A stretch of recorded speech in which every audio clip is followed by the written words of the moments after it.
I don't know if well, that kind of sounds familiar. Maybe I did see a quick clip of it. Did they link that though? No, but it was just the guy. For no reason, the guy is on TV saying that. And he goes, "Well, it's because the Earth's flat." Like he's talking about mosquitoes transmitting Zika, and I was like, "Wow, that's unnecessary to say such a thing." Just talk about mosquitoes, right? If the Earth was a ball, would the mosquitoes have a more difficult time? No, but like that guy just made it a point to say that. I thought that was interesting. Or planned. I'm not really sure which.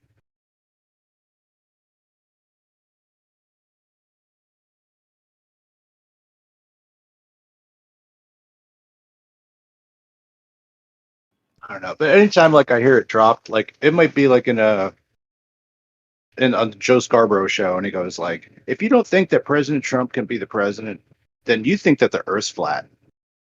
And just stuff like that. I'm like, well, why would you say that? You know?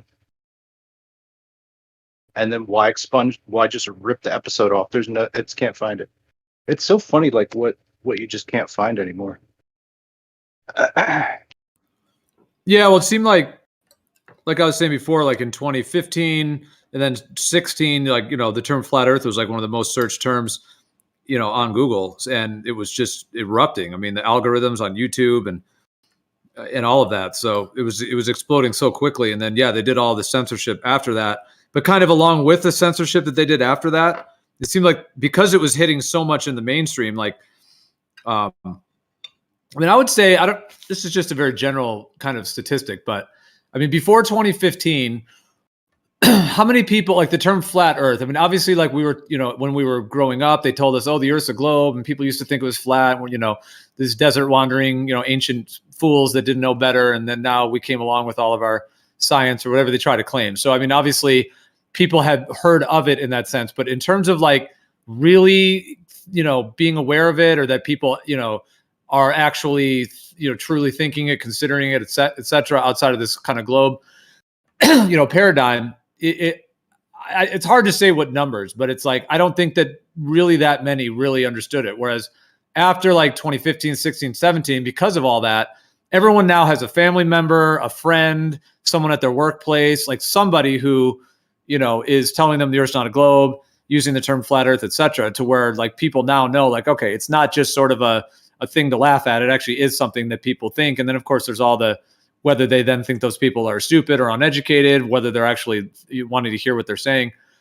But I guess my just point was to say that it hit the mainstream so much to where like nowadays, like after 2016, 17, 18, it's like virtually everybody, like that term flat earth is right at the front of their minds. Like if you say that to them, now what they think about it, whether they think it's a pizza in space or what they think, is another question. But my only point, sorry for being long-winded, but my only point was just to basically say that along with the censorship that they did, it seemed like they also kind of put it in the news in a way to like reinforce that it's just ridiculous. Like you said, those ones you're mentioning, there was also that like Pizza Hut commercial where they tried to like, link like the idea of a pizza to flat earth or whatever. So it's like they kind of put it in the news to like reinforce like, hey guys, this isn't real. This is still something you're supposed to laugh at. And it's just sort of this silly side thing, so it seemed like that was part of that reinforcement.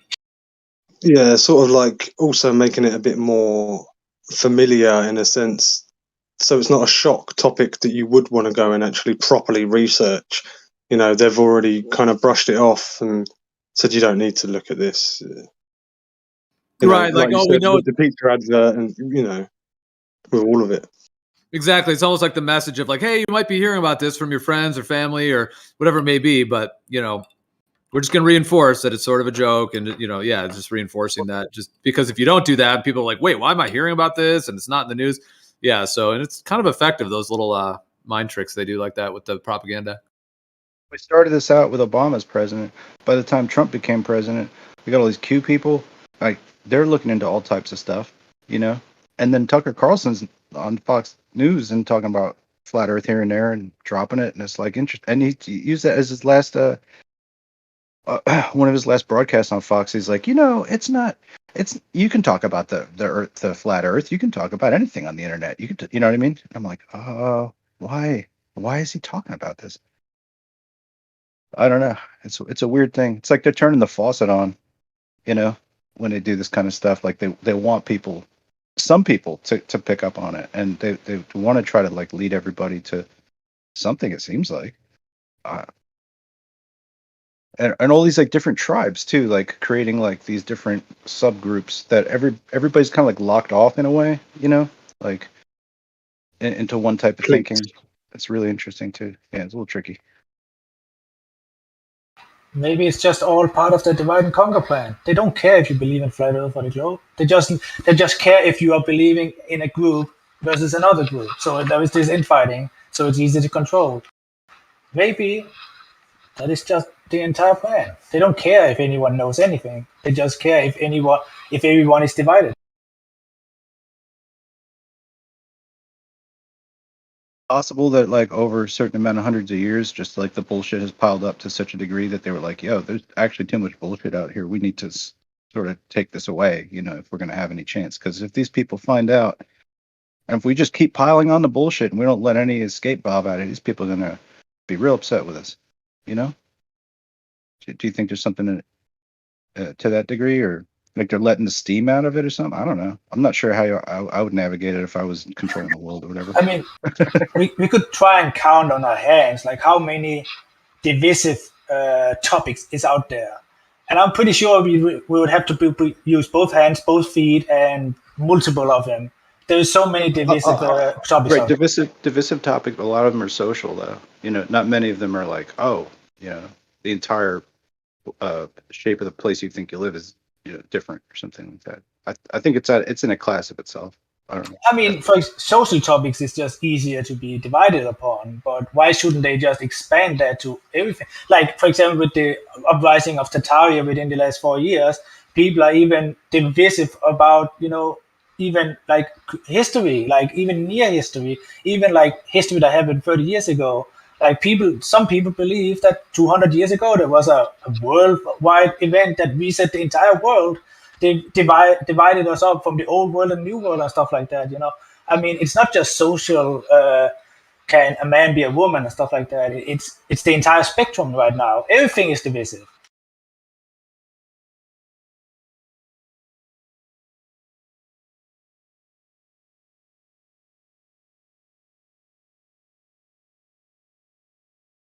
And just see how far, like you said, 2014, flat Earth started to boom in the modern era. What has happened in the last 8 to 12 to 9 years? Absolutely nothing. It's the same arguments going around. No one is concluding anything. We have people on one side saying, oh, the other side don't know anything, and the other people on the other side say that the people on the other side don't know anything. It's just a divide and conquer tactic. It doesn't matter if it's flat or a globe. In the end, all it matters is, are we united or are we divided? And if we're divided, well, we're playing into their, quote unquote, their plan. Yeah, but how much is the globe the source of the division? That's the question. Zero point of it. Because I would say that there's been tremendous amounts of progress since 2015. It depends on what lens you look at it through. Certainly everybody has their own viewpoints, and depending on how long one has been involved and so on. But I have seen a tremendous amount of progress. First of all, I would say there's hundreds of thousands, if not millions, of more people that either don't think the Earth's a globe, are questioning it, discussing it, and so on. So, and that number continues increasing. So there's that component. I think there's been a lot.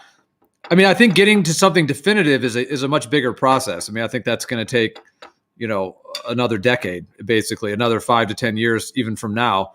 So, it's a long process in terms of that, but I think there's been a huge amount of progress in terms of a lot of the just research and information. And no one yet has had a ton of money to be able to do the real stuff we need to do, not as of yet. So once that happens, then that's the thing. Like you could look at it on one side and say, oh, well, it's a lot of the same discussions and, the same channels having, you could say that, but I think over time, there has been a lot of development in a lot of these different areas of the whole topic, to the point to where, when the money is available and the resources and the energy available to do these things, we have all of the backing of all the years and years of these discussions that are all going to play into, that process of actually doing more things in the physical world.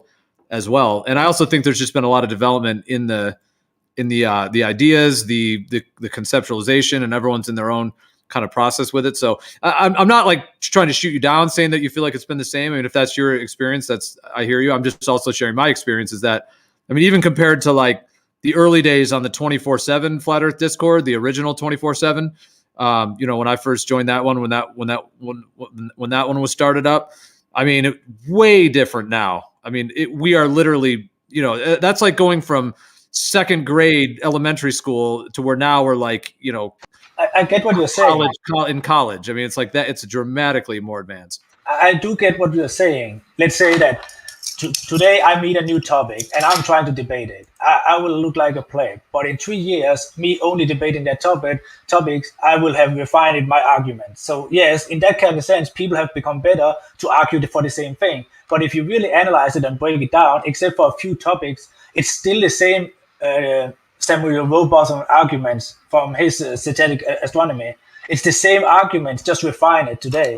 And yes, more people know about flat Earth based on the same arguments from 200 years ago, but generally nothing has happened. And there is a lot of money flowing around into flat Earth and other conspiracies, but all these monies is being used on personal things like diapers and food and housing and gadgets and stuff like that. None of them is being put back into flat Earth.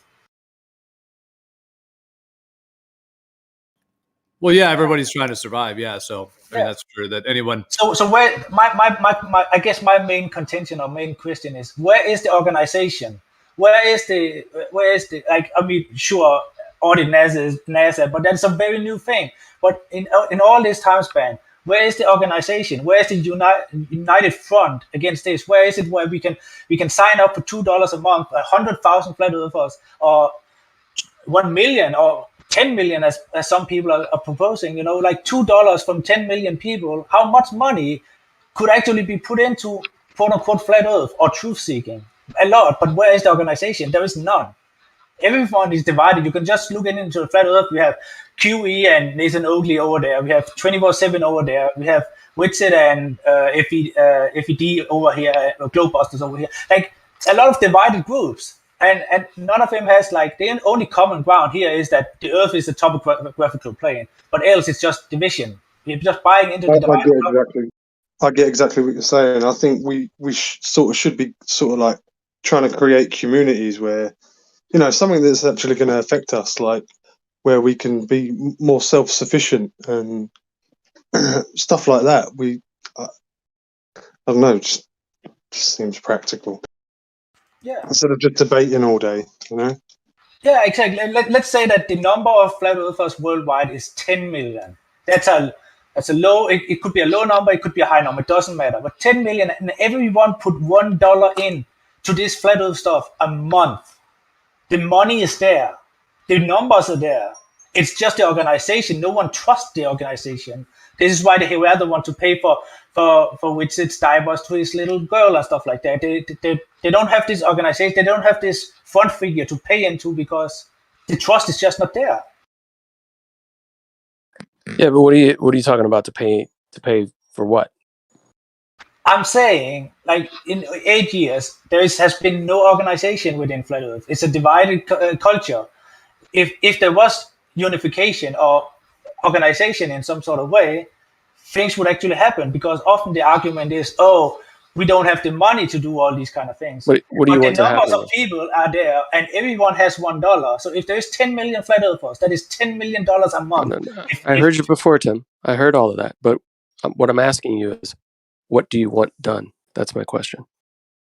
All the things that Flat Earthers are saying we cannot do because the money is not there. We haven't had 200 years and $10 trillion to do all these kind of things. That kind of things. Like the mapping and the surveying? The biggest places that are in contention. Like having labs and stuff like that, and all the equipment. And all the things Flat Earthers say there hasn't been funds to do. Really, the only contention that we have are in places that we can't necessarily go to. And then, we have people that have gone close to those places, right? We have navigators that have done the races, like down close to the 60th south parallel on sailboats, explaining how magnetic declination is hiding certain things along with time zones and all this kind of stuff. Because if you want to talk about navigating, no matter how much money you have, if you're still following magnetic declination charts and timing, how are you going to be able to figure these out unless you figure out where the deception is coming from, right? And typically the deception and the places that are within question, no amount of money is going to get somebody past a treaty that, over 50 some odd countries are a party to. Yeah, I understand. We can always come up with walls we cannot get past. But what about, let's say, we ignore the exploration of Antarctica? Everything else, like I hear almost on a daily basis, well, not on a daily basis, that some flat earthers, I don't know, because we have not had the 200 years and the million or trillions of dollars of funds to do all these kind of things. Those Right, kind of things. surveying or mapping, right? Even if we want to talk about mapping. Yeah, even just, mapping. Mapping is a good thing. Just take America. Give me a model of a globe that is a map that is accurate. It's not about the globe right now. I'm talking about flat Earth organizations to actually map. What I'm saying is we have a bunch of cartography in various small flat maps, right? The only discrepancies are within the ocean. How do you suspect? And really, most of it, if you want to talk about a layout that could be similar to the Gleason's map, we need to start from the center and go outwards. Typically, the northern hemisphere, most people would say, is going to be the same on both regardless, right? So the whole northern hemisphere is questionably going to be the same or very similar on both models, right? Yeah. Okay. And even if we wanted to start mapping, what would be our starting point? Where would we start mapping, and how would we start to lay it out? That is what we need organized groups to figure out. When they have organized in groups, when they have put up fucking Patreon accounts for that group, not for personal needs, Sure. but for that group, people can take a fucking a council in a fucking on a round table, and they put their heads together and they figure this shit out. Yeah. This is really So in order, Australia but here's the would thing. be In order to interesting do that, right, you're talking about garnering millions and millions of dollars to do this, right? But who has the time and the ability to put together the business plan, lay it out, then try to accumulate all the funds for this? I mean, all of us work normal jobs. I'm literally working my job, one of my 4 jobs right now. I understand the complications, and I'm pretty sure if it's being set up as a business model, if you are spending all your time, so you cannot have any jobs on the side, there could be a payment plan. Your job could be this thing, but the organization is what is keeping the money tight, and then they are hiring you. You know what I mean? Like all these kind of things could be set in place. That's the thing, though, Tim. When you think about it, how many years is some complete surveying going to do cost, right? What methods are we going to use? Obviously, it would take a very long time because we're going to have to use it small scale, piece it all together. I think most of the problems that come into play is when people try to do, surveying over long distance, and then you're having to deal with optical effects that could affect what you're actually trying to map out, all these kinds of things, right? So we need to come up with a process that's going to work, have it proven on a small scale, figure out how much it's going to cost, how many people it's going to take, how long it's going to take, and how to be able to pay the people to do it, right? If you're talking about, let's say it's not going to be an easy feat. I agree. It's not going to be easy. Sure. But what I'm saying is, like, let's say we want to take 10 individuals that are going to be able to accomplish the surveying of the whole entire North and South America with some specific method that is going to take 10 years to do. So now we have 10 individuals, 10 years of their salary to be able to compensate them to do this. What are they willing to take for that? Even if somebody takes something as simple as, $50,000. So you got 10 people at $50,000. So that's $500,000 just in salary for the first year, times 10. That's just for the salary. Now we need to get the equipment. 15,000 in salary a month. That's quite a lot, right? 50 a year times 10 people. Okay, yeah, I get it. But let's go back to the premise I said. We said we are just coming with a fictitious round number. 10 million flat earthers, all seeking the truth, all has $1. That's $10 million a month. That is that's $120 million a year. Don't you think the solutions is there if the organizations and the money is there in those kind of amounts? You need a foundation, don't you? You need a foundation. Yeah, first trustable members that can organize people into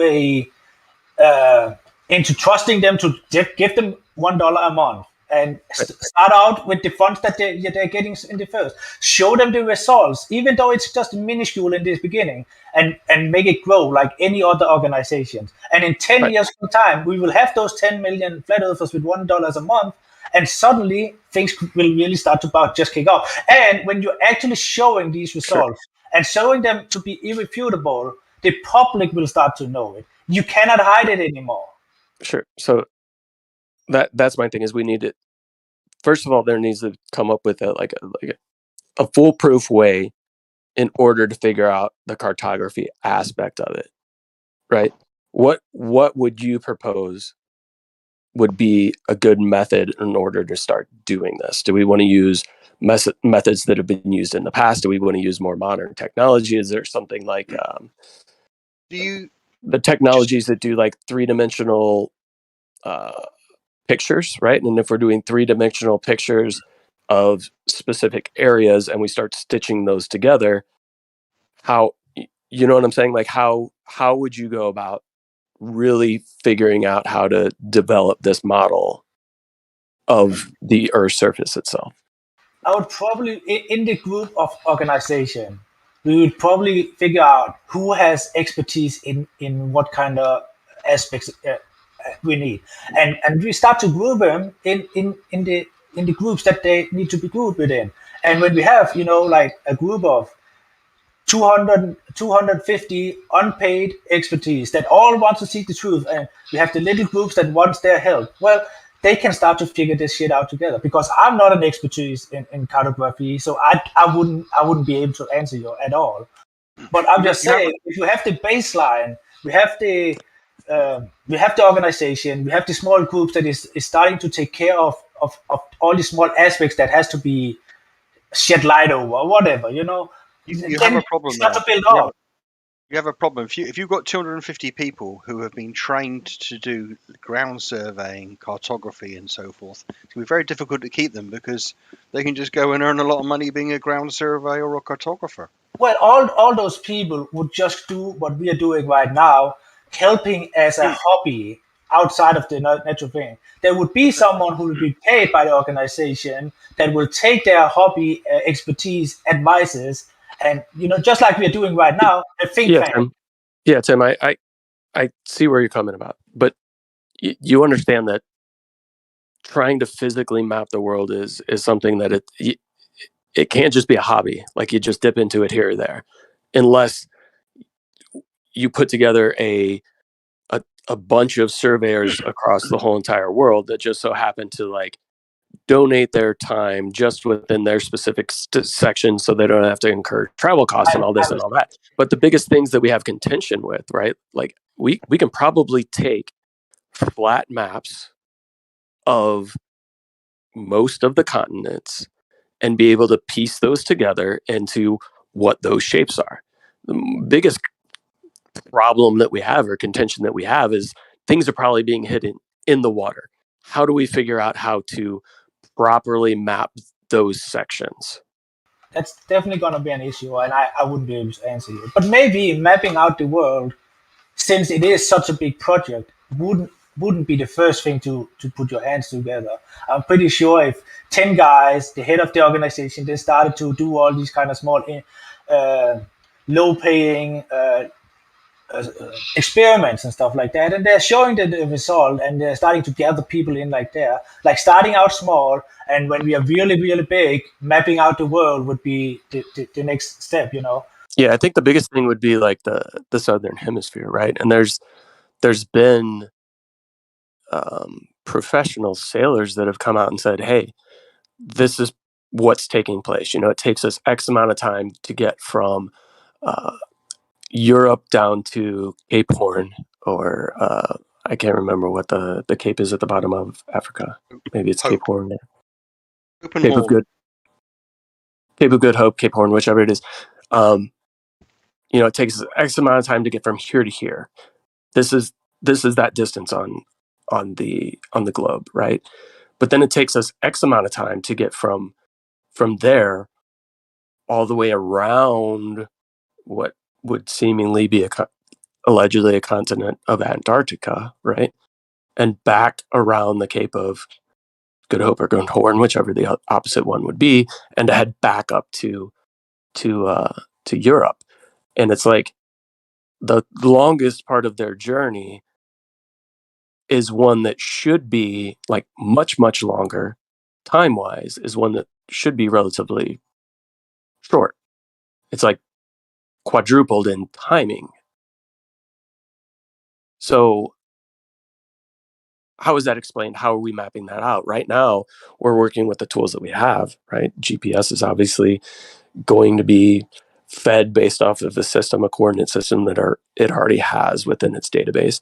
If you're using just timing and you're using navigational charts with your compass heading, and your timing, you have magnetic declination in these areas that is crazy ridiculous, right? So you have ways that things could possibly be hidden, and then you're on a boat, so it's not like it's easy to. There's no odometer on a boat, and there's no way to really put an odometer on a boat to say, hey, this is how much we've traveled in X amount of time. It's just a very difficult task. I understand. And well, why don't you get a team to do a complete land survey of the southern coast from both across Australia? You don't need it. You haven't got any problems of navigate. You're trying to survey it. See, you could do it all on land across the southern coast of Australia. So just a survey of Australia? Is that what you're saying? Australia is an absolute. The stretch from east to west of the south coast of Australia is enormous. Sure.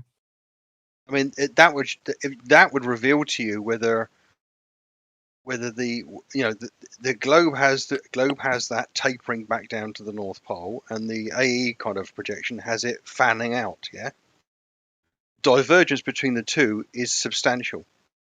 So do a land survey. It's a free country. It's a democracy. Lots of nice cities along the way. But here's the thing.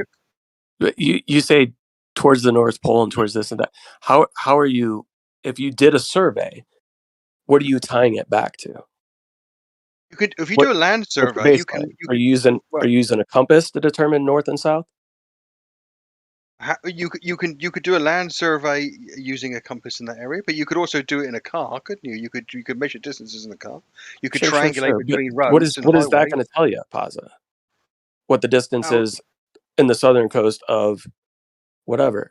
That's what I said. We were in agreement that the northern section of an AE map, right, and the globe are relatively similar. There's not much deviation there. And now we're talking about the contention would be mainly in the southern portions. And the south coast of Australia, let me just jump in 35 degrees south. That's quite and there's huge magnetic declination issues there, allegedly. Let me just jump in real quick. Real quick. So if you're going to survey all of Earth or a fucking continent or something, you could just survey like a little 100-mile square and then put an X in it, and that'll tell you, if you have the distances of that, that'll tell you for sure if it's planar or not. That's all you need right there. A square with an X in it. You don't have to survey a whole country or Australia or whatever. It's not really. Surveying a very small area and putting an X in it reveals nothing. A small area. It will. If you could do that, It'll tell you based on geometry. It'll tell you whether the surface, that square with the X in it, is planar or non-planar. I also think we got a little off from what I was talking about in the beginning. Like, I understand that mapping out the world would be a huge feat, but my plan was that if we could get 1 million every single month to give $1, that would mean that would be $1 million every single month. That is 200 people getting $5,000 each for doing small tasks, showing the results, growing bigger, getting up to the 10 million point, and then starting to do the biggest of the biggest feats. There is a lot of small things that could be done to quote unquote prove flat Earth, or at least back it up. You know, it doesn't have to be mapping out the world as the first feat to do. And you can also do a land survey without using a compass. You don't have to rely on a compass. Or the 250 people could come up with good ideas anyway. Yeah, but even you can do surveying on the ground just by triangulation between successive triangulation between points. And if you really are that concerned about bearings and distances between things, in a sense of a compass, you can dispose of a compass and use equipment to look at the stars at night, because you know that the stars at night don't have any declination around the world. They're in a consistent geometry in the night sky. Have you heard Tim's point though? His point That is a good point. If we had 10 million flat earthers and we all get $1 from them a month for a year, I mean, shit, man, if you just did nothing and let the interest build up, you could fund flat earth for the rest of your lives just off of doing that for a year. Sure, but even thinking about, so that's not a lot of money when you think about it. So $1 million a month could pay the salaries of 20 people. No, 200 people. I thought he said 10 5,000 million. each. That's more than a good salary. So 10 million or $1 million a month? No, let's say we started out small and we got up to the magnificent number of 1 million flat earthers all willing to donate $1 a month. That's $1 million a month. And that is $5,000 to 200 people, which is a very good salary. 200 people that is getting paid to do only one thing, exposing the globe Earth or proving flat Earth. That's 5,000 to 20 people. No, $1 million divided with 5,000. That is 200. Yeah, that's 200. But so it starts to add up already there. If you could get $1 million a month, it's starting to already get pretty big, you know. I mean, I would chip in $1 a month. Yeah, if we got 1 million flat earthers, like honestly, I don't know if that would even be enough money to. Well, okay, let's say it would be a start, Jeremy. Okay, let's say you had $100 billion. What would you do that's definitive, that's going to sway everyone's mind? It's not about one big thing. It's about all the aspects that has been talked about. All from this more like, actually irrefutable proving that there is no curvature over 30 miles, but all the way up to surveying the entire Earth, for example. Yes, I'm asking, what would you do? Let's pretend we had billions of dollars. What would you do that's going to sway everyone's mind? It's going to need to be definitive. I'm just letting you know, like nothing, no iffy willy-nilly stuff like the globe does, obviously. It would be the law of big number. No, not the law of big number. It would be accumulative evidence being shown to people all the time. It's not going to be one thing that is persuading everyone. It's going to be a lot of things. Okay. Is there anything that's definitive that you would do? No, there will not be one thing definitive I would do. That would be a lot of smaller to bigger tests that would accumulate into making a real good case for flat Earth. And if it was done in a professional we're way, looking for something definitive. I don't know. Go ahead, Napalm. Maybe you're looking for something definitive, but I'm personally not. I think what Tim's saying makes heaps of sense. I think. Well, I mean, that's how we got into this mess in the first place, because you did. That's how we got into this mess in the first place. Am I roboting or? No, sorry, go on. No, you're just delayed and then stopping. That's how we got into this mess in the first place, by taking shit that's not definitive and just rolling with it. What mess? Hey, if I could jump in here, my experience has been that a lot of flat Earth folks don't accept other people's evidence. You know, so it's like somebody brings evidence to the table, and then the person who says the Earth is flat will just dismiss it, you know, out of hand. And so I think the best solution is to get people to collect their own evidence. You know, it's just a thought. I think that's a great idea, except I'm going to dismiss it. Hey, Jeremy, I just posted into the live chat. You know, we had a 20-minute conversation a couple days ago, Jeremy, and so what I did is I illustrated, like, basically what I was writing on the paper, drawing out what it was that you were asking me to draw. So you might find it interesting. Yeah, it's only 20 minutes long. Too bad you told me you were. God, yeah. No, you go ahead. You told me you were. I told you to just draw the parts or the areas or the locations that were horizontal. You told me you were drawing a line infinitely across the whole sheet of paper from the plumb line. So I said, well, when we move to a new location and I drop a plumb line and see if it's still horizontal, you acted like we couldn't do that. That was impossible. You had to make the plumb line first, but we already had a line to check against the plumb line there. So I don't know. Yeah, well, I think it'll all be cleared up if you watch that.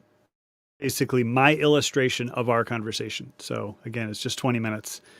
So you can but check the that thing out. is, I know, but the thing is, like, the shit didn't make sense, the stuff that you were saying to me, because you were acting like we couldn't check your horizontal line in a new location because we had to make the plumb first. So it doesn't make sense. I'm not going to watch your video. Thanks. You kept saying something to the effect of you can't cut the bread with the knife, or you can't cut the knife with the bread, or whatever. But isn't that what total stations do? For the Z? Yeah, total stations definitely cut. Isn't knives it with bread? Okay. No, I'm trying to make a joke, but right. The Jeremy. But it's exactly what you wouldn't give Jeremy. Is what a total station does, right? I don't know much about total stations, so I that's over my head. But Jeremy, one of the things that is a problem with just verbal communication, you know, us talking to each other, is that we didn't have a diagram that we were both looking at. And that's why I think you might get something out of the video, because I'm literally illustrating exactly what you are describing, what you are telling me to do on my paper. I am illustrating it.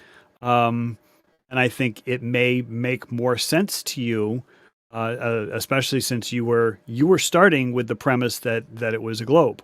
You said draw a circle to represent your ball or something like that. I mean, that was the starting point. You wanted me to draw a circle. And I think if you watch the video, you'll see the illustration, exactly what I'm drawing. Yeah. I wanted you to draw a circle, then I wanted you to draw a plumb line on top of the circle. Then I wanted you to draw a horizontal line, but I wanted you to draw only the parts that were horizontal and don't draw anything that's not horizontal. And then when I wanted to go on your line, then when I wanted to go across your line to check it, you were acting like I couldn't drop a plumb line to see if your line was horizontal still. Yeah, well, I mean, you weren't looking at the drawing, I guess, at the time, so that was part of it. I think in the future, if there's going to be a complex drawing thing, then both people should be looking at it, ideally. But he told me the whole line was horizontal, right? Compared to the first plumb line, yes, it was. Yeah, that whole line's horizontal. Yeah, so when I wanted to move to a new part to check it, you acted like I couldn't do that because it's cutting the bread with the knife or something, and we had to make plumb first, and we couldn't check your line because you had to do a plumb first or something weird. So you didn't use the phrase check it. You said construct a perpendicular to the horizontal line and call it vertical, and that's where I said no. You have to start with plumb and then construct a perpendicular and call it horizontal. And you did that. Yeah, that was the beginning step. We made a plumb. I told you just draw the parts that are horizontal. You said there was a line going all the way across the whole page. I said, okay, let's move away from the plumb now. I told you only draw the areas or locations or pieces that were horizontal. So I wanted to go check your line down the road away from the plumb line to see if it's horizontal. And it's not going to be. And that's when you said we couldn't do that and we had to make a plumb first or something weird. Well, that wasn't exactly how the conversation went. That was close, but it's all there. I got the entire audio, and then I'm just illustrating it. So I don't know, but this guy just came in and completely hijacked the whole entire conversation. Yeah, we were having a more productive conversation about some other things. And also, I mean, no offense, Charles, but your video looks like a hit piece with, adventures and listening comprehension. The whole thing just has a hit piece vibe. Doesn't seem like it's very, I'm just saying the vibe of it is not like an honest, showing of whatever it is. It's like, just looks like another hit piece thumbnail. So it's not very. So you're welcome to watch it as well. So. Yeah. And typically Charles is nicer than that. I mean, I enjoyed when you were talking to Bev. I mean, usually you're more cordial than that. It's hit piece thing. So I apologize for hijacking the conversation. I'll go on mute. Okay, bye. Well, you guys can go into that at some point, but yeah, we were kind of in the middle. One thing I want to say, Tim, to what you brought up, I hear what you're saying. I mean, you're expressing this idea, in case some people joined since Tim brought this up. We were kind of, trying to have a bit of a productive conversation of, moving things forward and how to, accomplish certain tasks and everything. And Tim was mentioning, if there's millions of people out there that either are questioning the globe or, or people identify with the term flat earther or true earther or planar stationary, et cetera, all the different terminologies, or even just that the earth not being a globe, that alone, and wanting to figure out what it is and to do more research and more testing and so on. And he was saying, the idea of like, if everybody gave $2 a month or something and it was all organized, and then there could be a group that could be doing this. And I certainly hear what you're saying. And I think that'd be fantastic. And I do think that something within the realm of that, of those components will happen in terms of all of that coming together. But the question is, how will it come together? Somebody had posted, pick a username, posted in the chat. He was saying that one of the problems is that there's so much distrust in the community. Everybody accuses each other of being plants and fakers. He says, how are you meant to get any progress calling anyone outside your group a liar? So yeah, I think he's kind of tuning into one component of it, is that, a lot of people haven't met in person. Now, there have been like flat earth meetups and things like that people have met, and there are certain friendships that have been created.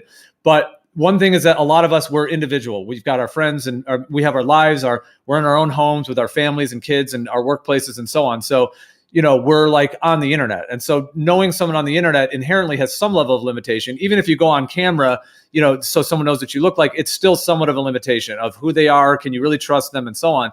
And I know Jaronism had done a stream. It was about a month or two ago. And I was listening where he was talking about this, about having a group and so on. And he was just pointing out some of the challenges and, that there is a lot of distrust, people that don't. So who would everyone trust? Is there one guy, two guys, three guys, 10 guys that enough people would say, yeah, that's it. I'm going to give my money to them. I'm going to trust them. There was the FE court. There was the FE I think court it's, instead of that. All right, hold on. I'm being long-winded, so if someone else wants to jump in, it's fine. Because I probably have a lot to say, and I'll just quit. But there was the FE core thing, and which and so on. So all right, if someone else wants to jump in, because I have too much to say in one sentence. Thanks, Jeremy. No, I appreciate you. I appreciate you. I was just going to say that instead of it being like, who would we trust? Like, first of all, I think people in the flat Earth community need to sort of like bring about the plan and sell that, and agree upon, like if it is people that sort of do have differences at the moment, agree to, get over them differences and, be a part of the plan, right? Yeah, leave the emotions at the doorstep. Yeah, that's what I was trying to establish earlier. What would you guys suggest as Napalm? I would suggest the main thing that needs to happen is more meetups, like real people, like real person to person. That's it. That's the answer. Meetups. That's what the people who get things done are the people who meet up. I mean, That's a very good point. Very good point. I mean, you can set up a foundation. There's plenty of constructs that exist around the world where people who collaborate across great distances, and money is escrowed by a mechanism that doesn't mean you have to trust one person. Educational foundations, religious foundations. Yeah, for sure. So like meetups are definitely a good start, right? It's good to meet with people, especially if you have a common goal that you can work towards, and then meeting up to start to establish relationships and figuring out how everybody can move towards that common goal. So with the common goal, what would you guys on the globe side suggest would be a good idea for flat earthers to have as a common goal, to be able to establish something that would prove to you definitively, right, that what the shape of what we're living on actually is. Like what could be presented to you guys? Would it be like, hey, here's our 3D model of 3 states that we've pieced together. It's been 3D because it's all been taken with pictures, and the baseline is completely flat. This is how it all works, and this is how it ties back to reality. Would 3 states within the United States that are conjoined having a complete survey done in like there's like LiDAR type systems that can be used, right? Like trying to figure out something like that. Would that be something substantial for you guys to How about just designing a valid test that would tell the difference between flat and curved, and agreeing in advance to accept the results? Yeah, so what would you suggest? Oh, there's a dozen different ways that you could do it. You could use an auto level. You could use distances across the ground. You could do forced align. You could accept the data that's already been done on the that's a good Geodesic suggestion, Survey Bob. of We the should United States. The data that's been done that's in contention. You can do it yourself. You just have to have the right equipment and the training. Never mind. I'm not going to even ask Globers then. We're trying to unite. Guys, come on. We're trying to unite here. We're not trying to be divisive. Yeah, come up with a well-designed test that would tell the difference between the two and agree to accept the results. So how would you test? We don't agree to things like, how would you test the surface of the Earth to see if it's flat or curved? I don't know. Skip zone test with radio waves. We'll just send a radio wave over 350 miles during the skip zone. If the person receives the transmission, then the globe's debunked. And you know that how? Because that's the globe model claims that it gets blocked and goes up to the ionosphere and bounces back down and has a dead zone. Are there ever any exceptions to that? No. Are there any atmospheric conditions that would cause that to not work? No. Name one. It's your test. Tell me how you thought it through. There's not. No. You can test in the lab. Only a certain amount of ionization can reflect the thing back down. Okay. And how do you know that? What are you talking about? Atmospheric conditions. What are you even talking about? How do you know that? You know, because the ionosphere changes between night and day, right? Hold on, Bob. You're kind of clipping, interrupting. Let's slow down. You're kind of clipping, interrupting. Whenever that starts, it's like a waterfall effect. So let's slow down. Witzik, you got interrupted. Could you go back and explain it? I don't even know what atmospheric conditions is supposed to mean, as if it's somehow being refracted. You can prove in a lab that doesn't happen. We've tested radio transmissions in the lab. There's a certain amount of ionization that can reflect radio waves back based on their frequency. Okay, that's how they came up with the ionosphere in the first place. So based on the globe model, it is going to create a skip zone because it has to reflect off the ionosphere. All right, write it up, Whitson, and let's do it. I have the radio equipment. We can do it. Okay, great. Yeah, so I plan on doing it. Yeah, isn't the point do you have a that radio? that would be one of the experiments that the group could do, like, and if they did it in a way that was well documented, like the responsibility shouldn't all be on Whitsit just for recommending the idea. Okay, well, who has radios? Not you, Bob. Stop it. You're not in there. We're going to send it from the west coast of Florida to Louisiana. We got it. Thanks, though. And like, you're trying to rush things. At the moment, it's just in the brainstorming phase, right? Like, we don't need to, like, all right, we've got an idea. Everyone go out and do it now. Well, I'm just asking, do you have the ability to do this? I'm with Bob, the science guy, on this, dude. No procrastination. Let's go. Let's get it. Yeah, but you do realize that he already tried to just make up random excuses and say the atmosphere changes from night to day, and as soon as they receive the transmission, which is a known fact. That's irrelevant, though. That's called a non sequitur. Is it though? Is it irrelevant? It's literally, yeah. It's literally what's called a non sequitur. Right, Austin. So it's a known fact that the ionosphere changes during the day. The ionosphere changing doesn't have anything to do with it. I specify and articulate what you're even talking about. What change happens in the atmosphere that would change the skip zone on the globe? The ionosphere splits during daylight, and Well, it how comes does that back change together the at night. skip zone? How does that change Isn't the this skip also zone? detracting from what we were talking about? Wait, how It does that change also the it skip also zone? changes the transmission of radio frequencies.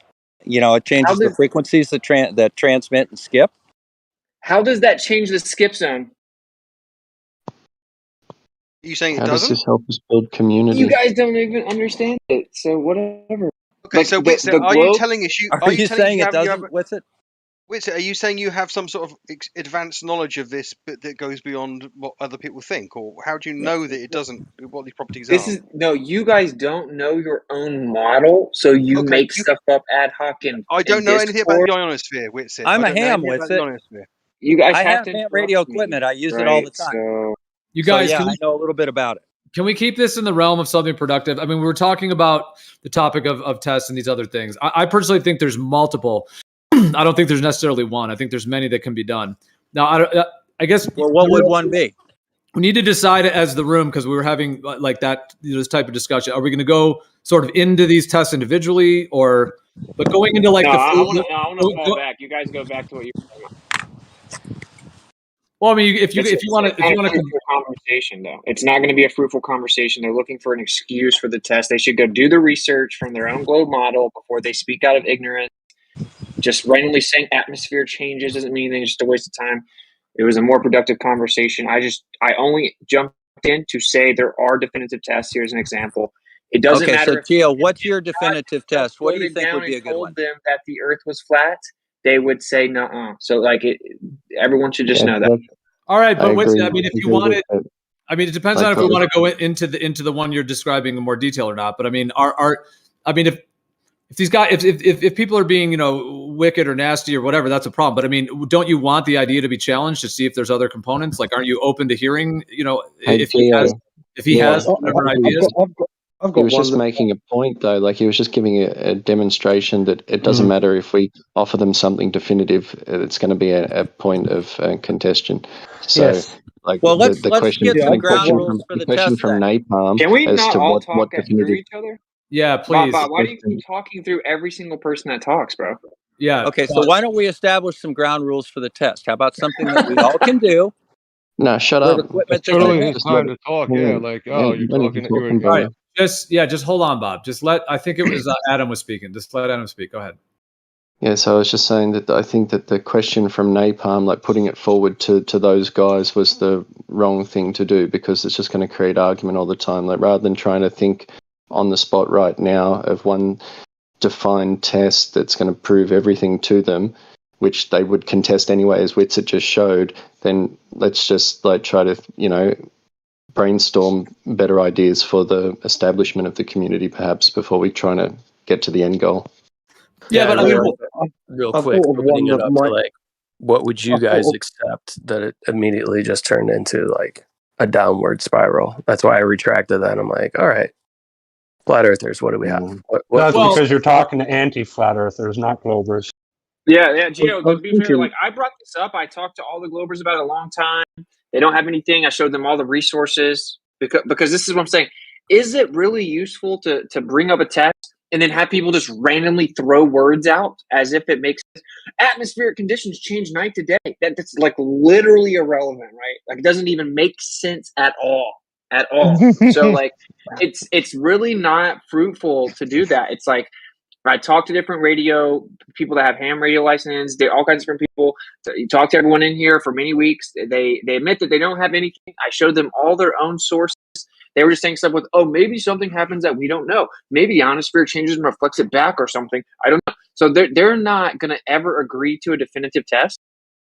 So if we're talking about like actually moving flat Earth forward, meaning that we get together, we group fund a test, and then we test the Earth, we have to understand that it's just a flat Earth thing.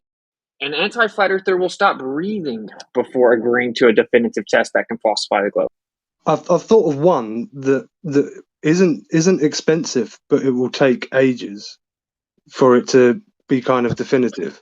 What if we had a pendulum at the equator like a live stream of that for like years, and if it wasn't moving, would that not determine no movement? Well, they say it doesn't precess at the equator, but it's yet to be validated. Oh, yeah. Where would be the If you did get precession though? If you did get precession though, they would just say you did it wrong. If anything goes against their thing, like a Foucault pendulum or cabinet, you did it wrong. Well, let me just say this one thing about the test thing. On one hand, I would say I wouldn't see the purpose of it to be to quote unquote prove it to somebody who is very, very against this and is very pro the globe to the point to where it's like an extreme level. You know, it may not be, you know, that's to me, it's not necessarily to try to convince, fill in the blank, whoever name that, you guys would consider on that type of position. But if a test or multiple tests were done and presented to the world, meaning presented to everyone, as it were, publicly, then, then that's who it's presented to. And the thing is that even that term anti-flat earther, there are a lot of people out there who are not involved in this community at all, who would probably have a lot of the same rebuttals. There are going to be scientists and physicists and engineers and, journalists and all kinds of people that would probably be we know how this happens in the world. You put something that's controversial, there's going to be slander attacks, and the New York Times will print an article saying how, ridiculing, and, Netflix will do a hit piece, and you know what I mean? So it's like whatever the quote unquote anti-flat earthers have in this arena will be reflected by the world at large. It's not like everybody else out there is just going to go, oh, you guys are blowing our minds. This is perfect. Thank you. All right. It's not going to be that easy. Like there's a lot of others out there that have the same, in my opinion, programming, mental blockages, spiritual, their jobs, their finances, their worldview, their family's worldview, all of that is built upon it. Now, I'm not saying that that's going to be the case for everyone, but I mean, I do think that a lot of these kind of resistances, if you want to call it that, and then using that term anti-flat earther, whatever those resistances are not just five guys on the internet. It will be reflected in the world at large, maybe even worse. When the New York Times does a slander article and all this other shit happens, it may even be worse. So, I mean, it's just worth considering that as well in terms of what actually is being what we're up against in terms of doing testing and actually doing physical things in the world. If you present data and measurements and to the world will ingest it, and all strata of the world will ingest it. If scientists will take it, or people who are interested in the topic who may find your position contentious or your conclusions, and they'll put it through the method. They'll have a look at it, they'll evaluate it, and they'll try and replicate it if there's anything they're not sure about. Yeah, that was a good point though, Gio. Maybe not ask the anti-flat earthers like what test could we show to prove definitively, but like maybe even word it to them like, what do you think that I could show the average person to trick them into seeing the world as level and horizontal? Like, no, what, dude, what, I just don't understand. Are you suggesting we should capitulate to even like the New York Times? The New York Times who said the air was going to kill us? Like we shouldn't capitulate to dishonesty. Because what's a fact is, if you do capitulate to dishonesty, there will be no end. It will be infinite. It will be an infinite, vicious cycle. There is no end to that. You can always move the goalpost and be dishonest. If you can just baselessly make up ad hoc things, there is no ending ever. It'll never end. Because how could it?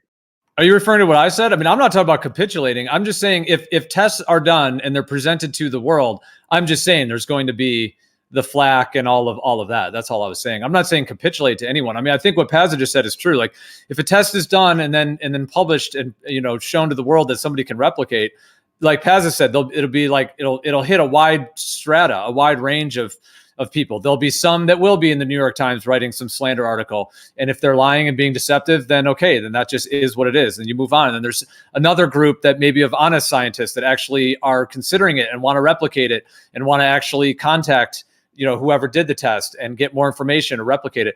I'm just saying it's going to be a wide range. I'm not saying capitulate to anyone that is being, excessively suppressive, but I'm just saying that there's a lot of components at play. But let me give you an example. Let me give you an example too, right?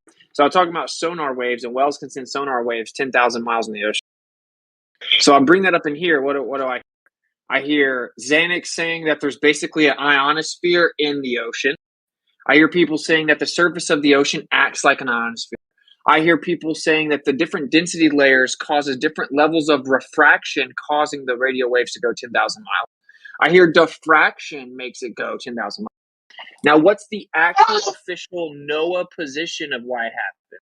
Because there's a channel that causes ducting that traps the sonar wave, and it bounces up and down in a little channel that bends around the globe, and they're not fully sure how it works, how to predict it, or how to explain it. That's the official NOAA explanation. Now, let's go back and look at all the stuff we heard in here.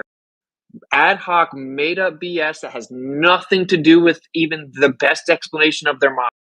So we can argue with Zenik about oceanic ionospheres. We can argue about how refraction would make it happen, which is physically impossible. Or we can just go to NOAA, see the official explanation, show what's wrong with it, and then test it, show other people. Were you referencing that zone where like whales communicate within it? Yeah, they call it a SOFAR zone. Yep. Yeah. But then do that. Ignore everybody here and go and do that. Ignore anybody who's got half an idea of how things work in opposition to you. Have faith in what you're presenting. Actually do the work. Actually present the data to the world, and every aspect of the world will ingest it.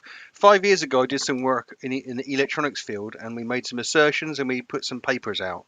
We just basically putting a marker on the ground for work we were doing. And then 2 years later, I found out that another group in the world had taken the data in a completely separate field of electronics, use it as a reference marker and done their own experimentation and come up with some other conclusion. That's the nature of the way the world works. You just chuck your data out and see what happens. So you notice that you're not really addressing my point, though. You're not actually addressing my point, which is we can go back and forth with people that typically are anonymous. They just have to say the Earth's a globe no matter what you bring up. Ignore them then. And they just make up. That's my point, is that they should be ignored. That's literally my point, because there is no like reasoning to it. They're like, right then, did you know the atmosphere changes? Like literally presenting it as if I'm so incompetent. I don't understand the concept of the atmosphere not being static. As if it's actually me that's stupid because they just made up something on the top of their head. Like it is in fact a waste of time. If you can just sit there and make something up ad hoc and just say there must be something we don't know, atmosphere, refraction, you can just make up, just throw words out. You do realize that'll never end, right? You realize that there's no end to that, because you can always just ad hoc throw a word out there. If you're going to take that approach, then why do the NASA audits? Because no matter what you find, it's a waste of time by the same virtue. No matter what you bring to the world, it's going to ignore it. So isn't that a waste of time? No, that's another perfect example of what I'm saying. I can either listen to Zanuck baselessly make stuff up about compression and JPEG, and even though that's not NASA's official stance, that's not their explanation, we can listen to NASA defense attorneys in Discord literally just make stuff up baselessly about what happens at NASA. Or we can do what we're going to do and go straight to NASA, get the official explanation, right, and see what's wrong with it or expose it. Or I can talk to people in here who make up excuses for NASA off the top of their head, and they'll do it till they die. Whatever they can come up with. Which right? is, So I just want to. Okay. No, you're good. I'm just saying it's obvious you should go to the source. Yeah, I just want to remind you, like I talked to you about it before, but don't buy into that bullshit. Like they tell us this story where like Tesla, he's this lone wolf, and Einstein, these lone wolves. When in reality, it's a team of probably hundreds of people coming up with these ideas and designs. Don't let the idea like Pazza was just putting forth, go do it then, go prove it to the world by yourself. It's never these accomplishments are not achieved by yourself. So you need to keep that in mind. The data is always collected by someone to start with, isn't it?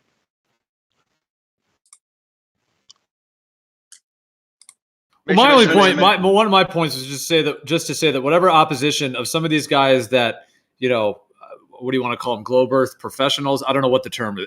Enthusiasts. There's all of the names, but just somebody that is very into, I guess, defending and asserting the globe thing.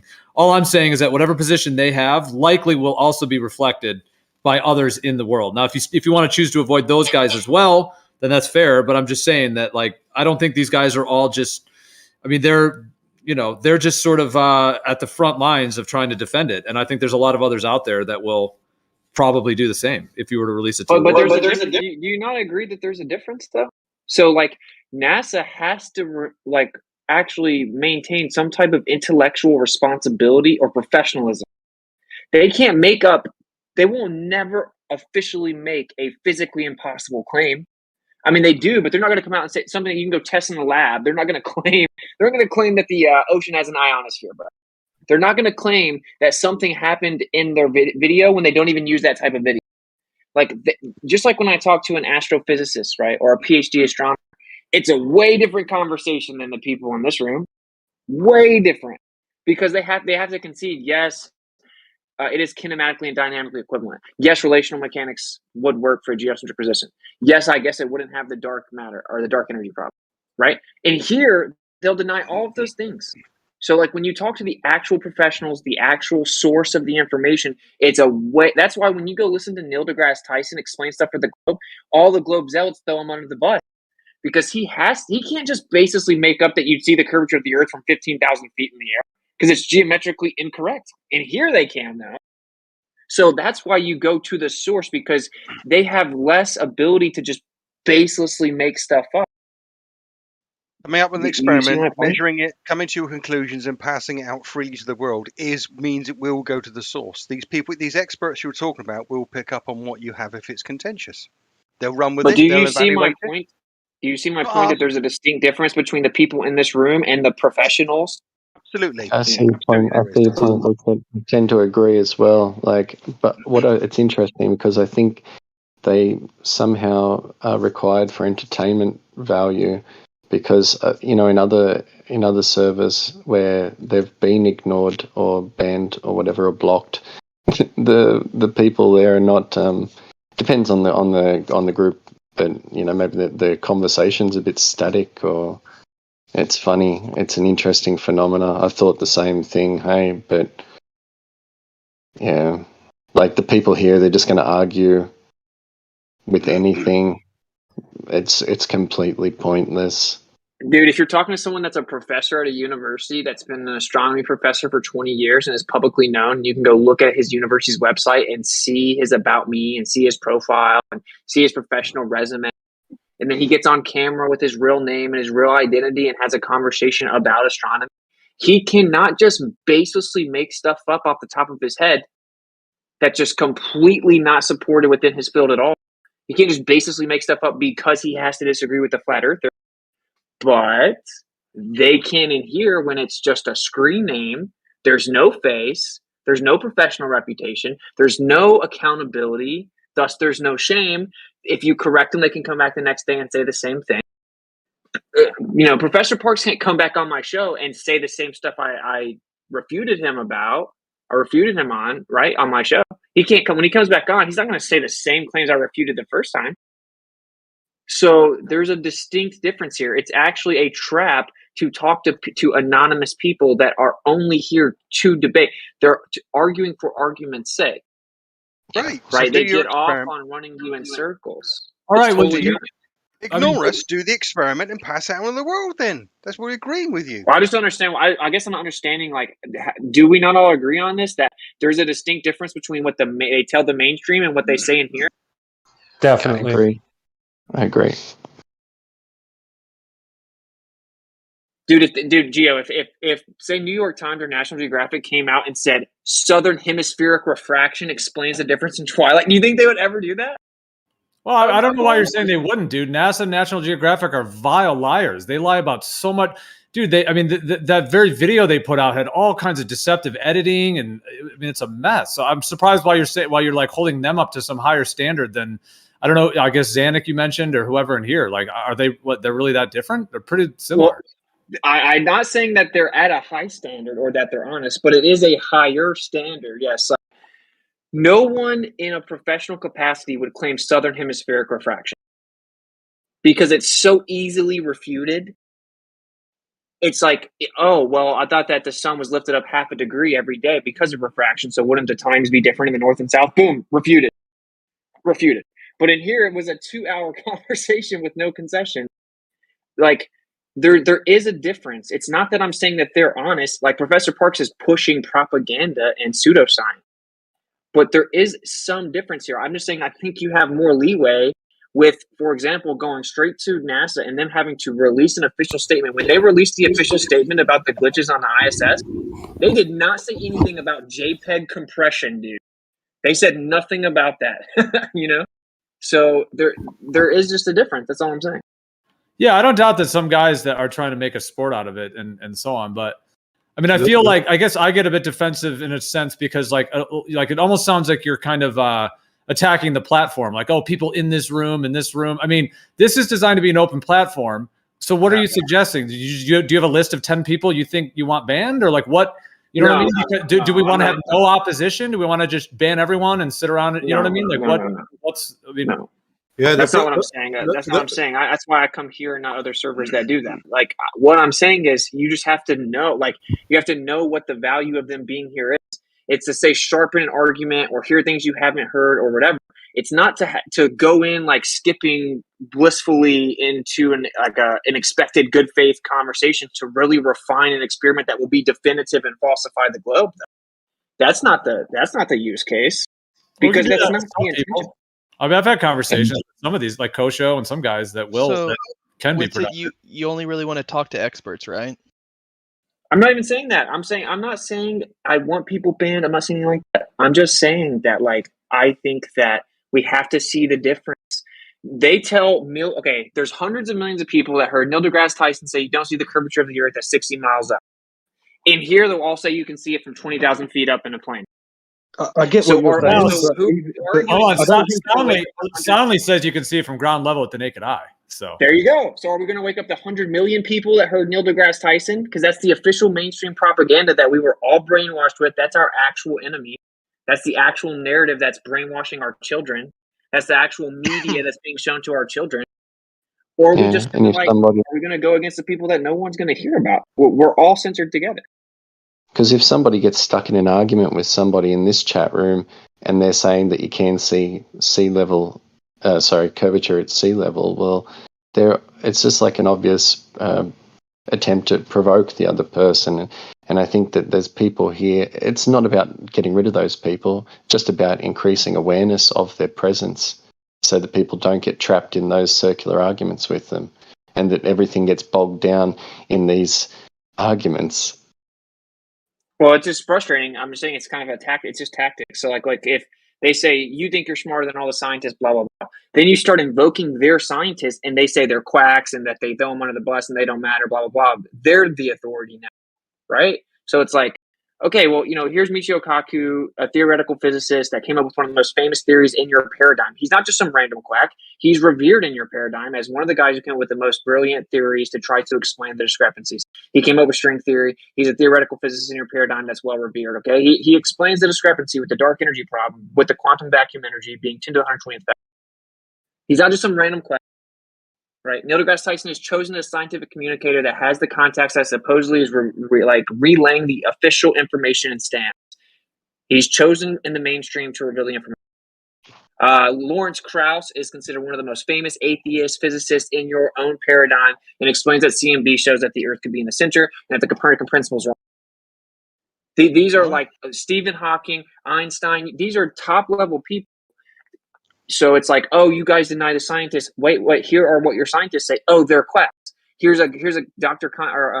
Constantine Mice, who runs like the Nuclear Institute of Physics. He's like the lead on the board of the Nuclear Institute of Physics. Has all kinds of credentials. Been published by Cambridge University and Harvard and Stanford, Brown University. It's like, oh no, he's just a quack. But there's a lot of them that can't say what they say like in private. They can't say in public. Like Stephen Hawking, for example. I think if you caught him in private, he would probably say that he maybe believes in God because, with this whole fine-tuning argument. But it's like, a lot of them, if they come out and actually say what they believe, they lose their job, they lose their funding in many cases. I don't know. That's just my experience from what I've observed myself. I mean, I'll say, I'm not even a huge fan. I mean, this server is not actually technically a debate server. It's more designed to be a discussion server where we can share research and expand new ideas and be able to move things forward and all of that. More of a discussion platform. However, people do debate. To me, it's excessive. I'm not really a fan of all the banging in circles in some ways. Although I think I've learned a lot, and there is a lot to learn from the discussions. And I enjoy debating. I'll get into it at times as well. But I do think there's a component of which it becomes unproductive, especially when there's all the sort of, ad homs and all that kind of stuff. But But I mean, with what you're saying, I mean, in terms of like, I mean, I hear what you're saying with that. And I guess all I would say to that, though, is that if somebody, since it is an open platform, we really mod for conduct. Like, we're not just going to ban people because they disagree or whatever, in that sense. So I guess the only solution, like, if you're finding like it's unproductive, those conversations, then, like the other day, Ruhif, like I had posted a thing about a long distance observation, and Ruhif just decided to build this whole story in his head about how he was going to debate me on it. He's like, I'll get back to you, Gio. I'm going to do this and that. It didn't have anything to do with me. I never consented to debate with him ever. He just did this whole thing. And then he was like chasing me down for days. Like, Gio, are you ready? Are you ready? And I was like, what do you mean, man? I'm just chilling. And then finally he did this whole thing when he was trying to like, debate me or whatever. And I just said to him, I was like, yeah, I'm not interested in debating you. Like, I'm not debating. And then he just said, okay, and moved on. So I'm just saying, like, there is a component of engagement. And so if you feel like some people in here are, doing things that are either very dishonest or making things up or whatever it may be, there is a way to say, hey, I'm not interested in debating, let's move to this other topic, or, hey, did you guys hear about this, or whatever it may be. So I'm just saying there is a way to not necessarily have to just ban everyone in that sense, like let everyone have their voice, but at the same time, I mean, you don't hear me debate with Zanuck. There's a reason for it. It's to me, it's unproductive. I'm not interested in debating, so I don't. And it's the same with a lot of these guys. And so I'm just saying there is a way. No, I'm just to clarify again, bro. Like I'm not critiquing the platform at all. Like this is not my platform. The only time I even like use any mod power is just to threaten to do something. I don't even like moderating. I've been modded on 30 platforms and basically never mute anyone. This isn't my place. What the only frustrating part about it is sometimes I listen for long periods of time while I'm working and don't talk, and I have to hear Zanuck for 4 hours or whatever. But like, I'm not suggesting anyone be banned. I think that's bad, to not have anyone here that defends the globe. So like, I'm not saying. I'm saying there has to just be a shift in people understanding what can or cannot be fruitful. Right. So it's like, if you think, just ask any globe here, can you propose a test that will definitively falsify the globe? And they won't answer. So therefore, that you can't try to have some good faith way to falsify the globe with most of them. They can't even articulate a way to you 7 years in that would definitively falsify the globe. Same thing with heliocentrism. Same thing with the Big Bang. Ask them all three of those questions. Can any baller in here give a definitive way to falsify the heliocentric model? Can any baller give a definitive way to falsify the Big Bang model? And they won't answer. So it's like, you just have to know what you can or cannot expect. That's really all I'm saying. And you can't say the flat earthers don't do that, because I mean, kind of like on repeat, I hear all the flat earthers say, "Got measure the curve yet? Where's your measurement of curvature? Any measurements?" So they have like a standard, at least on one side. I think all of them could come up with something. It's whether it's useful and outside of the scope of talking to the people you are talking to, though, isn't it? Well, yeah, because there are some people that view this as a sport. And honestly, I mean, I could talk about my viewpoint on a spiritual level, what's going on, but there are people that want to just frustrate us. And when I say us, I mean those of us who, let's just say, just a large category, don't think the Earth's a globe, just on that very general. There are those who think the Earth's a globe, who just don't like that those of us that think the Earth isn't a globe, and they just want to frustrate us. Like, I even heard, what was that thing when this is a while ago, it was like Fight the Flat Earth, I think, was saying to you, Whitsitt, he was like, I am going to bully you off the internet. You're going to be off the internet within 1 year after I'm done with you. So it's like, that's kind of the mentality of some individuals. Like, they want to bully you away from this, like literally stop you from even talking about it and getting the word out and having the discussion. So I realize that there are those people, and they almost view it as a sport.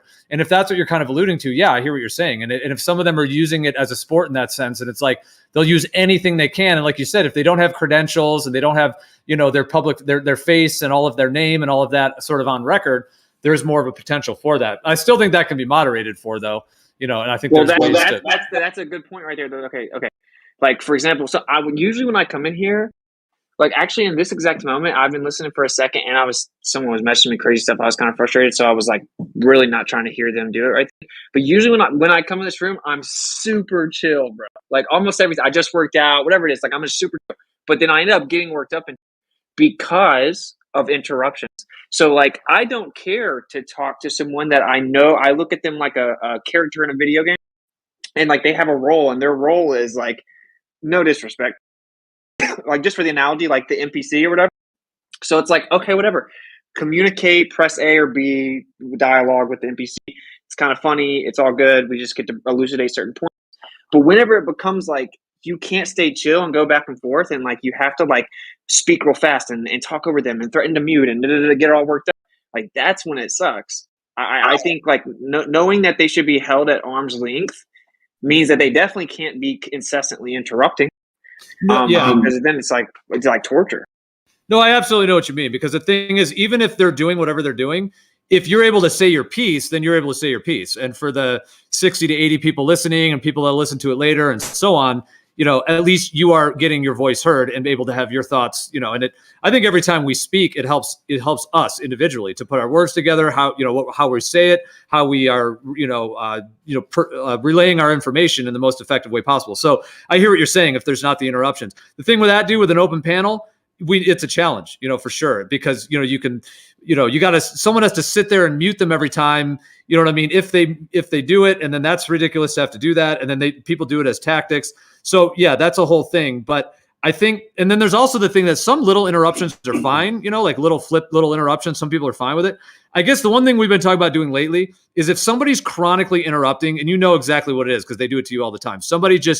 It's like the blatant interruption, the one that's just like, I don't care what you're saying, I'm just bowling right over you. Not the one where it's like your mic was delayed or a little something like that.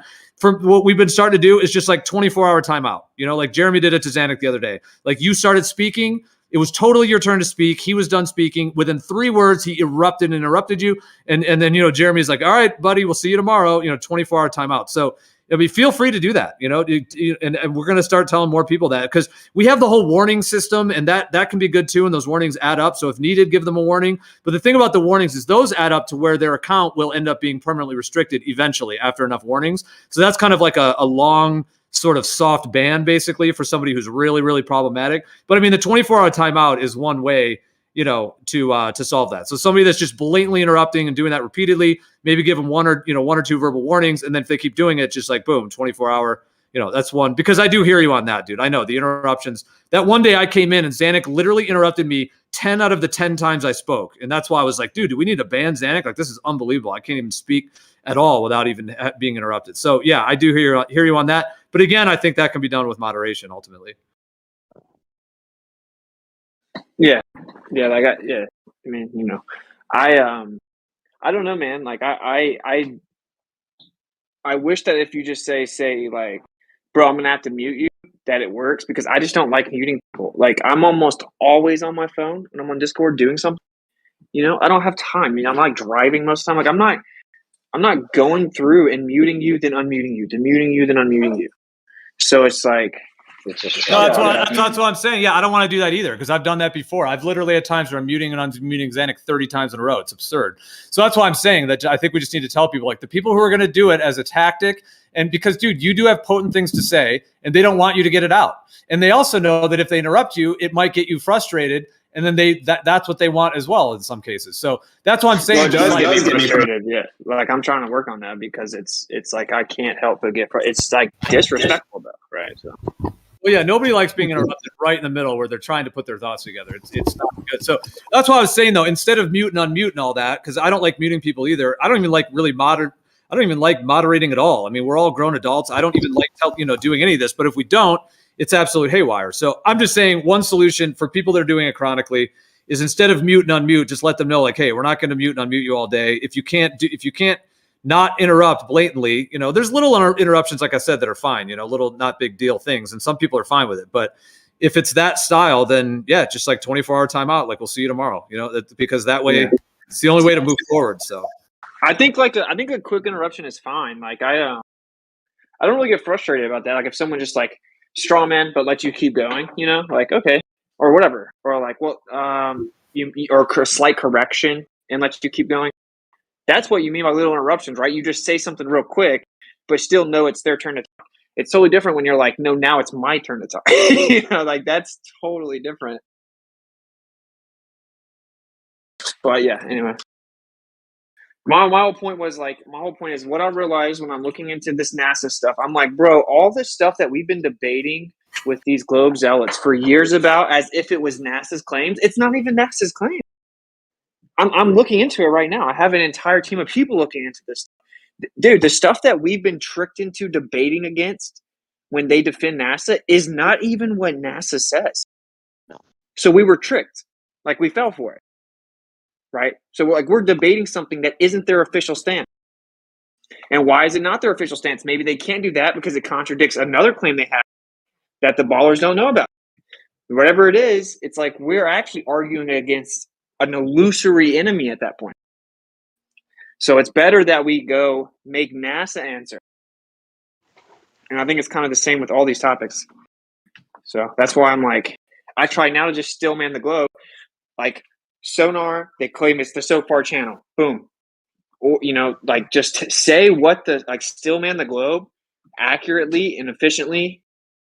Look, if you want to defend this position, that's cool. If not, look, man, go make another server where you make a new globe model. Jump in for a second if you don't mind. Is that okay? Yeah. Yeah, just real fast. The other day, NASA Shill was in here. I was asking him for evidence for the globe Earth, and he said stellar parallax. And I was like, "You mean the stars, the constellation moving?" And I, showed him the oldest known star chart, right? 32,500 years ago. He was like, "No, like when the Earth is on the other side of the sun." So I pulled it up from NASA.gov, and it said, "Yeah, the only assumption is that we're assuming the Earth is moving to the other side of the sun." And of course, he disappeared before I got a chance to open up my mic and talk about it. Hopefully, he comes back because I would like to finish that conversation. Thanks.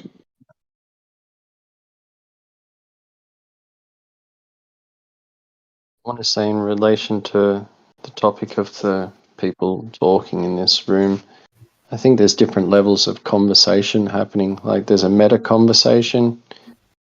For me, the meta conversation is listening to how people are talking, how much emotion they're using, the types of arguments that they use. I like listening to Witsit talk about fallacies. I think it's nice when you get into arguments here with people Witsit and you start pulling them up on the fallacies that they're using. I found that really interesting and I've appreciated that aspect of the conversations that have occurred. Yeah, like one thing that this conversation certainly showed is, say hypothetically that the Earth isn't even flat. One thing it definitely showed to the world is that the reasons that people believe it's a globe are completely laughable, fallacious, and invalid. That's just a fact. Like no matter what but just like say, grant you the hypothetical situation that the Earth is actually a ball that defies us, right? What this conversation over the last few years has shown is that every reason people think they thought the Earth was a globe was just completely fallacious and ridiculous. Like that's what Mindchalk says too. He's like, he loves the conversation and he says he's on the fence, but it's like it's such a perfect conversation for teaching logic because almost every reason people think they know the Earth's a globe is logically fallacious. So that's for sure. We've taken that win. Pretty interesting. Yeah, it's pretty interesting to observe. Hey, that's crazy.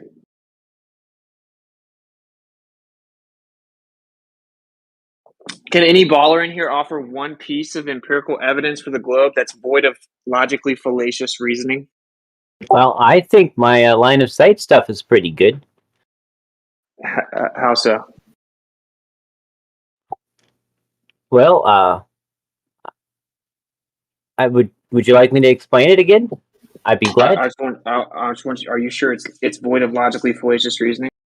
I am not aware of any logically fallacious reasoning in it.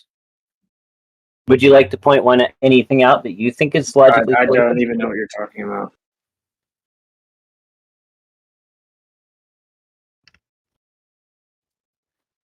Well, for example, I measured the angle to the top of a mountain. 6,000 feet taller than me, and it was like 1/10 of a degree below me or something. Yeah, not void of logically fallacious reasoning.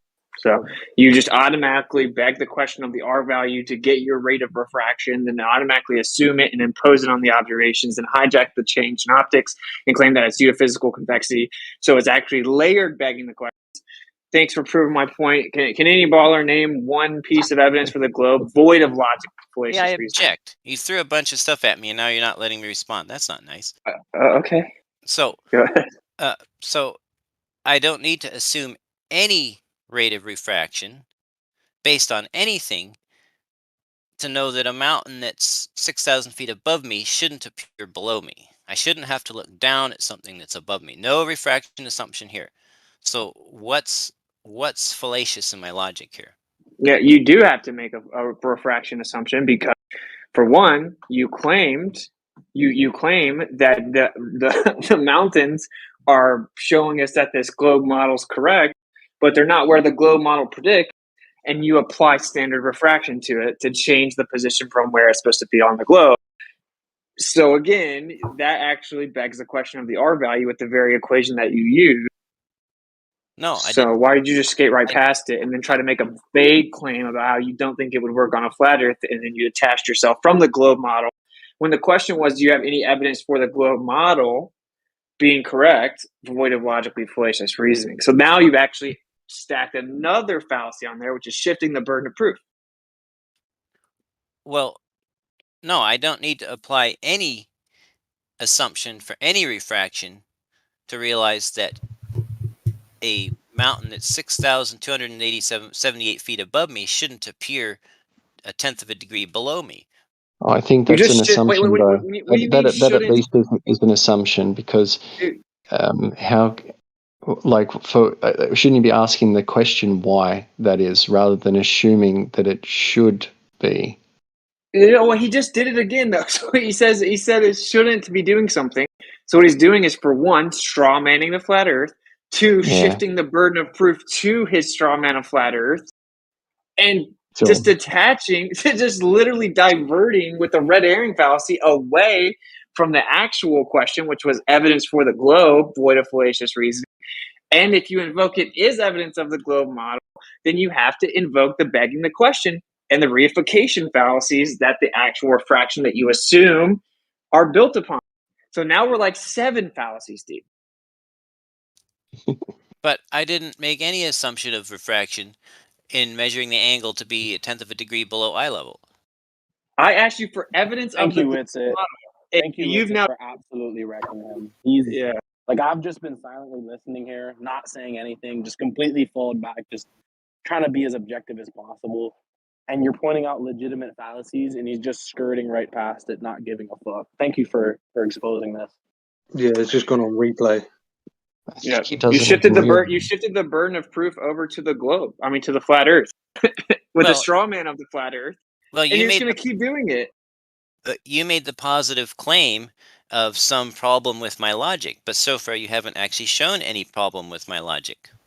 I literally just oh my god, man! Specifically, he asked for evidence of the globe, and this is what you gave. So you're implying this is evidence for the globe. Oh my god! Right. So let's just recap. I said, can any glober provide empirical evidence for the globe model's accuracy, void of logically fallacious reasoning? You responded by saying that you made measurements to mountains. So implicit in that being your response is that supposedly evidence of the globe model, void of logically fallacious reasoning. Once I pointed out it does in fact require logically fallacious reasoning to even try to claim it matches the globe model, you immediately added another fallacy and shifted the burden over to a straw man version of flat Earth. And now you've repeated it 4 times. Is there like a repetition fallacy? But what's the fallacy? If I go out and I objectively measure the angle and calculate the delta height to mountain peaks at different distances, and I plot it all out, and it forms a curve, how is that not a logically sound evidence for a curved Earth? You're assuming curve. Sounds like a wait. Sounds like a redundancy fallacy. This is why Jesse's frustrated, but as long as he's not interrupting, it's fine. It's like an elucidating interaction as long as he's not interrupting. So you are intelligent, right? And you're applying your intellect to being tactically subversive. So you're like, a curved Earth. You made a point to say curved Earth, not the globe model, right? Not the specific globe model with the specific rate of curvature. Because you know that's where the fallacy lies, is when you try to claim that it's actually evidence for the globe model with a certain rate of curvature. Well, those measurements don't match that, so you have to apply refraction to claim that it matches it. So you tactically changed it, sleight of hand, to a curved Earth. And most flat earthers would take the bait, which is why this would evolve into like a 4-hour back and forth.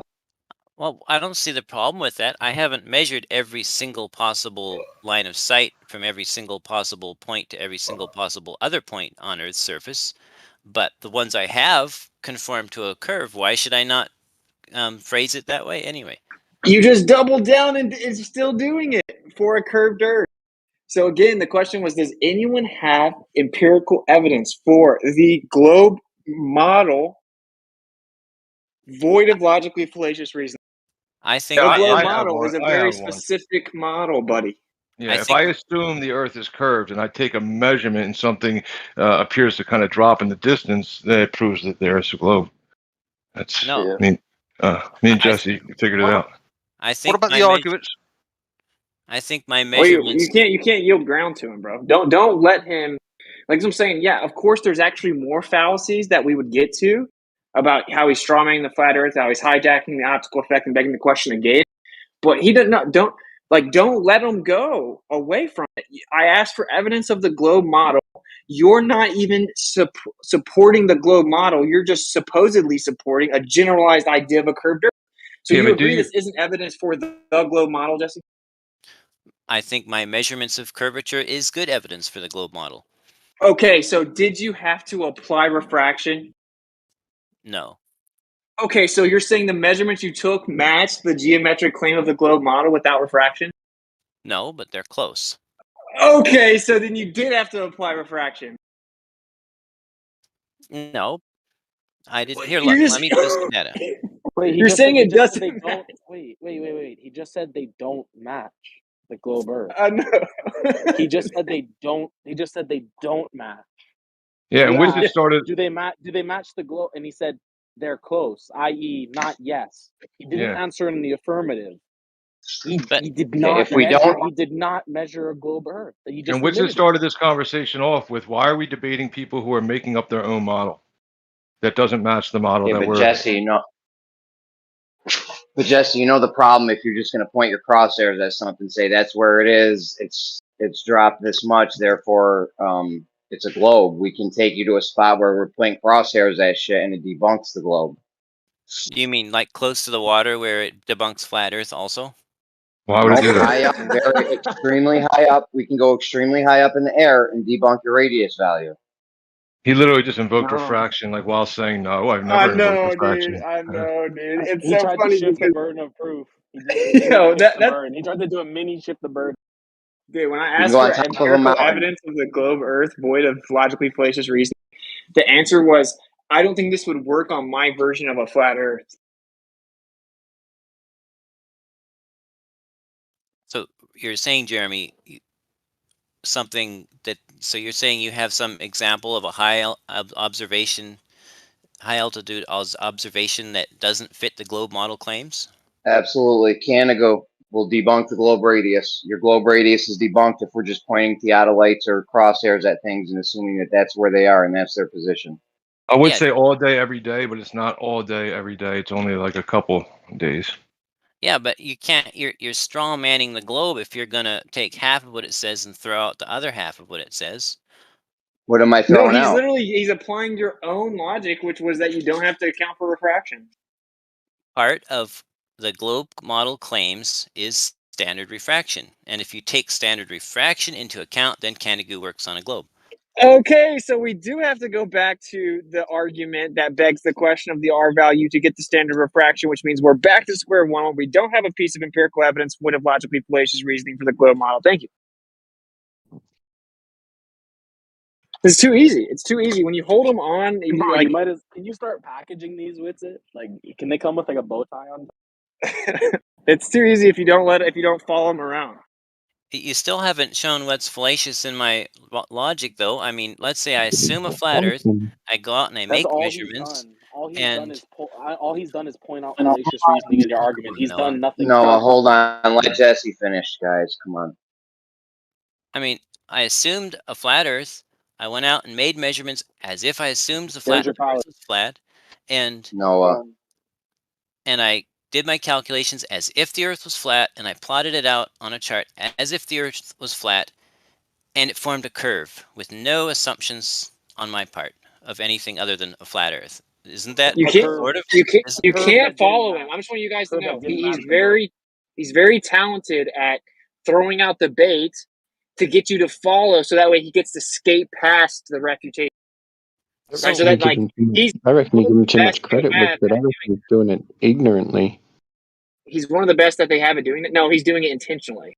hey, I don't know. I reckon you give him too much credit. I do know. That's why he said a curved Earth and not the globe model, because he knew I pointed out that there's a fallacy within the assumption of refraction. So he wanted to You reckon remove he's that refraction by just saying strategic? curved Earth. He's that strategic. You Yeah. Oh reckon? yeah. Yes. Wait, so what do you make of the discussions about the correlation of the latitude width of Australia versus the physical ground width of Australia? Wait up.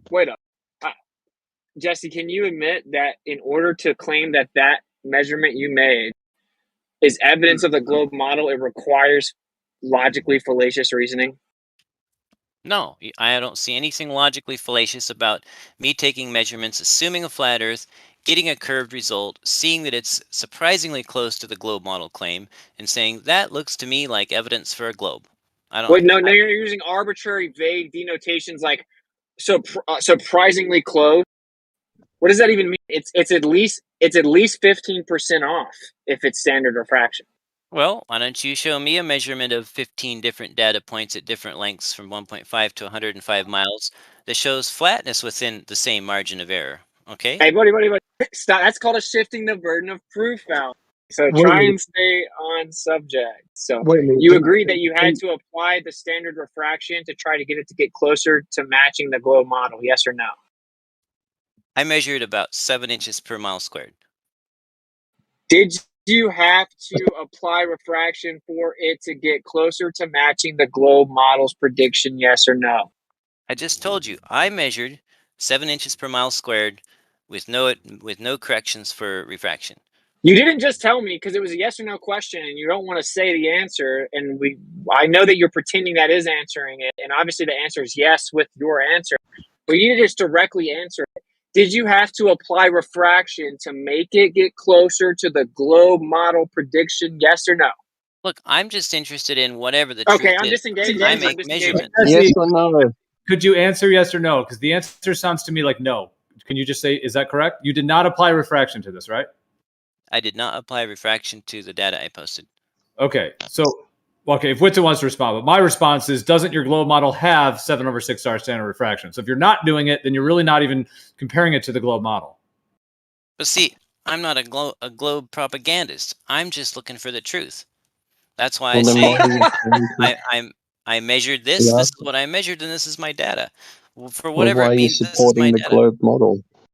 Dude, the question that you jumped in, wait, time out, Jesse, you jumped in to answer the question, which was, can any glober in here provide empirical evidence that the globe model is accurate, void of logically fallacious reasoning? You jumped in first in line as if you had an answer to adhere to those parameters. Now you've walked it back, and now you don't care about the globe model. So you admit you can't provide any empirical evidence that the globe model is accurate, void of logically fallacious reasoning. Do you admit that? No, I think the data I've gathered, the measurements I've made, the evidence I've presented, I think it does provide non-fallacious support evidence for the globe. Okay. But it doesn't match the globe model, though. Well, all measurements have some error. That doesn't invalidate them as measurements. No, it's off by at least 15%. So? Okay, so it doesn't match the globe model, so it's not empirical evidence. What's it? But how Wait, close so are you would it have to admitting? be? Are you admitting to using the refraction? No. He's admitted to me another time about this exact same thing, that he had to apply standard refraction to it to make it match the globe. He's intentionally not saying that right now because he knows I already pointed out something he can't rebut, which is that it involves a begging the question fallacy for his standard refraction. So now he's trying to distance himself from it. He compartmentalizes the conversations day to day.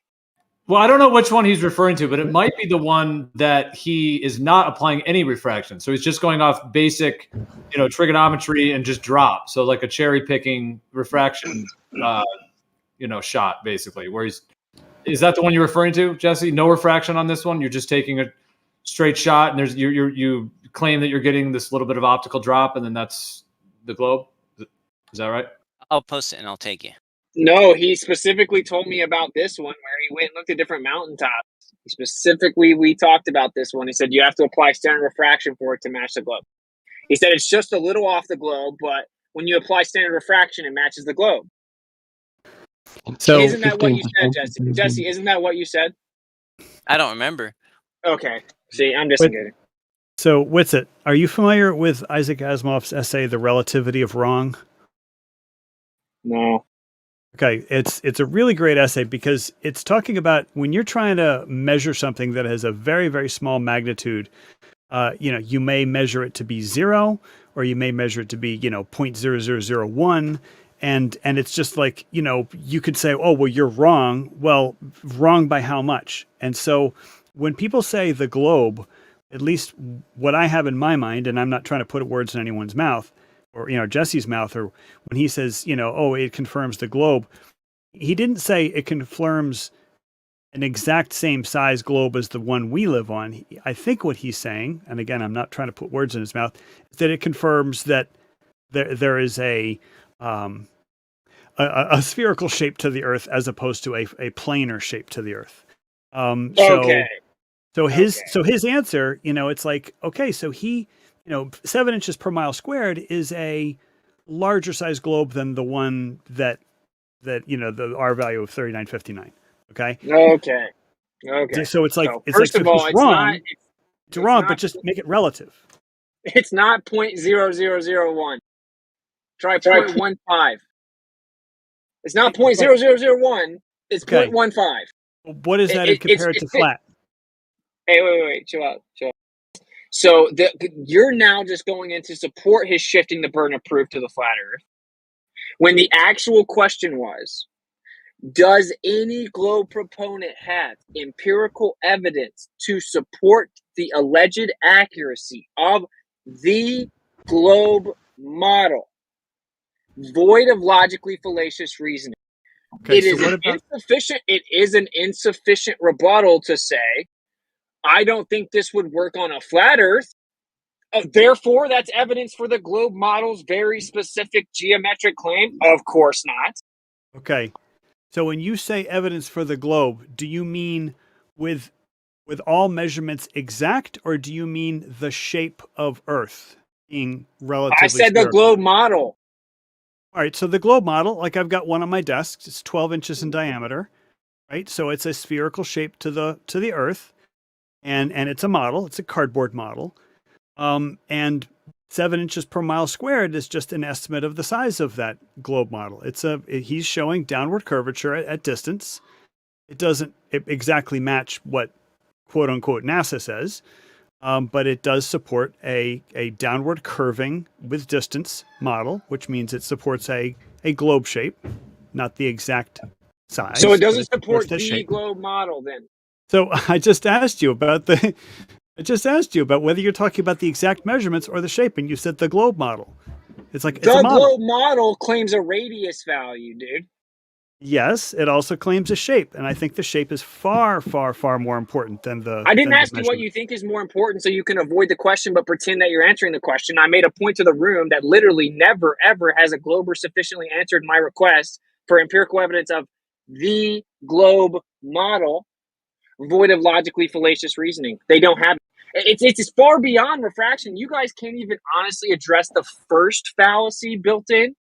So we can't get to the rest of it. How you just strawman flat Earth, shifted the burden of proof over to the flat Earth. How you actually just again beg the question of the globe itself. You hijacked optics, assumed Euclidean geometry based on the presupposition and reification of the globe model. It's an additional begging the question built in there. We can't even get to all that because you started adding other fallacies of red herrings, non sequitur, shifting the burden of proof.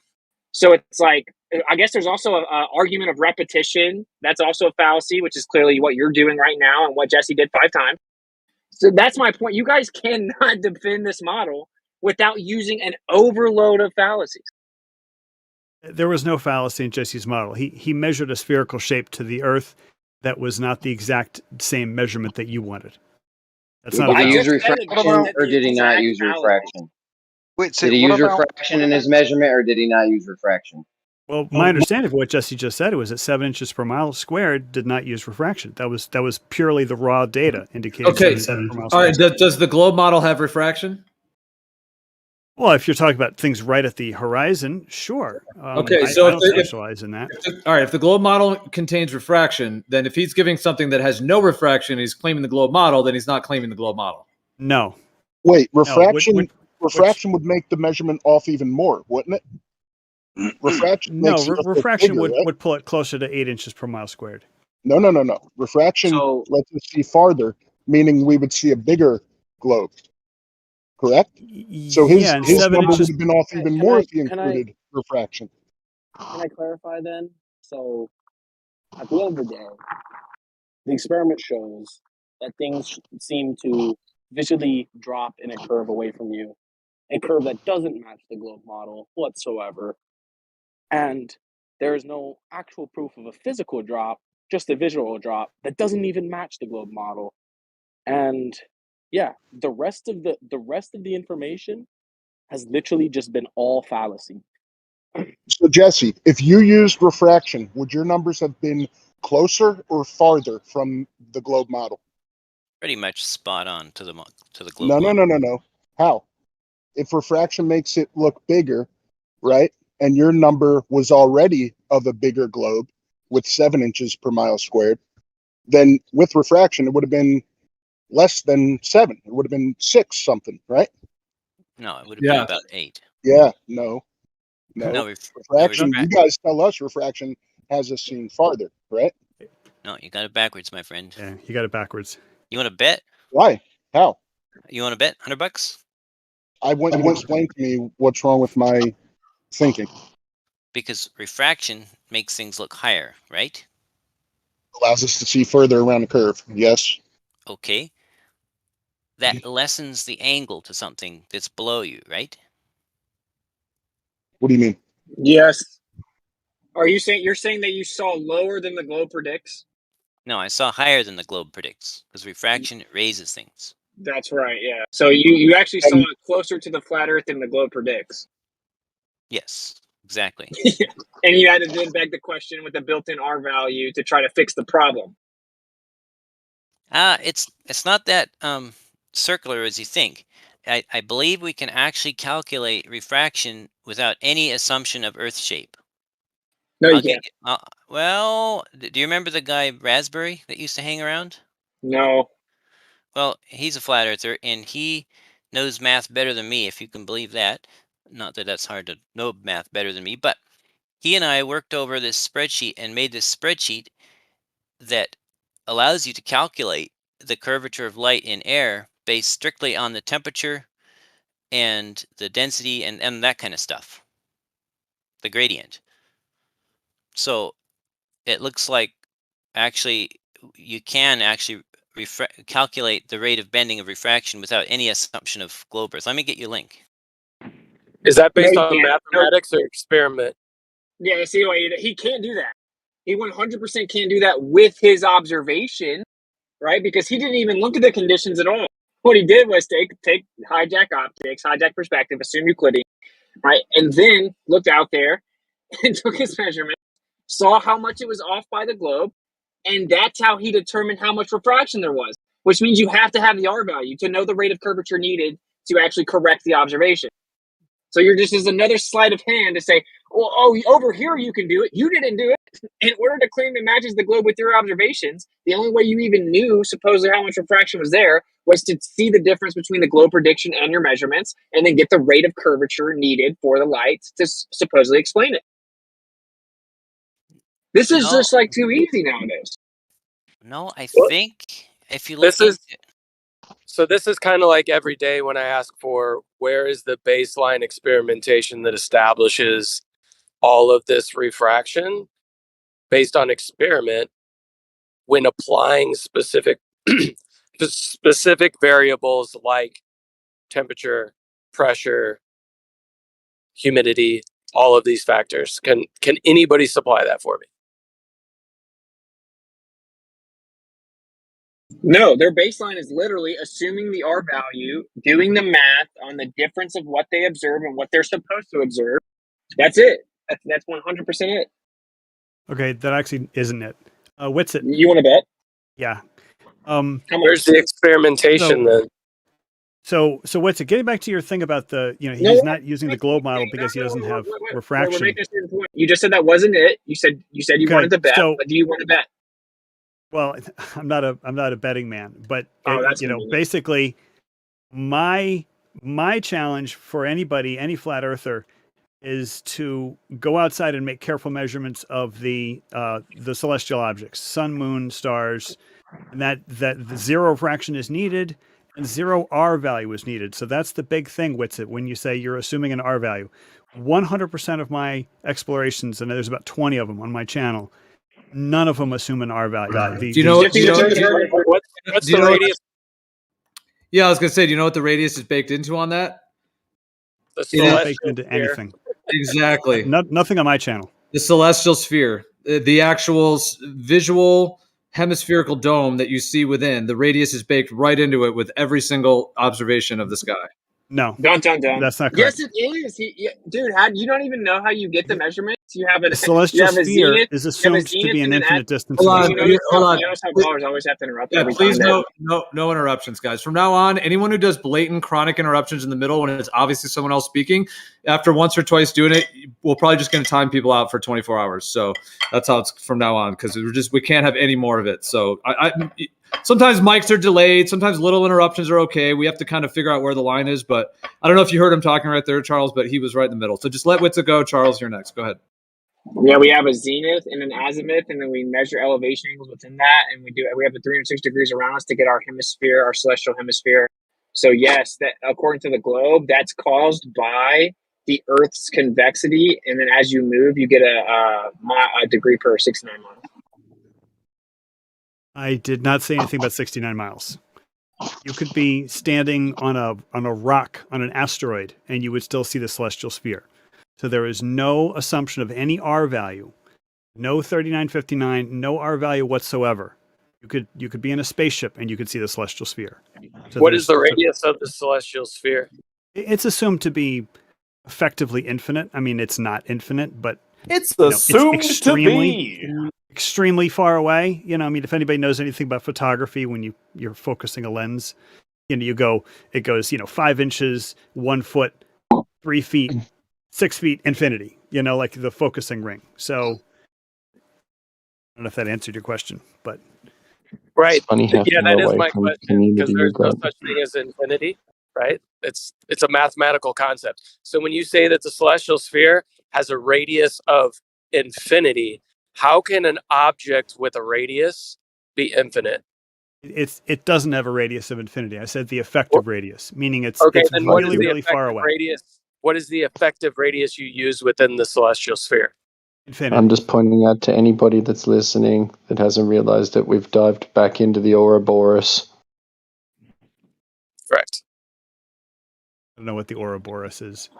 This is actually, it was a red herring fallacy to propose his shifting the burden of proof fallacy. So I'm just gonna start calling out fallacies. Okay, so what's it? I'm not sure where the shifting of the burden of proof is. All I'm talking about is studying the celestial sphere and all the other celestial objects, sun, moon, stars, planets. You said, how does it work? You said, I want somebody who's a flat earther show me how it works on a flat earth. That was your response to us exposing all the fallacies within the claim of the globe. You jumped in and responded by saying I was wrong and that there weren't any fallacies, didn't address any of them specifically, and then changed the subject. That's the red herring fallacy. It was an obfuscation. And then you did a shifting the burden of proof, asking us how something works on a flat earth as response to the critique of the globe claim. It's a textbook shifting the burden of proof. I don't recall me asking anybody how does this work on a flat earth. What I said was what you were wrong with Witsit was when you said that the R value was baked into, it was an assumption was baked into all the globe claims. And I can tell you very, very sincerely that there's 20 explorations that anyone can do on my channel as zero R value. Okay. No, I never said the R value is baked into all globe claims. You just made that sentence up to try to justify your shifting the burden of proof in red herring. Well, he may be referring to what I said. Are you talking about what I said when I said it's baked into the celestial observations? Is that what you're referring to? Because I said I thought that. it was Witsit. It might have been. It might have been Eugene. You said that in response to his red herring, though. So I have a question about the celestial observations. When you say that there's no R value required, when you're making elevation angle measurements, aren't you taking arcs of a circle? So when you're measuring to something, there's got to be a radius, right? Exactly. That's why Witsit had responded. He had said that you have your azimuth, your zenith, your elevation angle, declination, all of those factors. It's an XYZ axis, a plane within a sphere, within a hemispherical field of view, because you can't see forever. It's always going to be limited to some extent.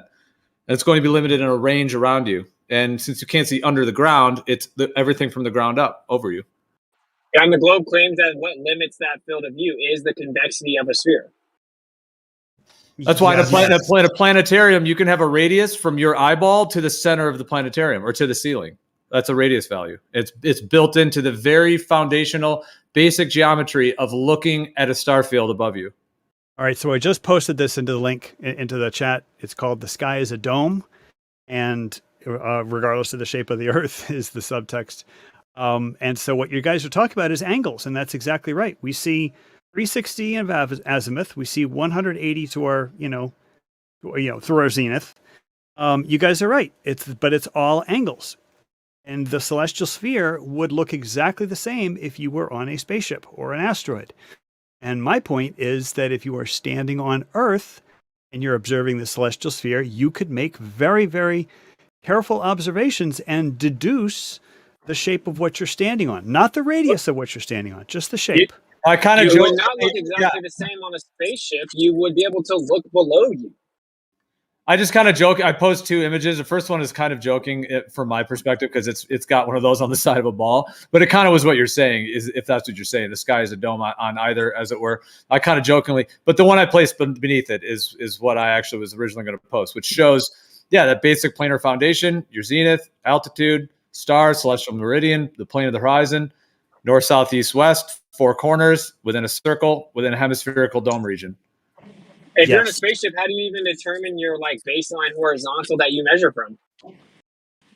Yeah, that's a huge fallacy to start talking about stars in a spaceship. That's a whole bag of worms there to get into that, because it's a whole bunch of assumptions. So we're talking about on Earth, right? Yes, but the point about the spaceship is that you would observe the celestial sphere. You don't know that. Well, that's an assumption. Even if that's true, even if you assume that's true, you can still see below you. So it would not be the same. You could see below you. Yes, you would see more of the celestial sphere than you could see on Earth. On Earth, you can only see a hemisphere of the celestial sphere. Why? Why is the globe claim you can only see the hemisphere? Because the celestial horizon is, being that the celestial sphere is effectively an infinite distance away, just looking around you at your horizon is essentially cutting the celestial sphere in half. Oh, so the curve of the Earth has nothing to do with the curve of the Earth. Yes, it does, dude. What are you talking about? No, the Earth could be flat, and you would still see the celestial hemisphere. Well, dude, we know that. We know that. But it doesn't work on a flat Earth. The curvature of the Earth blocks the sky. It does work on a flat Earth. No, the curvature of the Earth does not block the sky. Oh my gosh, you don't understand the basic geometry of the globe? I don't think you do. What blocks the sky on the globe model? Clouds. No, dude, Witsit was right originally. The curvature, the Earth, man, the curve of the Earth doesn't block the sky. In the globe model, I'm talking about everything from the horizon up. Then where does the sun go? It's not blocked. Okay? Where does the sun go? Where's the sun go during the sunset? Talking about on a globe. On a globe, the celestial sphere is described as a massive sphere of stars that surrounds a globe in space, in a vacuum, etc. So they're saying that the stars are way out there in a huge, huge, huge sphere that is infinitely expanding and all the other stuff that they, in addition. But for them, effectively, that's the claim. Then the globe is the sphere, the globe Earth kind of ideas. So yes, the sky would go under your feet and behind. We know that. Other side of, upside down in Australia, all that stuff. It's the same concept. So yes, you're believing the celestial sphere to be a sphere of these quote unquote infinite distance. So you're getting planar geometry, by the way. Parallel is planar. So you're creating the sky to be planar, and then they're inverting the geometry. And instead of taking the radius of the actual hemispherical dome we see, they're making that infinite, removing the radius and inverting it falsely into the claim that the Earth has a radius and it is a globe. It's just inverting what the sky is and inverting that into the sphere and a cross section of the two geometries. Well, here's a question. Do you guys believe in the 88 visible constellations? Can you respond to what Gio just said, though? Yeah, and let me just finish it. I said a lot, but let me just finish to say this. Yeah, but it's the same thing I'm going to resolve with, and then you can totally have the mic. So the last part is just that on Stellarium, there is the equatorial grid and the azimuthal grid. And depending on which one you choose, you can see the two that I'm describing. The one of them assumes the Earth is a sphere and makes the celestial sphere go all the way around underneath you, all the way out, it spread out like that. On the azimuthal grid, it has the planar foundation with the hemispherical dome over you. However, that latter one I just said is what we observe. That's the two green check marks. Like, that's what we observe, and that's what that shows. And it shows a planar foundation with that hemispherical field of stars that is always moving because it's part of a larger system. The other one, the equatorial grid, we don't actually observe that. It's assumed, it's claimed. There's NASA that claims pictures of balls in space. That type of celestial sphere that goes around a spherical Earth, that one is assumed, but it is the one that you were originally, it sounds like, referring to. Yes, there is a one-to-one correspondence between locations on the celestial sphere as described with right ascension and declination with latitude and longitude. And so, once the sky had been mapped out, meaning the stars, they'd been very, very carefully mapped out. You could go anywhere on the Earth, and then if you go out at night, you could use a very special telescope. It's like a zenith telescope. Basically, it's a telescope that can only point exactly straight up, and then you would be able to say, "Hey, I'm at latitude, 39.7, degrees north latitude," just by looking at the stars. So yes, to answer your question or to answer your point, Gio, there is a one-to-one correspondence between mapping the celestial sphere and then mapping the surface of the globe. But the celestial sphere doesn't make it a globe. That's the thing that I want to make clear. We know, bro. Sense. That's our whole Yeah, you got the last part right for sure. Okay. That was our whole point, yeah. But my question is, do you guys believe in the 88 constellations? Meaning, like, Taurus is next to I don't even know, Aries. Yeah, I mean, I would say those. I would say, yeah, exactly. That I would say they don't need to be believed; they can be observed just with your eyeballs. Yeah. All right. And my point, the sky. Do you believe in them? So my point with and I was half tongue in cheek, believe in the 88 constellations. My point is that they all fit together like a puzzle. Now, I've never seen the Southern Cross. I've never seen the two pointer stars, but I am assuming they're there. There's tons of pictures. But there's constellations that they all fit together like a puzzle. Every constellation has a constellation to its left, to its right, quote unquote, above it and below it. Yeah. And they all fit together and they form a sphere that has been cataloged for centuries. Okay, so a planetarium. What a planetarium is can be a planar foundational floor with a hemispherical dome up that you're looking up in the ceiling, right? Yes. Yes. So that's a hemisphere, and the stars can be mapped on it precisely how they're mapped on the actual Earth when we go out and look at it. Meaning, if you're in a planetarium and you pull up the location for where you're at, where the planetarium is, you can at night look up at the planetarium, look at all. You can walk outside and see the same thing. Walk back in the planetarium, see the same thing. Walk back outside, see the same thing. So none of that is a full spherical system of stars. That is a hemisphere. Now, I do think the sky has spherical geometry components to it. So because of it being a hemisphere and because of, I think, ultimately the quadrupole nature of the sky and the magnetic field and the flux lines have spherical geometry because it's part of a larger celestial sphere of the sort of larger container, the firmament, the vaulted heavens, etc. that is part of that system. But in terms of assuming that it is a sphere in terms of we being on a sphere and that those stars are all the way around us like that, you would have to show some verifiable evidence that that's the case, because what we observe is what I mentioned in the planetarium. That's what we can actually empirically validate and observe directly in nature. Yes, I'm going to say I agree with everything you just said, except for the part about actually, I agree with you about the spherical nature of what we stand on. You would have to see more proof, and I would agree with you. Everything I'm talking about with the celestial sphere can work on a flat Earth, but the celestial sphere has to encompass the Earth. And the point that I wanted to make, and you have a very good point with the planetarium, is that the sky continues to rotate throughout the whole night. So if you're in the winter months where you get, a lot of months or a lot of hours of darkness, you could see many, many more degrees of the celestial sphere than just a hemisphere. You may see 3/4 of a sphere, right? If you watch all night. Does that make sense? What?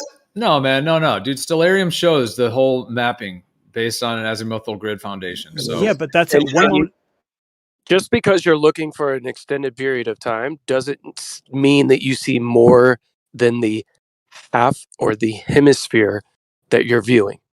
Yeah, you're talking about over time, Charles? Is that what yes, I'm talking about the entire night. Just one night. Well, yeah, dude. You're going to see a whole swath of it over a whole night. Yeah. So how is it? What is the relevance? The relevance is that if you did this, over not just one night, but over months, and then also you went south of the equator and you observed the southern stars, you would map out with your own personal observation, literally a sphere of stars. You could name the 88 constellations. They all fit together like a puzzle. That is one of my core points behind studying the sky. And none of this has anything to do with the shape of the Earth. Does that make sense? Yeah, we know. Yeah, because what happened was we looked at the sky and then people tried to just make the Earth a globe out of it. Right. Okay. So if we can get to an agreement, and first off, I want to say I really, really appreciate the tenor of this conversation. So thank you, Gio, for moderating. If we can get to a point in this conversation where we say, you know what, I think the celestial sphere is sphere shaped. I mean, it's huge, right? It doesn't have a radius value. But that the 88 constellations do fit together like a three-dimensional spherical puzzle. Then we can get to the next step and ask ourselves, well, who can see what part of this celestial sphere? And that's a big, big key to the puzzle. And figure out the shape of the Earth. Yeah, but you are assuming the shape of the Earth when you say people can go to the southern hemisphere and map out the other hemisphere of the dome. Well, either way, go ahead, Napalm. I was just going to say that it's the presentation of the stars themselves based on how we view the world, meaning our spherical vision that we have, the way that our perspective view of the world presents itself to us is the only way that there is a celestial sphere to begin with. It's not that there is a physical celestial sphere that you're talking about. It's solely based on how we perceive the world. Yes, and that's why I had that video said the sky is a dome. But I want to point out, like Regis had a really good point. He said, because I was using the word southern hemisphere. Okay, let me retract southern hemisphere and just say countries like Australia or South Africa. So I'm making no assumptions about the shape of the Earth, but if you were to travel to other lands, say Australia, and then map out what you saw, you would get a complete spherical map of the stars. No, I mean, it's constantly updating based on the observer. Do you mean over a year? You didn't specify. So it's a hemisphere that moves at a very particular rate. So it's a hemispherical region of a larger system, and that larger system has its cycle to it. Like the sidereal day, 23 hours, 56 minutes, it's making its full rotation. And different areas are going to get a different region of the sky. So the ones in the north will have the north, equator, equatorial, the south, etc. However, we all, like, no matter what part of the Earth you're in those latitudes at, north, at the equator, or south, you will get a very similar. I mean, there can be sort of the local conditions and visibility, and then the sun is different length. The days are different lengths as well because the sun moves in the sky as well. But even just taking those parts out for the moment, but the actual stars that we see are consistent in the north, equator, and south. And in your hemispherical region of view, you're going to get like a clockwork passing of the star field above you in that region, and it correlates with those latitudes.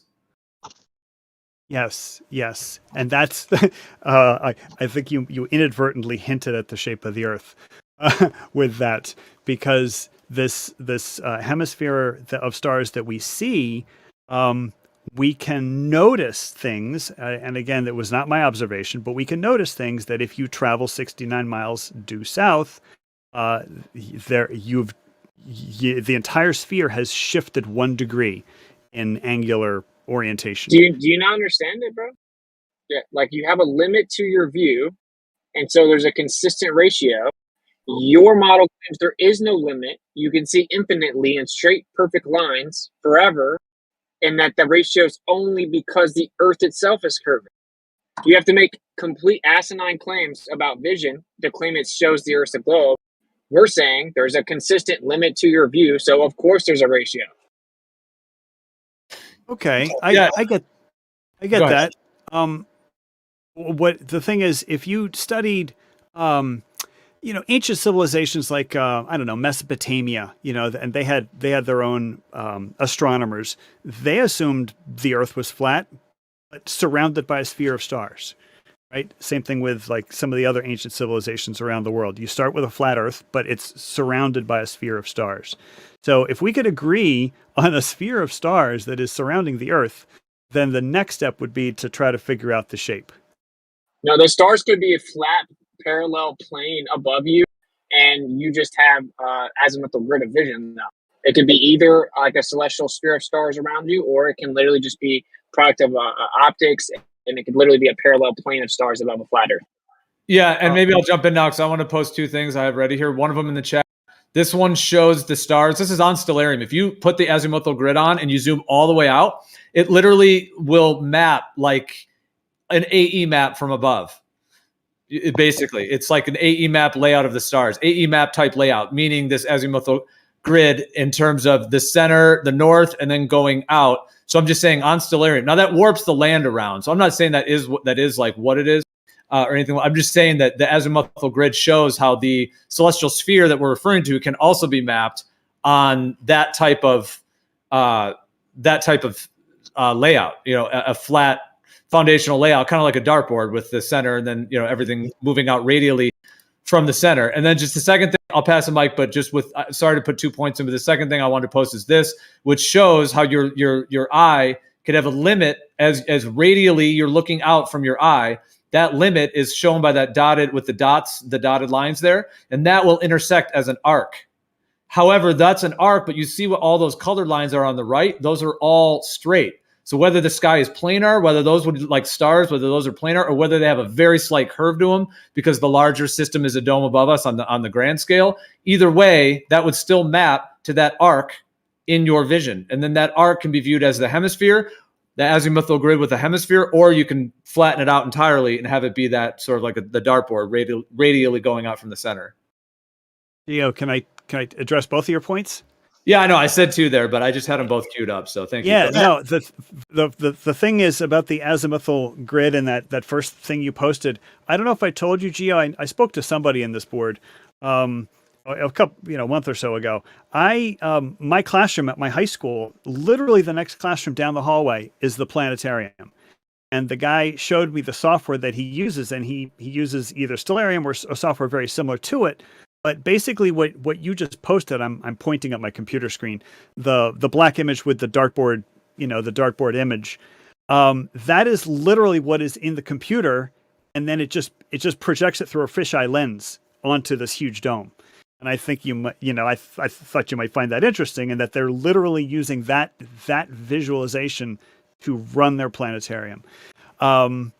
So yeah, your point is absolutely dead on correct. But getting to the other part about the way the eye, is looking at the colored lines and how it appears to be an arc, that would make sense if we didn't have the 88 constellations fit together like a spherical jigsaw puzzle. And that's a sticking point. Every constellation has a constellation to the left of it, to the right of it, above it, and below it. And if you fit them together like a puzzle, you will get a sphere. Okay, so that's the part that you're going to have to elaborate, is where you're getting a sphere claim from that, because I'm pulling this up right now. This is actually this happens to be the eclipse, but it just happens to be a basic. So in terms of like a zodiac, and because you're talking about the constellations, yes, and sorry. The real one that I wanted to post, well, that one shows a zodiac layout, and the point is that those are all the 12. Those are the 12 zodiac constellations in a circle, basically an azimuthal grid where you have the center, and then everything goes out radially, just like the face of a clock. So that's one thing, is that this doesn't require a sphere, and in fact, even astrologers in today's world that are heliocentric, meaning they believe it's a globe, they're all using geocentric charts that have the sky as a planar surface, essentially, or as a radially, a circle, a radius, a circle. I mean, it's interesting. The sun's a circle. A lot of the celestial objects, that goes deeper into the other components of it. My point is a flat circle in that sense. And then this shows the stars mapped out over like an AE map. I'm not saying this is exactly what it is, because their southern star field doesn't quite fit in terms of just laying them out like that way, in my viewpoint. So I'm not saying this is the way the stars are laid out. Nonetheless, they can be mapped over a flat surface. Another example of it, if I can be on point with my posting, and I'll totally pass the mic. I've gone on kind of long here. But just the last part here is a planisphere, which is a flat disk inside of, it's like 3 layers of cardboard. In the middle cardboard is a flat disk, and that's the stars. And you can spin that, and you spin it underneath, and you see that little opening in the planisphere. It's a star chart. That opening is the part of the sky you see. That's the hemispherical, as it were, range that you see. So you have to get these for different latitudes, as one of these planispheres. So my point is that also is a flat disk of the stars, also maps accurately what we see. So where are you getting that it has to be a sphere, or that it is a sphere, in terms of the way you're describing it? Because it is a hemisphere, but that can be mapped on a planar surface as well. That's the thing. Hemispheres and planes are interrelated geometrically. It's the sphere that you're referring to that would be something different in terms of making the stars in an entire sphere, this far distance away, and then you're trying to claim that there's something exclusive about that. Gio, first off, I think this is the best conversation we've ever had. You raised very, very good points, and the first one was that the 12 zodiacal constellations. I'm claiming it's like around the what is it called? The ecliptic in the celestial sphere, and you say, well, it doesn't have to be. It could be, a circle. That's a very good point. The part where it has to become a sphere is the fact that if you have these constellations, and literally every constellation has one to the left of it, to the right, above it, and below it, then there can't be an edge. Just like the zodiac wraps around, and the last constellation of the zodiac links to the first constellation. The 12 months of the year, the 12 signs of the zodiac. There's no beginning, there's no end, right? That also works north-south. So I live in. Wait, prove that though. You got to prove that. Yeah, can't you evidence a couple of constellations that don't match, or? So if you take any. Like a planisphere that Gio was talking about, they have planispheres for the southern constellations. All right, check it out. This is the planisphere. This is like a grid of the inside of a planisphere. Check that out. So that shows you have your 12. You see all the 12 constellations. You see all of the stars. They're mapped radially on an azimuthal foundation. Right. And that's a hemisphere of stars. If you had, that's not a hemisphere. It's actually more than. If you had that cutout, that oval cutout, that sort of represents a window into the stars. The point is like this. Like this. Yes, exactly. The window looks a little bit small, but yes, it's a little small. I agree, and that one has 12 signs on the outside too. You see all those sections. So the point that I'm trying to make is that you have southern celestial constellations, like for example Crux, or otherwise known as the Southern Cross. I've never seen it. Well, it is next to Musca. It's also next to Centaurus. It's next to Vela. It's next to Garina. Well, those are the 4 constellations that are around Crux. Okay, so every constellation has another constellation on its edges, right? It's not necessarily left, right, up, down, but I think you get the idea. And just like the 12 signs of the zodiac, those 12 constellations link up in almost like you called it a circle. I'm going to call it a ring. The other constellations, the Northern Hemisphere constellations, work as well. And one of the projects that I've given myself this summer is to build your own celestial sphere, where I'm just going to take the constellations. I'm going to get them off of, some Wikipedia or something. And I'm just going to get each constellation and I'm going to scale it so that the degrees match, like 10 degrees is 1 inch or something. And then you could print it out on a bunch of paper and literally cut them out with scissors and tape them together. And you'll find that it has to be a sphere. No, you of claim stars. that it continues north to south. So I'm asking you to validate that. So you're saying that I can go south and see the constellations, then just keep going south where I pop back up on the other side of the ball and see the constellations again, and they connect? Can you validate that? No shape of the Earth claim was made. I was talking about the constellations only, not the shape of the Earth. If you are said they connect north Australia, and south, though. You're in Australia and you are mapping out the constellations that you can see from Australia, you will find every constellation has one to the left, to the right, above it, and below it.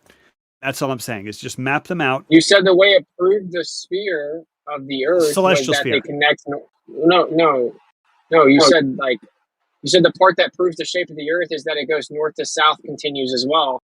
But you can't prove that. You can't prove that you can just see the Southern Cross, keep going south, pop back up on the other side of the ball, and the constellations connect. Okay. You can't prove that. Can I withdraw my claim? Because I think I might have been misheard. I'm just talking about the celestial sphere in this conversation. So maybe we talked past each other. I apologize. That's fine. No, I'm saying we agree that you can't prove that, and that wouldn't be the case on the sphere. That would be the next step. I'm not ready to take that step just yet. Let's just focus on the celestial sphere. But I hope you got my point, Witsit, in that you got 88 constellations, and every constellation has one to the left, to the right, above it, and below it, which would not be the case if it was just either a plane, or a dome of constellations, because they all link up. If you keep going on the celestial sphere, the constellations go completely around, just like the zodiac constellations connect around. That's my point. Why would that not be the case on a plane Earth? Because if you were looking at a plane, then at some point, the constellations farthest to the left are just going to run off your field of view. Right? They're not going to link up to the constellation on your right. Yeah, man. It's Are like you saying it's like a similar thing, like with there being more land, or the land is warped in the south? It's like the same for the constellations. Like they would be seen further. Is that almost what you were saying? Like they would be. No, because is that what he's saying? No, well, I mean, imagine a map of the United States, and let's say you go like New Jersey is on the east coast of the United States, and so it's you go east of New Jersey and get to California, and it's no, that's not the way it works. So it's like if you map the stars onto a plane or a dome, that dome has edges, so you can't just go off the left edge and pop back up on the right edge of stars. I'm not talking about the land. No, man. That's a whole different assumption you're making, I think. I think you're confused about east and west. Yeah, because dude, there's no problem with the way you're describing in terms of constellations. I mean, I know it very well in terms of the way it's laid out. I've studied it for many years in terms of the layout of it. And just like I'm posting all those images of planispheres and of the stars mapped that way, even like I said, right on Stellarium, you can click azimuthal grid. You can look at it. You can see the dome above you and the planar foundation of the ground. You can move that to any position, and it shows you that planar or that hemispherical dome, as it were. of those stars. And then you can even make it into a planar grid. There's nothing about a sphere in terms of what's required. And even if you take it in general, I'm not saying this is exactly the way it is, but I'm just saying if you were to take like a record, like with music on it, all the little grooves that make the music in the records, imagine that those are all little stars. You have even the little thing to play the music, the little whatever it's called, the wand or whatever, the needle that you place on it. That's like the sun. But if all those little pits and grooves in the record are the stars, that's moving over the Earth. Now, whether you view it as a circle like that, like an azimuthal grid, or whether someone has another idea, I'm just saying, laid out that way, it works. And that's the way it's worked since the dawn of time. That's why these planispheres and star charts and azimuthal grids are always planetariums. That's always been the foundation. That's how celestial navigation works. You have the XYZ, axes, and you have your declination, azimuth, your zenith, all of those angles to create your horizontal baseline and your angles. All of those angles within the system are within that grid system. And there's nothing that contradicts, there's nothing about the way the sky works that doesn't fit in what I just described. Meaning there's nothing extraordinary about it that I've ever seen, but you're trying to explain one that indicates that it's a sphere, because just because constellations are next to each other in those ways doesn't mean that it can't be moving over in the way I described. Honestly, I think he's literally just misunderstanding. He thinks he's going in a straight line, like following east and west, and he would be able to come up the other side. But you're going in a circle. You're not going in a straight line. Are you talking about like a square kind of idea, or no? But let's go to your record analogy. If you placed your record down and let's say you just sort of started drawing dots on it and labeling constellations, with ridiculous names. Whatever constellation is on the edge of your vinyl record, what's to the right of it? Meaning, like, if it's on the right edge of the record, what's to the right of that? That's off the edge of the record. You see what I'm posting? Yes. Okay. What's the right edge of a record, though, bro? You're always going to see the outer loop. Yeah, you're just on the outer. You're just on the outer region. But the thing is, we still see in the same range because our eyesight's limited in the atmosphere. So you're still seeing. It's not going to necessarily look more spread out in that way because you're still seeing in a local region. It's just that the star spacing changes and is slightly different, which is why when you look at this chart I just dropped, and this is how they map, like the celestial sphere can be mapped this way, and you see how the ones in the center are more clustered and the one on the outsides are more spread. But as you observe it in your local region, there's, what I mean? So imagine this whole thing is turning. So what are you saying that's the problem with that? So going to the grid that you just posted, the one that's blue in color, in the lower left, there's this thing called Mars, and I'm looking at the constellation. The constellation is called Hydra. Okay, that's close to the label of Mars. It's very hard to read. I had to zoom in.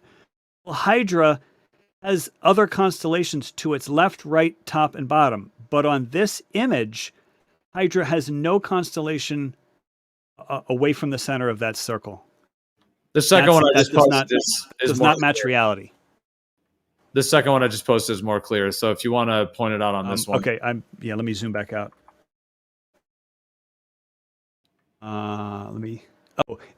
This one's very hard to read. You said it's easier to read. I've got a black background because I'm using, I guess, the dark mode. So sorry, Gio. So you gotta just open it. Just click on open in browser, and it'll open in your browser. It'll be white. But how'd you get to be so smart? Okay. Oh no, that's great. That's really great. Yeah. The point I'm trying to make is that this is it's a very interesting view of the constellations, but there is an outer edge, which there is not an outer edge in actual night sky watching.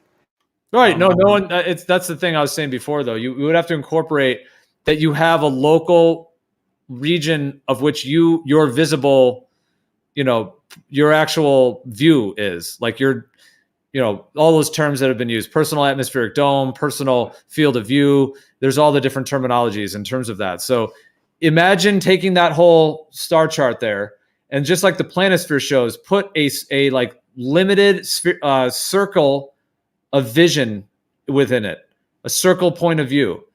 And we cannot see beyond that. because we're not able to see forever. It's just, we're mammals, we're animals. Our human eye is not designed like some kind of infinite laser machine.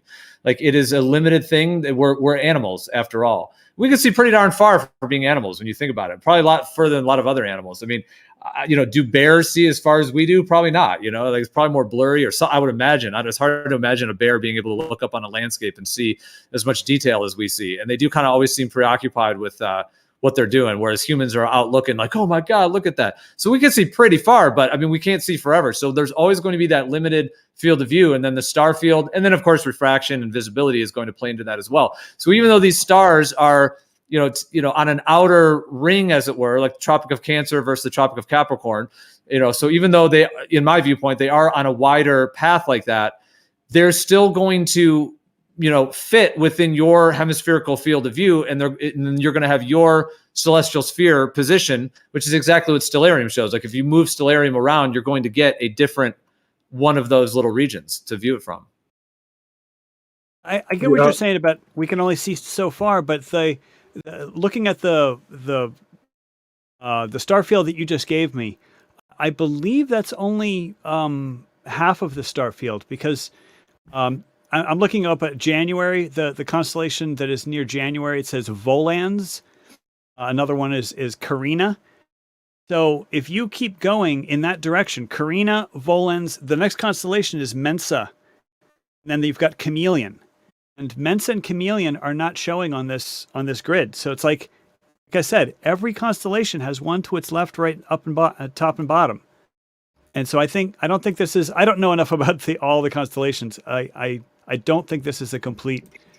All right. Well, I agree that there are constellations up, down, left, and right in every region. I agree. Just like north, south, east, west, it's like the quadrature nature of our field of view, which is why we have north, south, east, west. And within that, you're going to have 4 quadrants. And within each quadrant, you're going to have the various stars that you're seeing, depending on your position. So you might get the Big Dipper if you're in the north, depending on what area you're going to see Polaris because part of your grid, etc. And so that being mapped the way I'm describing on a hemispherical field above you is how it's been done since the dawn of time. This is why we have elevation angles and declination and all of those factors. So I've still yet to understand how in any way that there's anything about the constellations being positioned in the way they're positioned in the quadrants of your visible sky field, and how that somehow has to only fit on a sphere in a different way than I'm describing. I haven't. Yeah, okay.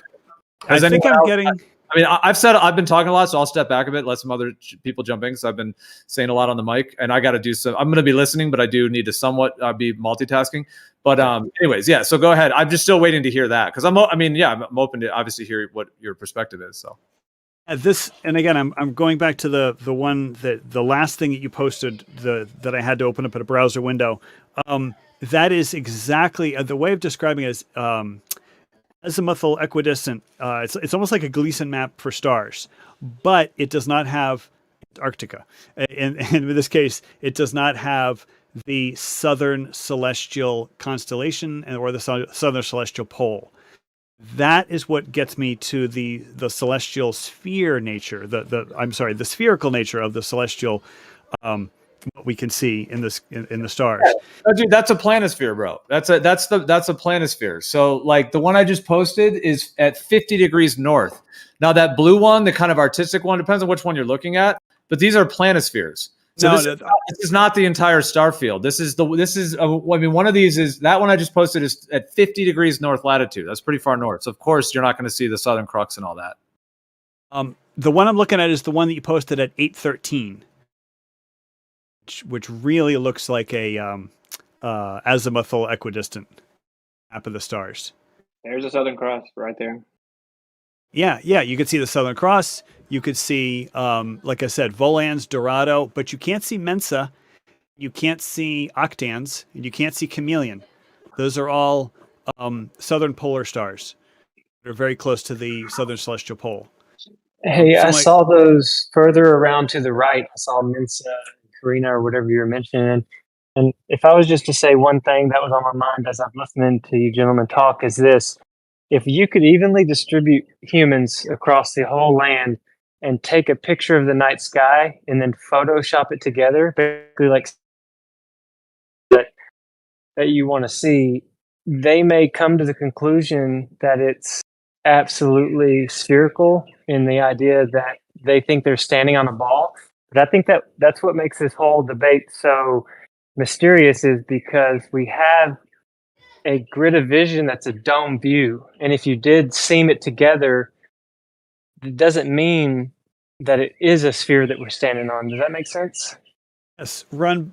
Is it Run Boston Bear? Yeah, my name's JT.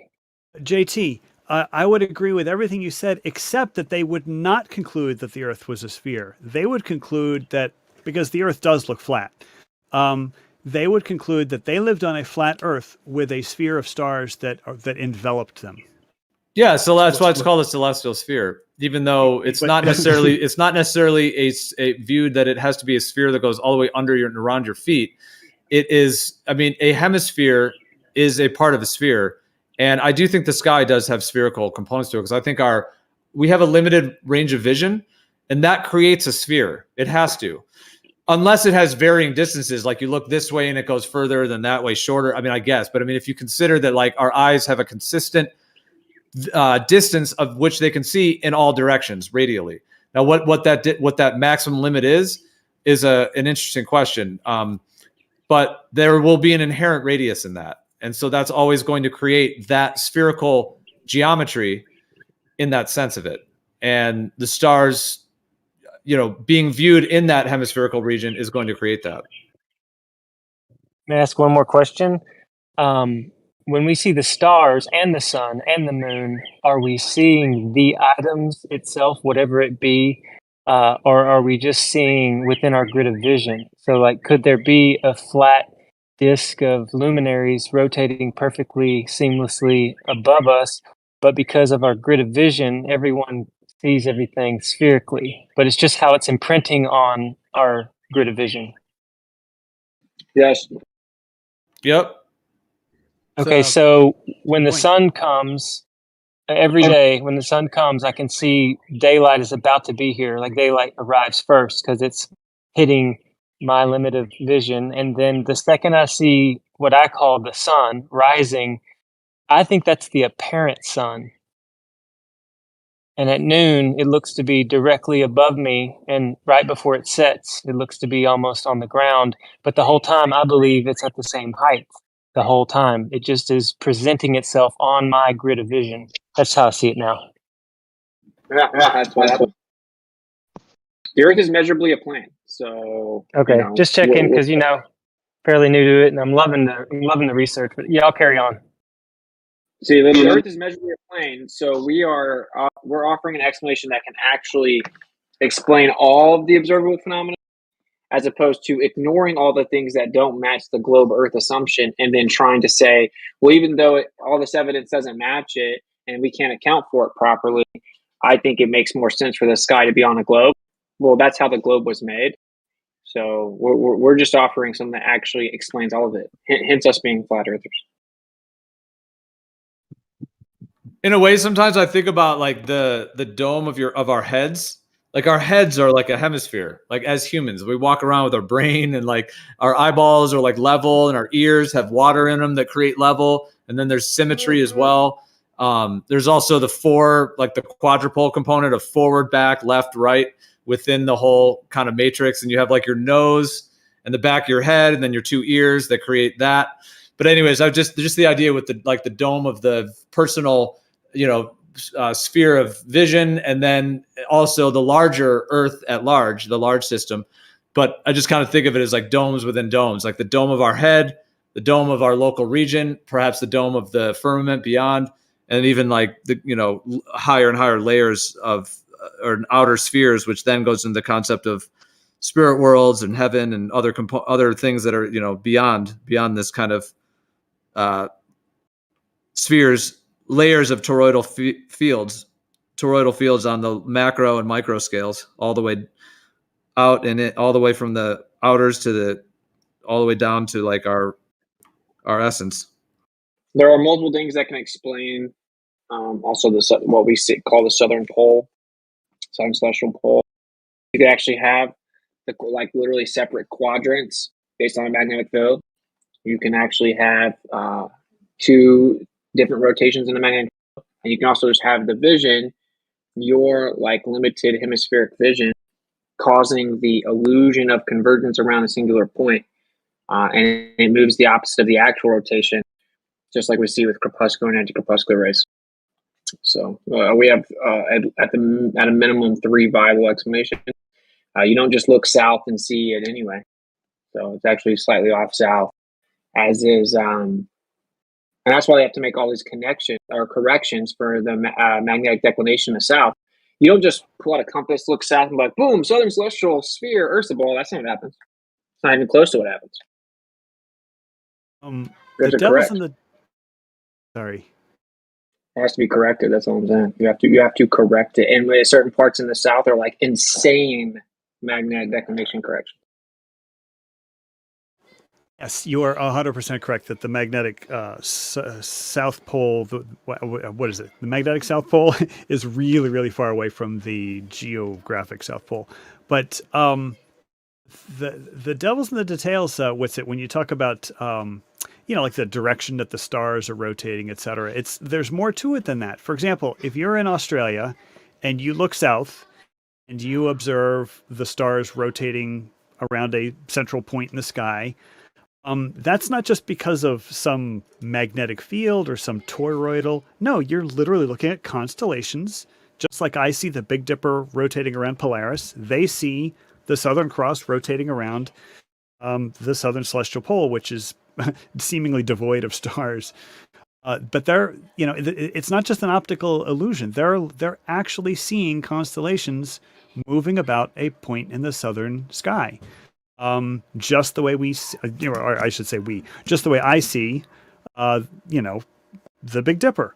But you went right past what I said and then just reasserted that you're looking south and seeing the southern pole star which not even star, of course. But again, the way that you quote unquote look south is you make insane corrections for declination.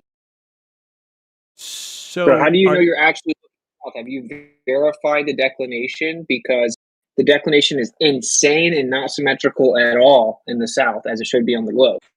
It should be symmetrical. It's not symmetrical, but it makes sense that you have to make insane corrections if the Earth's flat because it's much wider in the south. So someone pulls out their phone or they make magnetic declination corrections. Usually it's built into your phone. They think that they're looking south, but they're actually not looking south. They're just making the corrections that the globe doesn't match. Okay, so throw out the compass. Right? Let's just throw out the compass. If you study the stars, you'll see that the Orion's belt is on the celestial equator. And so Orion will be rising due east, no matter where you are on Earth. Orion's belt will indicate due east when you see Orion's belt come up over the horizon. So you could say that's just due east.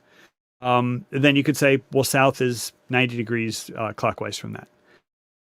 Does that make sense? So, I mean, I'm assuming that you believe that people in Australia know where south is, like really know where south is. Like they're not confused.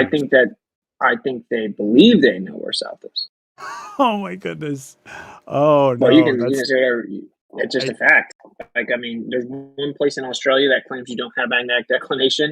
You have like 179 degrees. Or you keep saying throw out the compass, but then you're pretending that we see the actual position of the stars where they are, when we're specifically saying that isn't the case, and that it's actually an optical effect, just like the sun looking like it sets west and rises in the east. Say on the equinox on the equator, but on the planar, if the sun's moving in a circle around you, that's an optical effect based on limit of perspective, causing it to look like the sun comes up directly east and sets directly west, even though it's actually going in a circle above you. And you can actually replicate this with a dome.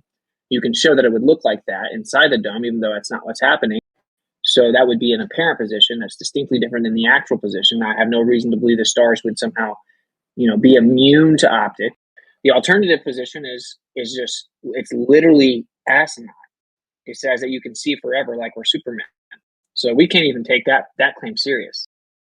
So what's it? That was almost the textbook definition of a Gish Gallop. You put like 20 points in there. Dude, but they were all good points.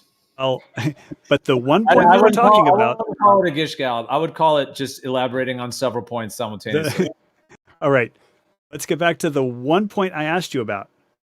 do you feel the people in Australia genuinely know where south is? I already answered that. Already answered. You it seemed like it had to do with magnetic, and that's why I said throw out the compass. No, I So said they think they do, but I addressed the compass and I addressed you looking at the sky and assuming you're seeing an actual position in order to determine that. Okay, then forget the sky. How about latitude and longitude? Do you think that the people in Australia have accurately mapped latitude and longitude of their country? That literally comes from the sky. Didn't answer my question. Do you think the people of Australia have accurately mapped latitude and longitude for their country? I think that the longitude lines are inaccurate in the southernmost part of Australia. Okay, thank you for that question. What about the orientation of longitude lines? Do you think longitude lines in Australia go north-south? I think they diverge away further and further south, and as opposed to converging back down, like the globe predicts. Evidence of this is time zones. And I appreciate the back and forth, Whitsett. What about one line of longitude? Like, say, the one line of longitude that goes through Sydney, Australia. Do you think that line of longitude traces a line north-south? Sydney. I think they can be generally accurate because the discrepancy would be in between. Okay, fair enough. So my point, Whitsett, is that if they know where the line of longitude is, like let's say in Sydney, then they can look south. Again, no compass involved. Let's say the streets of Sydney are aligned. I'm not really sure if they are or not. But what I'm saying is I believe that the people of Australia know where south is. Know what the south coast of Australia is versus the north coast. That's what I'm saying, is that when they look into their southern sky at night, they see their stars, including the Southern Cross and the 2 pointers, doing a circle or tracing a circle around an imaginary point in the sky. It doesn't really seem to have stars, many notable stars. And that was the point that I was making, is that people in Australia look south and they see the southern celestial pole. We're going in circles, man. You just keep begging the question of south, and now you've built it all upon longitude lines. Like the longitude and like the latitude and longitude system comes from the sky, and then they just continue this straight line out, assuming the sphere symmetry. They loop it back down and make them converge. But again, duration of the sun, like the time zones, show that's not even true. So I mean, I don't. I'm not talking about time zones, not talking about the sun. I'm just talking about whether or not people in Australia can look south and see the Southern Cross and the 2 pointers tracing a circle around an imaginary point in the sky, in their southern sky. The way people think they know they're looking directly south is using a compass. Okay. So what about stellarium? Geo has mentioned stellarium a bunch of times. What if you typed in Sydney for your location and you punched in stellarium? Because one of the big selling points of stellarium is you should be able to project stellarium onto a dome, or you could just use your computer screen, and then you should be able to go outside and you should be able to see exactly what it's showing. Do you believe that stellarium works in Australia? Stellarium literally corrects for magnetic declination. There's no magnetic declaration in stellarium. There's no. Yes, there is. How do you think they determined their directions? Okay, we're not talking about a compass. We're not talking about magnetics. We're talking about stars in the sky. Yeah, they give you a direction in stellarium. So like when you look at the Southern Cross, for example, at the same time from 3 different southern continents, it gives you not south, it gives you like southwest at different elevations, right? And actually if you line them all up on the globe, they don't even work. Doesn't even intersect on the position on the globe. And it gives you a direction, and that direction accounts for magnetic declination, so that you're supposed to be able to go outside, pull your phone out, look at your compass to determine the direction so you can match it with stellarium. Okay, I don't think you understood what I said. Just typing in the word Sydney, Australia into stellarium, and it will transport you there digitally. And if you were sitting in Sydney, Australia at nighttime, you feel that the digital display of stellarium would match what you saw in your actual night sky. If you look in the right direction that you have pulled up on stellarium. Yeah, there's also a difference between mapping those. Okay, there's also a difference between mapping that to the land for example, like in Sydney or where people's are living, their homes, their, internet connections, all that stuff. That's one thing to have the sky match in those local regions. That's not hard for them to do. The questions will remain, though, in terms of the deep southern oceans and the distance between the continents and perhaps some of the details about the continents themselves. Yeah, like in Australia, the whole entire middle of it is basically like not inhabited. Yeah, it's a big desert. Yeah, that's what I've heard. It's like a huge half of Australia is like, ton of it is government land as well. Is like a tremendously huge percentage of it that is. So yeah, it's kind of no man's land out there. It seems like almost like Google Maps to the actual roads in Australia. They've clearly been fudging what the Google Maps show compared to what you actually see when you drive the roads. So like you keep saying that you can just look at stellarium and then go out and it matches. How do you do that though? When you look at stellarium and you see certain stars in your sky, you're looking in a certain direction. What if you lie on your back in a field and you're looking straight up, and then you use the stellarium, the AE map version? I forget what Geo called it, but the one that looks like a circle. The azimuthal grid. The azimuthal grid. Now we've gotten full circle. Yeah, we've gotten full circle back to you just invoking the azimuthal grid of observation, and you're not talking about a southern pole star or a southern celestial pole. So that's fine.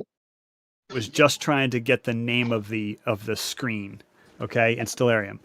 I'm not trying to invoke anything. I'm just trying to say that if you literally typed in Sydney, Australia as your location, then you went to some, somebody's backyard or a city park, and you lay flat on your back and you just stared straight up, not south, but just straight up. Can we agree that the display on the stellarium computer screen would match what you see in the actual real life sky? I would agree to that. If you're talking about, not to exact perfection, because obviously it's a computer. Yeah, but there could be some like slight distortions and whatnot, because obviously your computer screen is not the right shape either. But you can replicate it quite like some of the really advanced planetariums where they have these huge, like essentially like, LCD plasma, different technologies of like a screen that's actually curved. And then the stars, you can pull up anything on it. And those are pretty cool. So now they also use those for trying to zoom into like huge galaxies, with like Hubble and these other kinds of images. But if you just take it of the actual stars, it can be even way more accurate than stellarium is. But yeah, that's why they have the azimuthal grid on stellarium, because that's how it's actually mapped. That's how the celestial sky is mapped. It's just a matter of how that matches precisely to the soil. That is where the contention would be. Meaning if you go Sydney, Australia, okay, that's one area, that's one region. It's not that hard for them to be like, what's the sky in Sydney? And just make sure it's in the program. So that's not hard for them to do. And they could do that in London and France and all these, everywhere we live, basically.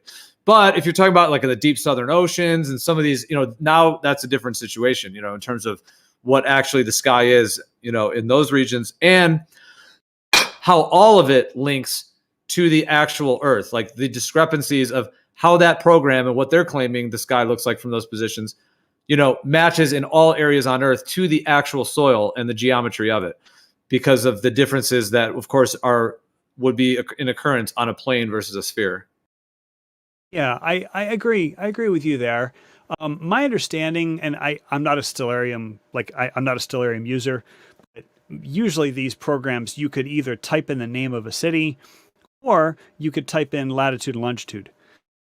So I don't think these things are restricted to just major cities. I'm pretty sure you could put in latitude, longitude of your location and it'll pull up a map. You can of known lands. Yeah, they're not going to let you. When you start plotting it out in the middle of the oceans, not going to let you. I'm sorry. I'm sorry. I think I cut you off. Yeah. No, I'm saying that to actually match that to what the actual Earth is what would need to be required, is what I'm saying. Otherwise, it's just taking stellarium on face value. In terms that it's fully accurate in all of those regions, the way they're claiming it is. But even if you take it that way, it still is all mapped on an azimuthal grid. So there's the option for the equatorial, but the azimuthal is the foundational, and that is also how we measure stars, elevation angles, all of those components. Declination and the entire system of rising and setting and those positions and the whole arc that everything moves over us. Yeah, I get that. I don't know if Whitsett is still in the room. I see. Put yourself on mute. But the point that I was trying to make is that I was hoping we would come to a place where we would agree that the people of Sydney, looking south at night, see the stars circling around an imaginary point in the sky called the Southern Celestial Pole, and that you could actually put that into Stellarium. You could put in, Sydney, Australia into Stellarium, and then you could see an animation of it. But like the animation would match, like if you pause the animation, it would match what you see with your own eyes. That was the point that I was trying to make. Is that if we could get to some agreement, sort of like first principles, because I think that's missing in a lot of this. The argument between flat earthers and globe earthers, and sometimes people are talking past each other. So finding common ground, I think, is really very important. It's a very interesting conversation. I've been monopolizing your time. I'm gonna sign off. I want to say I really appreciate this conversation, Gio. I think this is the best one we've ever had. I appreciate talking with you, Whitsett, as well. There's a couple other folks, Aegis and a couple other guys. Bye. Yeah, well, yeah, absolutely, man, for sure, dude. Awesome discussion, and yeah, I'm glad we got to go through this stuff. Yeah, I appreciate being respectful and all of that, cordial, and that's awesome, man. We were able to get to some really good stuff. I think, it's often the interruptions that get people frustrated, and recently we've just talked amongst the moderators to start, like if someone's doing that really chronic, blatant interruption, they'll just be timed out for a day. To just be a little bit more kind of, because that way, dude, like people who, it's just such a hassle for the mods, and we have to keep reminding people. And when the interruptions aren't happening, it's like already, it's just like a million times better. Like everyone gets their time to speak, and because when one or two people is chronically interrupting, it's just everyone's like stressing to get their thought out, then everyone's getting interrupted nonstop. So, anyways, yeah, I think that's part of it. But you're also very, just very chill to talk to. So yeah, man, appreciate that. And yeah, I'm glad that we got to talk about all this. And I guess the thing I was going to say just to that last part, like earlier, because I don't know if Whitsett's here, if he wants to respond for sure before you head out, but he was on mute for a minute. So I just wanted to say last piece, just in terms of that, I mentioned earlier, because you're talking about Stellarium and having it match the sky. Well, I was saying if you have a planetarium, let's say you're in Tanzania, you could be anywhere with a planetarium, and if it's a very advanced, one of these really advanced planetariums that give quite a nice detail of the sky, you could pull your latitude in the planetarium for that position of where you actually are, and then you could walk outside and see the same thing. So yeah, it can definitely be replicated that way. I guess you were asking about Stellarium, specifically, and I haven't looked at every single detail of Stellarium, because the thing is, we would have to match Stellarium to the actual Earth ourselves to validate whether it's correct in all of its locations that it's claiming. That's kind of the key. But even at that, it's still, they're not saying the Earth is planar. So, but the actual coordinate system, the thing is that they're not really even claiming an Earth shape. They're just positioning what they're saying is Sydney, Australia. Like, how do you have a way to even validate in their program that actually is? You know what I'm saying? Like, they might just be taking those positions of the sky and matching them in their software. There's no way in their software to see like that the coordinates actually lay out to those distances, because it's just latitude and longitude of the sky. That's the thing. It's a sky lat long system that they are potentially arbitrarily linking city names and locations that will fit, the globe model. So it's like using the actual azimuthal planar, grid component of the sky, of the actual, that component of it, and then kind of reconfiguring it,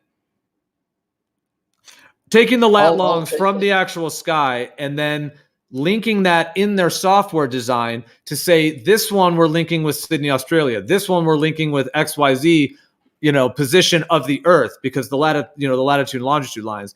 And then there's the conflation of how that has been done by like the WGS-84 and how they have, in terms of the GPS system and how that maps with the latitude and longitude and the magnetic declination. So there's those discrepancy areas of having the true map of the Earth versus the globe that they claim, but how that can still match with the sky because they pulled it from the sky, and the sky does not have an inherent quality to it that implies anything about like the heliocentric type layout. Gio, I really am gonna sign off, but I just want to make one little tiny clarification of what you just said. You said lat long of the sky, so people call it right ascension declination, and it's essentially lat long of the sky. So it's just the technical term is right ascension for longitude and declination for latitude. Yep, I know that for sure. So, and then I just posted this last image also because I had this pulled up from before. But you were talking about the north versus the south and talking about seeing the South Pole and all that. So I just posted. I had that image queued up. So just the last thing I wanted to post on it. Which so that one shows. See how that all of those three spheres have a plane in the center of them. Yes. Yeah. It's So like Earth, the one. Yeah. It's like you could say it's a flat Earth in the center there, planar type foundation. And that shows how this little spherical, field around it, a spherical type structure can be mapped in a planar foundation. So if that was an entire sphere, you would still only see that hemisphere. So, and then that shows the north where you have the North Star, going that way. It has the equatorial where they're going straight, and then it has the one in the south. And you see the tilt of the Southern Crux in the south, and then the Polaris in the north, and you have that tilt as you get closer and further. So this just shows. I'm not saying that the stars go under the ground. I'm not saying that at all. I'm just showing how the celestial sphere geometry fits in terms of this layout, and then you have that kind of almost like a tilting sphere connected to the polar regions. Like the polar regions denote whether that sort of sphere, as it were, a sphere of vision, your actual field of view is tilted or not. It's not that we're on a tilted sphere. It's that the celestial sky, based on the polar regions, seems to have this local celestial sphere quality that does have this tilt as you go north to south, because the North Pole and the South Pole, as it were, or the northern and southern rotations, etc., are focus pointed on. So it kind of creates almost like a tunnel from north to south. And this just shows how this all can be mapped on planar surfaces. Interesting concept. Thank you. I am actually a big fan of that diagram. I've used that diagram in some of my videos. But Gio, thanks for the conversation. I'm taking off. Cheers. Bye-bye. Yep. Yeah, you too, Charles. Yep. Cheers. Can I add one thing? Hit us with a bacon. Yeah, the right ascension that he mentioned, that Stellarium has of the stars, isn't something that can keep changing depending on where you put the observer. The right ascension declination of stars are pretty much unchanging for months. So this is not something Stellarium can keep changing to match observation. It's something pretty much fixed. It's the same that you have in the almanac. And that's it.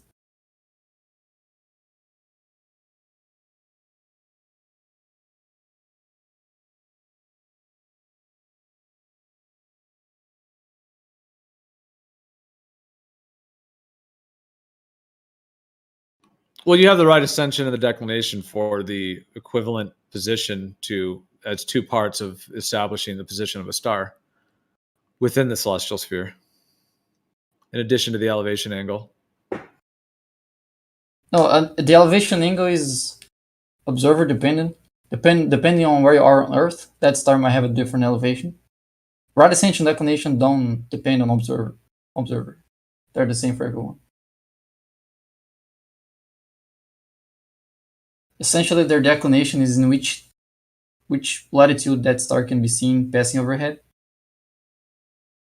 or the angle between that star and the celestial equator could also be called the declination. And the right ascension is simply it's like the azimuthal angle within the celestial sphere. This kind of shows it on a globe model, but shows it where you have your declination, your right ascension, and The point was that they are not changing. Stellarium can't keep changing them to match observation because they're pretty much static. They take it like months for them to change by arc seconds.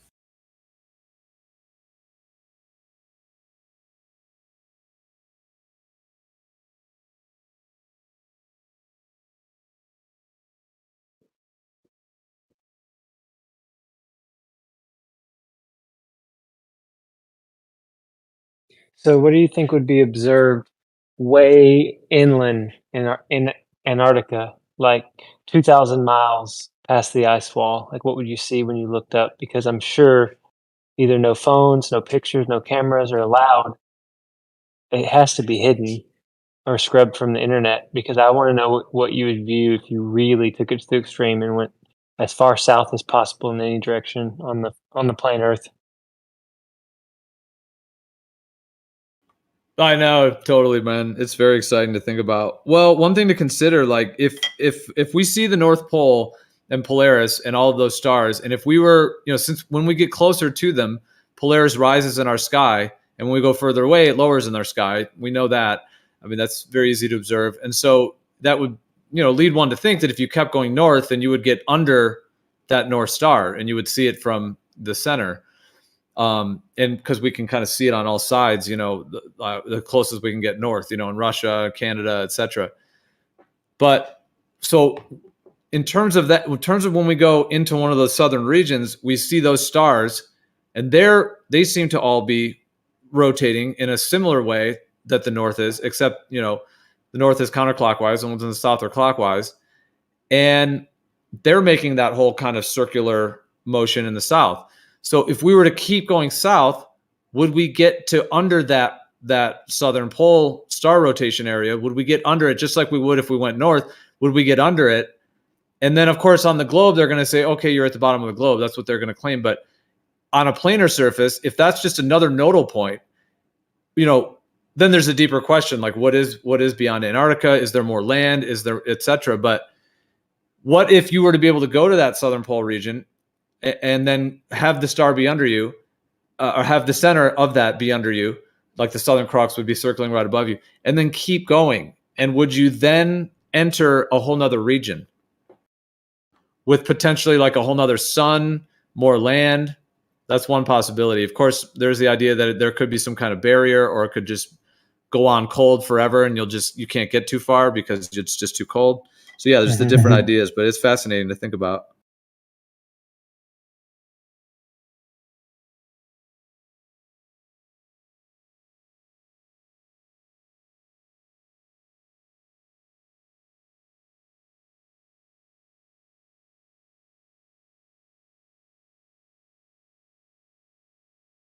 Another possibility is that there's portals.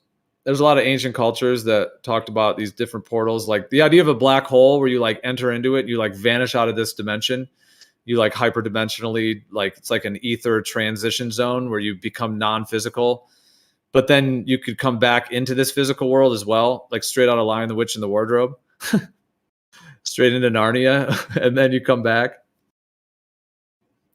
But yeah, because there's like these ancient like meditation traditions where they would like focus their consciousness so that they would then make these ventures to the North Pole, and by doing their spiritual practice and like cleansing and just trying to be the best person they possibly can be and doing a lot of deep spiritual cleansing and meditation practices, to then get into like a vibrational mode where they can then make these ventures to the north and enter into these like other worlds essentially, and have like entire adventures that are like very long and extended, and then come back here as if they never left.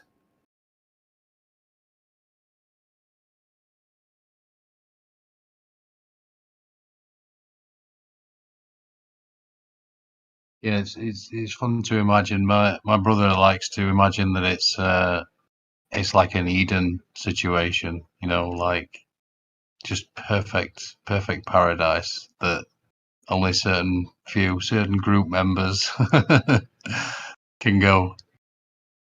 Yeah, like Shambhala, like those like Shambhala and Hyperborea. Like you get to a certain level and it's like, oh, you can go there if you want.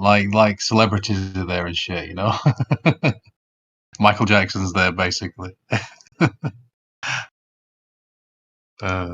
Yeah, the shape-shifting reptiles are there. They built a little city, and they're protecting the portals. They don't want us going through them. They can't get through them because they're too dark and evil and conflicted, so they can't even get through them. They just don't want us going through them because they know that we get knowledge and free energy technology and all kinds of things when the portals are opened.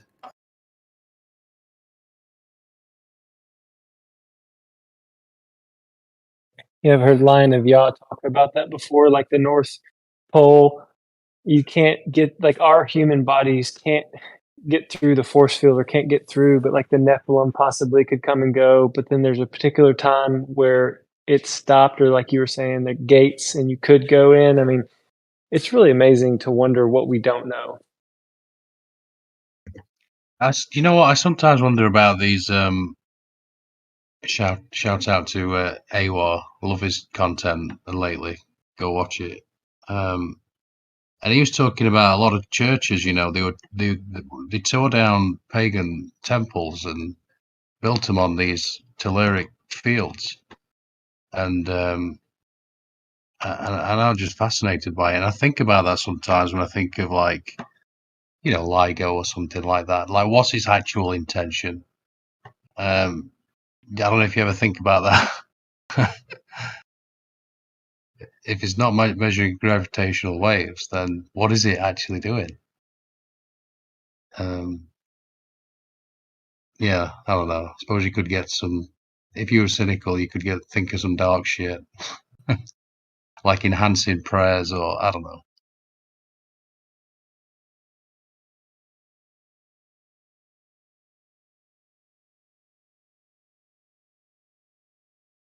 Who knows?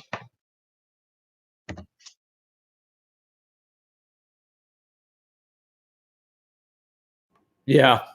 Well, there's also like the magnetic mountain, like Mount Meru. That's very fascinating as well. Even linking that, like lodestone is a type of mineral that's very highly magnetic. So if there is a massive mountain in the middle that is magnetically charged, then that could certainly match as to why all of the flux lines of the Earth are connected through the center, and they seem to all rotate. Everything seems to be rotating, you know, around that center point as well. So, and all the compasses point north in that, you know, all the flux lines are lined up with it. And then it's even more fascinating in my mind to think about how, if that's a magnetic mountain right now, as it were, what if that used to be the Great World Tree that actually went all the way up to the heavens at the center, and that has since been severed in some way? You know, there's different ideas of if that was the case, how and why that happened. And that even gets into like the idea of like the fall, like the disconnection between heaven and earth on that, you know, potentials as well. Like if that, and that was like, and that's like part of this cycle that we're in.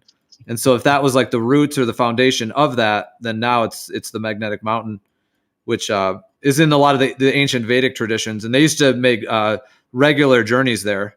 So they had like Mount Meru in terms of the Vedics and their traditions. It wasn't just like a mythological idea. Like it was like a name of the mountain that they regularly visited and had spiritual pilgrimages to. Yeah, I remember seeing Eric DeBay doing a bit of that stuff, didn't he? He covered a bit of that with his videos.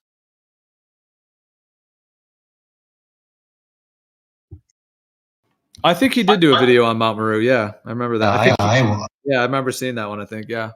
It's been a long time since I looked into his content. A long time. But yeah, I like Eric DeBay. You know, it's been a while since I watched him too. But I think he's been interviewing people, like one-on-one interviews, and he has a good one. There's a Hispanic younger boy that is doing street evangelist. I forgot his name, maybe Level-Headed William or something. William Levelhead. He had him on, and I really like the interviews. There's been some good episodes. I need to catch some more of them.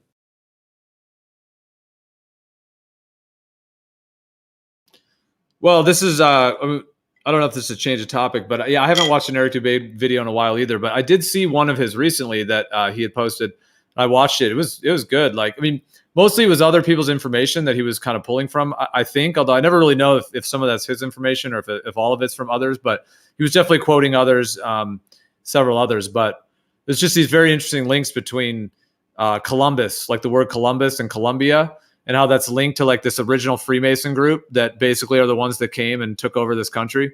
And you have the District of Columbia, Washington, D.C., which of course is like set aside from the rest of the country. And it's like, you know, the federal, it's like federal land, you know, it's like different, like Washington, D.C., the District of Columbia. Then you have Christopher Columbus, CBS, Columbia Broadcasting. You have Columbia Records. There's a ton of different Columbia in the Hollywood and music industries. There's so many different components, and then how that links in with like their symbology and the Statue of Liberty. Anyways, it was very fascinating, like link between these several symbolic representations, and it seemed like there was a very deep resonance to it, and just seeing how the Columbus like symbology just seems to be like thoroughly embedded within this country.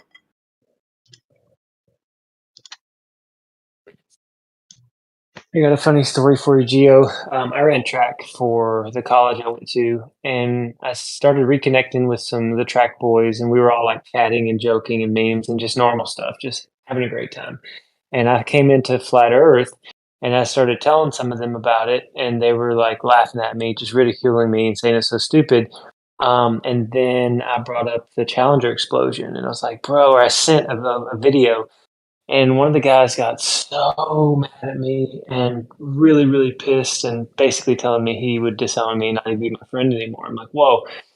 Come to find out, he's a Mason. I don't know how far up, but he showed me his card or whatever. And it's weird. It's weird how, I mean, they don't talk to me anymore. None of them. It's weird how sensitive just asking questions about, you know, things that have happened trigger some people and get them so mad. Hey man, the only time you catch flack is when you're right over the target. Do you feel me? Yeah, I hear you. I feel you.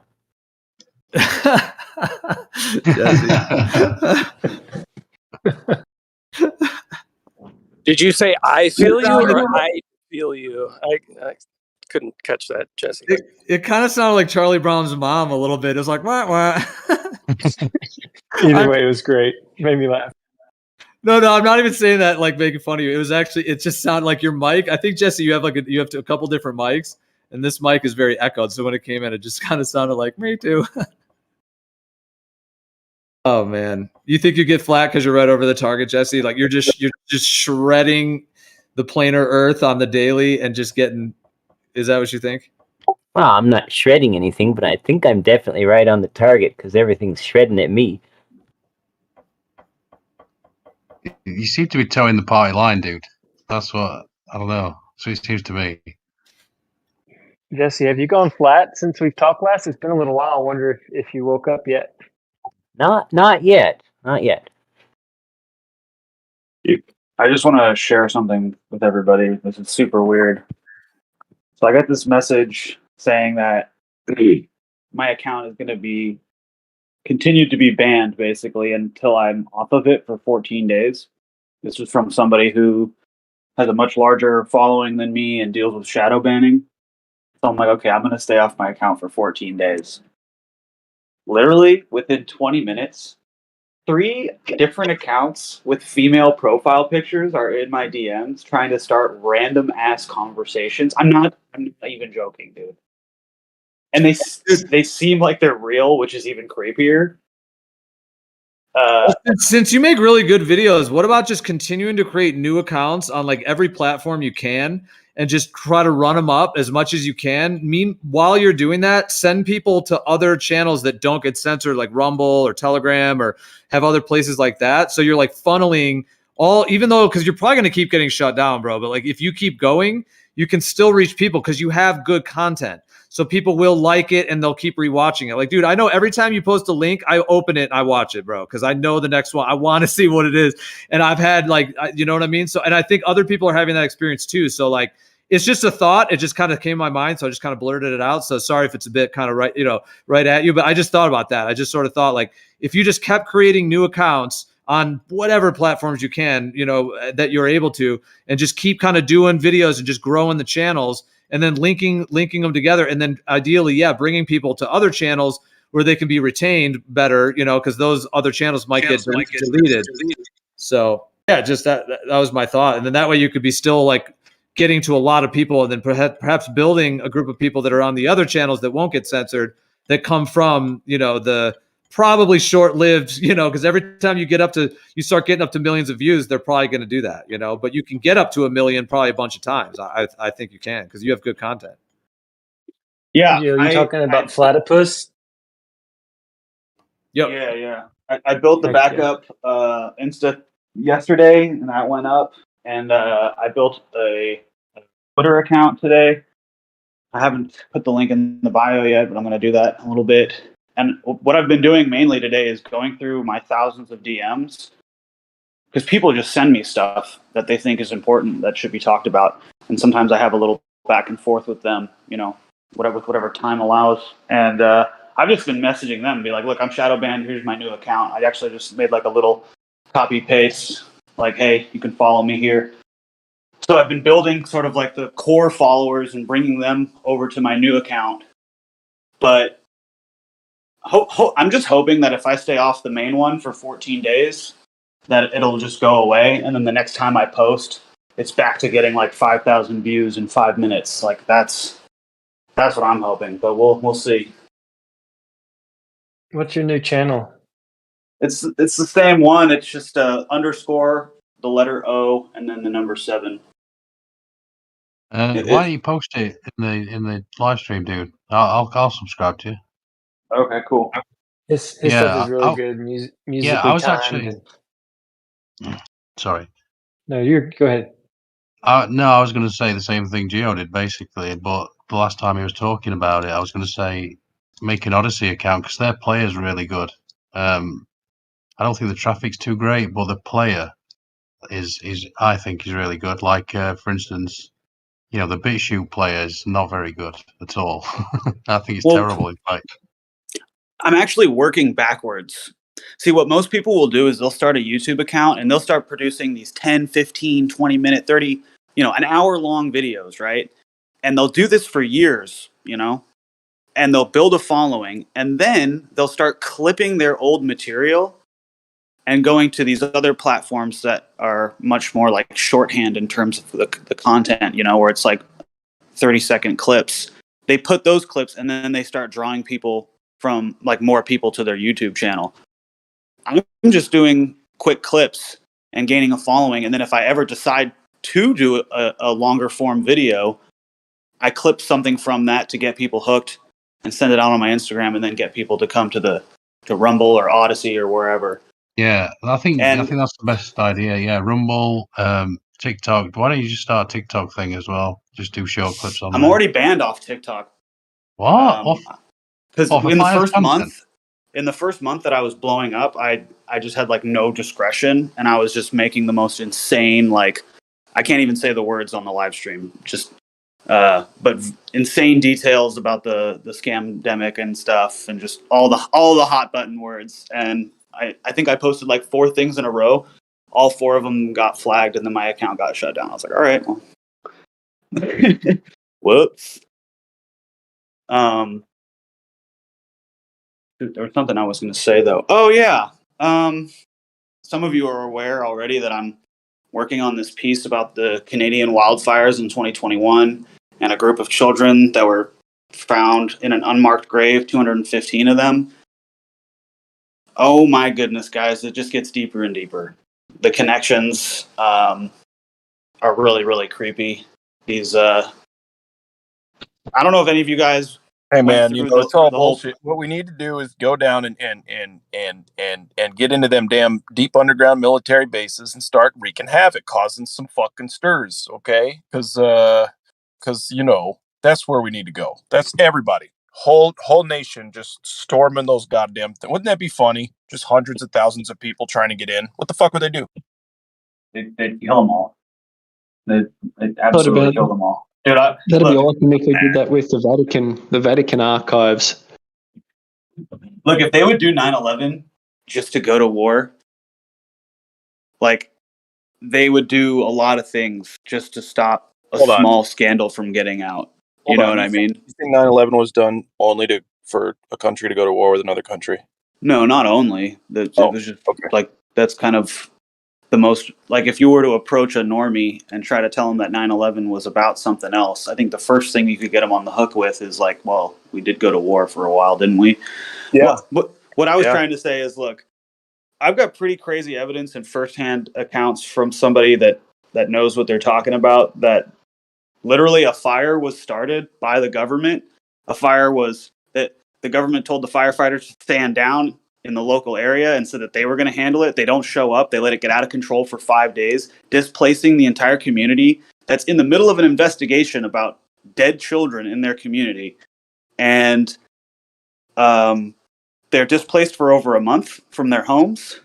And by the time the fire's over and they're allowed to return, like the whole fucking thing is just blown over. The media, nobody cares. Everybody's just back to it. Since then, there's been like a wave of opioids into this community, and like something like 30 people have this is a really small community, by the way, that just seems like it's either the most unlucky community in the world, where it's just getting hit with fires and mass graves and opioid crisis. Like, and it's in the middle of nowhere, guys. It's fucking insane. So you ain't got a YouTube account then? Because I'm not actually on Instagram. It's okay, man. I don't, not yet. I'm not, I only have a phone. I don't have a computer or anything. I'm just, I don't have all the time in the world either. But I'll get there, I promise.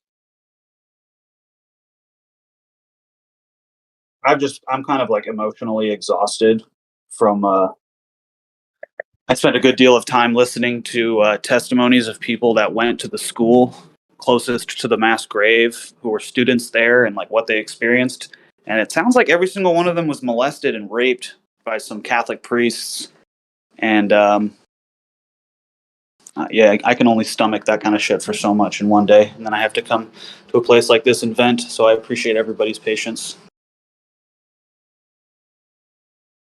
Yeah, I actually felt the same way yesterday. Just talking to who was it, Negator, and then I think Hoymar and a few others. I was just like, I don't know. I just felt the stress inside me. You know what I mean?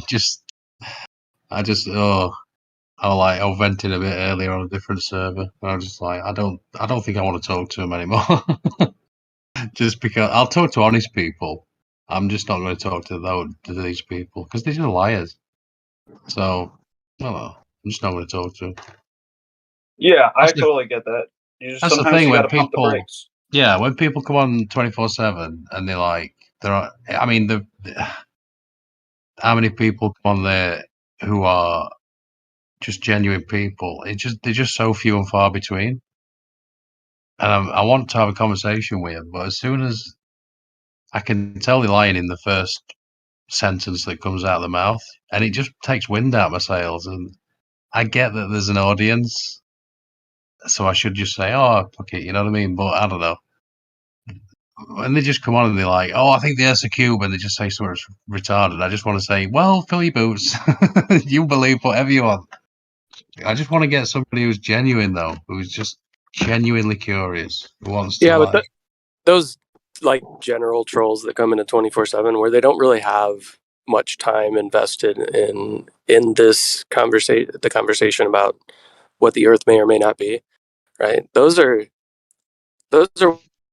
ones I don't mind having the conversation with, right? Because you can kind of break down their troll a little bit, because it's not straight specifics about X, Y, and Z, and then they know the next thing to come with that's going to be some sort of diversion and a lie and slip in a little thing here or there. You know, they're just the average internet globe troll who knows how to troll but doesn't understand the subject matter enough. Those are the ones that you can start to like pry open a little bit, you know, get some information in there. Sorry, Jim, were you saying something? I missed that. Yeah, I just said they're still normies basically. So it's like you say, they don't have the same tactics. Yeah, they just have troll tactics, like general troll tactics, which I can do. Right. Yeah. There's a difference between like an internet troll in general and somebody that is specifically trying to, guide you down a path. Yeah, I get.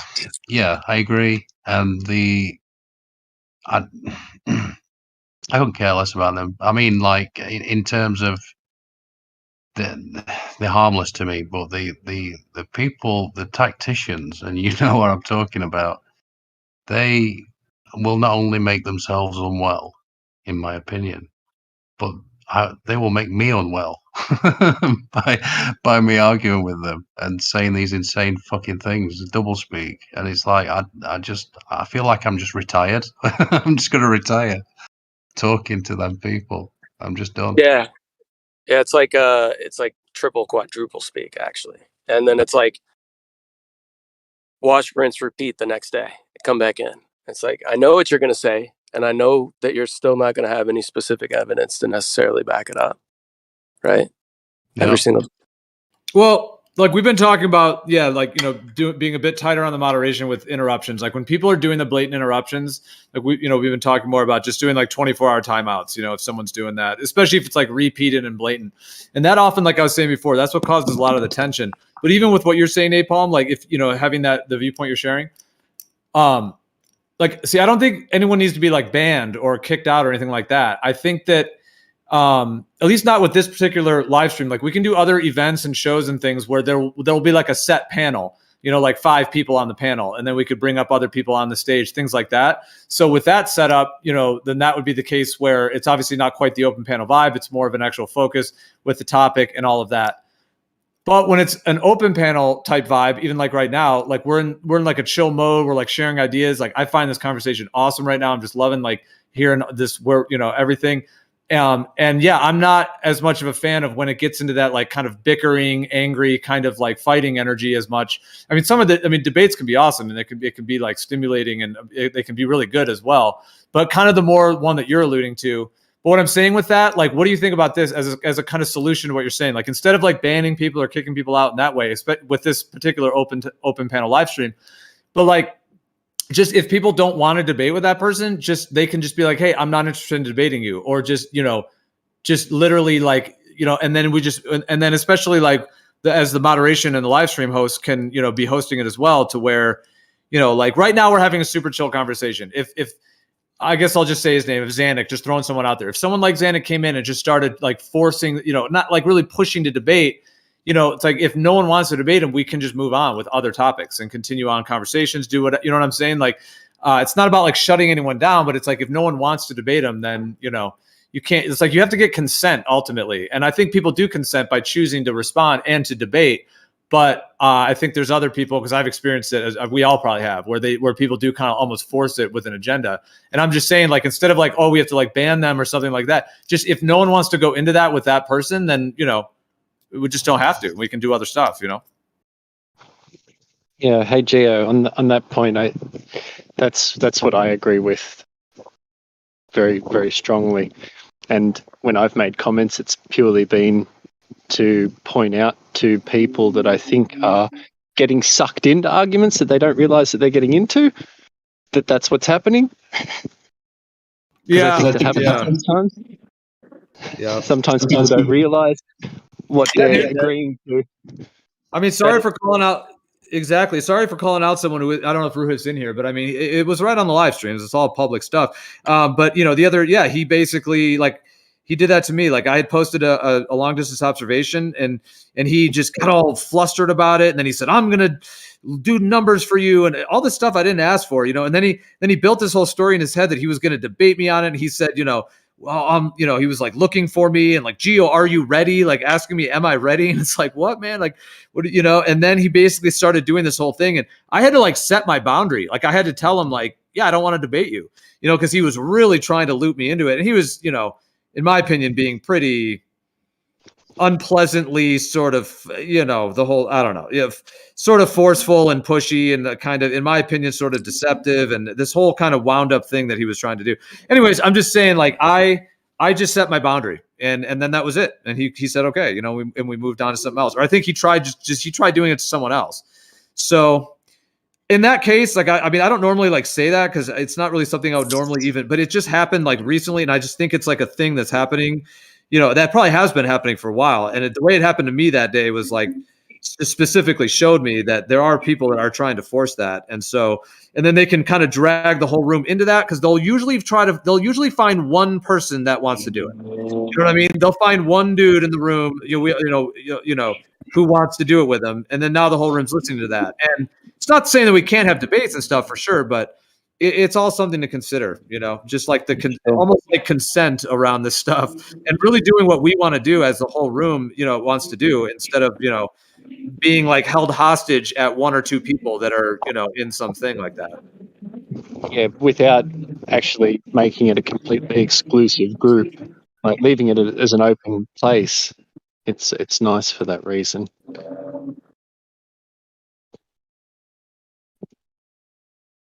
Yeah. Well, yeah, there's all those considerations as well. Yeah, because I mean, if it's completely open and anyone could just say anything they want anytime, then yeah, they could come in and just demand to be debated and then never stop or something like that. So yeah, it's a question of, kind of having an open panel show, but also being, as kind of a group, being able to. Well, yeah, I mean, I guess show respect.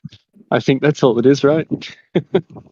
Really. I'm not trying to change the topic too hard, but I just read that they ended up finding the submarine. Everybody died. I don't know if you guys covered that already. Holy cow. Did Yeah. they say how they recovered it? Looks like the Navy's known about it for a couple of days, but they were holding back to tell people because there was an IRS whistleblower who said that the Hunter Biden laptop was authenticated by the FBI back in 2021. So this was just a media distraction to keep people from hearing about that. It's boring, dude. You're bored? That's unfortunate. Maybe you should go take a nap or something. I just woke up. Oh, maybe take. Are you less saying naps wait? Are then. you saying You're saying the submarine is a distraction? Wait, Yeah, so him talking about the submarine was a distraction.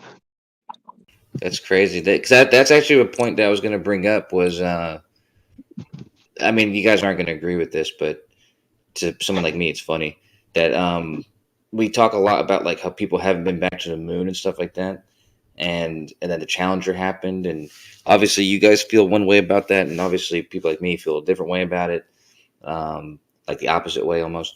But I was gonna say, like, this is sort of, I guess, if you don't think that this is also fake, it's different. But if you think that this is authentic, it kind of shows you that things like the Challenger is not only it's tragic if it's true. I believe it's to be true. It's tragic, but it's also in some way slightly expected to have accidents like that when because you're sort of reminded what you're doing, which is this crazy, thing that, at the edge of, exploration basically. And so when something tragic like this happens down in the ocean, I think it's expected, and it is tragic, but it's like I said, it's kind of, someone like me, it's just a reminder that, the Challenger thing or whatever, it is kind of reasonable, that that those accidents happen. Like, it's not like a something the Just saw so government just many put in people's place. mics open up. Oh my god. Yeah, I mean, People died in the submarine. Ergo, the Challenger's legit. Yeah, I saw mean, Napalm's mic open up, and I was like, "Oh, here it comes." I think this is a scenario that we should all just talk at once for about 5 minutes. Let's do it. Let's everybody let's just yell at Kosho. Fucking Kosho. You think because the fucking submarine fucking went down and some fucking billionaire died that the fucking Challenger's real? I get it. Are you out of your fucking mind? Oh man, Kosher brings up a good nuanced point that you guys should consider. You Well, guys lose your I minds. now think that the Wait, one Challenger sec, one sec, one legitimately sec. blew up with people on it. I Co- now So they all Kosho, have. Sorry, Kosho's go one of my ahead. favorites. Come on now. No, Kosho, no. just We should all jerk him around. We should all jerk him around because that's what we should do to people that don't think like no. I us, want him right? to stay one of my favorites. You know. Anyway, the point is, what's really tragic about that Challenger situation is the trauma-based mind control put on all those kids. That's the real tragic thing, Kosho. Oh, that's some I'll, bullshit. I'll admit one thing about that because I certainly think it was real. I'm not sorry. I let you just go into because I just went for a whole minute. I'm just saying. I just want to say I do think the Challenger absolutely. I mean, I know for certain reasons that it was a real event, but at the same time, I will admit that I can see why you guys would have such strong convictions about it because of the fact that it was sort of unlike any other event, like NASA event or something. It was televised. It was televised, and it was like a big deal for everybody to be watching it, which was it looks kind of funny, like on the face of that. But Right. That's what I was gonna. Yeah, exactly. I mean, they like rolled out the TVs in every classroom across America and across the whole world. I mean, that has to be coordinated. That's almost like like the idea of like lockdowns that are all coordinated. Getting almost every student like almost on Earth, and especially in every first world country. I mean, well, not every country. I'm sure they didn't do it in. Well, I don't know how much like to the young children that were in the younger elementary school type years. Did they roll out the TV in Germany and Europe and other countries, or was it, I guess I don't know the full coverage of where they did all. I have a good story about that. I was on vacation in Indonesia and I ran into these people traveling from the Netherlands, and they were a little older than me, and they were cracking jokes about 9/11, and I was like super fucking offended because back then I was America, right? How dare you? And they were like, whoa, dude, calm down. Like, we've been making jokes about that since like the first month that it happened. Like there was like a television show with like a cartoon duck that like, dude, other countries were straight up just clowning on America about 9/11 from the get-go. And that was actually really eye-opening for me to hear that from them, because it started getting me to think like, whoa, like this sacred cow of my Western civilization has just been slaughtered in front of me, and like I'm the weird one here. What's going on? So yeah, that's why. Yeah.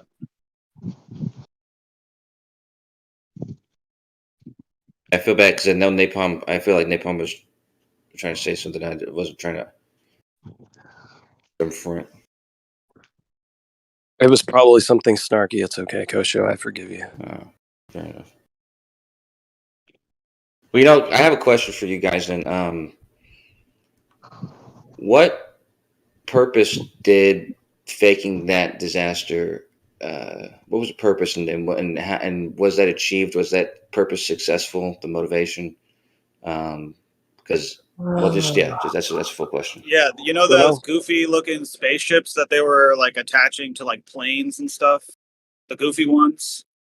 Those things were so fake and gay. They knew that they could not do those anymore, so they just stopped altogether. They had to look. It was honestly, it's the precursor, because here's the thing. They knew that drone technology was probably going to be available in the next like 50 to 100 years. I promise you, the next manned space mission that's super televised is going to blow up so hard, and they're going to say, we can't do it anymore, guys. We just got to do drones from now on. It's way safer. The amount of money it costs to train an astronaut is too much. Spacesuits, those are expensive too. We can just do it with robots, guys. And you're going to get Halo 5 graphics at best. Right. Yeah, I got a good one. That's too many kids. The initial PSYOP was too successful, and too many kids wanted to be space men or women, and so they would like find a way to reduce their interest, and then they showed footage of it. Yep. Did that work? That's a big, huge piece of it. Yep. I mean, that's what I'm saying. Go ahead, Gio. I'm questioning that claim was my point, because I've always heard you guys say that, but that was not achieved at all. It was in the way that, first of all, a teacher was on it. So obviously her being killed, oh my God, how horrifying. And then they rolled this thing into the classrooms. I mean, what more of a psyop could you even come up with? To have a teacher on board. Now, whether you believe, I mean, if you believe people were on it and the thing actually blew up as a mistake, then I would say, in my viewpoint, you believe the psyop, the actual false story. I don't think any humans were on it. And it was just a planned explosion that was designed to be a media psyop. And it absolutely shut down. Like up to that point, a lot of families want, okay, there's a lot of very highly achieving, individuals out there, like a mother and father with children, and they really want their kids to be the best of the best. Whether they have money, whatever it may be, they're willing to pay for it. They want their kid to be the best of the best. And becoming an astronaut, that would be one of those peak things. Like if we actually did live on a globe, to be on the forefront of exploring space, which they're not doing, but if the idea of it, at least someday go somewhere or do something, that would be like this very high level thing. And so there was many families out there of those kind of high achieving type kids or parents and kids that would wanted their kid to go that direction. And there's so much interest that they got the kids into it that so many kids wanted to be that. And because you can't really become an astronaut, it's not a thing. They realize that people are going to figure out, like, why is everyone getting blocked from doing it? Like you just can't quite get there, in a sense. Like you can get to a certain level in the military, but you're not ever going to become an actual astronaut. So then the Challenger event was a way to just absolutely traumatize psychologically people, in the sense that there was this teacher on board, and you're watching basically if you believe the psyop, in my viewpoint, what equivalates to is that a word? Someone said that word the other day. Equivocate. Yeah, I know. It works. But yeah, it equivocates to a snuff film. And it's like okay, it's not a snuff film because someone wasn't being murdered, I guess. But I mean, you're talking about people dying, exploding, their guts everywhere on the inside of an exploding rocket. What an absolutely horrifying thing. And that, because it happened right, all the kids and everything, like a huge percentage of those parents that would have wanted their kids to be astronauts, that would have programmed them all the way, up to the level to be that, through the military and right to be an astronaut and all that stuff, a huge mass of those parents were like, no, we're not doing, you know what I mean? That it's too dangerous. Oh my God, this teacher blew up in it. It's obviously dangerous. They don't have the technology down. Mistakes can happen. Way too risky. And from that point forward, I would say 90 something, I'm just making a number up, but something like probably some very high percentage of them were like, no, you're not doing this. And then for the little 5 or 10% of parents that still might have pushed it, well, their kids just ain't going to get there, because you're not going to become an astronaut unless you're in there. In my opinion, you're in their group, you're in their secret society thing. They're actors. They're part of that little clique thing that you're not going to get there, just being a regular civilian. So for that little percentage, that wasn't hard for them, just never to get there. And then that's it. And I solved it. But what? Okay, so based on what you said, though, you said that you just made that number up, which is fine. But I think you guys are missing what my point is, because I know what you guys are claiming, because you guys have claimed this ever since I've ever heard you guys talk about the Challenger disaster. But my question specifically is, was that achieved? Because I know that you made those numbers up, but is there any evidence that that's true? Is there any evidence that their goal worked? I would have been a spaceman, but I'm not because of this.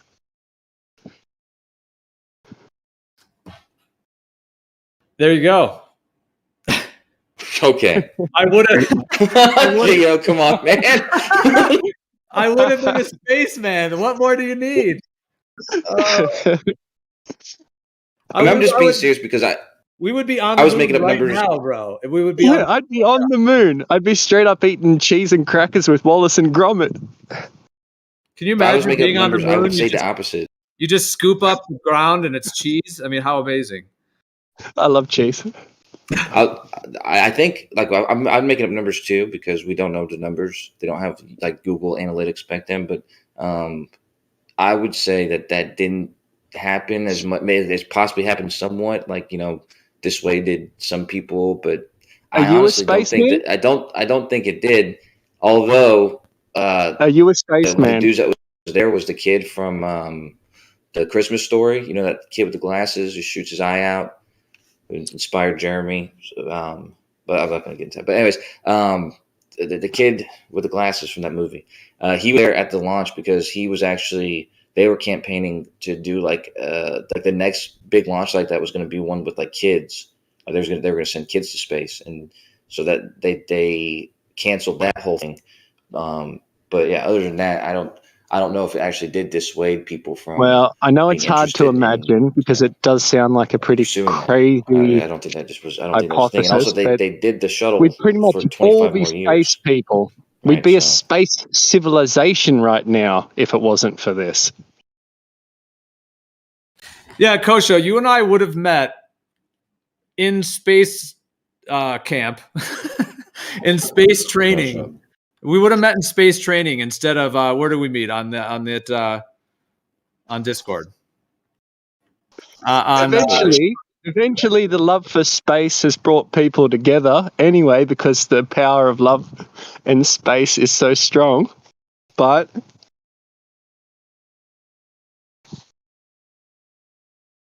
yeah, but do you know what I mean, Kosho? That because the Challenger, I mean, there it is. They're supposed to be at the cutting edge, for that time, and they're just starting to do these rockets. Well, first of all, they went to the moon, but then they just gave up on things for about 20 years, and then they decided to finally start trying to get things up there, which they ended up doing the shuttle or whatever after that. But that particular one, like the whole Challenger, was right at that peak time because see, it's all generational. Like, they got the first kids with space who grew up in like the 60s and 70s. Those were the early years. Then the kids that grew up in the 80s were even more hyped on it. Like, they're coming in because they're hyping it all up because they're trying to, push it as real. The globe, the space, the money, the reason to take all this money from the taxes for it, and just the whole psyop of the globe Earth and outer space, has been hyped up over all that time. So those kids were just coming of age to where it's like, whoa, a bunch of them are going to want to be astronauts, and we're going to have all these applications. What do we do? And that Challenger, yeah, I do think it was effective. Like you were saying, like, was it effective? I would say yes, it was. It was a successful psyop. Isn't it cheaper just to throw out the applications? Well, but you're going to get people like, why is no one becoming an astronaut? Like, no one is? Like, come on. Like, so you got, so that would be harder to keep going. Whereas if they have like way less, because dude, parents are not going to like push their kid in today's world. Parents that have like a real, desire to have their kids be whatever, professional athlete or whatever it may be. There's going to be a lot of those that are going to want their kids to be an astronaut. And Gio, I really don't think money was an issue for them. Like if they wanted to blow up a rocket, I'm sure they could blow up a rocket, no problems, like it's not like it was a huge expense or so. Yeah, and parents are just not going to want to like push their kid into a field that is that dangerous.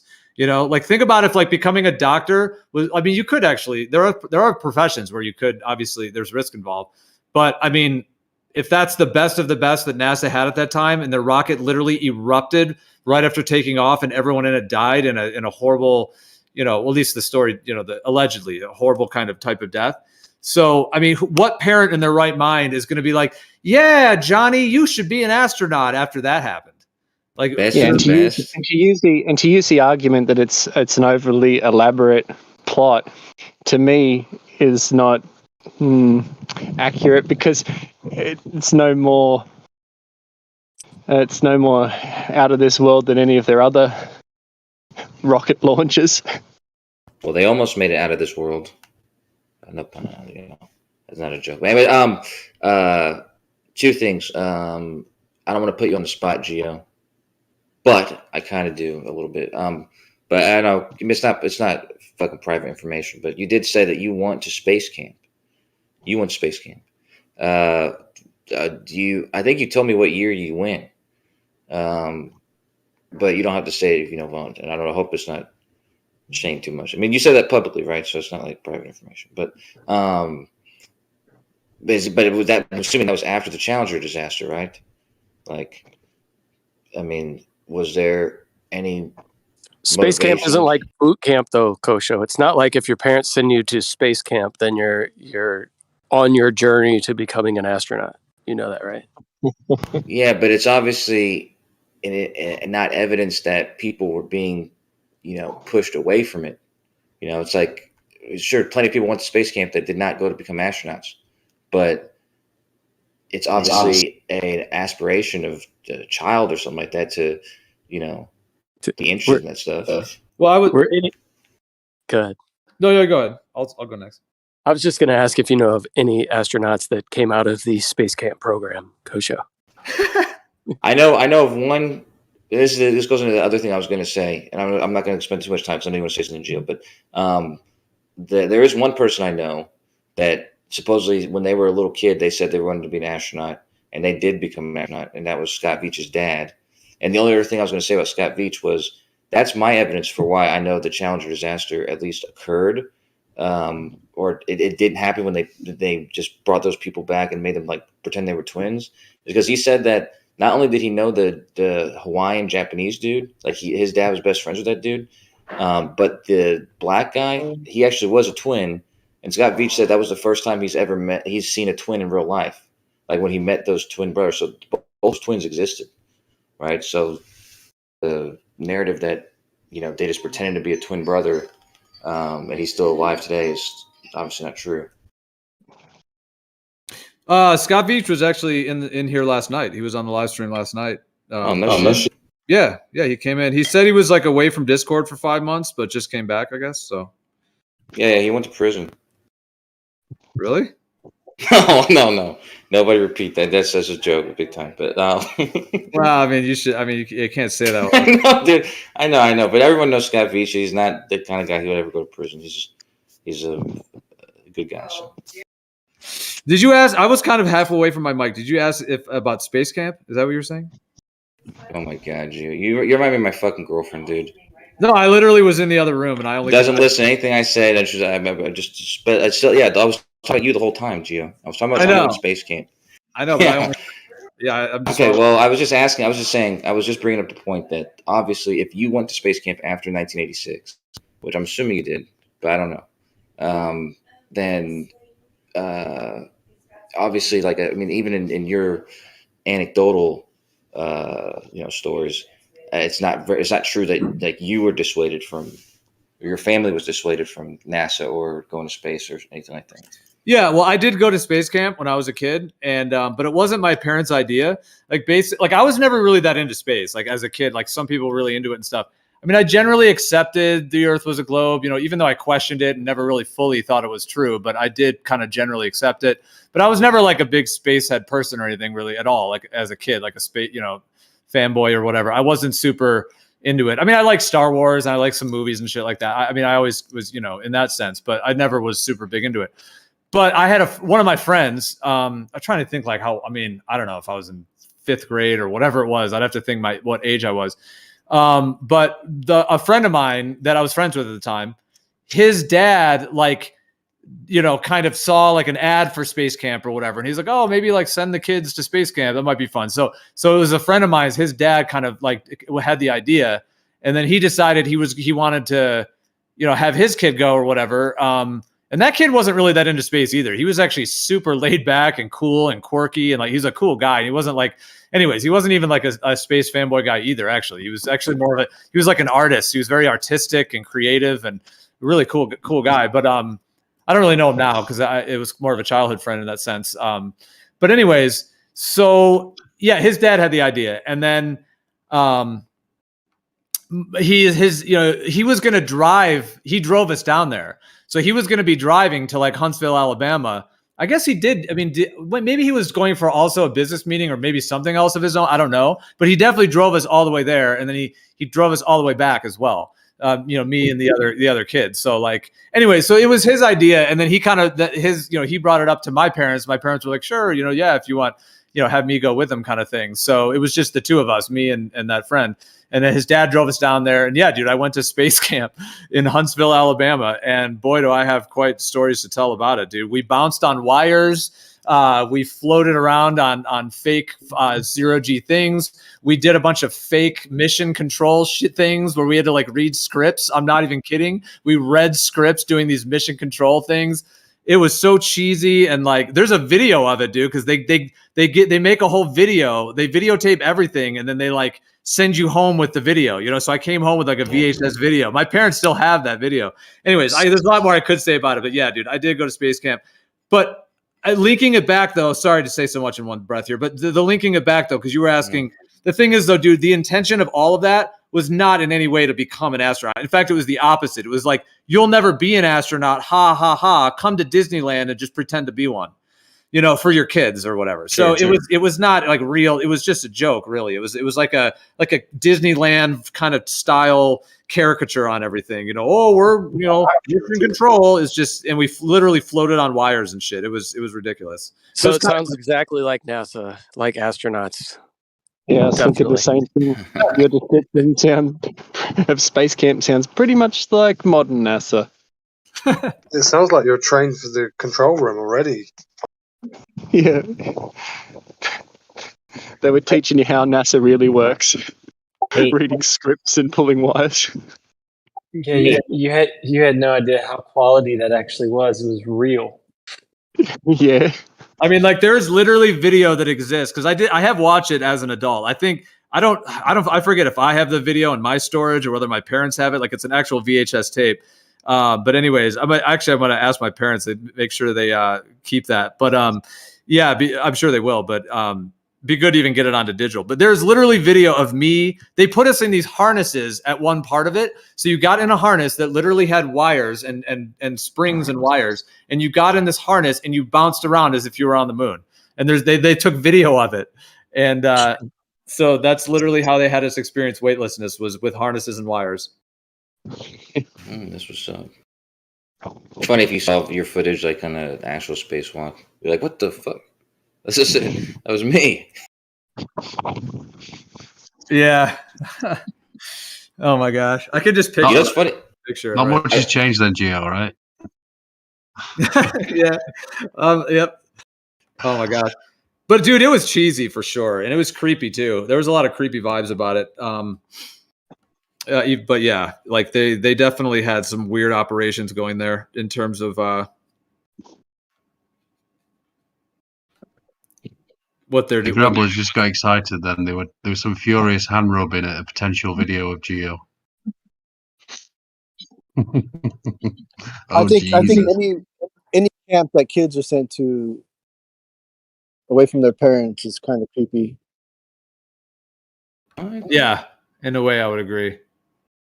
Although I went to other camps though, but it was always, there was always weird components to it. But I went to some of those. Like, dude, I went to this. Sorry, I'm talking too much probably, but yeah, I'm just. No, go ahead, Joe. Go ahead. I'm going to talk in a mood. No, it's not. I went to this other camp where we went on this canoe trip, and that was harrowing. It was like 2 weeks with people and we were like running out of food and stuff. Like, it was intense. Like, it probably just shouldn't have that was like beyond the bounds of that was like actually a dangerous trip. Like, we probably could have gotten injured or died. And back then in the 90s, they just I don't know, they just send you off with a dude in a canoe for a 10-day trip. Yeah, that's dangerous for several reasons. Was that it sucks. Dude, that's a good business name. A dude in a canoe.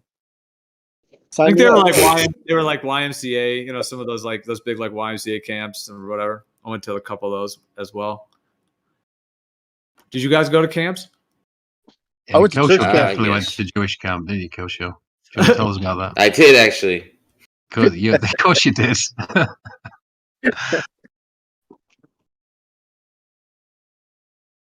Come on, man. Tell us about your first porno, Mike. Come on. Okay. I mean, camps are fun though. I don't know why. It's true that it attracts people who want to do creepy shit, but I don't think that it is intrinsically creepy. You know what I mean? It's kind of necessary to have an avenue like that for younger people if they don't have the opportunity to do that with their family. You know what I mean? Well, the vibe of the space camp was definitely, they just, dude, the whole thing, now that I know that it's all deception, it totally makes sense how out of integrity that camp was, just in terms of the actual energy of it. The fact that that's a front fake little space camp thing for, the larger deception. And yeah, the one other thing I was going to say about that, Kosho, sorry, Strange Days, I didn't mean to interrupt. If you want to say what you're going to say as well, I just was going to say as well, Kosho, just link to that, because we were talking about that originally. I just want to say my one piece on that, which is that the Challenger blowing up, and then the fact that they were pushing more space camps, is actually connected to the PSYOP, because the Challenger blowing up, making parents be like, okay, well, my kid can't really become an astronaut because it's that dangerous. Like, I'm not going to put my kid into a kamikaze mission where they're going to die. Like, come on, no one's going to do that. But hey, this space camp is kind of, one little way to experience space, I guess, since we can't really do it. So it's even part of the PSYOP. It like reinforces like, you're never really going to go to space, but you can go to space camp and you can pretend, and meanwhile move on with your life, So I think the space camp goes with the Challenger disaster, and the fact that they don't really allow any real people to become astronauts. It's all a tight-knit group. And so they have to have a whole front and a way to block people from actually, wanting to do it. But that's my point, though, is that didn't happen. Like, I agree with why that makes sense. If that, like that, that motivation sounds like it makes sense. But what I'm saying is that just didn't happen. Like, people didn't lose interest in going to space. Kids, and we can actually check this out in a second, because there's like the application, for becoming an astronaut, they have to every 4 years. So I'm trying to see if I can find what the numbers actually were, but it just wasn't the case that like people lost interest to go, and actually, they kept making movies about it. And since then, private people have gone up and all that kind of stuff. So, yeah, that's just my point. Like, whether it was fake or not, that motivation, that they didn't work. Like, their plan didn't work. Well, basically, every time they make a movie about someone going to space, they die. Yep, There's Apollo. always someone, at least one person. Hey, and what about this? If you look up the actual number of human beings that have left low Earth orbit, it's something like 23 or 26 in the history of space travel. That's odd to me. Wow. And that's out of like I knew that number was lower than, because it's like 500 and something, right? They claim to have been to space. And is that it? Is it 26 that have claimed to be out of low Earth? Is that the number? It's between 23 and 26. I'm not for sure, but it's like a very, very low 20. Wow. I think about 3 times. So, Coach, you believe in a place that 20 people claim to have been? Yeah. I believe in the Mariana Trench. I believe in the Mariana Trench as well. When people say, oh, do you believe in China or whatever? But dude, there are millions that have been to China and verified in all those ways. But yeah, that furthest outer space thing, 20 people. Do you believe in the Mariana Trench, Gio? Right. I won't have any reason to have to believe or not believe in the existence of areas under the ocean. There's a deep hole. So you're just giving a non-answer. Well, there's definitely the base of the ocean that exists. Yeah. And if one is labeling that area that name, then I'm sure there's existence there. The Mary Lou Stem? Because we can validate same amount of people who can validate the oceans. And I've done scuba diving. I've been down like 100 feet, which is that's pretty far in scuba diving. Not that that's that deep, but I mean, I've looked into the depths of the ocean. I know it's down there. At least to that extent, but I haven't been there. So I guess, yeah, I can't say I can like validate it, but I don't have any problem like understanding that there's very deep layers of the ocean. Well, it's 12 men have been... too. I imagine I could imagine actually verifying the Mariana Trench, but space? Yeah, but it's just hard to verify for some reason. But it's just as easy or just as hard, because like I said, there's 12 people have been to the Mariana Trench. 12 people have walked on the moon. So that brings me back to my original point about the event that happened today, the tragedy or whatever. To me, it doesn't seem like one thing is fake, and why aren't we exploring the ocean? It seems like both these things are extremely dangerous, and yes, very few people have done it, and yet some people have even died in the process of trying to do it. But it seems to me that they're just as likely. Like, it's just as far-fetched if you're going to use that 12 people have done it. I'd say the only difference is just as likely to drown as those trying to explore the trench. I don't believe in the trench, but I know what you're talking about. I just find it funny that low Earth orbit acronym for that is LEO. What animal is Leo? Lion. And what do lions do? They lie. They are. Yeah, they are. Okay, man. Well, the other thing is one of those, for true earthers, the Marianas Trench would be truly dangerous with the pressure of the water, et cetera, et cetera. But they make it seem like we're going to colonize Mars and visit it soon. It's no big deal. They make it seem like, oh yeah, we're going to explore the farthest reaches of these places, but we haven't been to the moon in way, way, way long. So it's like it doesn't add up logically to me. I don't believe in the trench. Fuck the trench. I don't know what you're talking about because every time I hear about them like colonizing the moon, they're always talking about how much of a danger it is. So I guess it's just you.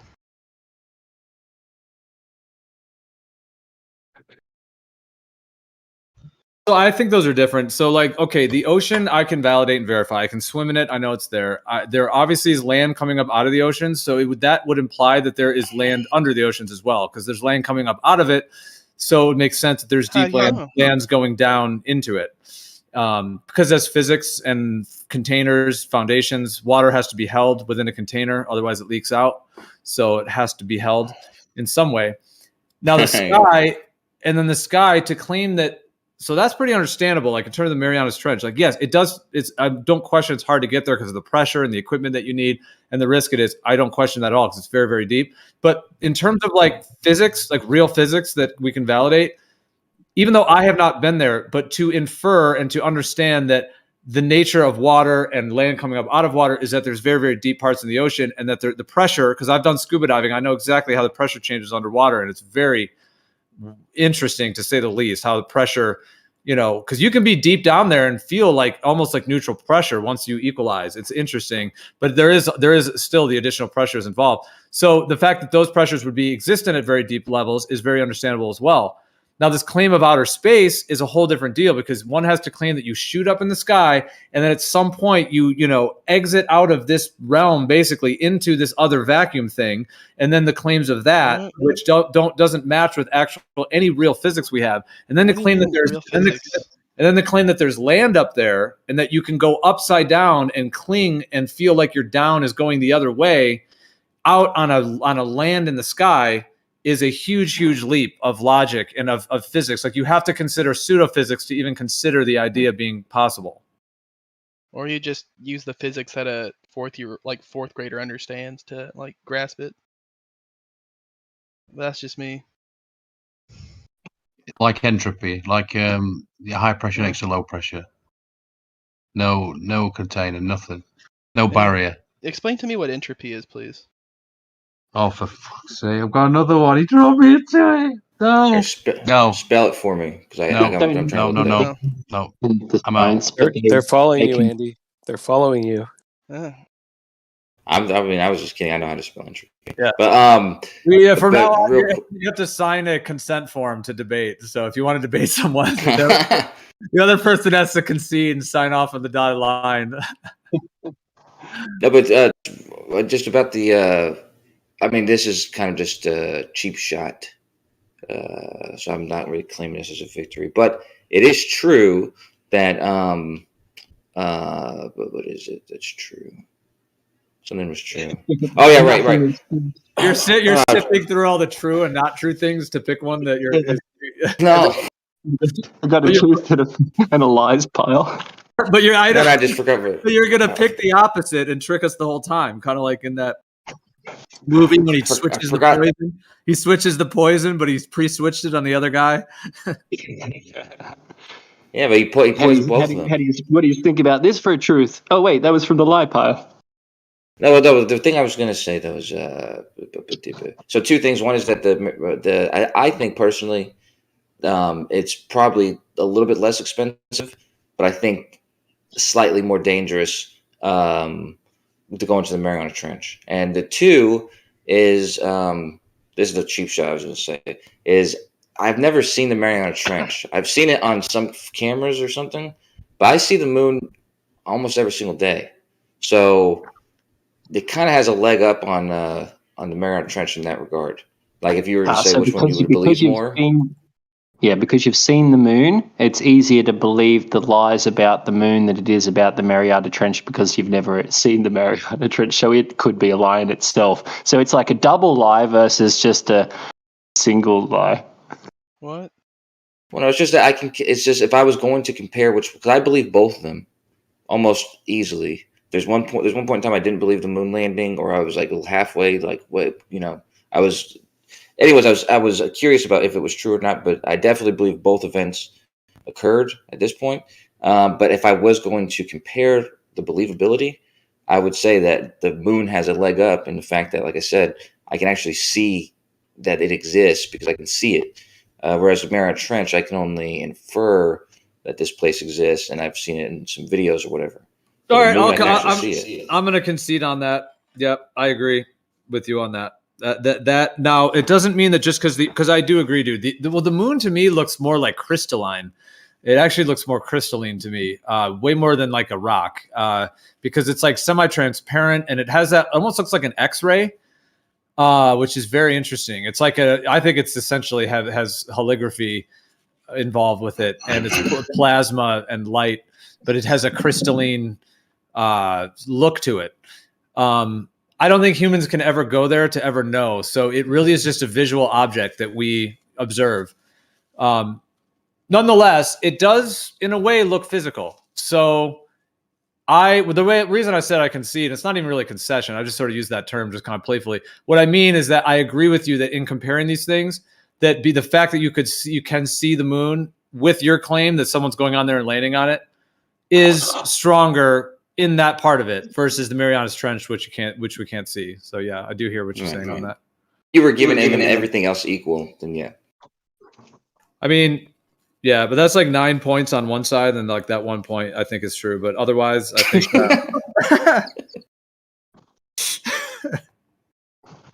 I also did say that I do think still like it's probably cheaper as an expedition, but I think that it is probably for lots of reasons more risky and more dangerous, in my opinion. The Mariana Trench. Well, dude, just think about landing on the moon, though, bro. You have to imagine somebody flies in a rocket, and at some point between the Earth and the moon, gravity goes like neutral, and then once they get closer to the moon, their sense of down changes. See, that's what like is so trippy to think about. Like, dude, your whole life and my whole life, all of our lives, we have always lived with down and up. That's what we live with. Now, this claim of the outer space thing, that's why I was saying pseudophysics. You have to accept that once you go up away from the Earth, you go into that like neutral state where you're like the whole floating around deal, as it were. I know you don't call it floating, but you know what I mean, weightlessness, etc. And then once you get to the moon, as you get closer, like your sensation of what is down has to like start forming at some point. And you know what I'm saying? So like our physics we've always empirically experienced our whole lives is down and up. But my point is that if you're claiming that someone's going and landing on the moon with those physics, you have to claim that someone's going in a rocket. Sorry for repeating, but going in a rocket, going weightless, and then, well, no, it's not only that. Okay, down is down when you're on Earth. At some point, you have to claim that once the rocket goes off the Earth, down doesn't exist anymore. There is no down. So that's so against anything we've ever experienced. But that's what you're going to have to claim, essentially. There's no up or down. And then once you get closer to the moon, there's a new down. So, I mean, that is a dramatic shift in the entire coordinate system of reality to claim that that's occurring, and is, in my opinion, just a huge leap of physical conceptual ideas.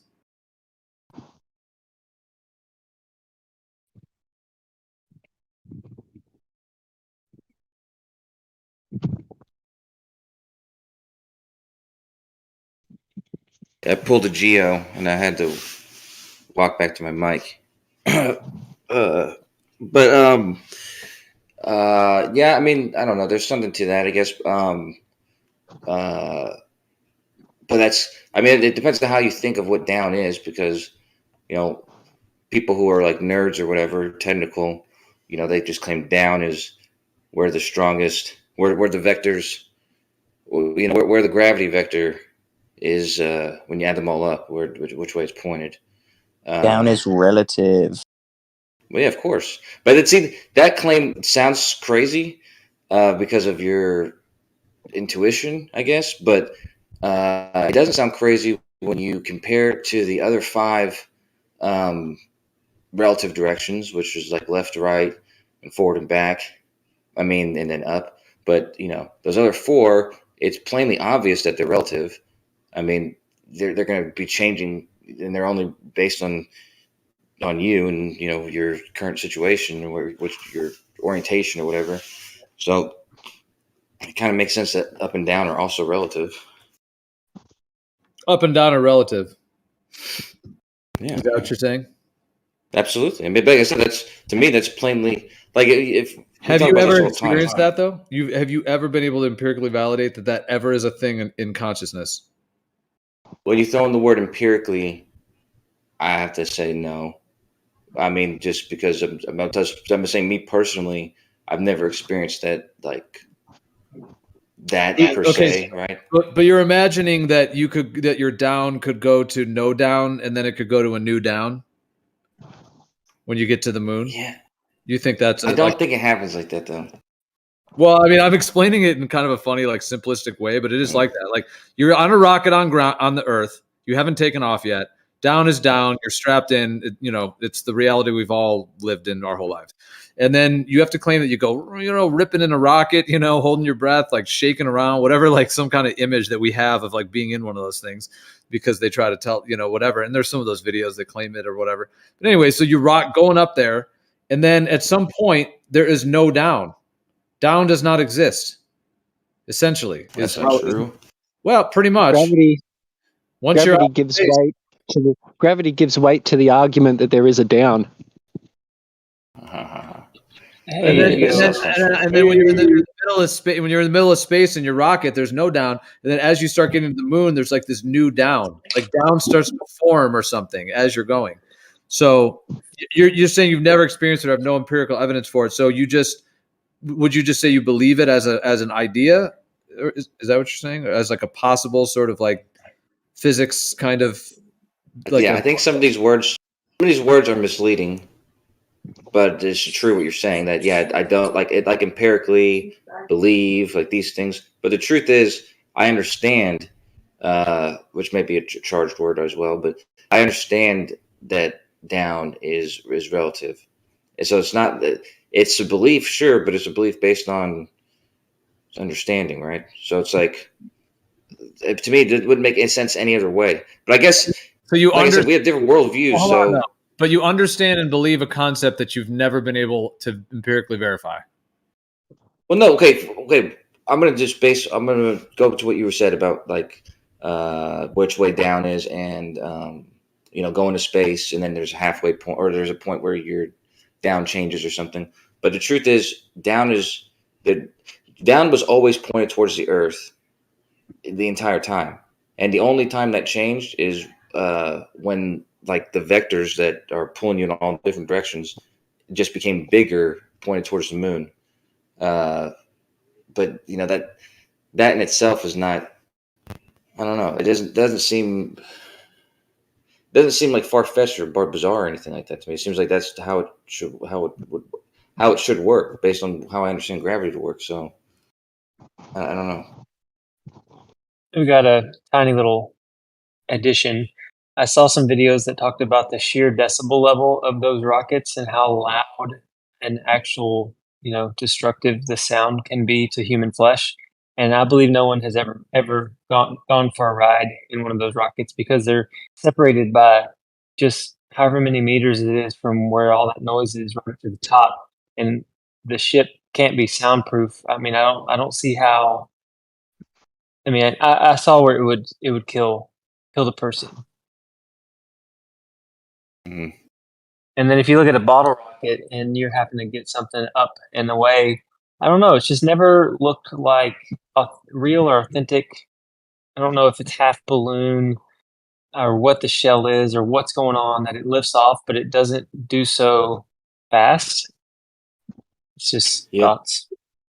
It's when I watched. Well, I mean, I think that's perspective. I'll get into that in a second. But I was watching that movie, Level on Me or whatever it's called. Lay Level on Me. I don't know what it's called. Level with Me. I think it's Level with Me. The one with which it's new movie or whatever. I was watching that with my girlfriend a week or two ago, and she actually there's the part that they play in the video where they're saying this is what NASA shows us, and it's they showed the SpaceX launch with the Tesla in space and stuff, and she actually thought all that was fake. Like she didn't even believe me. She thought I was joking with her whenever I said that's real. That's really in space, the Tesla. I actually, and then so I had to watch the launch I showed her the actual launch, and I've never seen that launch. The first time they launched, orbited the what is it, the Falcon Heavy. But it's actually it's incredible. You see how much power is there, and what I was going to say about the difference in that and a bottle rocket is, I think, in scale, because if you compare like the size of it, it is moving fairly fast. It's just it doesn't appear that way because it's so huge. You know what I mean? I don't know if that makes sense, but yeah, it makes sense. I think I prefer it if you said allegedly. You need to say allegedly quite a lot, Kosho. Allegedly. Just keep saying allegedly. You know that there's things that are alleged, but there's things that are plainly, like, they're undeniable. Like the launching of the Falcon Heavy. I mean, I felt it because they tested near where my friend lives, or where she lived, and when they test the rocket, you can feel it from, I think it's like 60 miles where we are from there. It does look like it's going incredibly slow for the speed that they're saying it's going. I will say that, like you said. I think it's just a scale thing. Then there's analysis videos of it being however many millions of pounds, and it kind of does like a bobble, like a lifting and a dropping before it takes off. And they talk about how if it was that heavy, there would never be a bounce before it leaves the launch pad. Yeah, what was the old ones, the moon landing ones? What were they, like 6 million pounds or something? I remember looking that up. Holy shit, it's crazy. They're fairly heavy. Did you see any of the videos of it kind of lifting and bouncing, kind of moving up and down before it takes off, or you haven't seen those? I'm not sure if I've seen that. That sounds interesting. Yeah, just the concept of that much weight. Anyway, I don't know. It's fun to look at, though. I think the fuel would be a lot of weight. Yeah. 6.2 million pounds. Holy shit. It's close. I saw the Tesla launch in, what was it, 2015 or 2016, or the SpaceX, whatever. And we were actually at a planetarium that's in Hollywood or somewhere in LA, up in the hills. And we went out, and as we were coming out, there was like this little party going on out there. It's some really famous place. Any of y'all that are on here from that area, you probably know what I'm talking about. But that thing was going super fast. So the idea that it looks like it's going slow due to scale, that whatever that thing was, which I don't believe it was a rocket going into space, and it looked like it was at a point where it couldn't go any higher, and it was just flying almost horizontally through the sky. It actually looked like a sperm cell, sort of like the shape of a sperm cell. But it was going incredibly fast. So I always hear this talked about with rockets, like, no, it just looks like it's going slow because of the scale. But then you see them at a different stage in the flight, and it's so fast. And I know you could say, oh, that's because it's so far away. But I think the rockets that you're seeing that get launched versus what you see as it's higher are two different things. I don't think it's the same thing. And this was a SpaceX thing. Yeah. You can look it up. There's footage on YouTube because they didn't do a big announcement, and so people in LA did not know what was going on. There were people that straight up thought it was like aliens invading, or it was like a missile attack. It was the craziest looking thing. But if you just go on, it might have been like 2015, 2016, somewhere around there, 2017, SpaceX launch, and they launched somewhere around LA.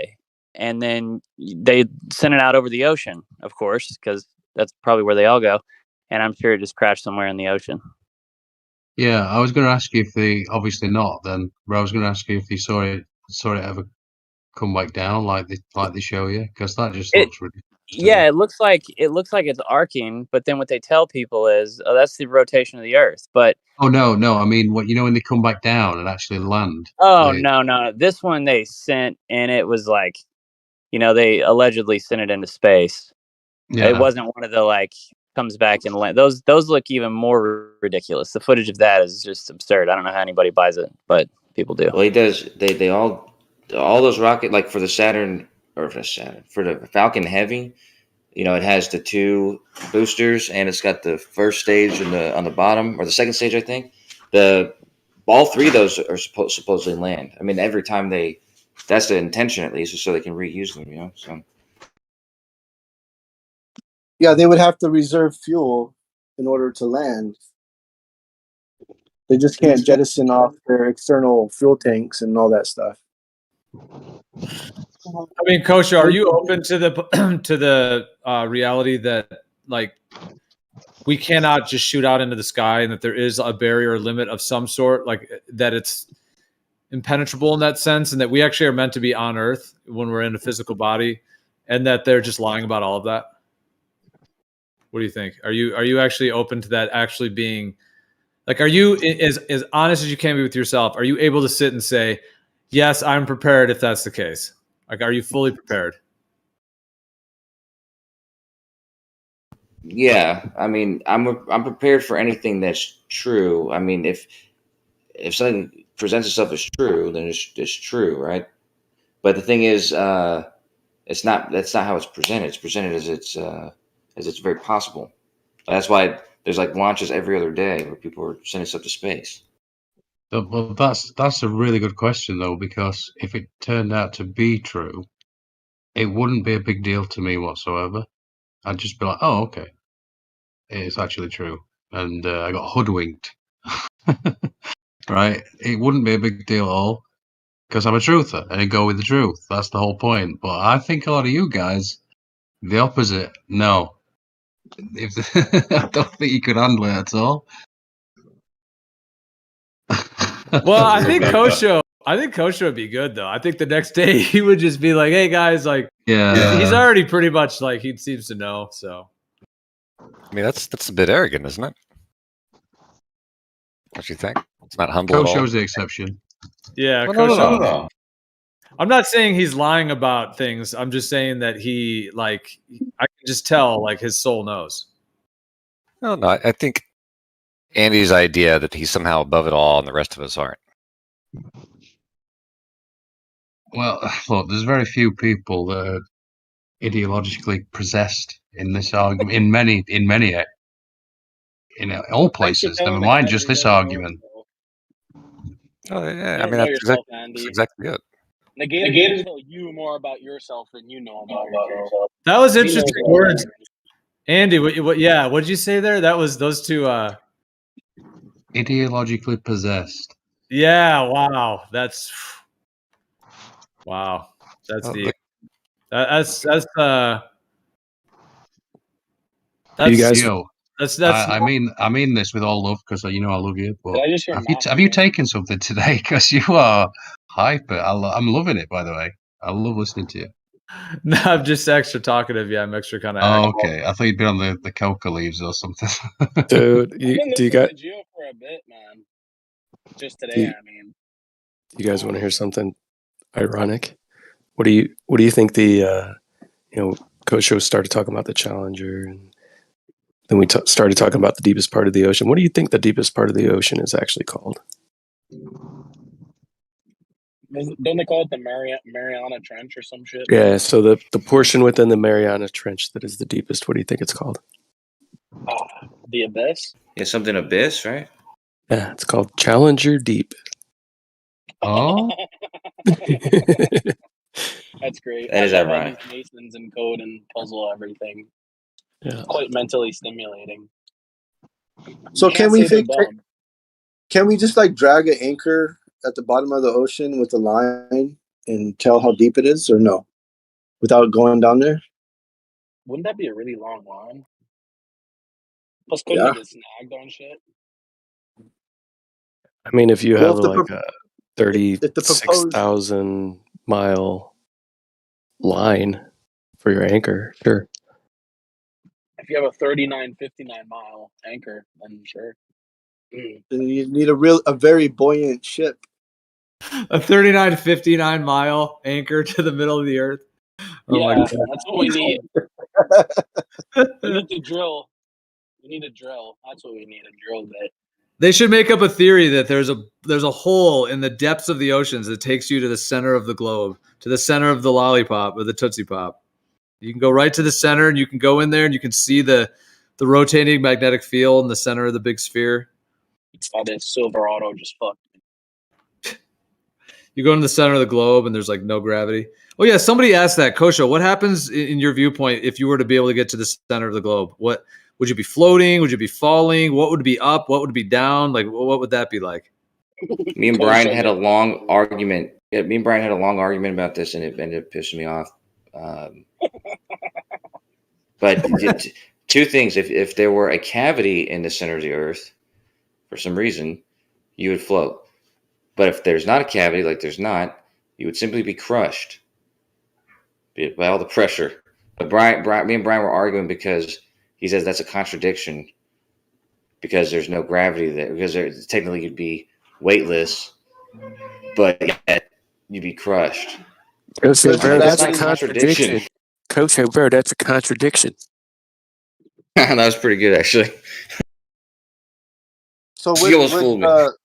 with the gravity, so that's a pretty good question, because the gravity of the sun, which is also holding the Earth, would have some kind of effect, would pull you to a portion of the core. If you were in the core, in the center, you would be pulled slightly to one side. You could never be directly in the middle of the core.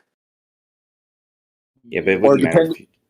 Depending on where the moon was, also. Kosha, that's very that's very dialethistic.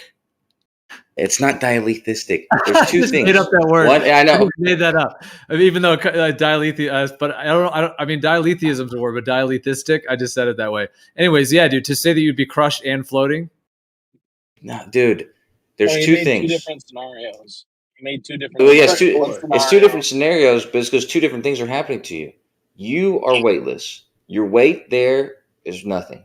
Even if there wasn't a cavity, you could say your weight there was next to nothing. That's fine. But that doesn't mean that there's not an immense amount of weight above you in all directions.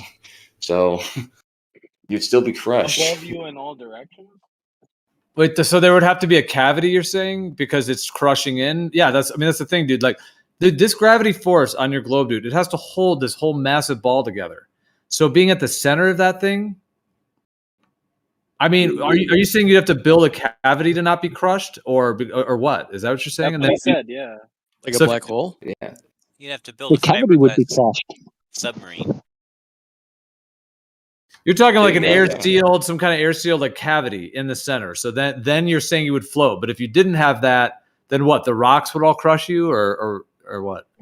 It's a magically uncrushable cavity? No, Jesse just brought up. I mean, it's obviously not a realistic scenario, but if you had a submarine that was even capable of going into solid material, but a submarine would be like a cavity, and that's exactly what a submarine's for. So, Sounds pretty magical to me.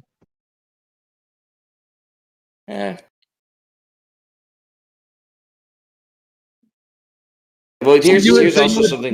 So you would float just like you do in outer space. Is that what you're claiming? Even though you're at the center of one of these huge spheres, which has so much power that it's able to suck oceans and land masses and billions and trillions and quadrillions of pounds of square acres of earth and land, sticking it all to a ball that's moving at 2.4 million miles an hour through space and holding it all perfectly together. And you would just float freelessly in the center of this thing? Is that what you're saying? That's right. If you did the vectors, so if you had enough time and you drew a vector from every particle on the spherical Earth, let's say it's a sphere, you'd have to add those vectors together to figure out where the direction of down is, and it would be pointing down, obviously, towards the center. But that's because all those vectors, on the sides are sort of canceling each other out more or less, and so you'd end up with one downward vector. And so actually, the strongest that the force of gravity that the Earth is going to have on anything is going to be directly on its surface. Anything further from the surface and gravity slightly less. Anything below the surface, you now have competing gravitational attraction with material that's higher than your elevation, and That's so necessarily it that's not keeps necessarily true. decreasing. That's Yeah, not and necessarily here's true. Bacon to ran my parade. Go ahead, Bacon. Right, because the density on the layers of the Earth aren't even distributed. So if you have a lot of density concentrated, like in the core, by getting closer to the core, if you separate the core between the rest of the Earth, even though with the higher layers, yes, you have more mass on top of you than you have below you now, but at the same time, you're getting closer to a lot more mass that is in the center. So if the Earth was the mass of the Earth was evenly distributed, then just going down by 1 centimeter would definitely make the start to make the force slower. But if you have the more mass in the center, then you have like more. If the mass is more concentrated in the center than it is on the outer layers, then that's not necessarily true. Okay, I feel you. Yeah, because there's less mass in the center of the sphere and immediately around you. But what Bacon's saying is that, so Bacon, what you're saying is what you would end up with is not a linear increase or decrease based on only your elevation, but it would almost like fluctuate. There'd be areas where it's kind of fluctuating between increasing and decreasing based on. I'm not sure, but it could be the case. I think I already talked about this with remember Gummy Bear?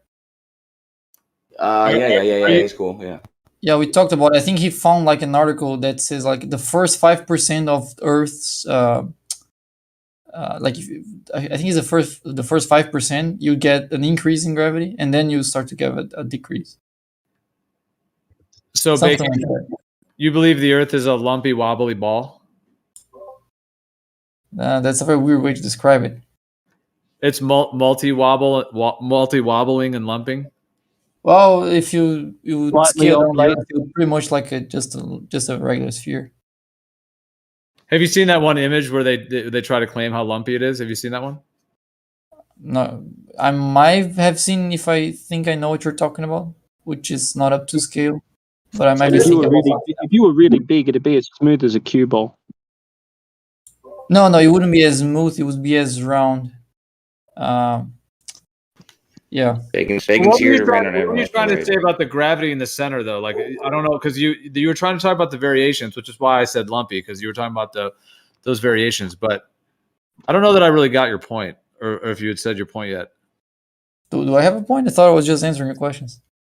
I remember hearing the Rumpus argue this for about half an hour, maybe more. Might have been. It was painful. I remember that, and the conclusion was the center you'd reach a neutral part, and it was just utterly ridiculous.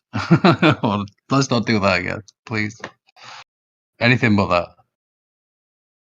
I mean, how about some evidence for gravity first? The cause, right? The gravity causes gravity, though. It's not even about evidence. It's if you agree with that gravity works. If you are on the camp that agrees that gravity works, by presenting itself as like this mass attracting mass sort of thing, then the natural, like, you can mathematically conclude that the center of the Earth thing would just be a truth of that. Like, that would just be would be what you would expect. Because the vectors if I went to Narnia, I'd see Mr. Tumnus. I get it. Totally get it, dude. Don't worry. Slightly different. Was that you that wanted to see the evidence, Andy? Oh, what's the evidence then? Come on. Yeah, what's the evidence of? Well, someone said now we just need to see some evidence of gravity. Which gravity first? Here we go. Yeah, I tagged you. It's the kind that causes lead bricks to be attracted to lead bricks. Oh, is this is the cabbage dish? Similar torsion beam, is it? Just from looking at the picture, I don't know. Yeah, it's sort of Cavendish-like. No, I said cabbage dish, just for snacks. Is he? Snacks here? Oh no, he looks like he's gone.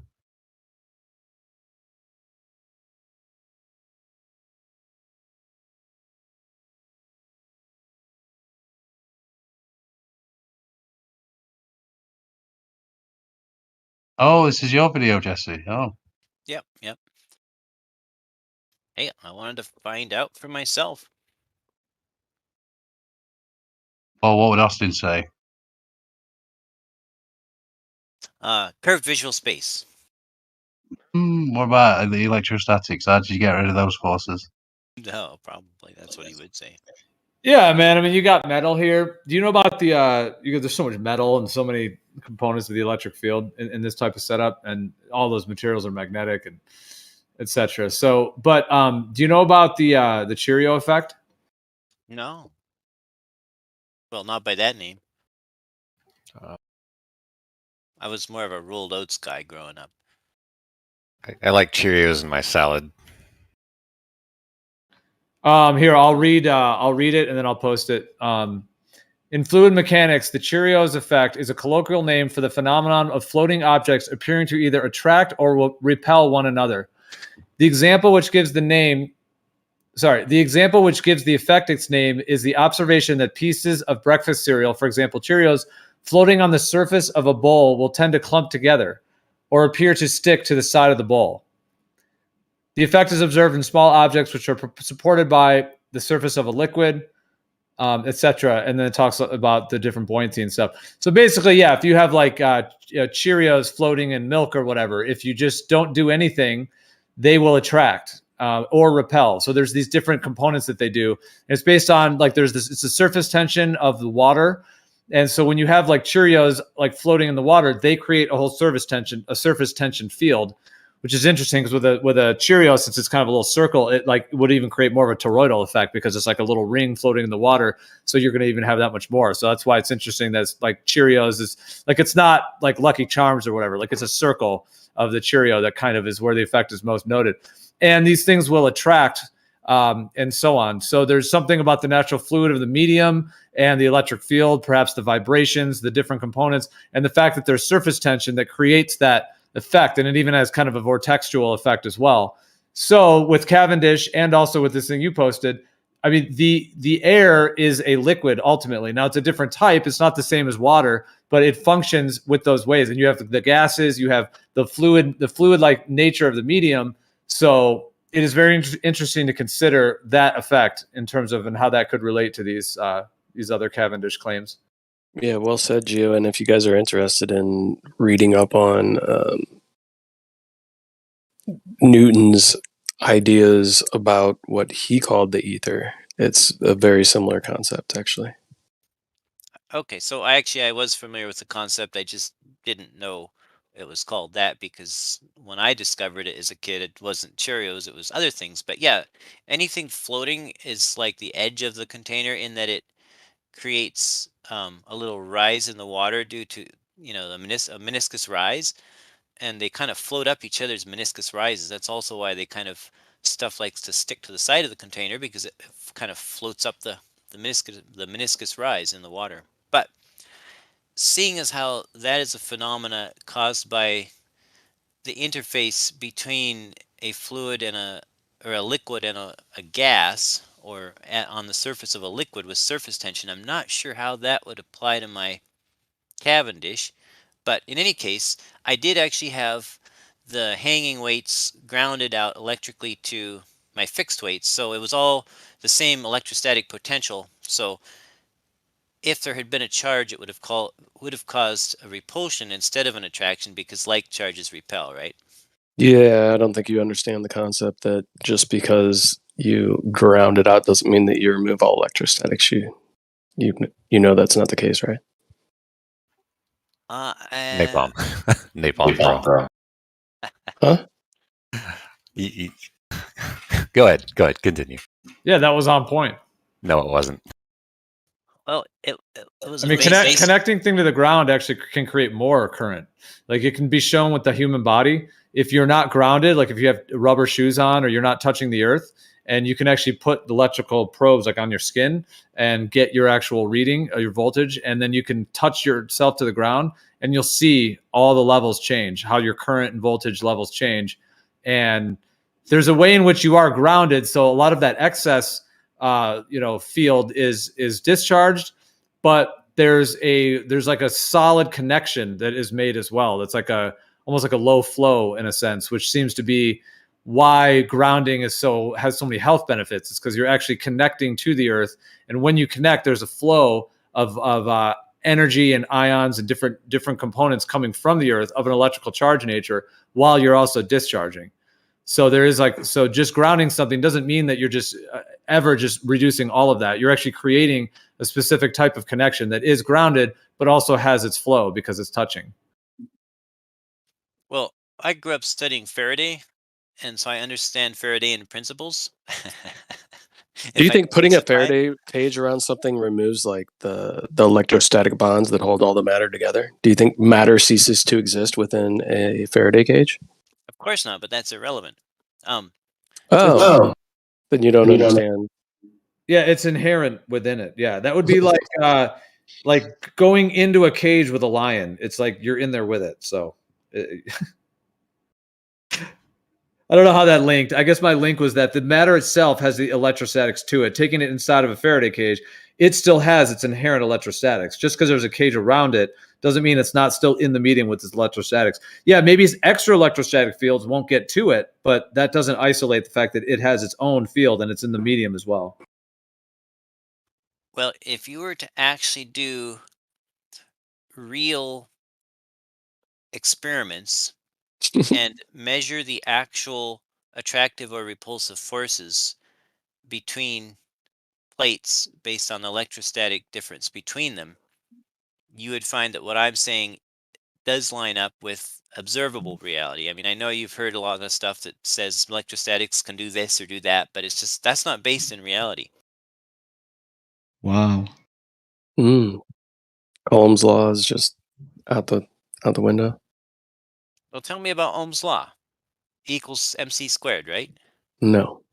Okay, you tell me. Coulomb's law. No, tell me without looking it up. Coulomb's law. You misunderstood. Law. Yeah. Your C got cut off. Ohm's law, it's about a proportionality between the voltage and the current and resistance. It's the relation, right? Right. So tell me about Coulomb's law then. Another Columbus word. Remember I was mentioning before? Ooh, yeah, good call. Yeah. Coulomb. Gravity. Here I'm posting this. Yeah, and this is how this is what they did. This is what they took to make their laws of gravity, which they use for the globe. And there's the Columbus once again, the name right there, District of Columbia. It's definitely a group. And Coulomb is a different person. Coulomb's law is about the electrostatic force between two charged particles, where the force between those two particles decreases by the distance squared.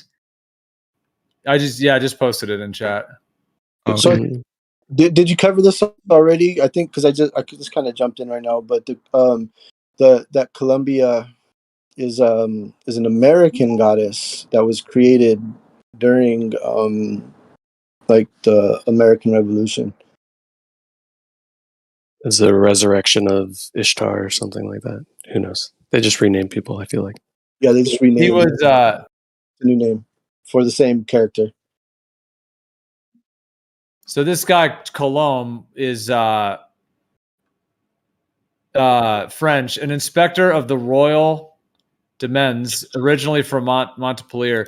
So this is like the crown lands of France, is what the crown lands of France. So this guy is like royalty all the way through and through. So whatever groups are involved in this whole thing, this guy is highly likely to be connected to that. So that's interesting. But Coulomb's law. Yeah, you brought that up, Napalm. Yeah, no, it was just in reference to electrostatics, right? So tell me, Napalm, if you kindly would, sir. Let's say we have a 4-inch by 4-inch square sheet of metal, and 1 inch away we've got another. What does Coulomb's law say will be the attraction or repulsion between those based on the voltage across them? What is that relationship? Did you see what I posted? I can also answer the question. So yeah, I'll post it again. It shows the whole picture. We know you can, PJ, but Napalm is the one that asked me if I had heard of it. And so I'm really quite interested if he even understands what it means. All right, that's cool.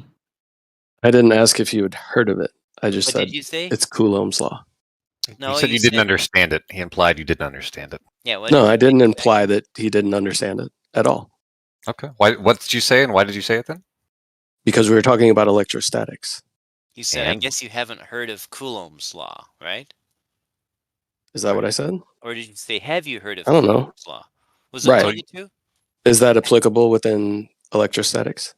Well, yeah. So I'm asking you what you think it says would be the effect on my contraption, my I don't know. I'm not here for tests from Jesse to see if I understand the mathematics. You implied that he didn't. No, I didn't. You were confrontational Negator. with him. Nope. You actually don't need to like know mass for this. Like, what do you think will happen if you put two metal sheets together? Will they attract or will they repulse? Like, just general, like average sheets of metal. Yeah. Depending on the positive or negative charge, sure, but they will attract. Just solely based off the fact that they are matter in general. So okay, so you would say that's just a gravity kind of thing, because you said it. Yeah. I'd call it incoherent electrostatic acceleration, right?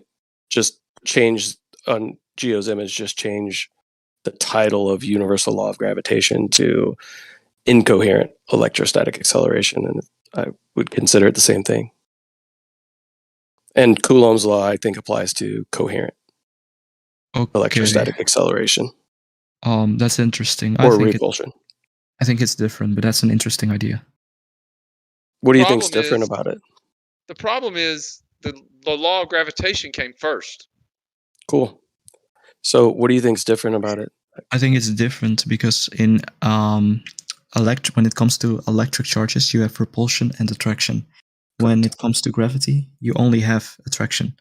Sure. So, and that's why I said incoherent, and I kind of equate it to magnetism, right? So if you have magnetism, would something similar to Coulomb's law be taking place, where you have attraction and repulsion? In its effects, yes, because they are both decreasing by distance squared, but the root is different, right? You can have the same, within the picture of gravity, you can have the same mass, you can rotate it, you can do what you want, but as long as it contains that same mass, it will always have the same gravitational pull. But yeah, I'll equate it. If you have a sheet of metal, its electric repulsion or attraction will be dependent on how you treat that metal, right? If you have any magnets that you hit it with, for example. Right, or if you introduce a charge to it, right? Yes, it's directional. Magnetism is it's directional, and you can change its direction or its strength. Well, sure. So are you familiar with like if you take a large clump of like ball magnets? So you know how they make those little BB magnets that you can, you know.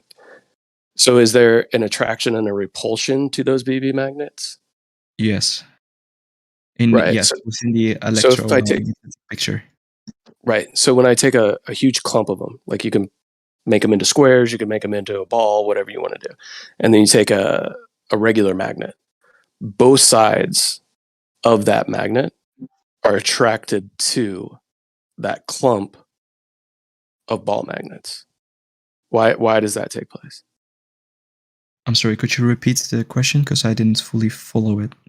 Yeah, so if I take a large conglomerate or a large clump of these BB magnets, right? There is a attractive nature to that large mass of BB magnets. And that attractive nature will attract both the north and the south pole of a more coherent magnet. Why is that the case? Okay. So it ultimately becomes like a straight just attractive force, regardless of charge potential, right? So that's when I kind of equate what we consider the universal law of gravitation. That's why I said it's an incoherent electrostatic acceleration, meaning that there's not a well-defined coherency to the matter that is held together by electrostatic bonds, right? So there's electrostatics that holds together all matter, and all matter is held together by this electrostatics, but it's incoherent in its nature, right? Until we want to introduce some sort of like charge to it, and then we can get an attractive or like a repulsion to the matter, right? But if we leave it in its kind of an inert state, then it still has a slight attractive force, but it's much more weak, similar to the universal law of gravitation compared to Coulomb's law. Do you think you can put something in the middle of those magnets that would cause them to repel? Or is there anything that you can do to cause that handful of BB magnets to push away from each other? I don't know. Not sure. Or is it always, are they just always going to come together? I mean, I'm just talking about them as equating that as being the kind of molecular and intermolecular bonds of matter, right? And I'm just using that as the, I guess, a better way to explain how masses can be slightly and very in a very weak way attracted to one another through the same force that you could see with an increase or a decrease in charge through electrostatics, because electrostatics is what holds everything together, right? So when you do something like the Cavendish and somebody says, oh, well, I put a Faraday cage around it or I grounded it, therefore there's no electrostatics, what people fail to realize is matter is intrinsically electrostatic because all matter is held together by electrostatic bonds. That's very interesting. Gotcha.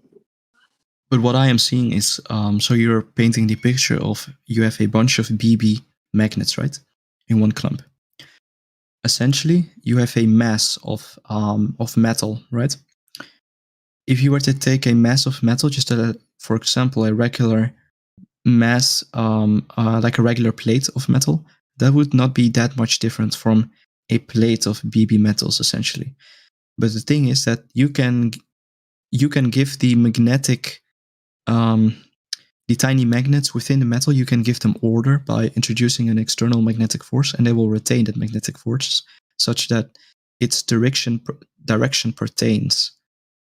So the situation you illustrated, where the magnets are still experiencing an attractive force regardless of the north or south pole is pointed at it, that is something you wouldn't experience if you were to essentially turn this clump of metal into a big magnet. So I'm just wondering, right? Because if we turned it into a big magnet, then we would have that coherent. Exactly. That I'm talking about, right? And when it's in a big clump, it's incoherent, right? Okay. So, okay. Yeah, and like a regular piece of metal, right? It would still that clump of BB magnets would still have an attraction, a very weak attraction to a piece of metal that a normal magnet, right, a coherent magnet would have an attraction to. But that coherent magnet is only going to stick to that regular piece of metal based on a specific pole, right? Right. But when you go over to that clump of BB magnets, it's going to be attracted to either pole, which I find is interesting. It's just kind of like a larger scale version of what I perceive as what's going on intrinsically within matter, right? Where people say gravity is just an intrinsic property of matter. Mass attracts mass, right? It's an intrinsic property of mass. Okay, well, what is the cause of this intrinsic property? Can we break it down further? So what I find interesting is you describe it as an intrinsic property of the matter, but don't you think there's also an interaction going on between the magnet and the incoherent clump of BB magnets, since they are influencing one another in the same way that if you were to take an unmagnetized sheet of metal and were to put a magnet next to it, it would stick to the metal regardless of its orientation, not necessarily because of the incoherent nature of the metal, but rather because the metal adapts to its environment, to the magnetic field of the external magnet. wouldn't this be a similar situation where it's not necessarily inherent, but something that is influenced upon by the magnet? I'm not sure what you mean. Okay. So let's say you have an incoherent mass of metal, right? So a standard metal plane or a metal cube. It doesn't have an inherent magnetic field. But if you were to put a magnet next to it, that magnet would still feel attracted towards the metal object, right? Regardless of its orientation. Are you following it up to? So you're saying like a coherent magnet that has an obvious north and south pole, it would stick to the metal regardless of which specific pole. Is what Yes, you're saying. exactly. Because the magnet itself, it's changing the metal. It's influencing the metal. Such that the metal actually, in its changed state, in the becomes order a portion of the magnet. Exactly. And wouldn't that also apply in a situation of this clump of BB magnets you described, where the BB magnets, they actually change such that the magnet becomes attracted regardless of which pole you choose, because depending on the pole you choose, the magnet is going to change into a configuration where because the piece of metal is very similar to the magnet. Exactly. Yeah. So this wouldn't then be, I think, an inherent force of incoherent magnetism, but rather an incoherent mass of magnetism that turns into a coherent state, or at least somewhat coherent state. Yeah, when under the influenced influence of by a coherent magnet. Is that what you're saying?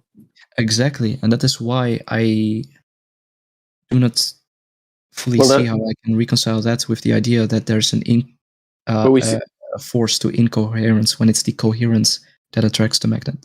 Right, but we see that within matter as well, right? So if we have an excess charge, right, we can see once we have an excess charge or we built up more charge, then we see the attraction much stronger.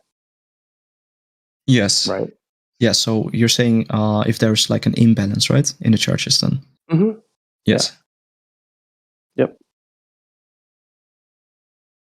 That is true. So I think you're talking now about the electric attraction versus repulsion, right? Since you named charges specifically. Well, it's still electrostatic, yeah. Right.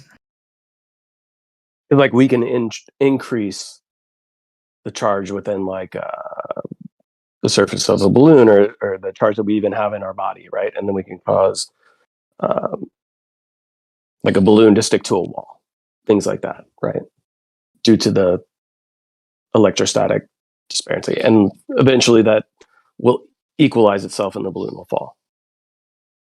Yes, I do understand where you're coming from. I do think that there's a relation between electrostatics and magnetism.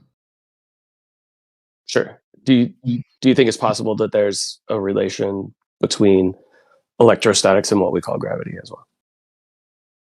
I think that would be different because there is the case of symmetry in electrostatics between 0 and plus.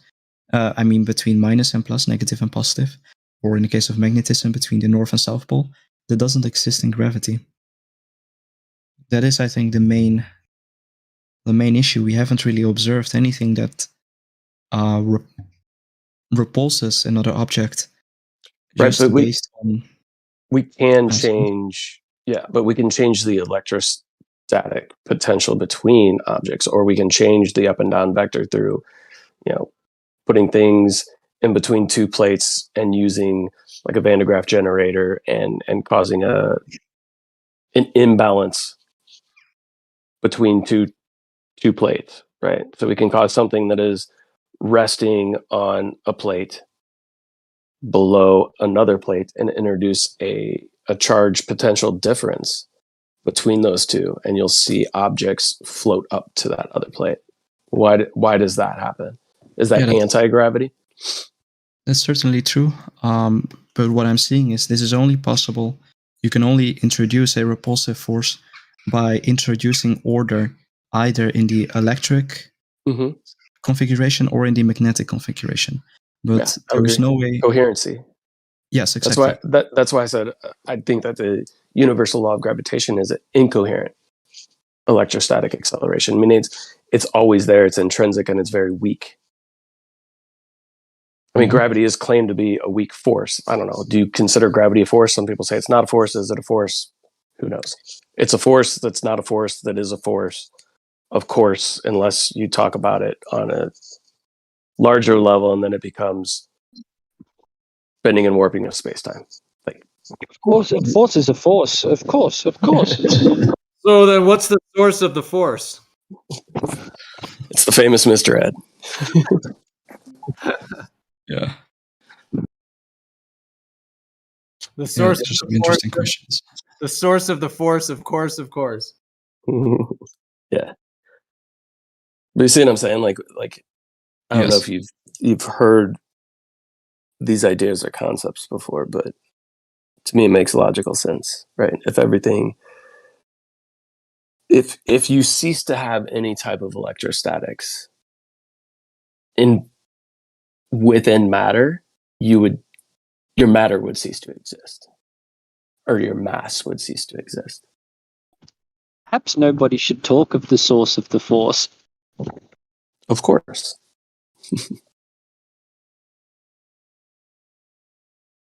So what would you say about uncharged, uncharged particles? Would they? I don't know what you mean by uncharged particles. I think there's particles, right? Depends on what you're trying to consider a particle. If you're talking about like subatomic stuff, or like things that don't actually have any type of shape or mass, then I'd say we'd be talking about just strictly energy. But when you're talking about like positive or negative, in my opinion, there's only charge and discharge. Right.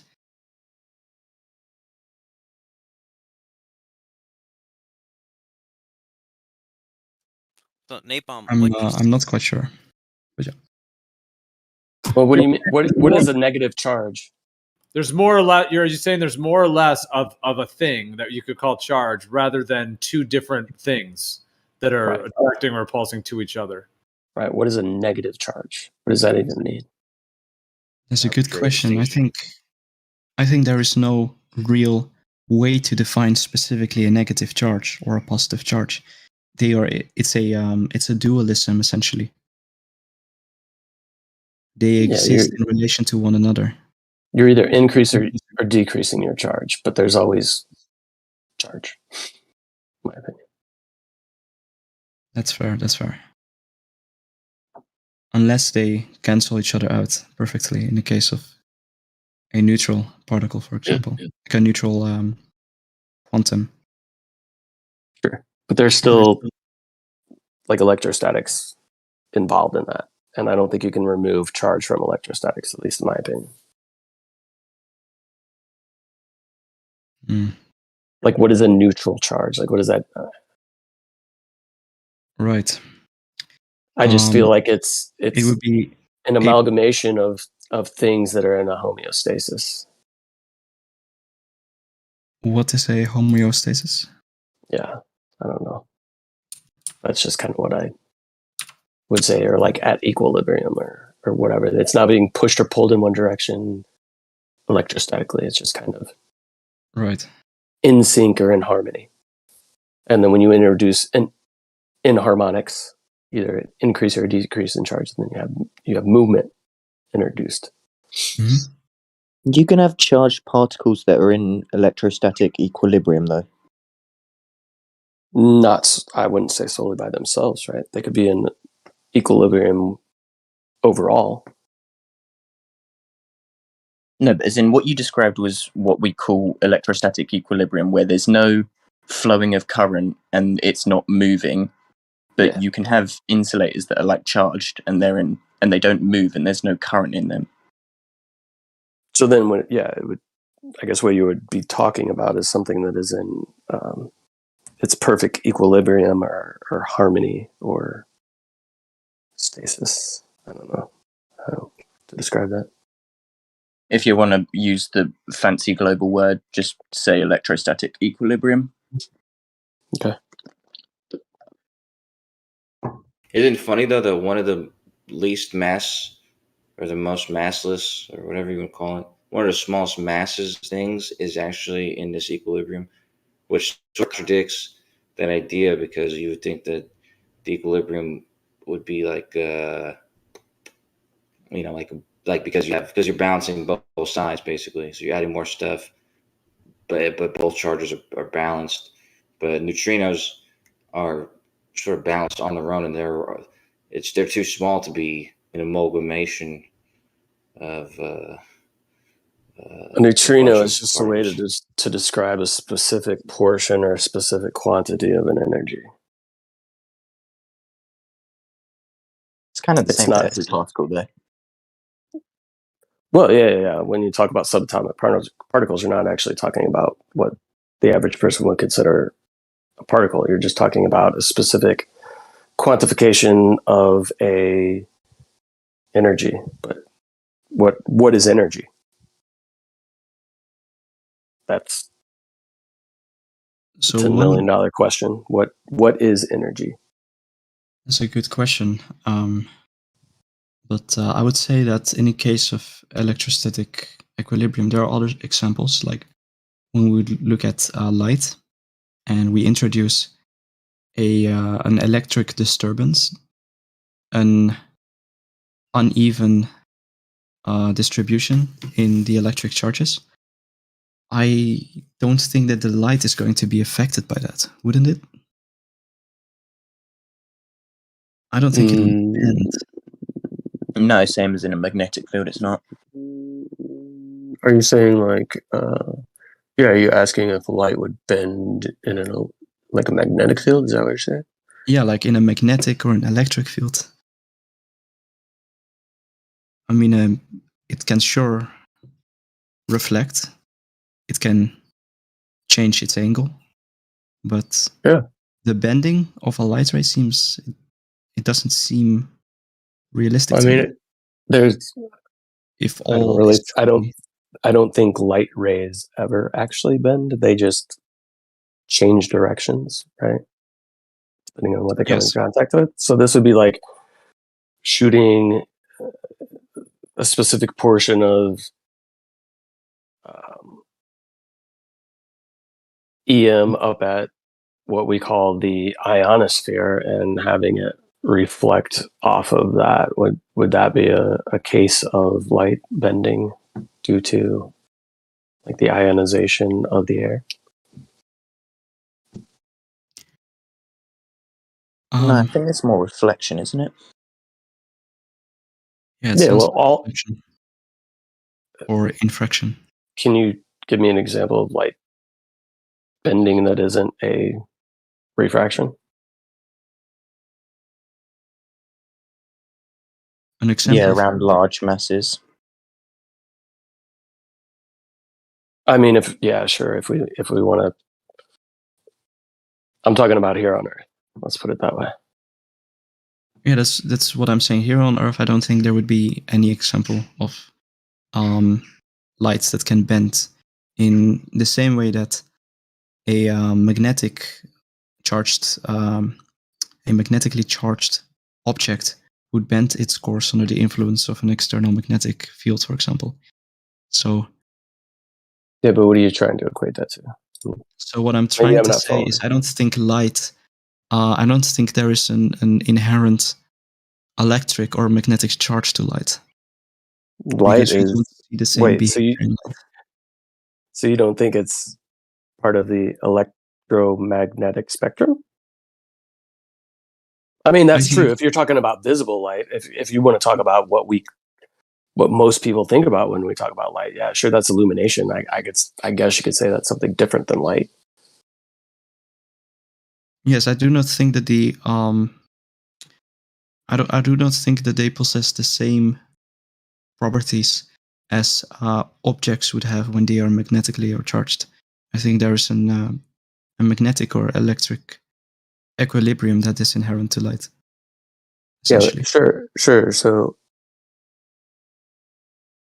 that everything that's on the EM spectrum, right? It's what are you trying to equate that to? Masses? Well, it's something different, right? Well, maybe not. I mean, I'm kind of the opinion that anything that it has that we touch here is actually hard light, but that's a whole another ball game to deal with. But I think it's all material because it may not be as massive as let's say a book or a plate, but we can still feel light. We can feel it hitting our face on a summer morning. We can feel its warmth. We can observe what it does. So it has a you can feel the electromagnetic radiation, right? Yeah, the energy does interact with your skin. That's correct. Exactly. What does real mean in that sense? I think if you experience it, there has to be some kind of real nature to it. Yeah, I'm not implying that it's not real. Yes. Yeah. So EM, right? Everything that's on that spectrum. Are you saying that it's like comprised of something more physical than what we would just consider energy? Do you think all energy is physical? Yes, I do. I think it's all physical. Because if it isn't physical, what would it mean to us? Sure. So what would you say it's comprised of? I think it's made. It's in this universe. It's in this space we share. So it would be of some. It would be of the same fundamental substance. Everything we observe would be made of. I'm not sure what its substance is, but there has to be a physical nature to it for us to feel it, to observe it. But then again, that substance it is made of. If we're going off of the experiment I mentioned earlier of introducing an external magnetic or electric disturbance, and the light remains unaffected by that, that would mean that this substance light is made of does not have an inherent electric or magnetic charge. That's how I'm kind of trying to make sense of this whole situation. Yeah, but just because it can go through it doesn't mean that it doesn't have an electric or, I mean, isn't there certain subatomic particles that we would consider energy, right? Which would be electrostatic somewhat in nature that can just go through others, like neutrinos. Isn't that what Gocho was talking about earlier? They can completely pass through things unaffected. Yes. I mean, I think that light is one of them. Yeah, light. Sure. It is undisturbed by the effects of electricity or electrostatics and magnetism. Yes. Then why do we call it electromagnetic? Yes, that's a good question. But we can give it one name while meaning it in a different way. Right. I would say it's because there's a magnetic component and a dielectric component to its waveform. You literally said exactly what was coming out of my mouth at the same time. Yeah, just the electric side is actually dielectric, right? So you have the conjugate nature between the dielectric and the magnetic. I've heard this before, and you guys aren't using dielectric in the same way I would use it. A dielectric is simply something you place between capacitor plates that's non-conducting. What do you mean by dielectric?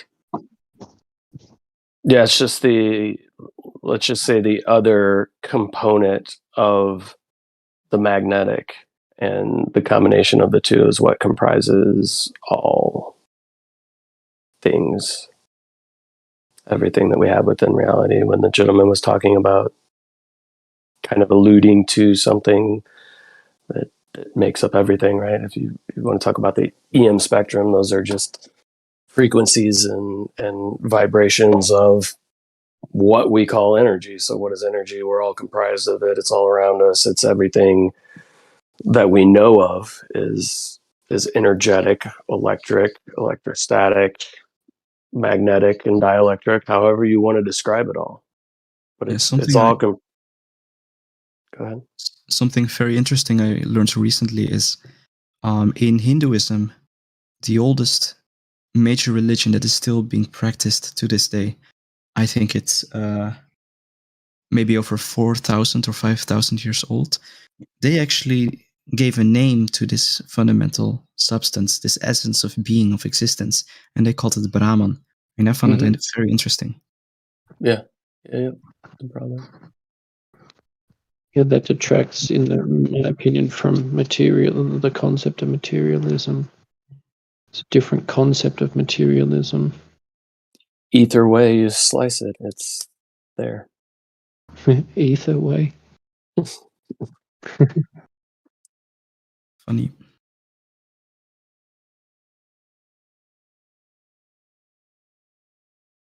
Well, at least in globe model, light is comprised of an electric field and a magnetic field, and that's why it's called an EM wave. What's a field?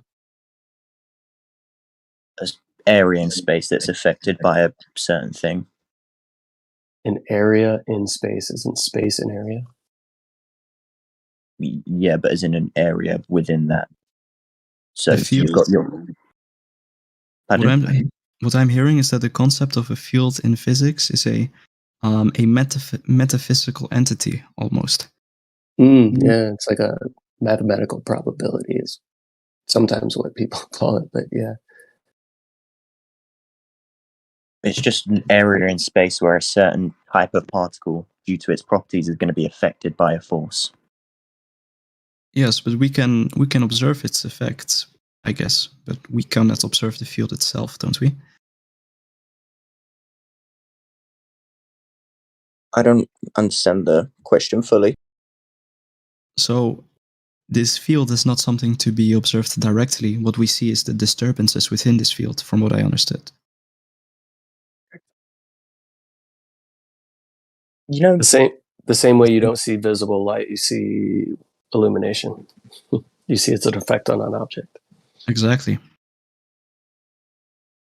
If you were to draw out the lines from a compass, do you remember in school you probably did this at some point? You can draw out the fields around a bar magnet. Or when you throw, I don't know, what's the type of metal that they throw around a magnet, and you can see the lines that form. Iron filings. But so when you're talking about magnetism, what is that field comprised of? It's just an area in space where a north or south, a dipole will be affected by a force. So it's just an area in space that is affected by a dipole. No, sorry. It's a where something that has a north or a south will be affected by a force. Iron filings, do they have a north and a south? Sorry, what did you say? Do iron filings have a north and a south? They can be induced, yeah. Sure. So when you're saying that iron filings display, are you basically saying that iron filings or like a ferrofluid or something like that shows the field, or does it show the effect of the field? Same thing. Well, what is the field? A collection of all the points, depending on what field you're talking about. The points have certain magnitudes, which could be vectors or scalars or. Well, what is it? It's just that. It's just as I said. So it's like the photon field is extremely sophisticated, I guess you'd say. But some fields, like magnetic fields, would just be a point in. So each point in that field in that area is going to have the properties of a direction, magnitude. It's very simple. Right, but what you're describing right now, sir, I'm not sure how to pronounce your name.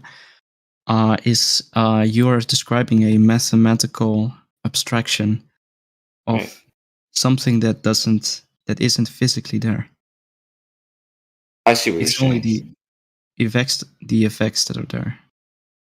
I understand what you're saying. Well, because the field is a mathematical description. That's true, but it's the same. You could say the same thing about any quantum particle.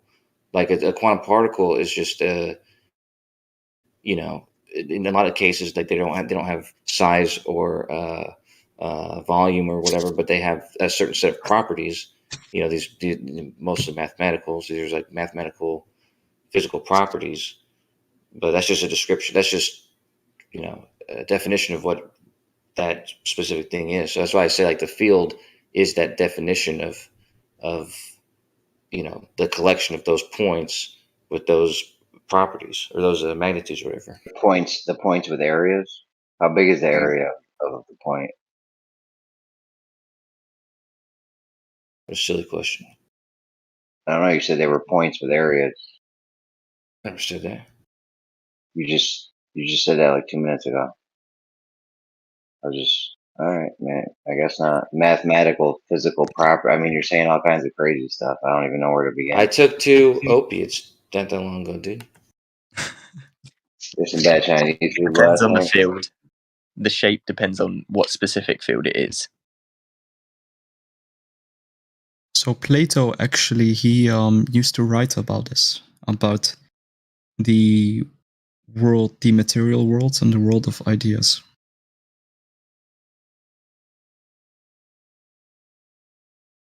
But sorry, did you stop talking, or did my microphone might have? No. Okay, I'm just trying not. I'm trying not to talk over anybody, but no, but that's what I mean. Those. Sorry, go ahead.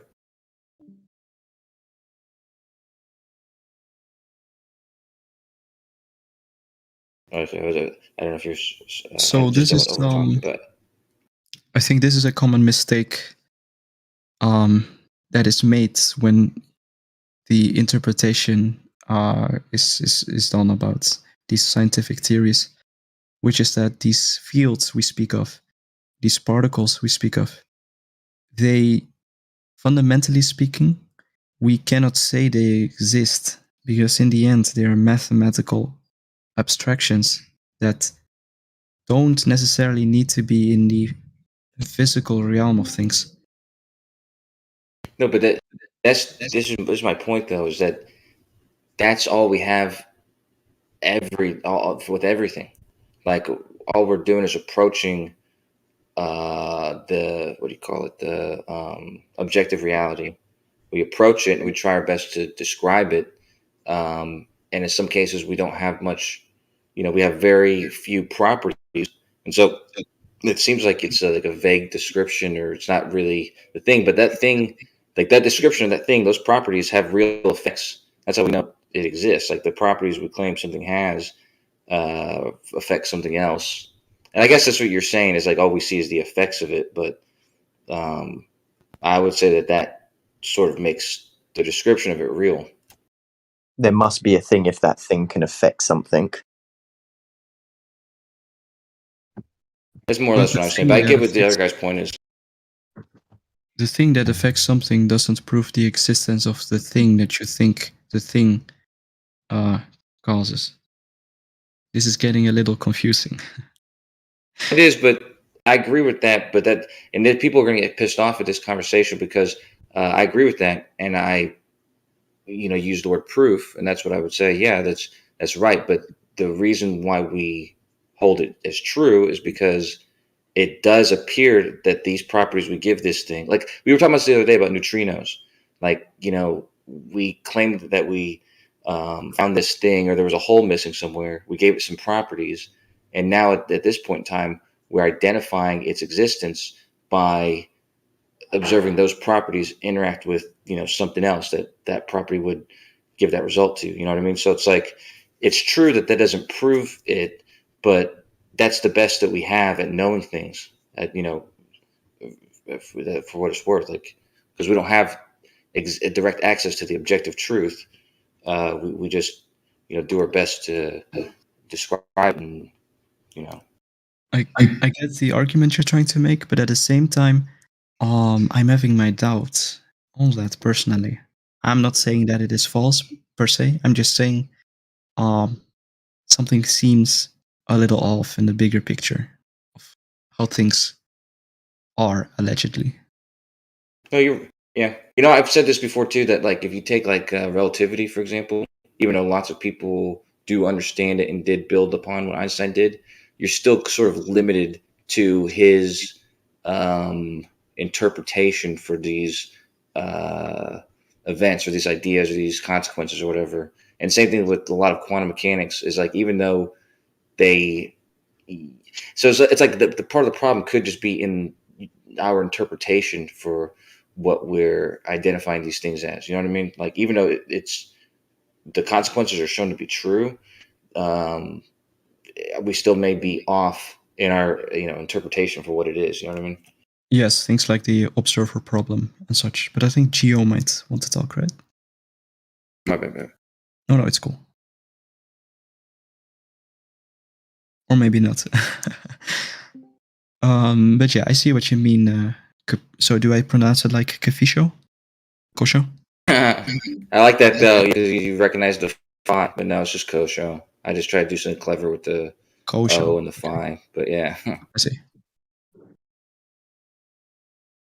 But yeah, it's especially when it pertains to quantum mechanics, there are certainly some open questions left to answer. Things like the observer problem, decoherence, non-linear dynamics.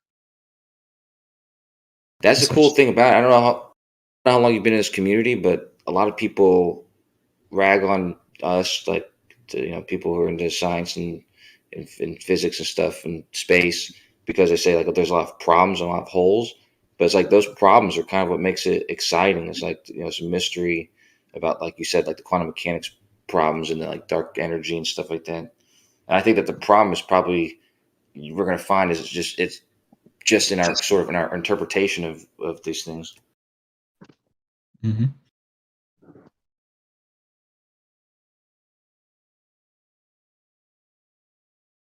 Stuff.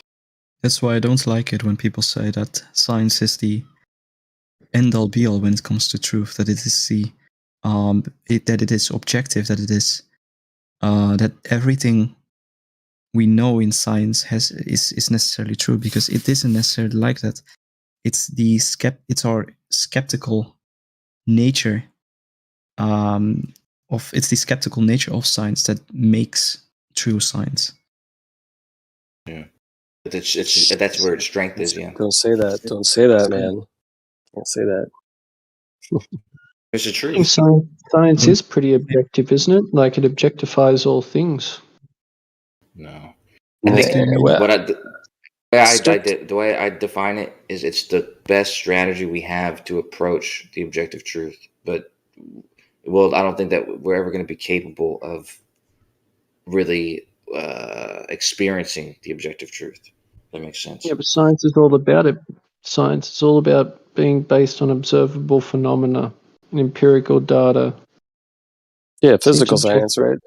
And maybe part of the problem of coming to a complete understanding or realization to the nature of our reality is thinking, as humans often do, that we can figure everything out through the quantification of everything in strictly the physical sense of the term, and completely poo-pooing or discarding the other side of the coin, which I feel is metaphysical, which can't necessarily be quantified in the way that you would try to do it with the classical physical sciences. 100%. I do not want to bring up any recent events. I think we all know what I'm talking about, but science is also based on politics. It's also based on money. In the end, it's humans that commit to science, and humans are fallible. Metaphysical will still follow the same geometry of the physical.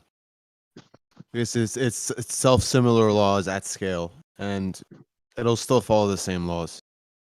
Yeah, but that's such a difficult thing to confirm, or that's the whole problem with metaphysics is it's beyond the realm of what we're capable of Correct. confirming. We can't confirm these things in the same way you can confirm things with science. Correct. I think we don't have, really quick. We don't have to make it like it's so mysterious or something. And even if we try to like form it in our mind, we can give it the same form as things in normal life. Geometry, wave patterns, that type of stuff. Thank you. So my question is, in what way is the field from physics, how is that not a metaphysical concept? How is it any different? Good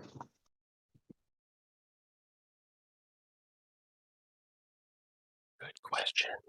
Sorry, not to be I'm going to be stupid here, but what is metaphysics? Meta. Yeah, metaphysics. People give it different names. People give it different definitions.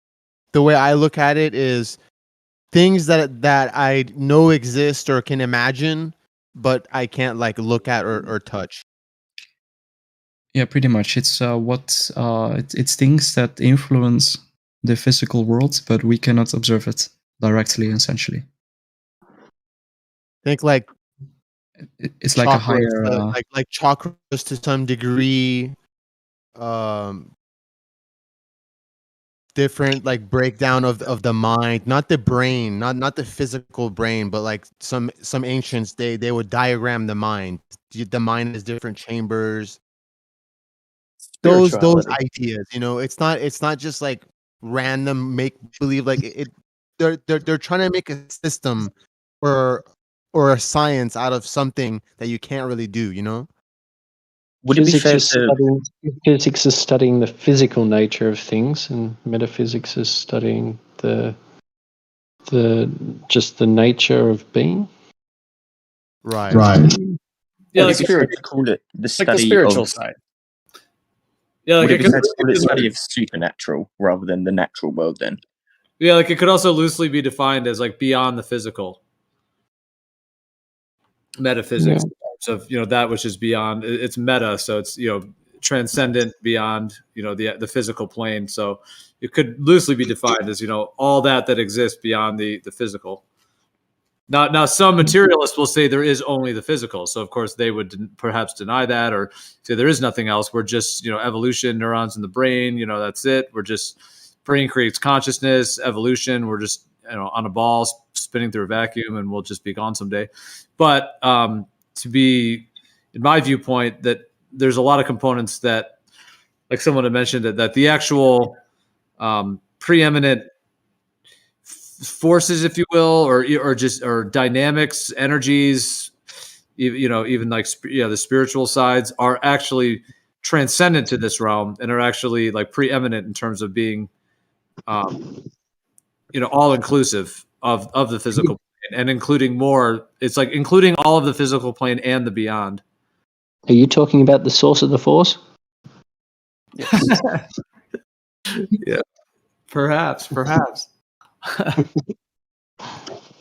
somewhere on the way towards the source of the force. Yeah, and I think unfortunately, at least in Western education or the education that I grew up in, really we're trained to think along the lines of the strictly physical, materialistic, materialist, atomist type viewpoint, and that there is no actual justification for anything beyond that, right? So I think we're kind of taught that way, right? Which is why it's hard. It's a hard concept many times for people to really have in-depth conversations on the metaphysical side of it, or really try to come to an understanding of the metaphysical, if that's even possible within this physical realm, but to have legitimate conversations about it, because most people discard it as woo-woo, religion, all these trigger words that will get people to think and be held captive only within the physical, materialistic, atomistic viewpoint. From their perspective, it is woo woo from their perspective. It is woo woo because when your Yeah, worldview, yeah. heaps of modern scientists, as far as I can tell, heaps of modern scientists are actually part of the materialism, the materialistic philosophical perspective. Mm-hmm. It's like modern science is actually a materialism cult. Yeah. I would kind of agree with that. Yeah. You kind of try to like physicalize, materialize everything, and Prove it. make Prove it. Sure. everything completely objective and in its nature. If you can't quantify it and put it in its own box, then it doesn't exist. Which then sets up that energy of exploitation, like that foundational, just exploit resources, dump your waste into the waterways, that whole kind of attitude of just this modern day like mentality that they've like somehow pushed and somehow ingrained in people and caused like financial, desolation components in certain countries and things to kind of, there's so many just layers to it. Yeah, just that. Oh yeah. If they can trick people into thinking that everything's materialistic, then it also supports their own manipulation technique of providing people with evidence. It's like, look, we've proven to you that everything is provable, and now here's proof that it's provable. So, and they can very easily manipulate people by supplying them authoritative proof. Yeah, it's like the concept or the idea that was put forth a long time ago of being in this world but not of it, right? It's like we're stuck here, but understand that this isn't all that is. Thus, you can easily be controlled by people that would want you to think that that's the case. Yeah. Yeah. Like if I'm trying to talk about the definition of real and what it means,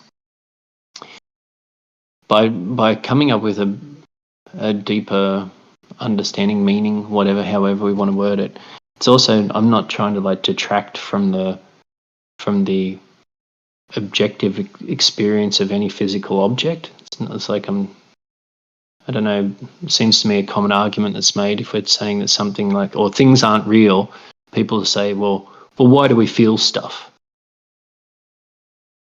It's merely just a chemical reaction that you experience in your brain. It's nothing more than neurons firing there. That's all that is, right?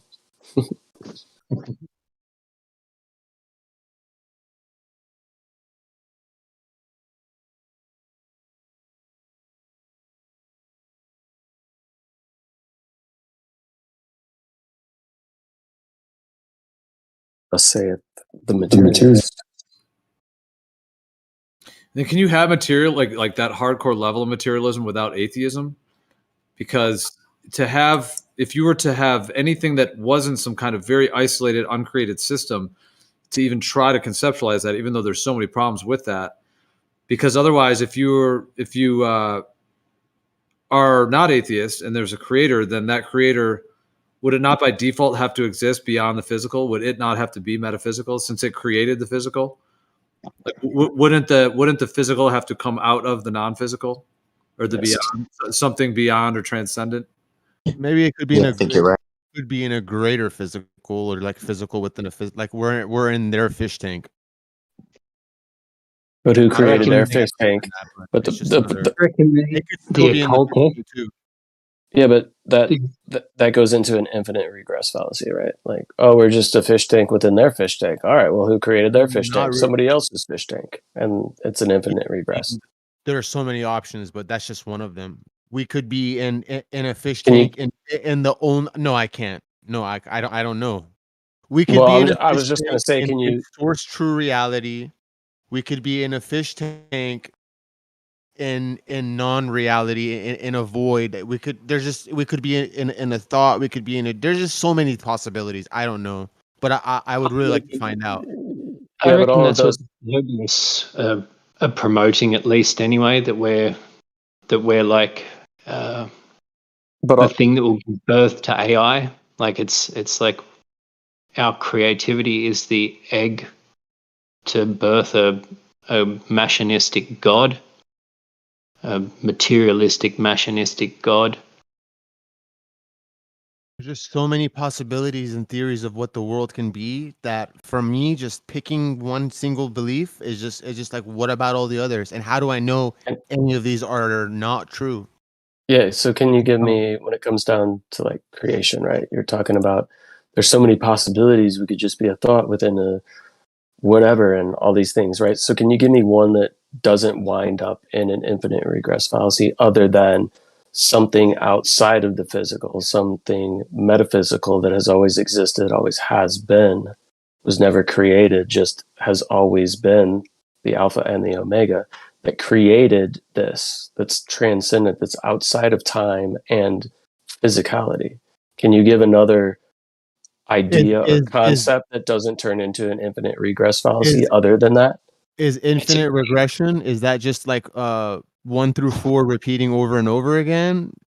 An infinite Yeah, regress. because we could take any topic about anything and add another layer of complexity to it. So does the infinite regression itself, is that in a source timeline, or is that in renewing timelines? Is that any idea can be made more complex? There is no one word that should stump the fucking human mind beyond God, honestly, because we don't know what that is. Right. So that is exactly what the conversation is about, right? So is there the creator, that in which most people would call God, that is transcendent of time and space, has always been and always will be, was not created, right?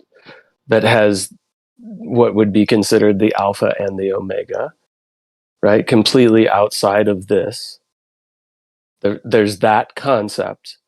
And then any other concept aside from that would get into what we call an infinite regress fallacy, which is there's always going to be another layer to that thing in which was created. And tell you, where would that ever stop, right? Because any If other you wanted concept, to, you could challenge that and be like, you could create scenarios to make anything more complex, including a creator outside of creation. You know, you could ask yourself, is the creator, is it just, does the creator take form? Can the creator move? Is it just in itself? You could question and play devil's advocate, right? or But I those are can, and make anything. I don't know I don't know. I apologize. Like, I don't know what you want out of me. I'm lost here. So Are you all glory? You sound like all glory. Yeah, it is. So what I'm saying it is all glory, by the way. There's no hiding it. Go ahead.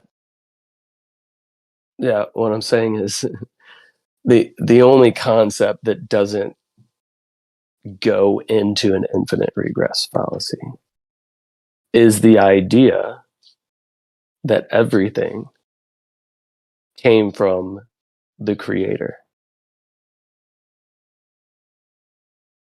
That is the stopping point, right? It's the alpha, the omega, that which is outside of time, transcendence of the physical. That would be true with the belief that the creator is uncreated. If one were to believe that, if it's true, then that would be absolutely correct. Because the creator is 0, is 1, and is the second one, and then all of creation can come after that.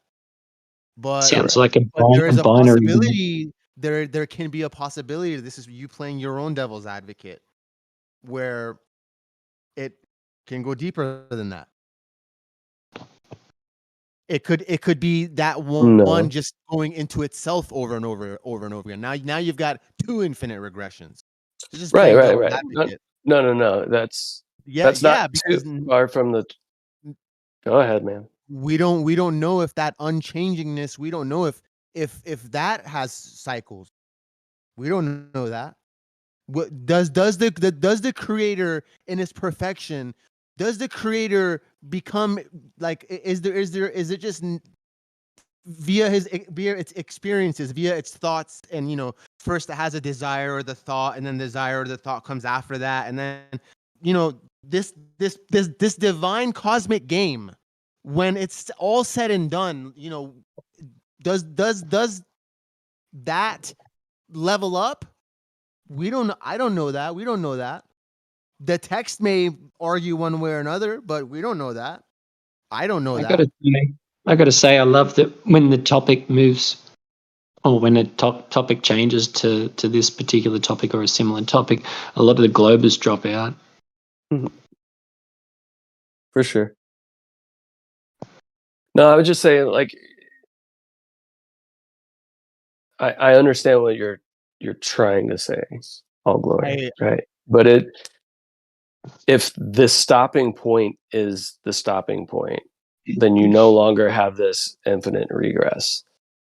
If you have this quintessence of everything that has been, everything that will be, everything that was, everything.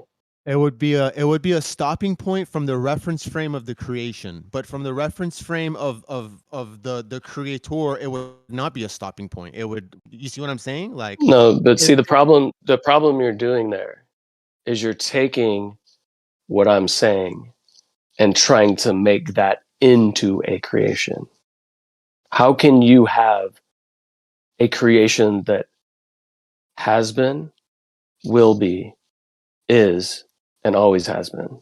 I don't. You need to speak normal people with me. I can't do this biblical. Just it's not biblical. Yeah, no, it's not. But like, if you've got something that has rephrase it, please. I don't understand. Something that has a beginning, something that is created has a beginning. Mm-hmm. So if a thing has no creation because it always was, then it has no beginning. It's a thing outside of the polarized concept of beginning and endings. Okay. So to say that, if you bring it into this realm that you're sort of talking about, or glory, then it's kind of like you bring it into the realm of endlessness. What always was.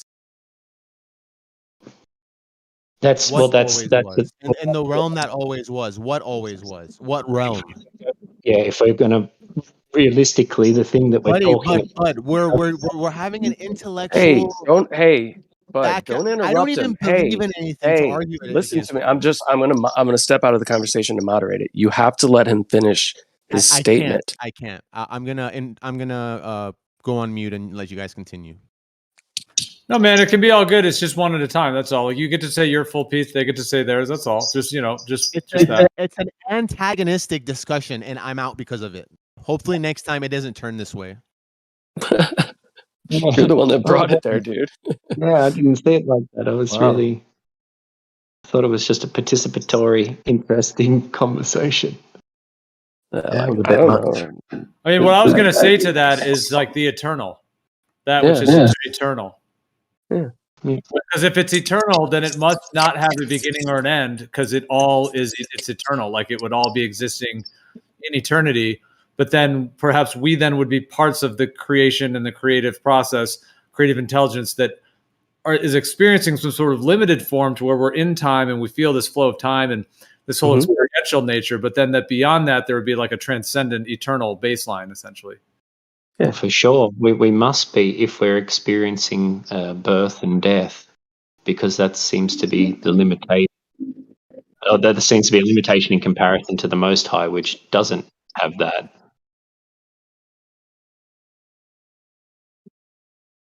Yeah, I mean, what do like, we? Go ahead. I just came in like 45 seconds ago. I just want somebody to catch me up. Oh, you missed it. We're just talking about the nature of reality and its existence and where it came from, aka God, whatever you want to call it. It got down that realm or whatever. But I was going to ask who was having the conversation. It was All Glory, me, and who else? I'm sorry. Was that me, bro? Yeah. What's your name? Yeah. Adam? Adam. Yeah. No, Adam. I was just going to ask you because I'm trying to be better with my my approach or my attitude and stuff like that was the conversation we were having was I being the antagonist in that one, like what the gentleman was talking about. I genuinely think that was a misunderstanding. Okay. I think you were being really civil, and I don't know. I guess I kind of picked up on it, but I didn't think it was going to be directed at me. That All Glory sort of took it personally, as though how it came across to me was that he thought that perhaps we were trying to correct him. Maybe I was just trying to explain like what an infinite regress fallacy is, right? And like I'm trying to explain something that would be outside of that, right? That would put an end to that infinite regression, constantly having to go deeper and deeper and deeper in another explanation. And I don't know, maybe he thought it was antagonistic when he said, yeah, but that can then be brought into this. I don't know. Maybe that's... All Glory has a lot of passion. He's got a lot of fire.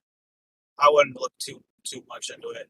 You should have seen what happened when gas was at like $4.50. He was really upset. Really? Yeah, he was not happy. No, and I would say this to his face. I have good conversations with All Glory all the time, but they usually end with him sending me a DM that is like 4 to 5 paragraphs long, and a lot of it is in all caps. And it's okay. You know, I do that when I'm muted, when I'm unable to communicate with that to you, like in this manner. That's unfortunately the way I have to do it. I know. Yeah, I get that.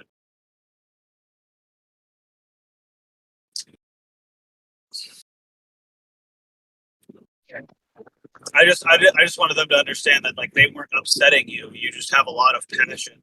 No, it's I acknowledge he was trying to show that with infinite regression, there comes an end to it if there is a with the creator concept.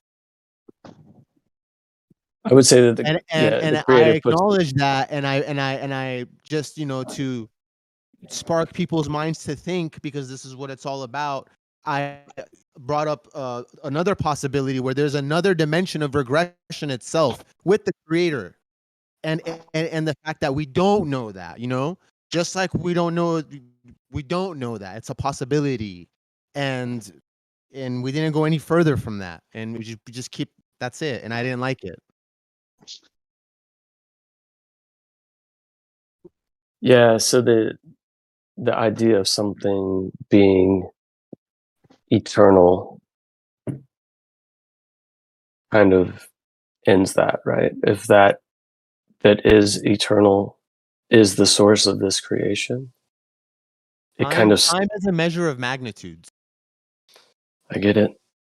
I'm just trying to put forth the concept faster, bro? I'm like I'm versed in all this. You can speak faster. I don't speak that fast. Glory, come on. Come on, dude. Be nice. He's talking to me. You can speak faster. Respect my time. I'm not here for a long time. Peter Piper picked a peck of pickled peppers. Peter Piper picked a peck of pickled peppers. You guys don't respect my time. Okay, that's cool. I was speaking fast, bro. That was oddly satisfying.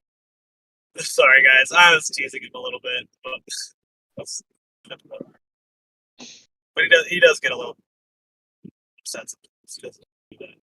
Well, if he's getting perturbed with me trying to come up with a way to say something that I've already said 6 times that might be slightly different, so he can comprehend it in a different way, maybe. If it wasn't coming out quick enough, then if you don't have the time, then why are you in the conversation? He was perturbed. No, it's a really rude thing to say to somebody when you're having a conversation. Like, can you speak faster? It's just such a weird. I don't know what that is. Oh, somebody doesn't know what lane they want to be in. Yeah, but then you have people that are like, my cadence is a lot slower than somebody like Whitsitt, right? And most people are like, you got to slow down. You're saying these words. I can't keep up. Okay. Well, like, I don't know what to do. I speak the way that I speak, is what it is. And it's late at night, so it's not like I'm super hyped up, anything like that. No rush, bro. Oh, dude, I get it. I can be a bit of a mumbledore myself, where I'm like stumbling, a lot of ands and ums, and then sometimes I get fired up and I could approach Whitsit level speeds, but for the most, I'm usually down here.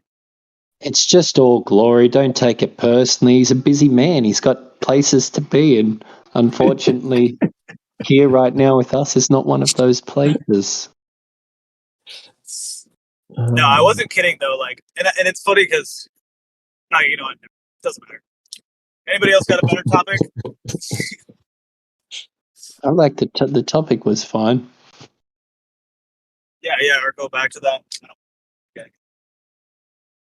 Yeah, we kind of got off track.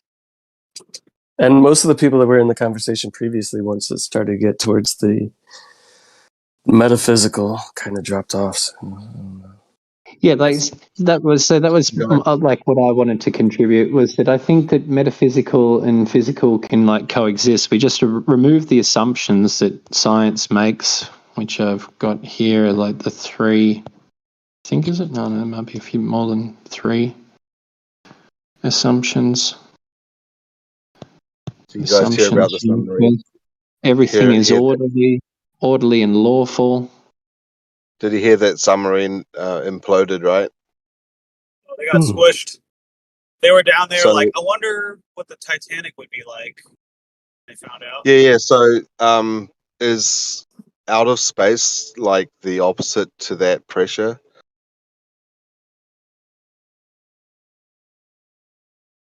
I don't know. I haven't been there. Yeah. I wanted to say what I was saying first. I didn't get to finish. Like science makes these assumptions, right? And it seems like these assumptions kind of prevent the idea of non-material phenomena existing in the way that they would be happy with. It's like I think all that needs to happen is that these assumptions be taken away, and then everything that science has, legitimately observed and recorded still stands. It's like, I do wanna say- it's like taking away a child's toy, just like no more assumptions. Nope, can't have it. You gotta you gotta the new rules, you gotta do it without assumptions. No, but we've built everything on assumptions. We have assumptions at home. Everybody else is using assumptions. Everybody else is using assumptions. Why can't Everybody I? else was going to go jump off a bridge. Would you do that too? Maybe. You mean Did everybody's parents tell them that? Did every single person's parents tell them the whole "would you jump off a bridge if your friend did it" thing?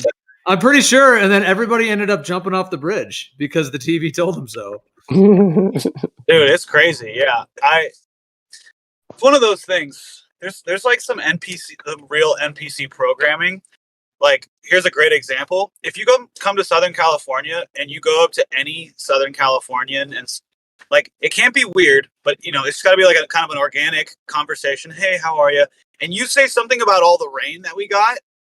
They're gonna say 99.9 times out of 100, we needed it. It's the creepiest fucking thing I've ever seen, and without fails happens every single time. We needed it. In fact, you could even talk to people outside of California and tell them how much rain we got, and they'll be like, well, you guys needed it. It's fucking weird. Yeah, the whole scarcity of like droughts and the whole water thing. Yeah, the whole scarcity of water. Total psyop. Well, have you heard that like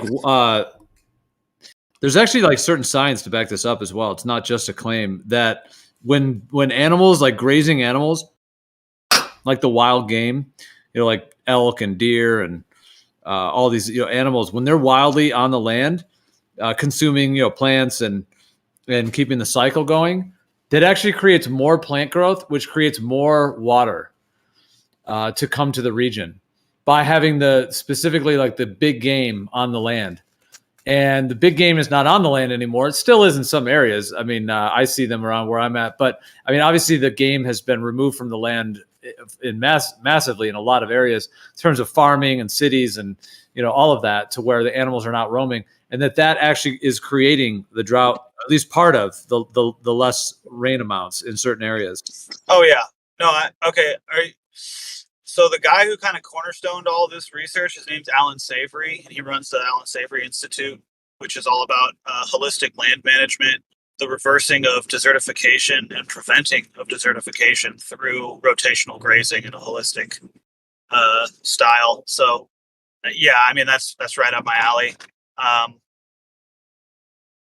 You can literally make it rain just by healing the earth and refill water tables and create lakes and stuff. It's pretty awesome. It just takes a little bit. It takes a little while, maybe a generation or two. But yeah, 100%.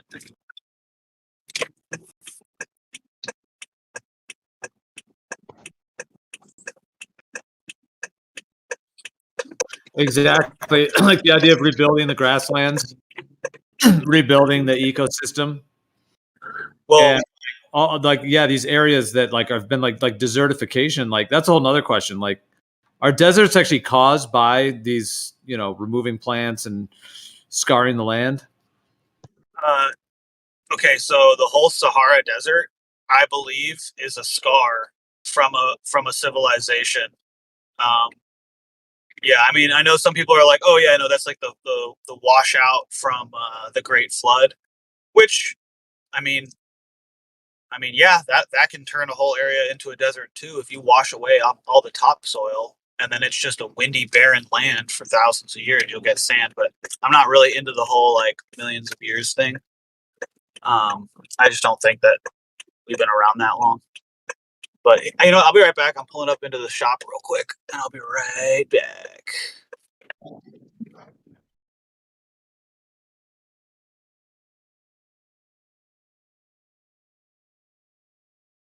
Yeah.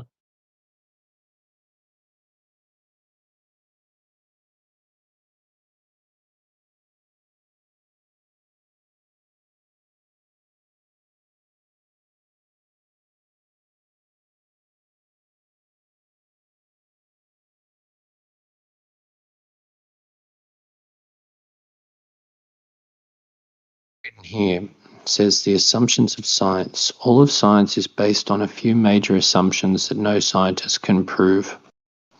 First is that the universe is orderly and lawful. Science assumes that every event that occurs in the universe, including human behavior, has an antecedent cause and follows natural laws. Why are they allowed to assume that?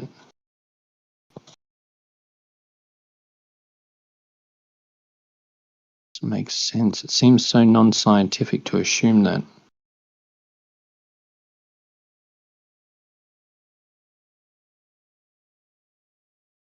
I mean, I get it. They're trying to, and maybe I misinterpreted what you just said, but it's trying to figure out the cause of things that exist. But at some point, you eventually get down to the conversation that we just previously had, right? At some level, it comes to that. Sure, that's why I'm quite surprised that more people haven't looked into this that I'm talking about now, I guess. And as I look into it even more, I'm just sort of surprised at times still, where it's like, hang on, this is so unscientific. How can the foundation of something that claims to be something be so anti the thing that it claims to be? It's just, that's how it seems to me, at least anyway. Yeah, because I think it's the method, right? They're so ingrained upon the method and their idea that everything is atoms and material, that sure they can't philosophically, I think, go down any other realm because they're caught too much in the quantification of, all right, if there's this cause, there's this antecedent. What is the cause of this? Blah blah blah blah blah. So they're ever searching for an endless, whether it be on the small scale or the large scale, they're this endless hunt for the next smallest particle or the next furthest portion of our universe.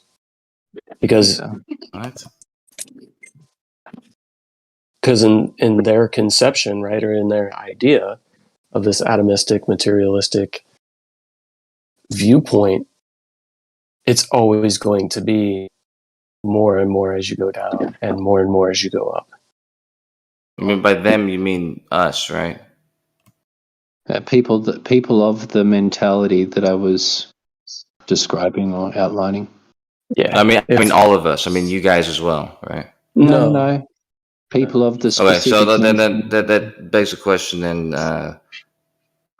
what other understanding? I mean, what's your better method of understanding things than to, try to understand the material and I think the this things is you a can funny test? argument. It's like somebody wants to do away with another model, and then they have an anxiety of model loss, and they're like, "Quick, we're without a model. Replace it with another one." It's not a model I'm talking about. It's a method. The method is what I'm talking about. Like the method to understanding things. Like what method are you using if it's not the things you Dude, can I just got test? back. It's similar. I think it's a similar concept, though. Like, it's like, we can be in, like, let's say we get rid of the current concept, like just willy nilly, we all stop using it right now.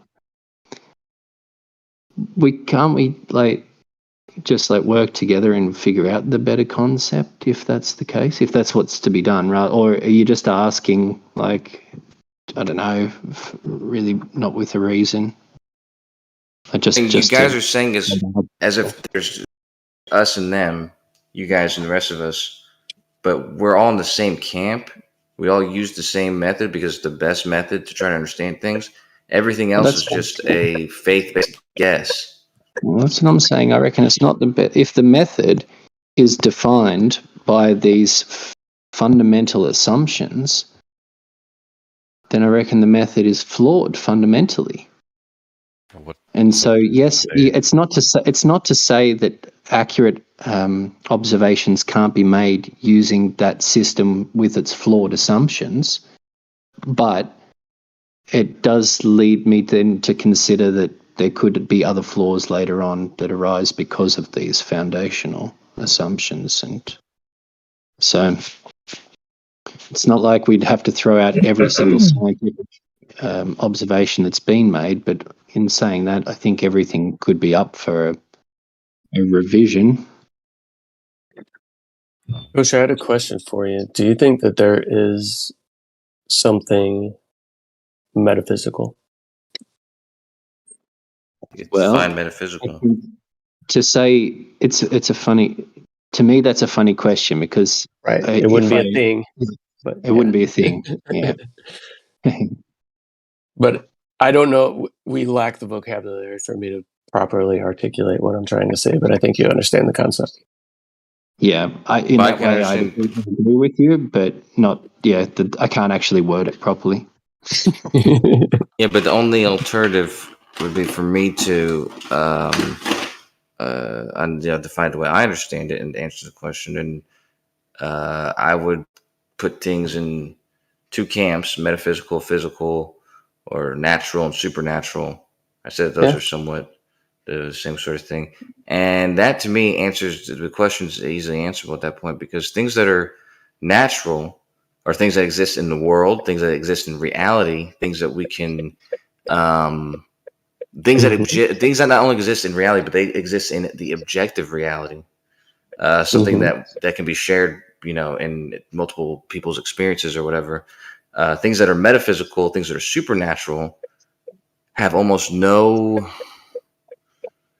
I wouldn't say they obviously have value, but they don't have value in that same realm of understanding. There's only so much you can do with that when it comes to understanding, reality, right? So it almost has no place in reality. Or it has the ultimate value, right? Yeah, or it has the ultimate value and it just has the wrong perception in how its importance is viewed. Yeah, I would say Like, your mind is supernatural. What is your mind, Matthew? Yeah, but what do you mean by that? The immaterial aspect with which you decide and choose that is connected to but not identical to the material world. Ooh, so do you think that those aren't just randomness of the neurons in your brain as a input of what they're receiving from reality? Right, because if they were just the random brain chemicals that make me decide and do things, then I would not ultimately be responsible for anything that I do. Correct. Yep, I agree with that. I don't know if I agree, but I mean they could be true. But from what I understand from what you're saying, Matthew, is that there's something, and there's. I mean, I've personally believed this, that there's like I say, universal spirit or something. But in what seems to be evident, though, that you can almost trace back every emotion, every instinct, every thought, or whatever. You can trace back to chemical, biological, reactions that you can, you can basically trace their source. You can identify them physically. I would say you can trace their correlation. I don't argue with you that there's a strong correlation between the two, but I don't necessarily think that means they're identical.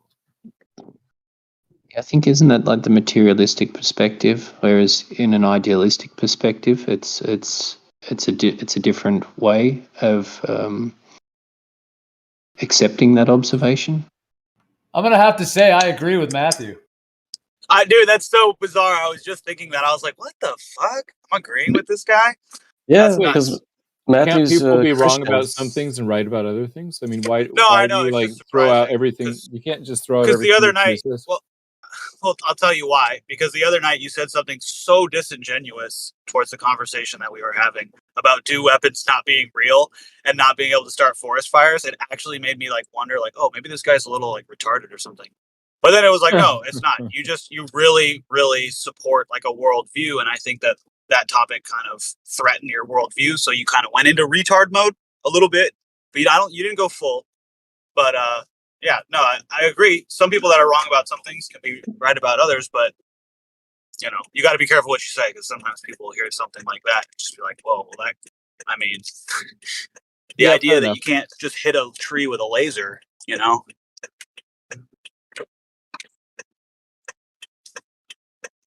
Fair enough. Point taken. We can hear your turn signal flags.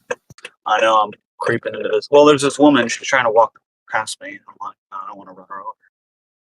Hit her. No, Matthew, even though I agree with, like I said, like my personal belief, which I admit is not entirely faith based, does involve like a universal spirit, which doesn't really have like repeatable or testable evidence for. But that's like a personal faith that I can separate from what I tend to, think that most people can agree on, at least like scientifically, is that all of, like I said, everything in your brain, everything you experience, everything you feel, and this kind of thing can be traced back to a physical entity of some kind, right? Do you see what I'm saying? Like, so I'm just asking, like, when is your argument based on like faith, or are you saying that there's like truth to that, like truth? I actually think it's actually true, and I don't. It doesn't bother me to have an overlap between faith and truth. In fact, I think that faith is basically just living as if what you believe is true. It's some people think faith is like Mark Twain defined it as, he said, faith is believing what you know ain't true. Obviously I don't think that's what faith is. I think faith is believing what you know to be true. So that's the first question. Second, Sorry, I forgot the second. But go ahead. No, yeah, I was all over the place. I think you understand the sentiment of what I'm asking, though. But yeah. Yeah, faith and reason go together, I would say. Yeah, but And also, is that something that is like? Do you think it's something that is scientifically present, or is it just, or is this like a?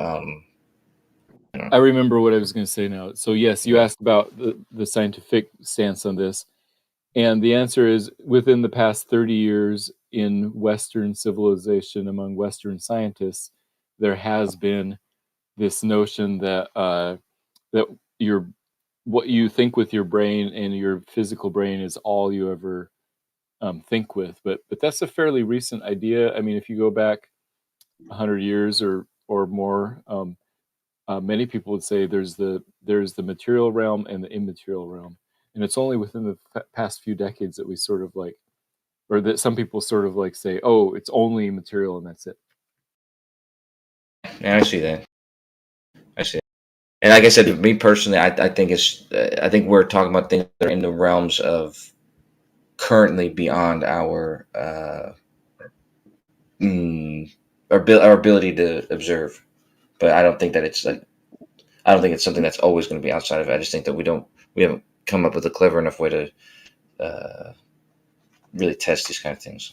yeah, well, yeah, because what you're trying to say is like, let's apply the test that we use in the physical world to the metaphysical. And it's like saying, okay, let me take the pH kit I use to test the chemical levels in my pool to test for the voltage within my battery. Yes, and that's what I'm saying. I think could be a pretty big limiting factor for science being based off these assumptions that I'm outlining. Is that they're limiting the possibility for people to perform types of experiments that they would otherwise maybe be able to perform if they could think in that realm. But they're restricting themselves from even thinking that testing in that realm is possible by making the assumption that those realms don't exist. Well, I find it funny, when you're talking about experiments and we're talking about how do you test the metaphysical and blah, blah, blah, that what do they say when you take drugs for the first time? What are you doing? Messing with the psychology of your brain. The biology of your brain. You're experimenting with drugs. Experimenting with drugs, right? Yeah, what do you call it when you make out with a dude? Whatever. Dude, experimenting with sexuality. Seriously, So, I mean, it's just language. I mean, it's not. Why is that the first thing you got to go to, though, dude? It's so gay. It was the only other example. Literally gay. No. What? It was literally gay. That's the only I'm saying other... experimenting with drugs, experimenting with your sexuality are not really in the same. They could be. You could treat it scientifically, but let me show you where it's the exact same thing, right? If you want to go to your analogy, well, what would you be experimenting in the realms of? Would that be love? Is love physical? Can it be metered and measured through the scientific method? Dun dun dun. Dun, dun, dun. Well, like I said, you could treat it scientifically because you. What could, about the soul? Science can be as simple as making tests that you could be certain of you coming to one truth versus a different one, right? So you can scientifically test all sorts of. But now we're getting off the path. Well, I got a question, and maybe I missed it because I was at the store a second ago. But if you can't measure something with science, does it even exist to you? So this is that. Yes, thank you, because you brought it back to what I was going to say. It was what you guys were saying a second ago, which is like, what if this is just outside of our ability to test, or blah blah blah. And this is the logical part that, to me, makes perfect sense. But I don't know if I'm gonna be able to express it. But if you're claiming that something has a real life effect in any kind of way whatsoever, and it's more than just imaginary or something like that, or just faith, then indeed you can, by definition, you should be able to scientifically test for that, because you're claiming that there's some effect in reality. So and that effect has to be distinct from other things, or at least correlate to the thing you're talking about. Otherwise, it doesn't have an effect. You know what I mean? So by definition, it would have to be testable in some way. You just have to be clever enough to isolate it. Yeah, but if you're thinking everything is materialistic, then it would mean that you're trying to use physical means of testing. Well, what's interesting is we have like FBI agents in America that have come forward and made comments like there are things in the FBI studies that have no explanation within the physical reality. Right? Like these are the same people that worked on like the Pentagon bombings in the 90s, and, like very well credentialed people. And they're straight up saying, like, yeah, we've had cases that we just can't explain with physical reality. So that's Seems like we more or less live in a mostly physical reality, but not entirely. I would disagree with that. Not like advantageously or anything. I would actually, I just say we're in this state where we don't realize like the magic of the world. You know, like the sparkle has been taken from us, and I've only experienced the supernatural become natural. I haven't been like, whoa, there's all these new spooky things in the world that I didn't know about. It's more like all these spooky, weird things in the world that I didn't know about are happening all the time, all around us. And most people are just staring at their phones. They're so distant. They haven't had. That's one of the magical things. I don't know. I don't think it's magic. I just think it's people who haven't eaten like clean food in many years and are kind of like hyper. I don't know. There's a forgotten side of ourselves. This forgotten side. It's hard to explain, but it's like the only way that I've seemed to have gotten closer to this forgotten side of myself is through seeking God and like lucid dreaming. Well, what you're saying about magic, though, people 25 years ago, if you showed them your phone, they would think it was magic, especially 50 or 100 years ago. So it's, Yeah, but you know what else? 25 years ago, people would have said that probably a lot more people would have said some.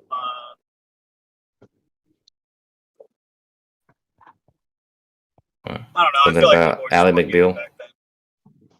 No, every new, like, especially rapidly in the past, like 150 years, like technology, all this new stuff would be magic to anybody before, like, 20 years before.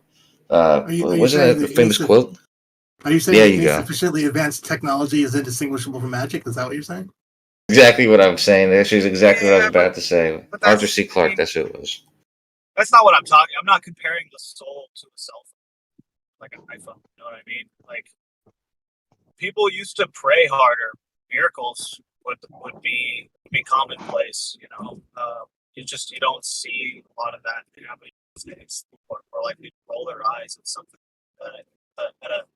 at a story that suspends belief. You know, that tests the realms of like what is physically possible.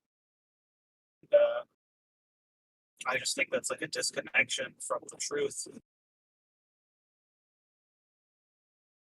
Could be. And people are, doing other stuff. Like there's probably people meditating now that, I mean, I don't know. They probably would have been meditating back then too. I don't know. But, the same sort of thing that you're saying is gone or something. I mean, when you look at it societally, like especially in the Western world, you're probably right to some extent. Like, when you're watching people just watch TikTok all day or something. But yeah, I don't know. No, I am speaking from a very American, because I've gone to other countries where people are very into things like black magic and voodoo and just heavily religious, and I've scoffed at them. I've been like, you guys are fucking dumb, and then had insanely spooky shit happen to me where it was basically the spirits were like, no, motherfucker, you're dumb. and I'm like, oh shit, okay. Yeah, just kind of got my ass handed to me that way. So Yeah, here's a life lesson: always believe somebody who claims to know witchcraft or fucking love potions you don't or have whatever. to believe them. You don't have to believe in them. You can just acknowledge them without being rude. I was literally laughing in some people's faces about them telling me like, "Oh yeah, there's like a witch doctor in the village," and I was like making fart noises, you know. That's what I'm saying. That's the worst thing you can do. Oh yeah, Then no, it is. They're gonna Sure, dude. they're gonna do stuff to you now. Yeah, no, it was not chill. I learned a very valuable lesson. You don't fuck with people. Like, I was young. I was super young. Thought I was the shit.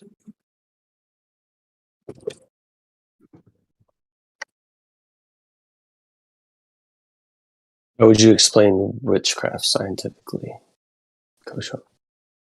Well, no, I mean, I wouldn't be able to. Well, okay, so that's not true. There's two parts to magic. It wouldn't be witchcraft if you could explain it scientifically. No, it would. I mean, Scott Veach said the Arthur C. Clarke. Yeah, but this isn't a science fiction novel. This is real Yeah, life. but he wasn't talking about science fiction when he said it. I don't think. You sure? Are you sure? I'm not sure. He wasn't. Okay. What's up, Scott? Long time to talk. Hello. It's funny when you said that, Scott, because that's exactly what I was like preparing to say. I couldn't remember the quote perfectly, but you got it down. You said it. Well, I heard you say isn't it a quote, and that's why I jumped in. Okay, there you go. But it's a sentiment I'm talking about. Those, witchcraft and stuff like that. Like almost all this stuff. I don't want to offend anybody, so I won't say anything about Jesus. But there's other stuff in the Bible, like the what's it called? The snakes. The what's that one spell they did in the serpents? Something like that. But yeah, but there's like isn't there a chemical reaction that they named after the same thing? Pillar serpents? Well, in the Bible, the fallen angels came down and taught humans how to do witchcraft and how to divine with other fallen angel spirits. That's biblically, that's where all witchcraft comes from. You're literally ingratiating and accepting the help from just dead genetic abominations. But that's what they say about what's that guy's name from Greece? Hermes and Prometheus and all that. It's like they brought down all those guys, the technology from the heavens. Yeah, and it advanced all people who shared it, like fire. Well, what did people do with it? They built a tower to the skies and they tried to kill God. How'd that work out? I mean, that's I don't know if they try to kill anybody, but look, every time a man gets an insane technology bump, he tries to kill God. The first time he tried to do it with a tower. The second time he tried to do it with a fucking moon mission, fake and gay. And the third time he's going to try and fucking kill God is, I believe, with the transhumanism agenda. Just you wait. How could going to the moon kill God? Because everybody that saw that was a Bible believer and decided to believe the TV over the Bible, where it says the firmament and the sun and the moon are greater and lesser lights, not places we can go. There's waters above our head. You know, that was an attempt to turn an entire generation of Americans to have them fixated on going to the moon instead of studying scripture. Because this is a Christian nation. It was founded as such, and I believe that it's been we've had it so nice here because of a blessing from God. I mean, how else do you explain it? I reckon people don't even need to have a belief in God, that we have all of our ancient ceremonial practices to help us have an experience of the thing that we're referring to as God, so people can actually know God. Well, the only thing about Christianity is it's the only religion in the entire world where God came to us. God came down for us to save us. There is no other religion in the world that has that, where we've got each and every one of us has a very personal relationship with him. Well, the Greeks had thing.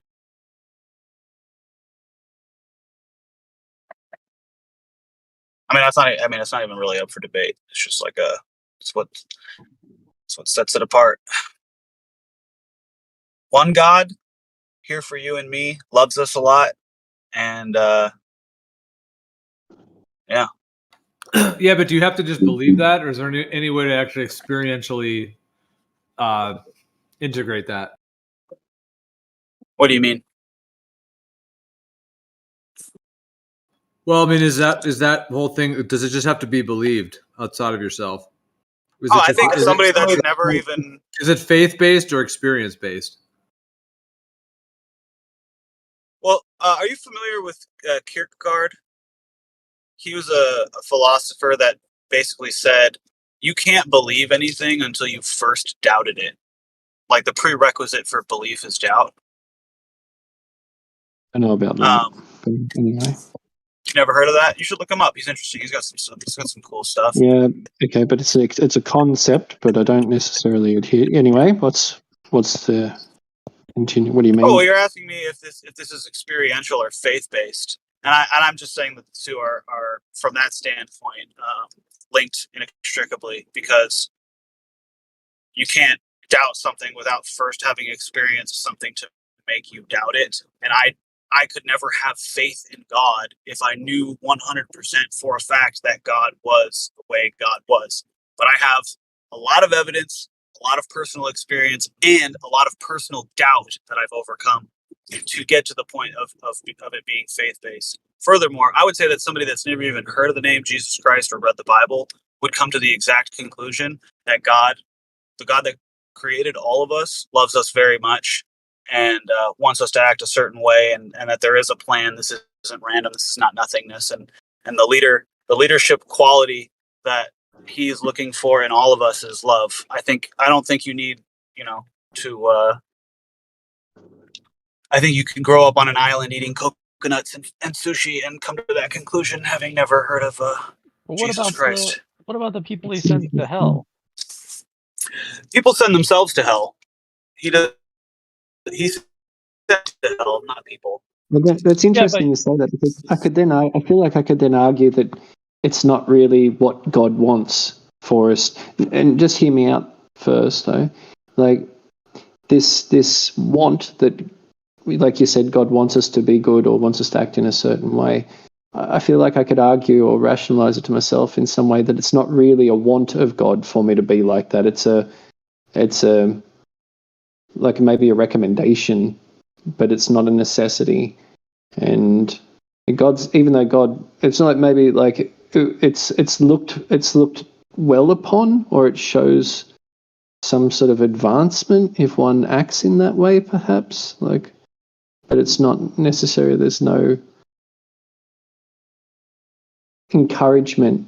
I'm sorry, you kind of lost me there. But Gio, it's experiential or faith based. I think you're breaking up a little. Oh, darn it! I'm sorry. I probably walked all over somebody. You did a little, but I think you're all right. I think it was just delayed for a second, but I can hear you if you want to try now. Yeah, I wasn't hearing all of what the other guy was saying, and that's probably because I had poor service, and I just thought he was cutting out, but it was me.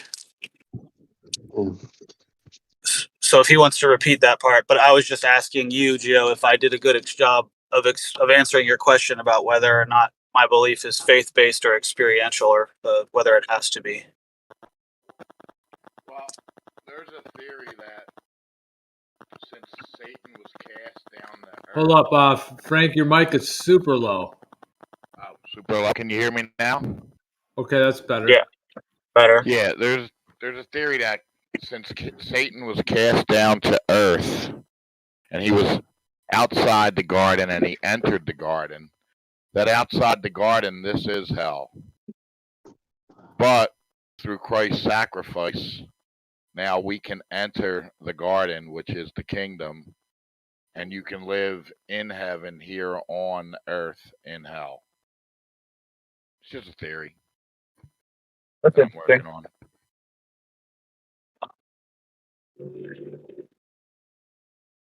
But yeah, Platypus, yeah, I definitely hear what you said for sure. Yeah, like that you had to doubt at first. So you were with that. You're saying that's experiential.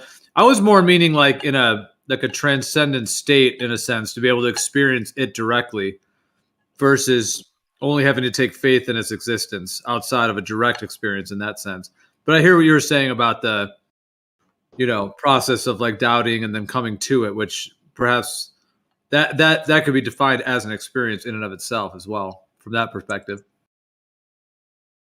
Yeah, and what's crazy is like I've been getting a lot of different perspectives from people about Christianity just in like the last couple days.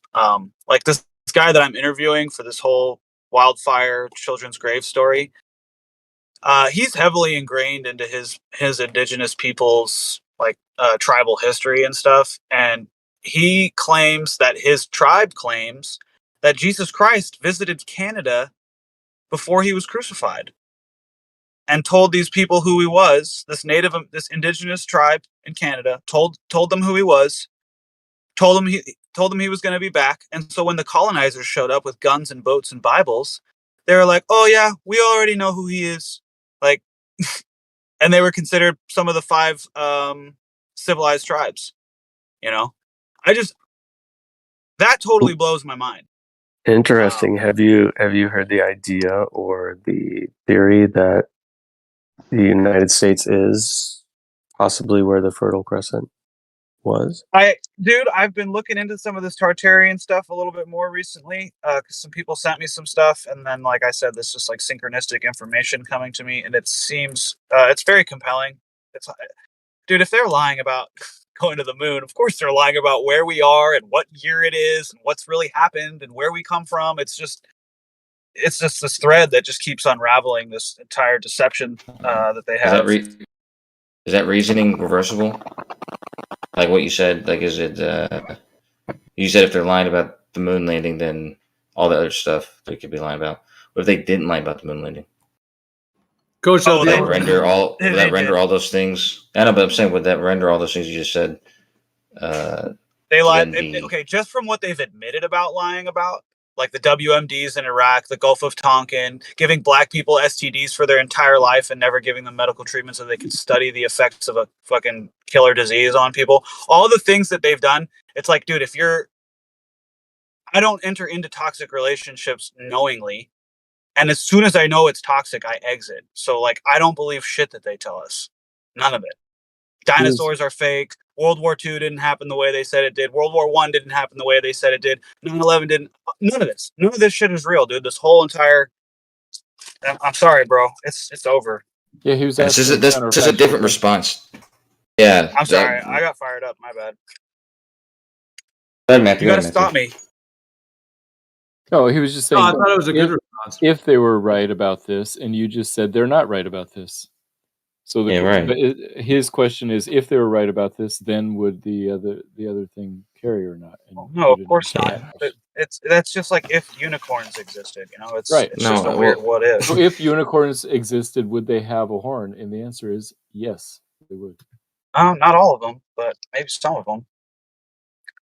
I was using that because that's what you said. Is what I'm saying. You said if they're lying about the moon landing, then they're lying about this and this, and you said these other things. And I'm just saying. Oh no! That statement. If you rendered it. Yeah, right. It was more like that's from my point of view. That's not like an absolute statement. That's just from my point of view.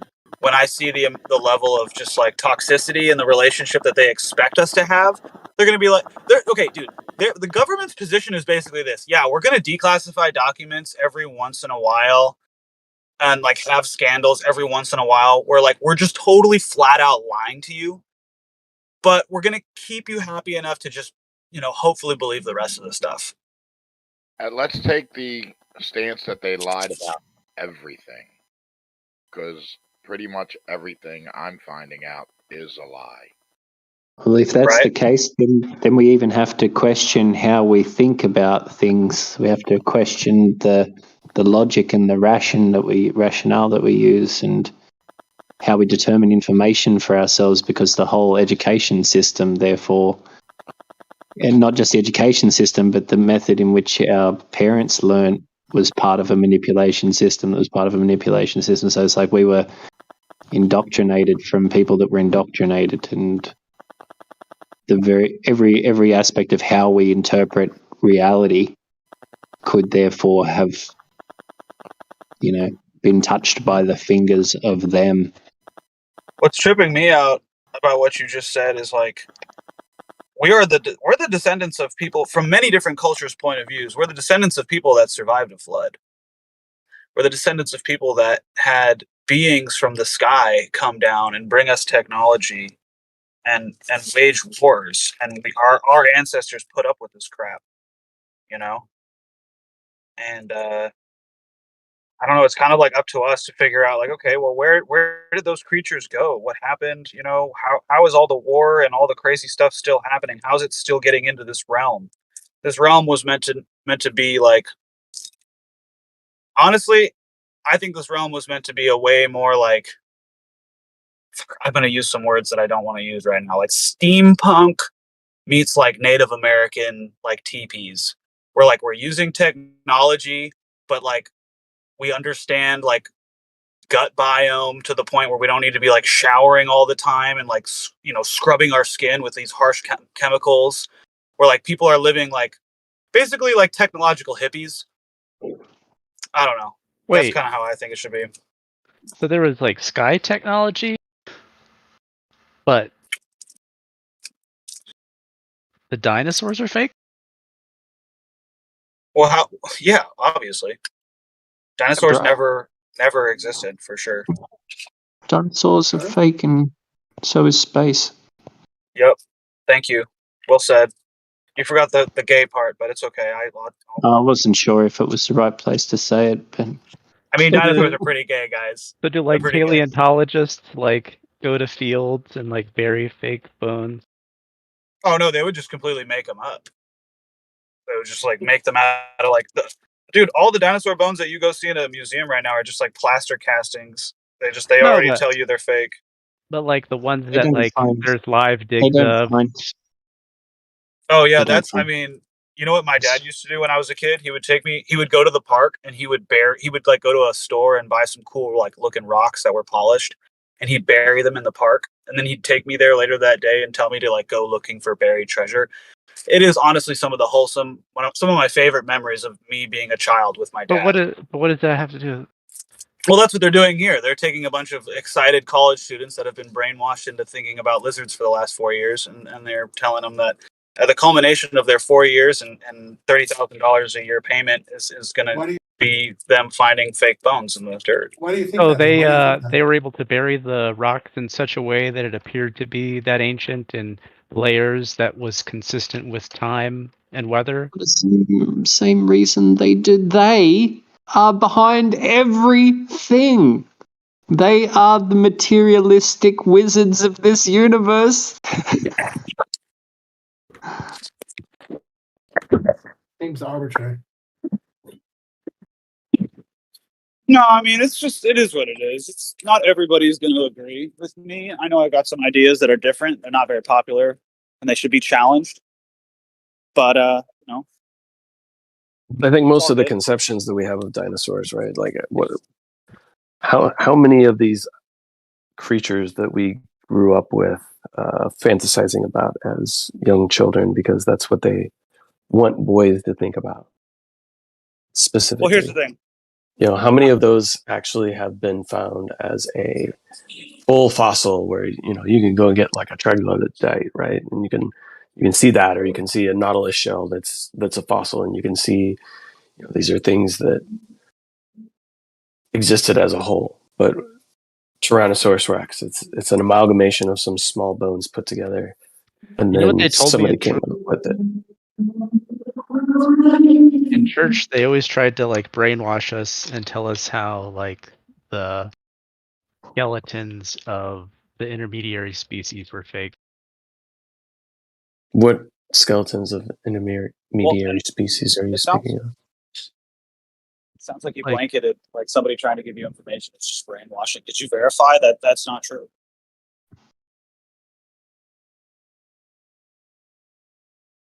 That the skeletons are fake?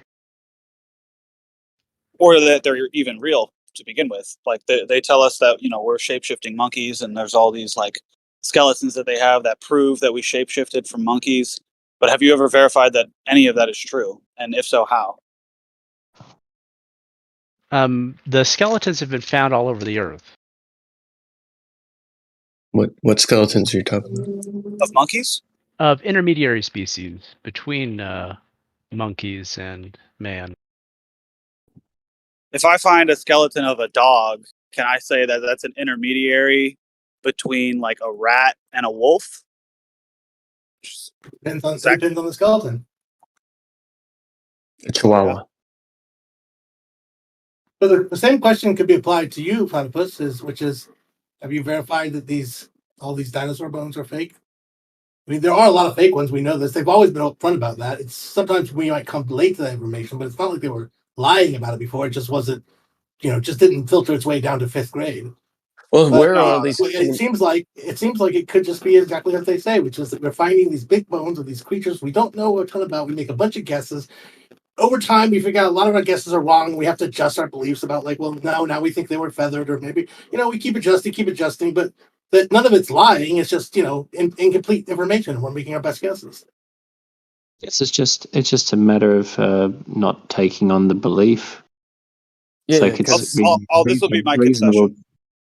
Reasonable to conclude that because there's been many fakes, it's potential that there are more. But for me, it's just easier to say that I don't know, and I'm not going to believe it because I don't know it. I know I don't know it, so I'm not going to believe it. Maybe there are some real bones out there. It's not to say that, but I don't believe that dinosaurs are real. The only concession I could give you guys, if you were to like show me that these bones were actually real, is that they're not from dinosaurs. They're from some other animal, some other part of our existence that they don't want us to know about. I wouldn't even be surprised if some of these T-Rex bones, if they are real, they're actually the bones of human giants. They're just messing with us.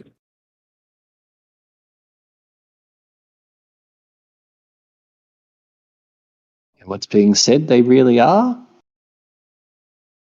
is, in my opinion, probably different from what they actually are. If they are, if there is any actual thing that has been discovered anyway. Yeah, it's like a mixture of like perhaps some real bones from who knows what other types of creatures or beings in terms of that. And then those are always like given to, a certain museum, and then they basically confiscate them from people at the end of the day, like the real ones, and whatever other kind of shenanigans is going on there. And then there's like a bunch of fake ones and kind of fake stories. And then there's the like narrative that's woven and kind of sold as like the psyop part of it to kind of sell that evolution story, that there's like a cohesive reason as to why people find these huge bones and these different types of bones, because to identify what they really are is a challenge. And so they always give them over, like I said, to some higher authority type of institution. And then they have a certain way of like weaving the story of what, this kind of all-encompassing story in a sense to kind of explain the actual real bones that are being found.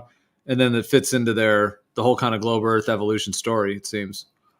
Although we do have two examples. So mostly they find partial skeletons, and then what they do is they make their best guesses of what the whole skeleton is. They'll plaster cast the ones that are missing, and if you see a full skeleton in the museum, chances are you're seeing half real, half plaster cast. But they don't hide that. That's something they do. But there are two cases where they found an entire skeleton, all the pieces, wholly in the ground, like the whole full thing. So we do have examples where they have found the whole shenanigans, and they're really recent. One was like 2 years ago, and one was a year ago or something. They're just now getting this. The whole shenanigans, you said? The whole shebang is what I meant. Shebang. Definitely shenanigans. The whole damn kit and caboodle. Yeah. But how does that work out when they're on the dig? Like, is there some secret team that gets assigned to newly found fossils to intercept it when they're digging it out of the ground? And well, they don't usually find much, right? I know the gentleman who was speaking kind of alluded to half of the bones that you're going to see are going to be real. If you're going to a museum and you're looking at something like a Tyrannosaurus Rex, you might have out of that whole entire skeleton a handful of bones that even within that skeleton aren't necessarily real, but they are, casks although T-Rex of real bones. T-Rex is one of the two that we found as a whole. When it comes to the T-Rex, we actually do have one full skeleton. That's one of the two. Are you sure? Yeah, I'm sure that's the official story. I mean, you can always doubt their truth of it, but that is the claim. Yeah, that we found a Stegosaurus and a T-Rex. Scott, how do you know when you're being lied to or not from these authority types of institutions? I mean, it's hard, right? You have to just apply your best judgment that you can, and you have to also be willing to sort of take on things with partial confidence. Like I always think about things are never binarily true or false to me. I sort of adjust my probability beliefs and things as information comes in. So I think someone was saying, I choose, I don't know what the truth is, so I choose not to believe it. And I think of it more like I'm willing to accept it conditionally at a certain kind of confidence level. And if no information comes in, I adjust things. I try to keep just adjusting with my information.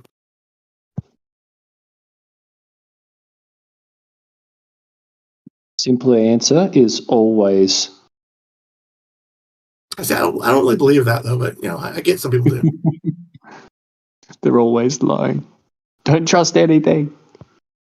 I mean, yeah, at this point, it doesn't seem like they want to give you any good information that's going to lead you to a happy, healthy lifestyle. It's like, eat the bugs, and you'll own nothing and be happy. And, yeah, we've been lying to you about all this stuff, but we stopped lying to you at least, 20 years ago. We've been batting 1,000 since then. Well, when you say that they are like, oh, we've been lying to you, what kinds of things do you think of that you think, oh, well, they've admitted so much to lies that I can't trust them now? How about going to war with Vietnam? How about going to war in Iraq? I believe we did do those things. How about the assumptions of science? What about them? Well, I think he's saying the basic stuff. I think he's saying the deceptive components of going to war. I don't think he's saying the wars didn't happen. I mean, they may not happen exactly how we're told, but I mean, just golf. Psychopathic genocide agendas just being unleashed upon the population.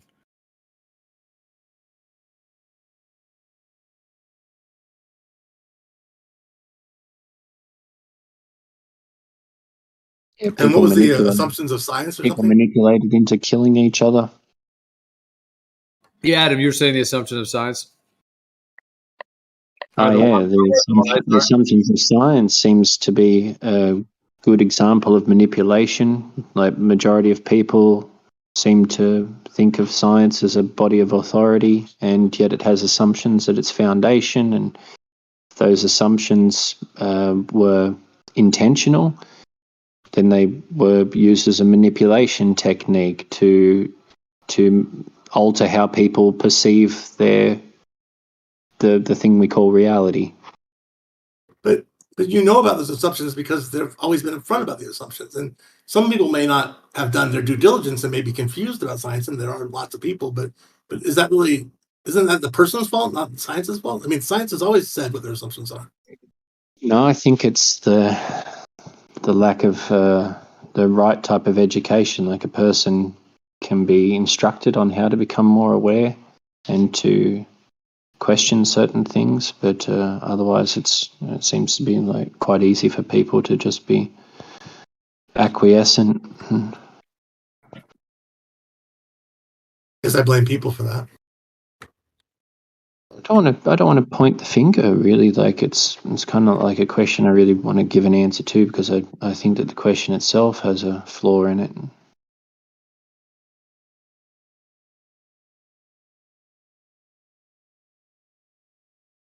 Sorry, I was in an elevator, so I cut out and just came back in here. Scott, I was saying that we've been lied to about the reasons we went to wars and stuff. Like they were lying about WMDs in Iraq. They lied about the Gulf of Tonkin incident. That was a complete false flag.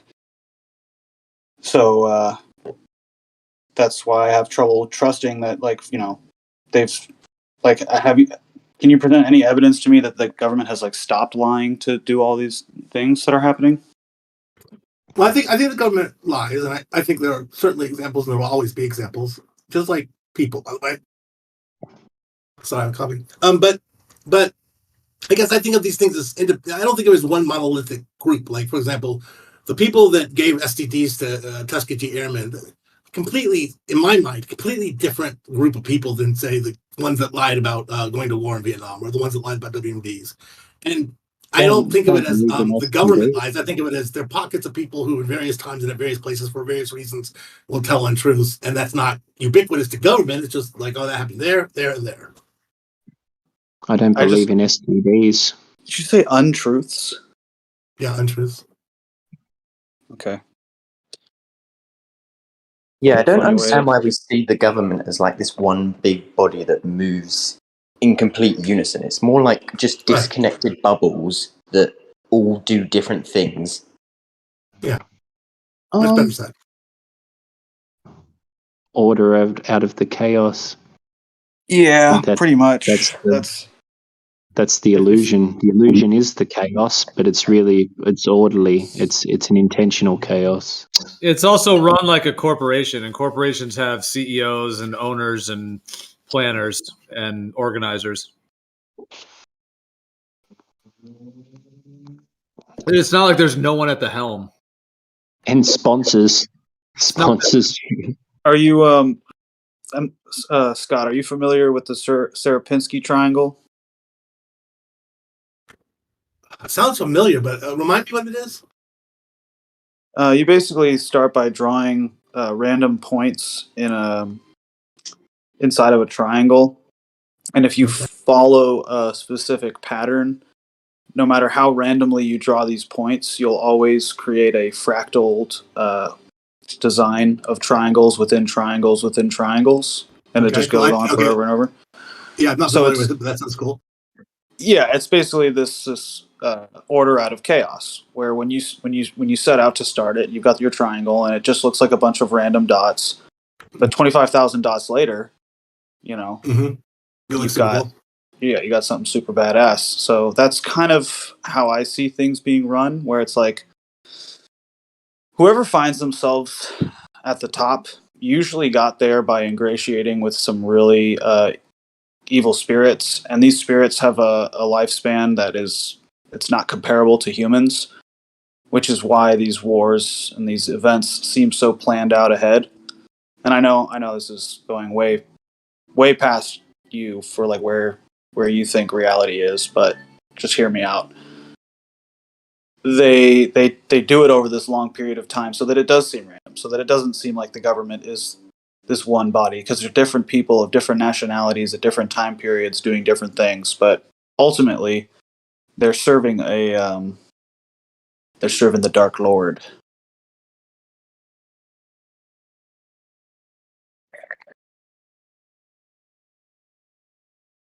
The Dark One. Do you think people can unknowingly serve that and not even know they're doing it? 100%. Yeah, I agree. Look at the woke people, right? Like the super woke people who are out in the streets and they're like, you know, hating white people and saying that pride is like a virtue. To be proud, to be prideful is a virtue. I don't think that I don't think they know what they're doing. I think they're really tricked. Unfortunately, I don't think this is the super woke crowd. That's just racism, but opposite.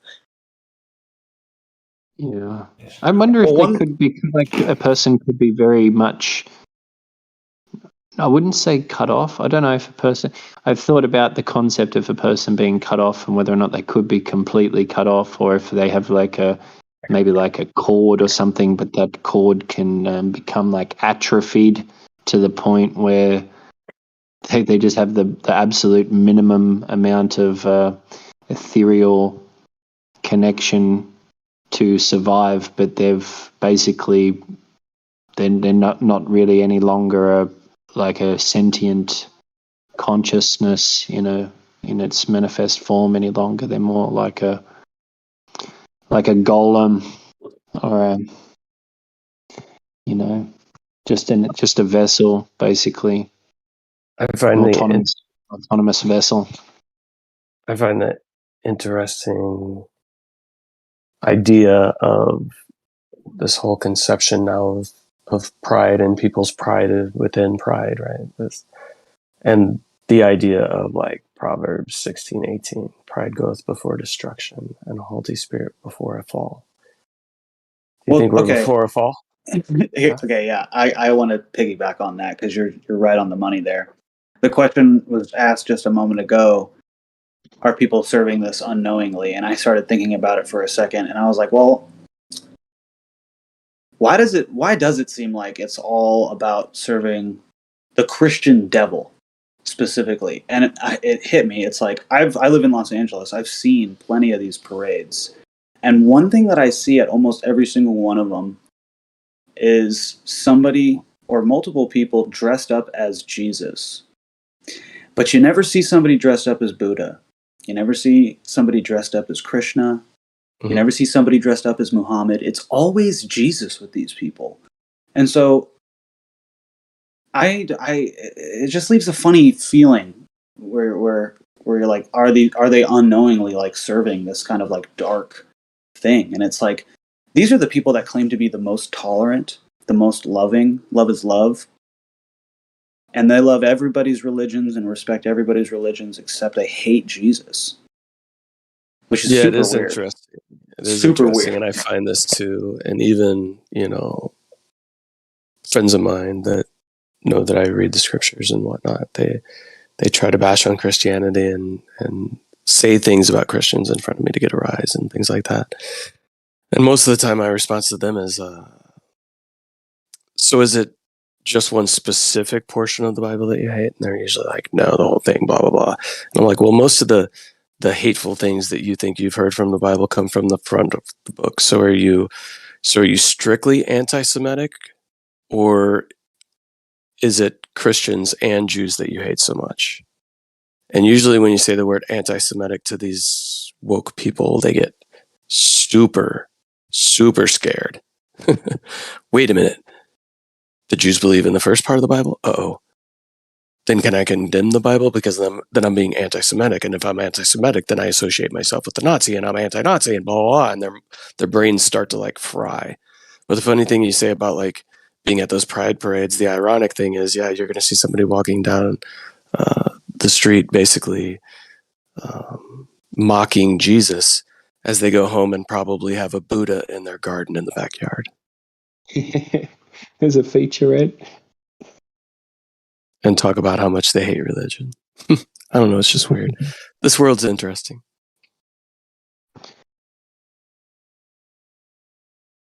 Yeah, I had the idea that perhaps people are being manipulated by this idea of equality into thinking that everybody has the same stance, same position, that like everybody can achieve the same thing. Whereas if like the idea that I presented before, that some people's connections to source may have dwindled to the point of atrophy, where they're not really even like able to choose anything any longer. And it's like you're all free to be the same.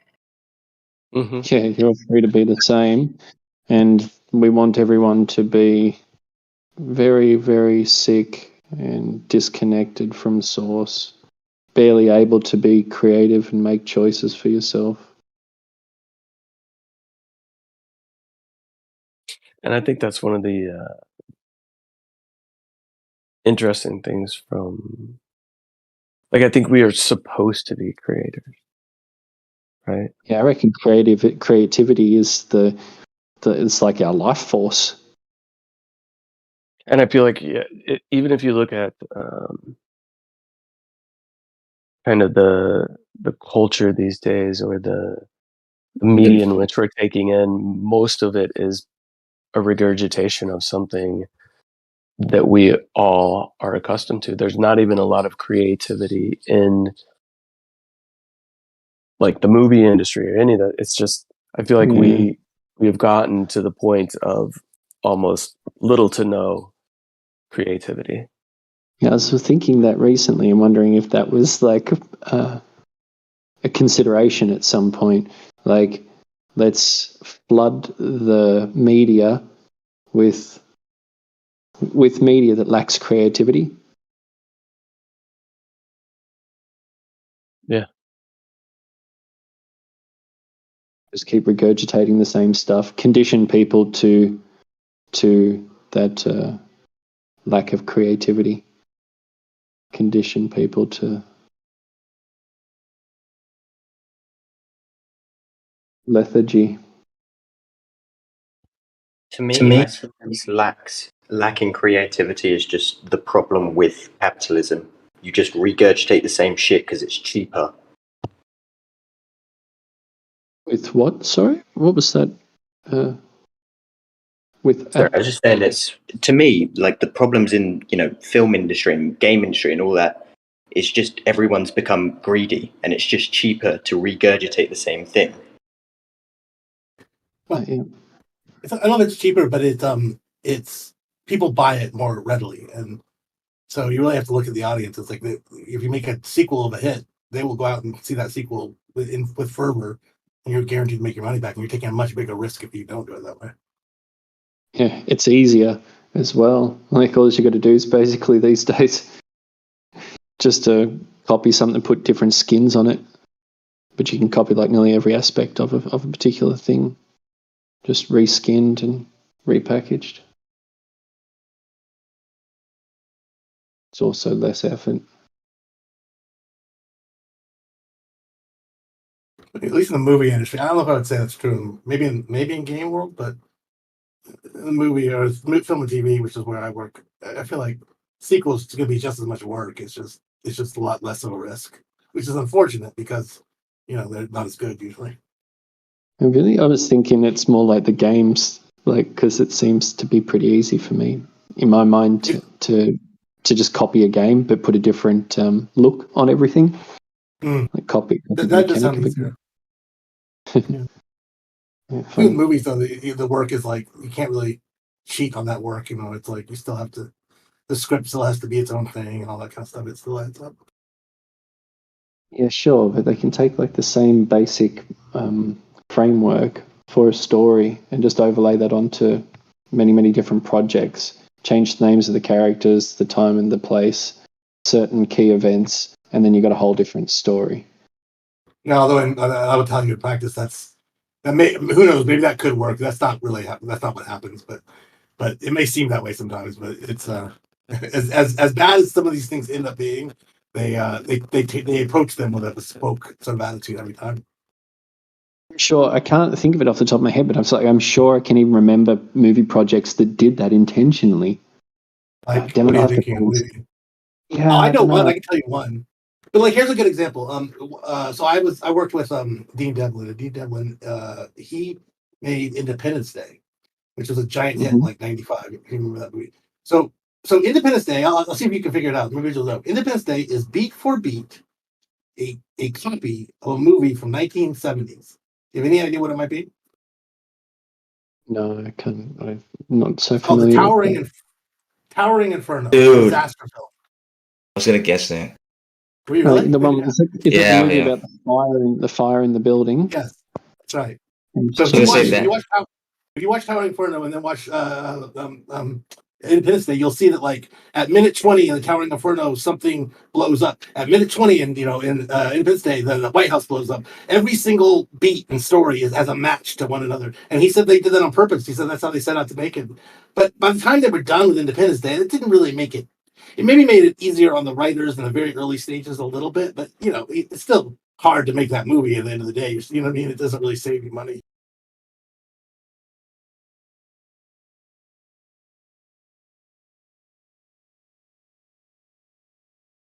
Yeah, interesting.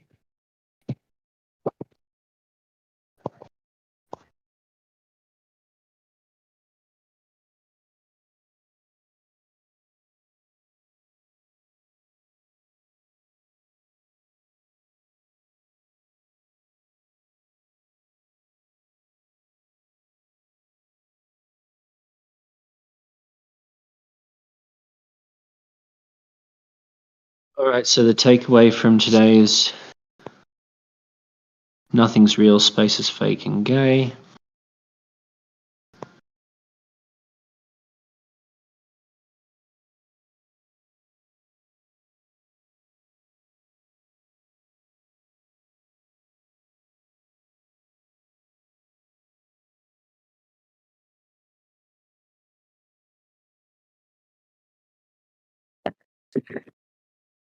Yeah, I've been in and out all day. I got fired up earlier.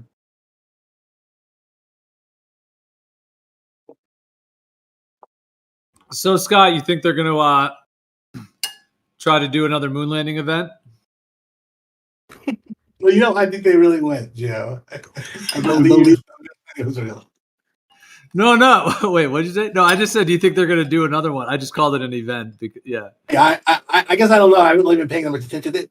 They announced one, and it's still on track or no? Or I think they will eventually, but I don't know if it's going to be. I wouldn't make a bet that it's going to be soon or anything. So you would say your belief that the original one is you're at a solid 100 or what, or a little under, questioning a little. I wouldn't say I saw 100 about any of my beliefs. I think a solid 100 seems unattainable, but I've looked a lot into the moon landing. I mean, a ton, and I haven't found a single argument that isn't thoroughly debunked in my mind by good evidence. What about the shadows? Which shadows? The ones that angle towards each other? Yeah, that's just a function of terrain. So you can make that happen with the sun and the beach. If you go find a beach that has the right kind of indentions and stuff, the shadows will look that way. Yeah, but just because the shadow of the astronaut and the shadow of the flag, they're shadowing in two different directions. Yeah, that will happen a on set. a beach. No, that'll happen on a beach with the sun if you have the terrain correct. You just have to have the terrain dipping. For the flag waving. That makes sense to you. The flag flapping. Yeah, well, I think that's that vibration that's happening when there's moving and stepping around it and stuff. Okay, and then what about Nixon calling the moon? That's trivial. I mean, that's people are really impressed by that, but that technology we've had way before that. I mean, we could do that probably. They could have done that part of the whole deal in 1940. You know what I mean? That radio technology was straightforward and simple. That wasn't a big deal in my mind. When had we sent radio waves 240,000 miles away before? We hadn't, but we had the technology to send radio waves and receive radio waves, and we knew the physics behind it. And that was probably the first time we ever sent them that far. But it was in principle just a extra long thing that we've done already before. I see. Well, it sounds like you're a true believer. I mean, like for that argument, there's got to be a first. I mean, for example, we haven't. Let's say that it was true, right? And then let's say we sent a radio wave to, I don't know, Mars, right? You wouldn't disbelieve it just because it's the farthest we've ever sent one, right? It's there's always got to be a first time you send it the farthest every single time. I mean, hell, the first time we sent it 10 feet probably, and then 20 feet, and then a mile. And yeah, it's just I don't know. It's the craziest thing that anybody's ever done, ever. And they did it the first time. Well, perfectly. Sort of. Don't forget, we killed 3 people along the way in Apollo 1. And it wasn't like it was without error. I mean, Apollo 13 was a disaster too. And we worked really hard, 10 years of really intense effort to get it right. I mean, yeah, I would agree that it was an accomplishment and it was a success. But that happens sometimes. Sometimes you get it right, Yeah. Each his own. I also think too, honestly, is there's some things that are hard to believe in the world, but the engineering, the sort of the nature of that particular event, it has a certain kind of wow, crazy, but it's also at the end of the day kind of just an engineering problem. Like we have things that are airtight. We've got propulsion. Has anyone else gone on the moon other than Americans? No, just Americans so far. Just the Americans. Don't you think that's a little weird? Well, not really. The truth is, going to the moon was kind of a waste of money. I mean, it was kind of it's like Disneyland. You go the first time, it's awesome. After that, what's the point? And so it's it's really expensive. But having said that, China put a rover. They have some automated stuff on the moon and stuff. Like for example, China found the original landing site just recently. Yeah, but with a robot, not they didn't send anybody up there. Yeah, that's right.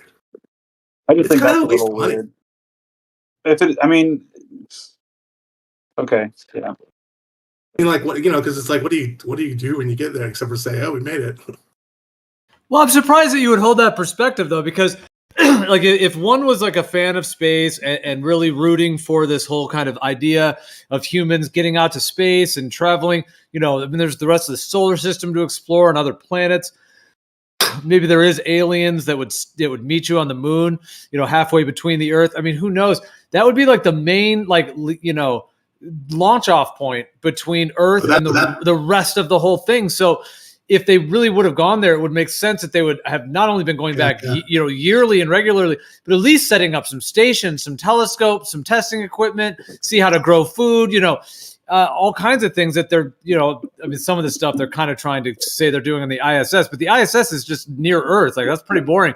The moon is the actual launch off point to the rest of the, universe or solar system, in that way. So I'm surprised that you'd be like, oh, whatever, we just went there, some dusty rocks, we didn't go back. I mean, well, I personally don't think space. I'm not a fanboy. I think space is pretty boring. I think it's more or less a waste of time. It's, if you wanted to defund NASA, you wouldn't hear any objections from me. I think it's kind of just a bunch of much ado about nothing. Now, that doesn't mean I think it's fake. I don't think it's fake. I think it did it. It's not. I don't think it was that big of a problem to solve. I mean, it was a challenge, but we met the challenge and checked it off and whatever. But I don't think it's like, I'm not somebody who says, oh, we got to keep going out further. I mean, it's pretty boring. We've barely gone anywhere and gotten almost nothing for it. But I will say this, and when the Apollo program ended, there was a big series of meetings. I know this because of my dad. There's a big series of meetings where they basically had this very long, intense 3-month debate. And the two things on the table were keep going back to the moon or build a reusable low orbit vehicle to get a lot more experience and experimentation in 0G.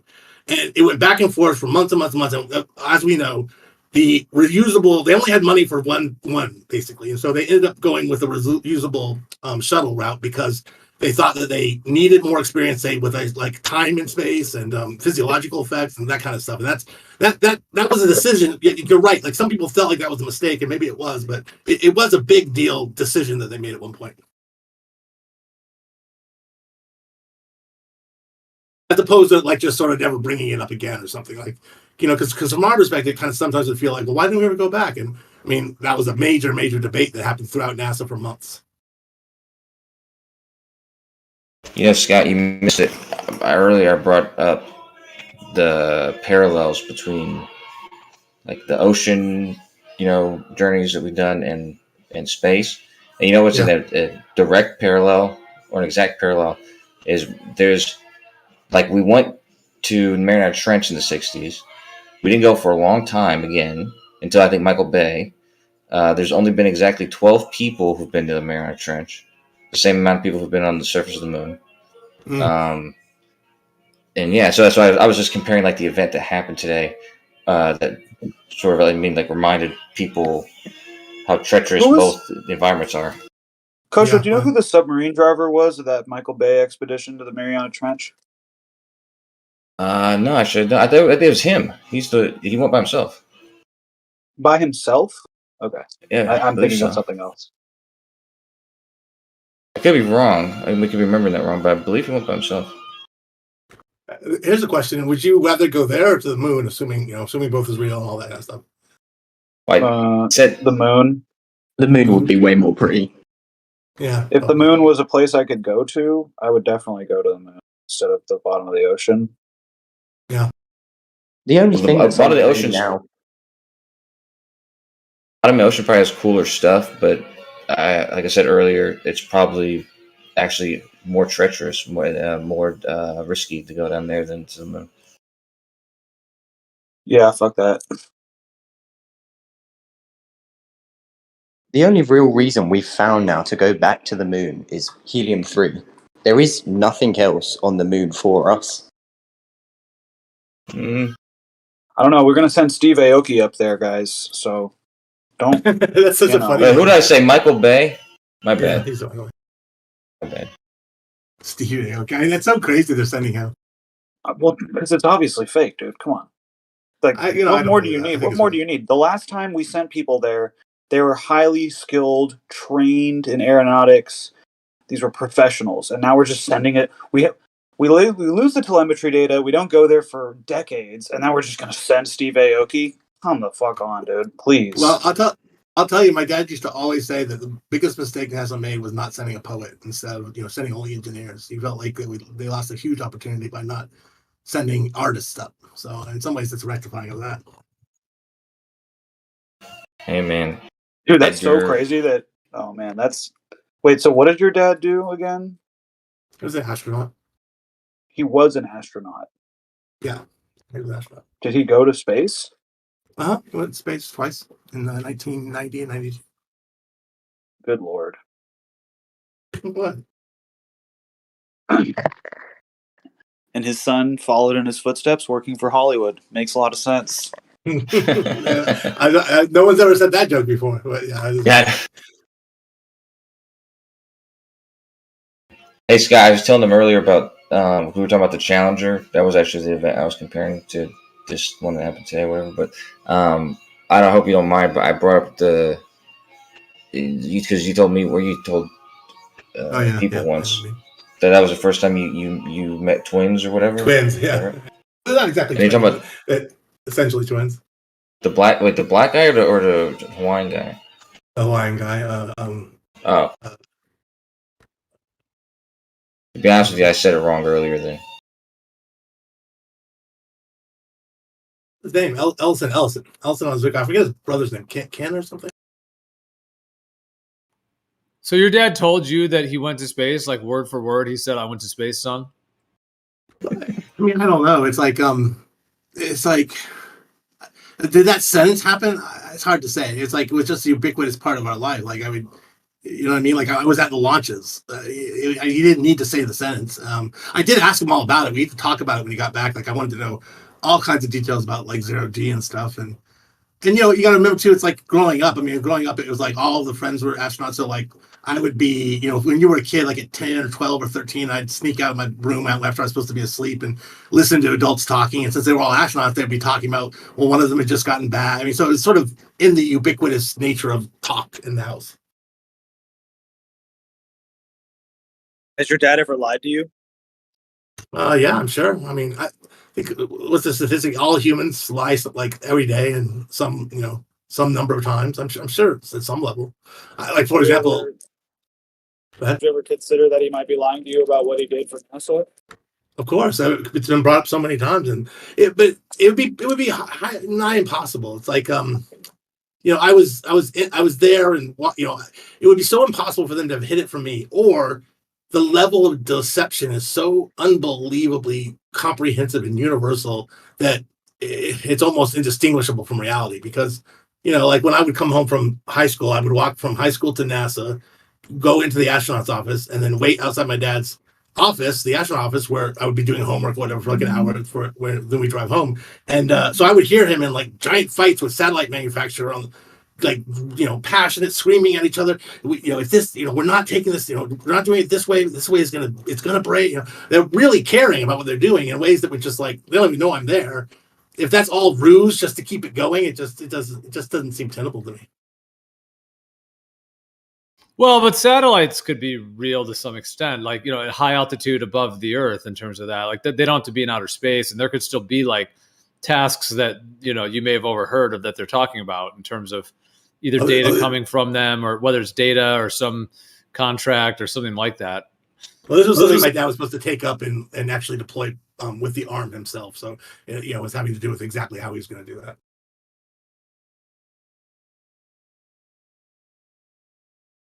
But it's also not unbelievable too. That's the thing that I think is odd, that people are inclined not to believe it, is that it just isn't that there's no aspect of it that's like so mind blowing, really. It says here on Wikipedia that he spent 18 days, 4 hours, and 18 minutes in space. Sounds about right. Two missions, 10 days each, roughly.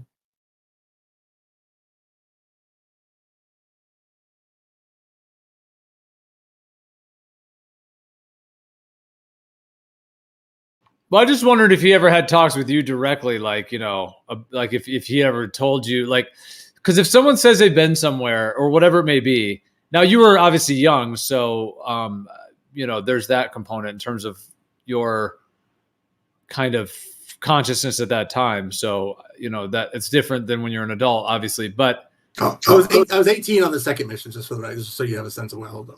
Oh, okay. Okay. So, yeah. I guess I thought you were a bit younger but when he actually went to space. But okay, you were 18. Well, then you're pretty old then. Yeah, you're like practically an adult. So that's what I'm saying. Like, I don't know how close you were with him and all of that, Super but close. I know that you said super close? Yeah, super. I mean, we talked about it at length. Like, I just don't know if he said the sentence, "Hey, Scott, I went to space," but we did talk about it. I asked him all these questions about just like the nature of what it felt like and what was hard about it, what was, just all kinds of talk about it, but just, normal talk, not like make declarative statements for me or anything. Yeah. And did you have any intuitive feeling that anything was off, or did it all just seem all good? It all seems all good. That's what I'm saying is that the amount of time and exposure I had in a way that would be very hard, like in which I was not the primary audience, there was no sense. I mean, if you went there, it's all the verisimilitude of everything is deep and real, and it's just I think anybody that has any experience in the actual process that's going on there would have a very hard time buying into this idea that there's lies going on, because it's just none of the kinds of things that you would expect to be there for the lies are there. It's just a bunch of people working really hard, doing real work, and it's all the attributes and accoutrements of real work are all present and apparent.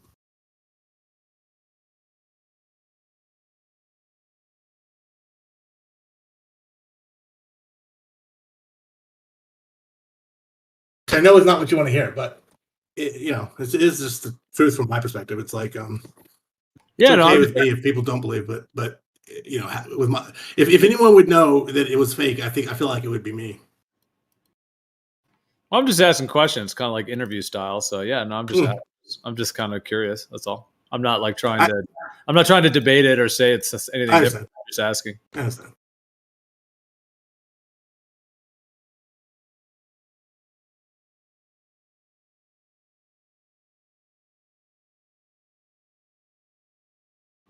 Did he have any other connections like that you knew of that would have kind of led him, like his grandfather or anything else that was involved in governments and things, or in terms of like his, because it's kind of a unique,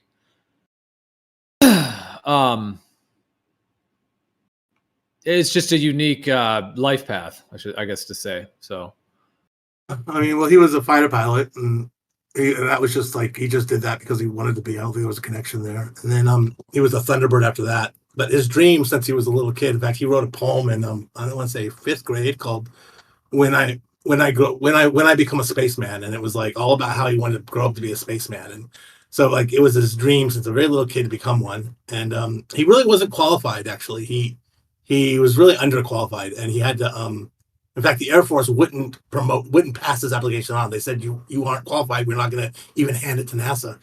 So he quit the Air Force and he applied as a civilian. That's how he got in. It was kind of a long shot miracle event. But yeah, his big thing too was that in his first mission, he did a thing where he connected with this ancient Polynesian sailing society, because he's from Hawaii and he's really into like Hawaiian spirits and stuff. And so they did a thing where they did 2 simultaneous missions, so that they had a radio link the whole time. And as the Polynesians recreated the voyage to Hawaii originally, the shuttle was connected with them, and then they would take pictures from space of where the Polynesian voyage, the canoe would be or whatever, and they would do this sort of interconnected thing like that. But that was like that wasn't like a government connection. It was just a like the kind of stuff he was into, I should say.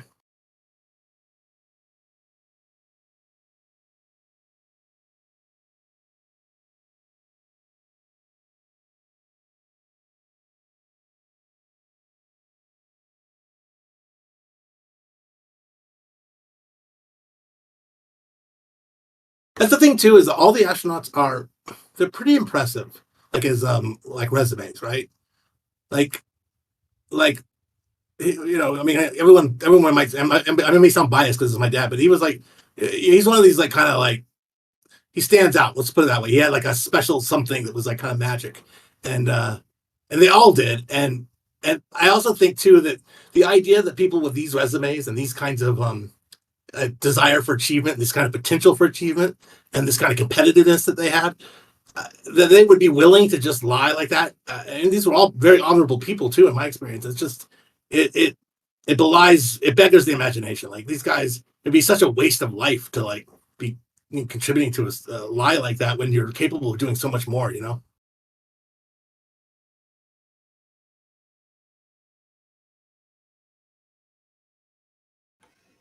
Well, I hear you on that, but I do think that some people are into that kind of secret society, secretive stuff too. You know, they want to be in a brotherhood, and you know, there's a lot of that as well. You know, I'm not saying it is that for you for this situation. I'm just saying that there's, yeah, just a potentially a strong, you know, for in some individuals to kind of have that. It's almost, and like again, I'm not calling him this or anything like that, but I'm saying if individuals are lying about something like that, it's sort of like there's a little bit of that criminal edge to it. There's a deceptive edge, and then kind of being in a group that's involved in it. Like there could be something alluring about that. Just in general, I'm just kind of saying that in a general sense. I understand, yeah.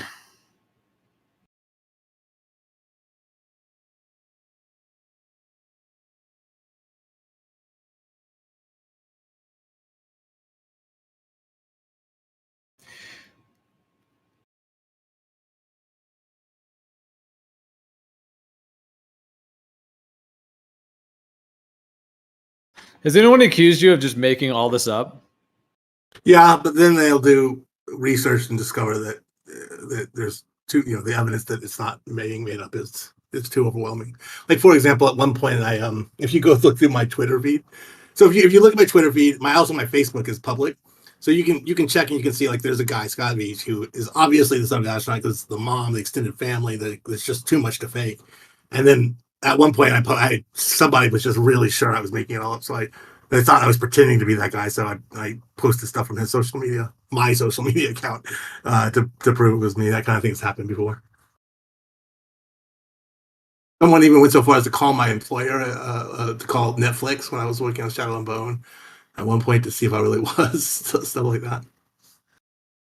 Have you ever like met anyone in this community or anything like that, like in real life, and actually had that? Because yeah, I'm not even trying to take this route to try to accuse you of lying. I'm just sort of curious if, you know, because it is quite like just this whole, like, I mean, yeah, to just the whole situation, you know, to have someone like in NASA that was, you know, claimed to be an astronaut and stuff. But anyways, I'm just saying, have you ever like met anyone in person or anything like that? Because, I mean, what you said right there, I mean, you were saying your house and name are public, or your obviously name, but your my Facebook is public, I was saying. Oh, your Facebook. I thought you said house. I don't know why. I thought you meant you had your address or something else. But no, but I'm just saying, like, okay, so yeah, that stuff. But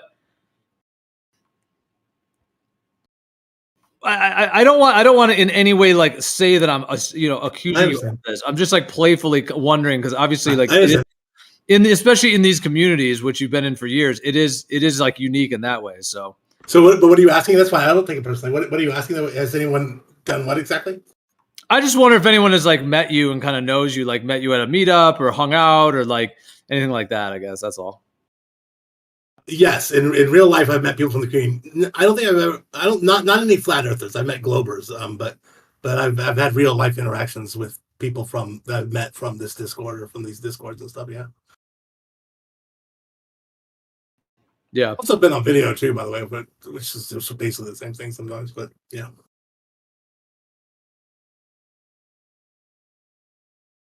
But like if you spend time, it's like it's just impossible to fake at some point. People have thought that, and then they invariably realize after just a little bit of time, like, oh, there's just no way. It's just the verisimilitude of it, the amount of, you know, the actual things that I can talk about, and the ways in which I can demonstrate that I am he. It's just all too many of them, you know.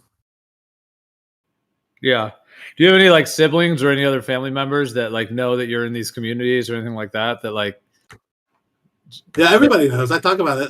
I'm always talking about like what the flat earthers are. You know, the funny thing is, I was telling my mom about it because my dad.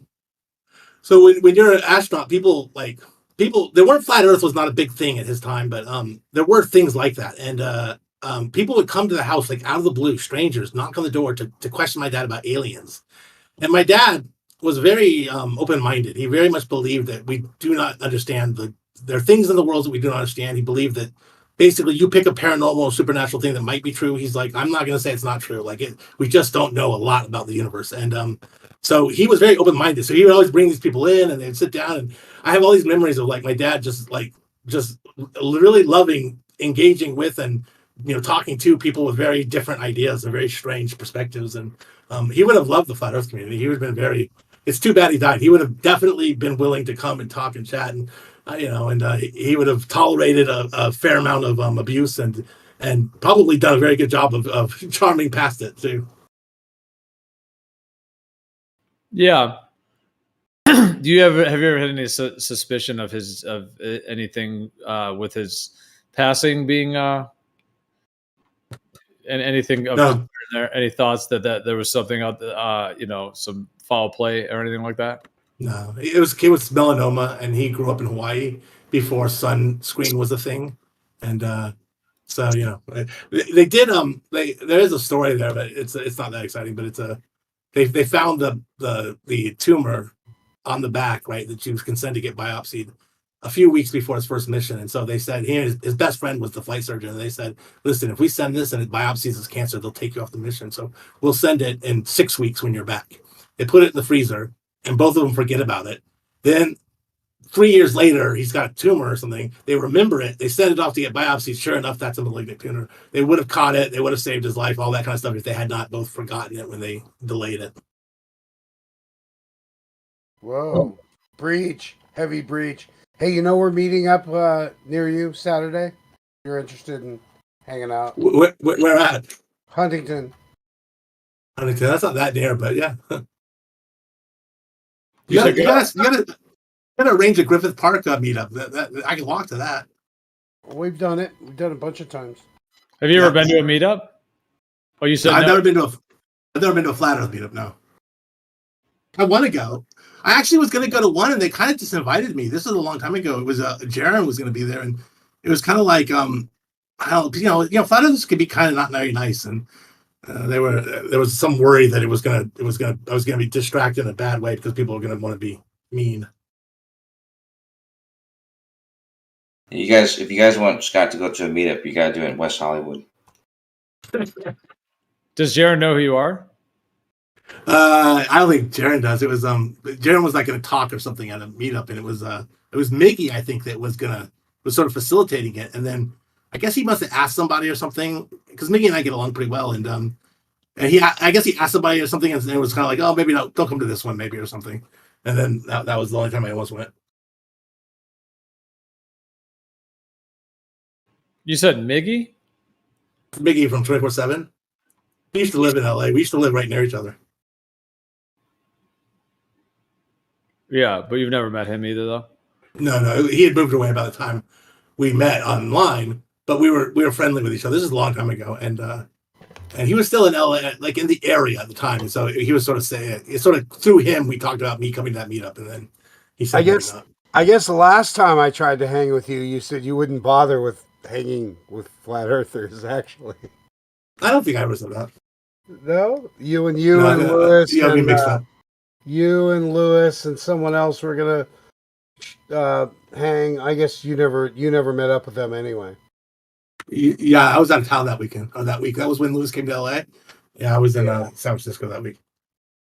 Maybe you weren't the one that said you wouldn't bother meeting with a flat earther. I would bother. I think it would be fun, but I think we've talked about it before. I think you're somebody who also said, like, kind of discouraged me from doing it at one point. Like, you guys said it wasn't for me.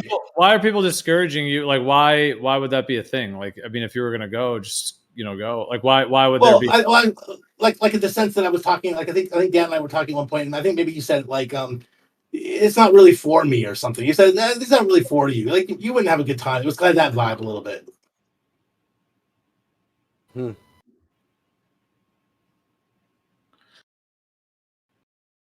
So you're welcome. You're welcome if you want to come. Yeah, I mean, a couple of them that I've gone to, there was like a couple globe earthers there, and yeah, actually, yeah, one of them actually, like, it was at a bar, and all the flat Earth people were totally chill. The bar loved everyone, and we were all super nice and great. And there was one globe earther there, and he got like drunk. He got drunk, and he like ended up punching the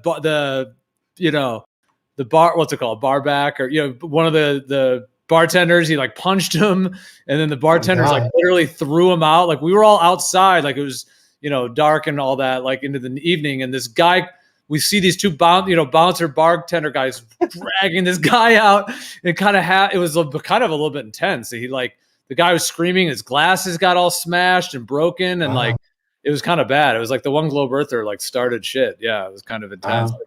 We had to all kind of be like, oh, he's kind of not with us, but maybe he is with someone that's here. Like, I don't blame you, man. I would have abandoned him too. I've been at a bar full of flat earthers and watched the locals start to realize it. And it was a trip. They started. Did they get aggressive? Yeah, kind of, because each new set of fuckers walking in was wearing a dumber T-shirt, as far as they were concerned. I see. And it was like, it was the one or two of us, then it was cool, then 3 or 4 of us. And by the time we took over the place, they were kind of pissy about it. Yeah. Remember when George and Stone went to that conference, and then they almost got in a fight with I don't know, I forget who now. Yeah, that was kind of unfortunate. They got singled out pretty hard and treated like shit, and Karen was rough on them, and Nathan Thompson was abusive. Oh yeah. They were very nice then. I thought they had a lot of guts for going. They might have caused trouble, but they didn't. George got treated like shit there too. Yeah. Rest in peace, George. Man, everyone's passing away. I know. It's really weird getting old. By the way, I got notified by Social Security that I could sign up. So I could now retire on the government if I choose to. At $840 a month. Oh yeah, you can. That's good for LA. You don't need more than that, do you? If I wait, I can get 11 something. Oh, okay.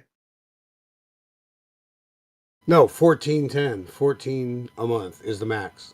Is what, but I don't know. I didn't even know I qualified, so whatever. I never thought about being a qualified senior citizen ever. Yeah. Didn't cross my mind ever. It's kind of crazy. Is that for life? Do they just send that to you now for how long? If I sign some shit, they will. Yeah, it is for life. Scott, I got another question. If you're cool with it, Yeah, sure. Do you think there's any chance with your father that he was involved in some kind of a network of some sort, a brotherhood, a group, a society of some sort, and just kept that hidden from like you and your mom? Is that and your other? I don't know if you have other siblings, but I'm just saying, what do you think of that as a possibility that he was just part of something that he didn't really inform you guys of? It's incredibly unlikely. Could he have done it? Like, could he have, pulled it off or something? I don't see why not.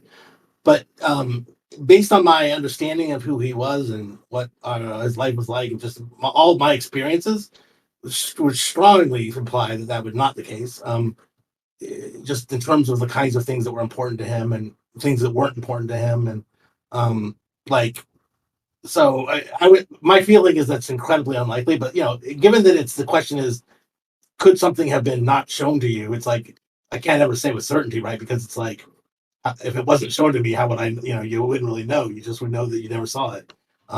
But I think it's very unlikely, very, very unlikely.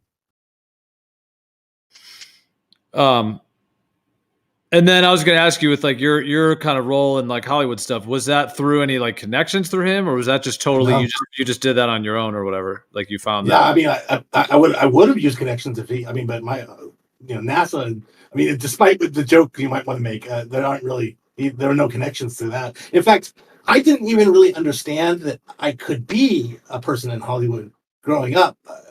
Like everything was so oriented towards engineering and science and math. Like, it never dawned on me that people make movies, or people that it's really weird. I was very old when I finally realized that was a job you could have. And when I decided that was something I wanted to pursue, I knew nothing. I mean, I had no connections, my parents certainly didn't have any kind of connection like that. So I just, my strategy was I went to film school in LA, figuring that would start building me up a network of people.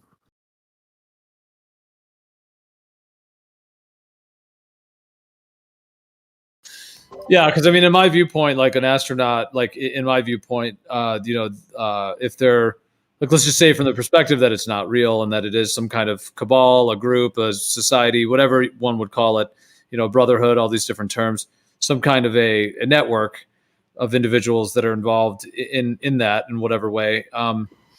But then the question would be, like, let's just say for a minute, just it doesn't even have to be your situation. Let's just say a hypothetical man who was an astronaut, as it were, and then has a wife and son and children and so on. It doesn't even have to be, you. It just could be a neutral thing. And if that's the case, then okay, like let's say that there is something like that, somewhere out there happening, then. Or like that's almost like having a father that's in the mafia or something. I'm not saying it's the same thing. I'm just saying some kind of a secret network thing. Gotcha. But then there's a thing like, okay, do the wife and kids know about it? Is it possible for someone to, just in that general life situation, to keep that completely private and to have that kind of network going on without telling them? Or are some of these individuals that the family would be in on it as well, and then they would have knowledge of it and be a part of that? So yeah. I mean, I think for sure it can be hidden. Like, I have a friend whose dad was a professor of art history, and only after he retired did she find out he was a spy for the American government. They were in China. He was a Chinese expert in Chinese art history. And then when she found out that he was actively an agent of the U.S., she had all these memories she could go back to and was like, oh, this makes so much sense. The time in which he got really sick and they had to leave this one embassy meeting really early and all kinds of stuff. And it was like very strange that he got so sick out of the blue, and all these memories she had to kind of fit together now. Certainly it happens that people hide their lives. But I mean, but if the question is based on everything that I see and know, and I feel pretty confident in my ability to assess this in this case, it just, all signs point to no in this case for me. No, I got you. Yeah. And yeah, I respect that. Exactly, your experience and all that. But let me ask you this then. If it was the case, because obviously, I mean, many of us are very strongly seen it from the perspective that space is not what they tell us it is, and et cetera, for all the different reasons and so on. So from the perspective that it isn't real, that humans can't go to space, if that was the case, just, in your mind, hypothetically or whatever, or like you said, never say never as a possibility kind of thing. If that is the case, that he wasn't going to space, are there any ways in your mind that is there anything, okay, let's just say that's the truth right now. And you just found out, God comes down and just tells you boom, this is the deal. Whatever it is. Right. And that's absolutely the case. Okay, he didn't actually go to space or whatever, and so on. Is there any, if that was the case, kind of like that woman you were just saying, oh my God, my dad was a spy and this and that. Now I know that you were saying that there isn't anything because it's not like you said, oh yeah, dude, there was this that was weird. You were actually saying the opposite, that actually you heard these discussions he was having, things like that. So if that is the case, just if, just in that sense, how would you even begin to contextualize it? Is there any way that you would be able to be okay, well, not necessarily oh, all these things make sense, but is there some way that you'd be all right, if that is the case, then it must, it could have happened in this way or that way? Well, I guess the thing I would say about that is that while I never saw anything that would imply that, I never saw anything that you would count as proof positive. I mean, it's not like I saw him in space, right? It's, I never saw a proof positive personal experience, eyes on thing where I was seeing him in space, because of course that happens too far away. And so I never, having never seen that, I could always speculate that, the launch is real. And then after the launch, something nefarious happens. And then he comes back 10 days later and pretends to have been there. That's a very remote, but I would say not 100% impossible, just very unlikely to me. Okay, so you're saying, on that level, if it's the case, you would be able to. You're saying that might be the first thing you might say, okay, well, I never saw him go to space. He was gone for those days. He told me about it. I overheard the talks with his friends. There was nothing in your mind that seemed out of place that that you can think of, even though you've obviously considered it and people have probably asked you and questioned and all for years. So it's not like you haven't confronted it or something within yourself, at least to the extent that you have been able to, and which is probably sounds quite in depth, in that sense. So, but you're just saying on that front, you would first, if that was the case, just this hypothetical, you're saying that you would say, okay, well, I never actually saw him go to space, so you did, yeah. So it could be based on that. If God came down and said, "Hey, by the way, here's an official fact: that never happens. They're lying about space, etc. Well, by definition, he's saying they aren't actually going. And I wouldn't have a moment of like, well, how in the world did I see blah? Because I didn't see blah because it's happened so far away. So yeah, I mean, it wouldn't cause a if there was some sort of proof, I wouldn't have any kind of contradictory like life experience to that being a possibility. I only have a circumstantial evidence, I would say. Yeah. You've got me really wanting to know now. Like I like when I like when I die, I'm gonna be like, hey, can we pull up this Scott Veach? I want to, or this what's his name, Charles Veach. I want to see what the whole story was. I wish you know. It's so funny because I know for a fact. I feel very strongly. If you, all it would take is coming to Houston for a day or two or three and hanging out with him and some other astronauts and going into NASA to take a look and just chat with people. And if you saw it, I think instantly you'd be like, okay, look, they're going to be lying about a lot of things. The Earth might even be flat. You might think to yourself, I don't know what you think exactly, but maybe NASA is legit doing something. Because I think it's so apparent when you're really there, you're really experiencing them and it and all of it. Yeah. Well, but from the perspective that it isn't real, just trying to think like with your level of kind of experience like that, the way you're describing it, I mean, I'm just taking it on face value, obviously, but like, the way like the CIA and the FBI, like you were saying, the way spies work and stuff, like, in the most, I think there's probably other cases out there. I think we've all seen probably TV shows and things.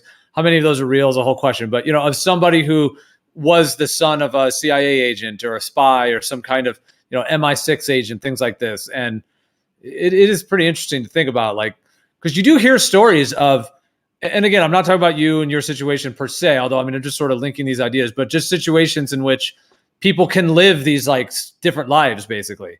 Can, even to the extreme. You've heard about those cases where like a man has like, he's a whole nother two families. Yeah. Isn't that incredible? Yeah. Some of those stories, and the families never knew about each other for 20 years. And the guys, although in fairness of the way, like to pull that off is one of these things where suddenly both sides realize, well, that explains all those trips and all those unexpected delays and all the times that he's just constantly gone because he was having to split his time between two families full time. He was constantly telling the other family, "Oh, I got to stay for another day." It's this kind of thing. And so there's a famous case of that happened in Texas I was reading about. Yeah, and I don't think you have to be a secret government agent to pull that off. It's a lot of ordinary dudes that do that thing, right? Well, yeah, there's probably situations, extreme cases where some man tells his wife that he has some job, that he does this or works for this company or whatever, but actually he's just doing something totally else. And it's just like, where does he go all day? The wife doesn't necessarily follow him to work, and he's just, either going somewhere else or doing, whether it's a criminal activity or just something else. But don't you feel, that you can set, like, if you meet people and you meet a lot of people, and don't you feel that like this isn't perfect, but with fairly good confidence, you can sense like the nature of people by interacting with them. When you spend time with somebody and you talk to them at any kind of length, you get a sense of like, is this person have an honest soul or not? Or is this person a real person? Or is there something shifty about the way this guy is? And do you not feel that you have a sense of that for people? Yeah, for sure. I do too. I feel like most of us probably do. I feel like I have a very strong sense of that stuff, and I feel like that's one of the things that I think you would be really surprised at discovering, is just how open and transparent and willing to engage and be transparent with you, and just how honest these people were. This group was in this particular endeavor. I think you would find the verisimilitude of their behaviors very satisfying. Yeah. Let's see. I know what you mean. Well, people who call certain people agents or shills kind of thing. Like I've met, Jaronism in real life. I've met ODD in real life and others as well. And there are some people out there that will call them agents and shills and stuff. And I mean, granted, I only have met them a couple times. Well, I met ODD once, but I hung out with them like all night because it was this like camping. We were all camping by the bonfire all night. So, I mean, I got like hours to sit under the stars and at the fire chatting with them. And yeah, I mean, there was definitely a lot of resonance, and we were just laughing, and I mean, it was great. And like, so, and then with Jaron, I've met him a couple times, I think 3 or 4 times. And, granted, there were other people around, but we, talked one-on-one for hours. The one that ended up in the Netflix documentary, that laser test that I went to, because that was the first time I met him and many others, because he just posted on his YouTube channel that he's going to be doing it and there'd be a film crew there. So I ended up going and all that. And like, after that was over, like Jaron and myself and then his wife, Missa, like we stayed talking for at least an hour or two, just the three of us, like after the whole thing, just chatting, and I was helping him pack up and all that. So anyways, my point is, I'm just saying, like, for others to be like, and that's just meeting those guys on those occasions. And when others say, oh, they're shills, they're agents. Now, I'm not saying I have some absolute proof that anyone is or isn't. I mean, but if I had to say, because I do have my own way of like reading people and all that with body language and all that ways. And like you were saying that you're quite in tune to it. I think I am as well. Absolutely. Not to say that I feel like I'm impervious to some, something else going on, but if I were to say for meeting them, are they some shill agent people? From those two guys, I would say absolutely not. I mean, they were, you know what I mean? So, but that's and when people that never met them say it based on, like, I don't know, based on not liking a belief that Jaron has held or a thing that Jaron said, and they start calling him a shill, don't you kind of think like, well, it's just not very compelling. It's like, you met the guy, you spent time with him, you know the guy, and you know why they're saying that, because they don't like what he said, and it just feels like a thin accusation. That's often how I feel about the NASA stuff. It's like, if it's from people who haven't really spent the time and don't have that same experience, and they want it to be true because of some other philosophical views and because they don't trust governments, but it just feels thin to me, because I think if they would have the experiences I had, they would realize that would be a much harder accusation to make. Scott, it'd be a great time for you to comment on Nat Geo in terms of, you're aware we were misled, the public was misled regarding that. Regarding what? Nat Geo and Salton Sea and the flag and everything that we've discussed. I mean, you know that there's been deception in public media regarding flat Earth. I don't doubt you at all.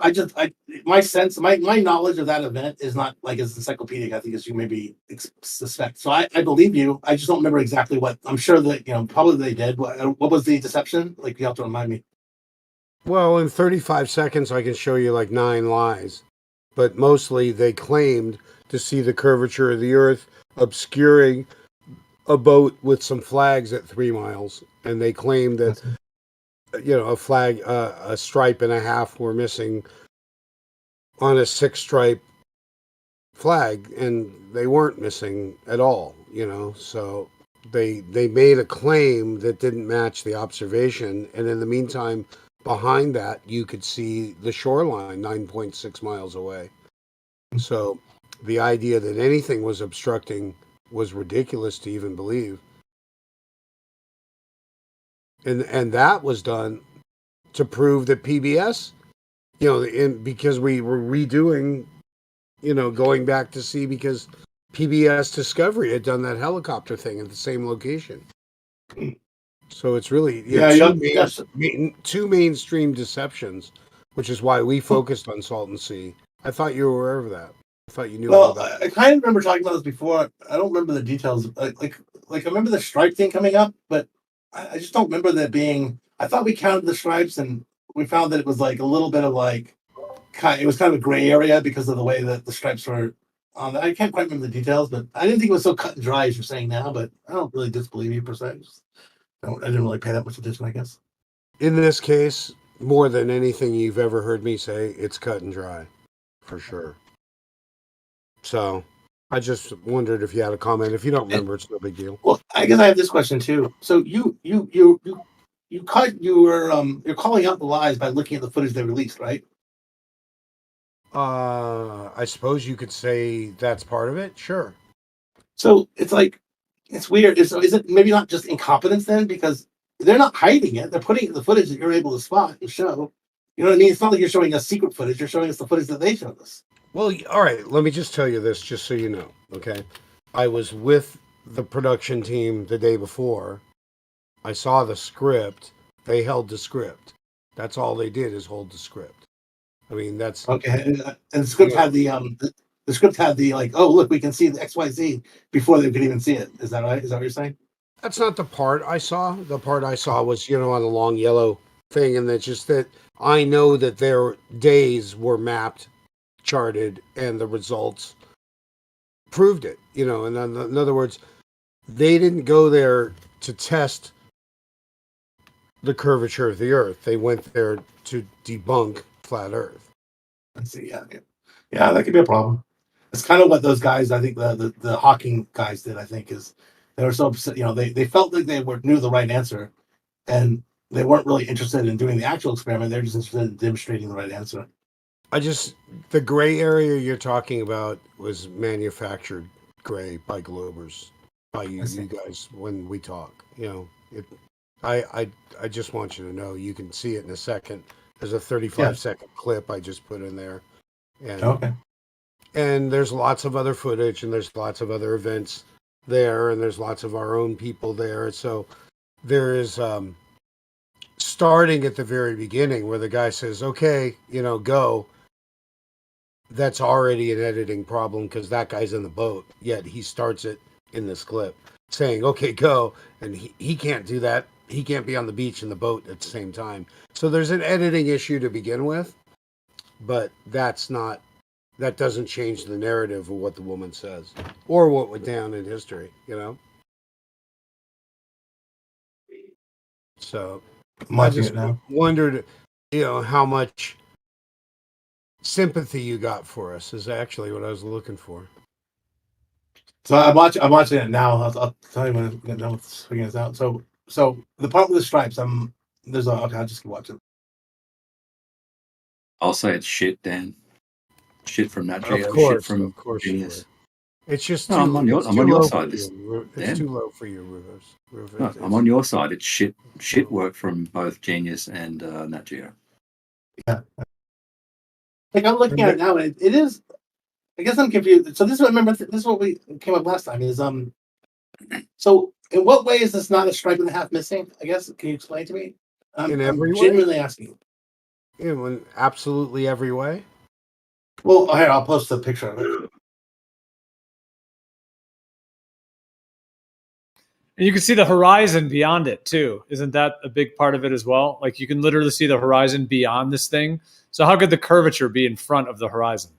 Well, you should be able to. If the land eventually gets higher than the water, which it will, it ramps up. You'll see it eventually. It'll look like the horizon, but you'll see it. But that's supposed to be behind the curve. This is like a black swan type situation where the horizon is beyond the point at which the curvature is supposed to exist. Yeah, but it's not so much that you aren't seeing land on the other side, right? The land does come up eventually. Come up. Yeah, like you can see the parking lot on the other side, right? Didn't we talk about this where you can see the cars going by and? Oh, no, there's water behind what they are calling the horizon. I see. Oh, I see. I thought you were saying. Yeah. Highest thing is always the.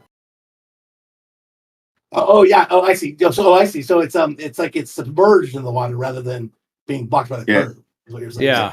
Right. Oh, that's the key point that I was missing because I'm like, I'm counting the stripes. The stripes aren't there. It's like I don't see the point. I see. Yeah, it's clearly like being bogged down is what your point is. I see.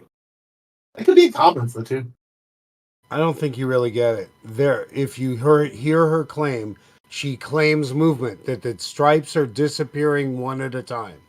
When in fact, that would be true if it's bogging into the water. But it's not what happens. Some of the waves are covering half of a stripe. So there is never 1.5. Well, therefore, look at 748 and tell me if that, because I'm looking at that. That looks to me like 1.5 stripes, honestly. Yeah, I'm just being honest. I'm not engaging you with the obvious. You're looking to make up something. We've done this. I have many pictures of it. There's absolutely I'm just saying 5.5 stripes showing in every picture. I have a picture here where there's not. There's a stripe and a half is missing. That's a fact. I don't know what you're thinking. What timestamp are you? 748. 748 is the time code. On what video? 748 on what video? I just posted a picture. Mm-hmm. This is tiresome. Okay, so honest with you, it's like just explain it to me. I'm just showing you. Okay, 1, 2, 3. Right, ready from the top. White, red, white. That's 3, right? Black, white. That's 5. Then half the red one. Well, the way I look at that is we're missing the red one and some of the white one. So 1.5 is how I'm counting that. Okay, but I don't want to argue with you. I like you too much. I've been through this with you for hours and hours and hours. I just wanted to know what you really thought. And because we were trying to find out how real you are. And everything you said up until now made you 100% great and real. But now, again, I don't understand why now, you do this because I'm telling you the truth right now, and you just get mad instead of just engaging me and explaining what you mean. You're cherry picking a particular image. I'm just asking about it.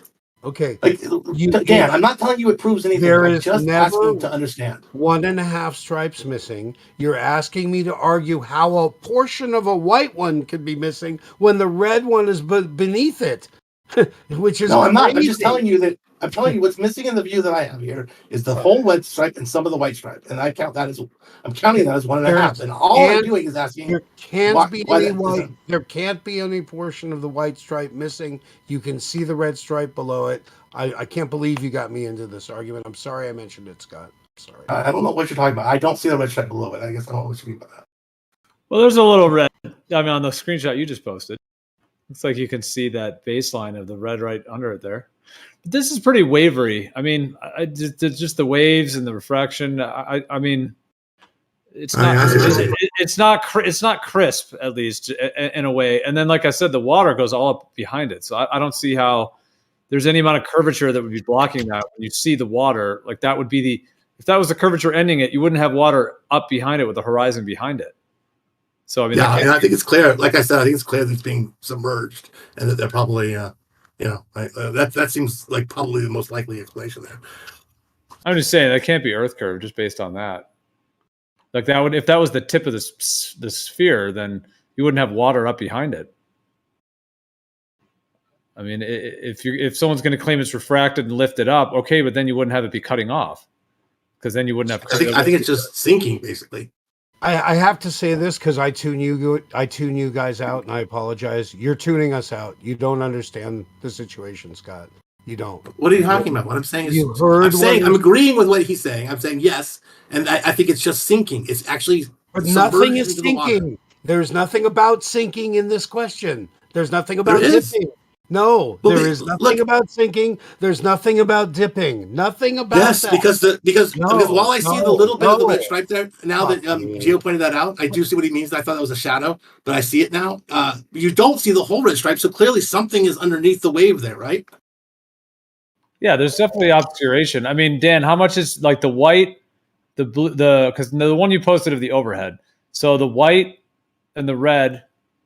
And so what, the white and then about, 3/4 of the red, or even more than that, like, 9/10 or whatever, because there is a little, it does seem like there's here's what it looks like when it's none of it submerged. You can see how thick that red is. And then I think it sinks a bit or something. Something's getting in front of it. It's not the curve. It's just the water getting in front of that red. Yeah. I mean, that's the thing. I can't be, like I said, I would say it can't be the curve because the water goes up behind it. So whatever this is, it's not picking up a curve. And the horizon is way beyond it.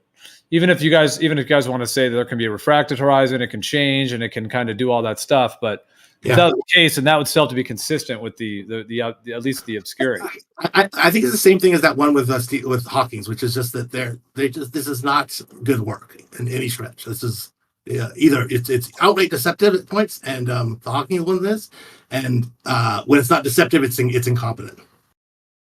And what you don't realize is that they had to throw out the other observation. The original observation, their test was to do. They didn't bring a helicopter; they brought helium, and they absolutely had to throw out. Nat Geo didn't air this at all because we proved you could see the balloons on the ground. And the people that were conducting this silly skeptic group even made their own video, which I'll show you now, showing this, including this, knowing that we saw the balloons on the ground and claimed you couldn't see them till they were 34 feet in the air and that we were retarded. And there's plenty of other footage of their footage here of the boat and the other stuff that's not from Nat Geo.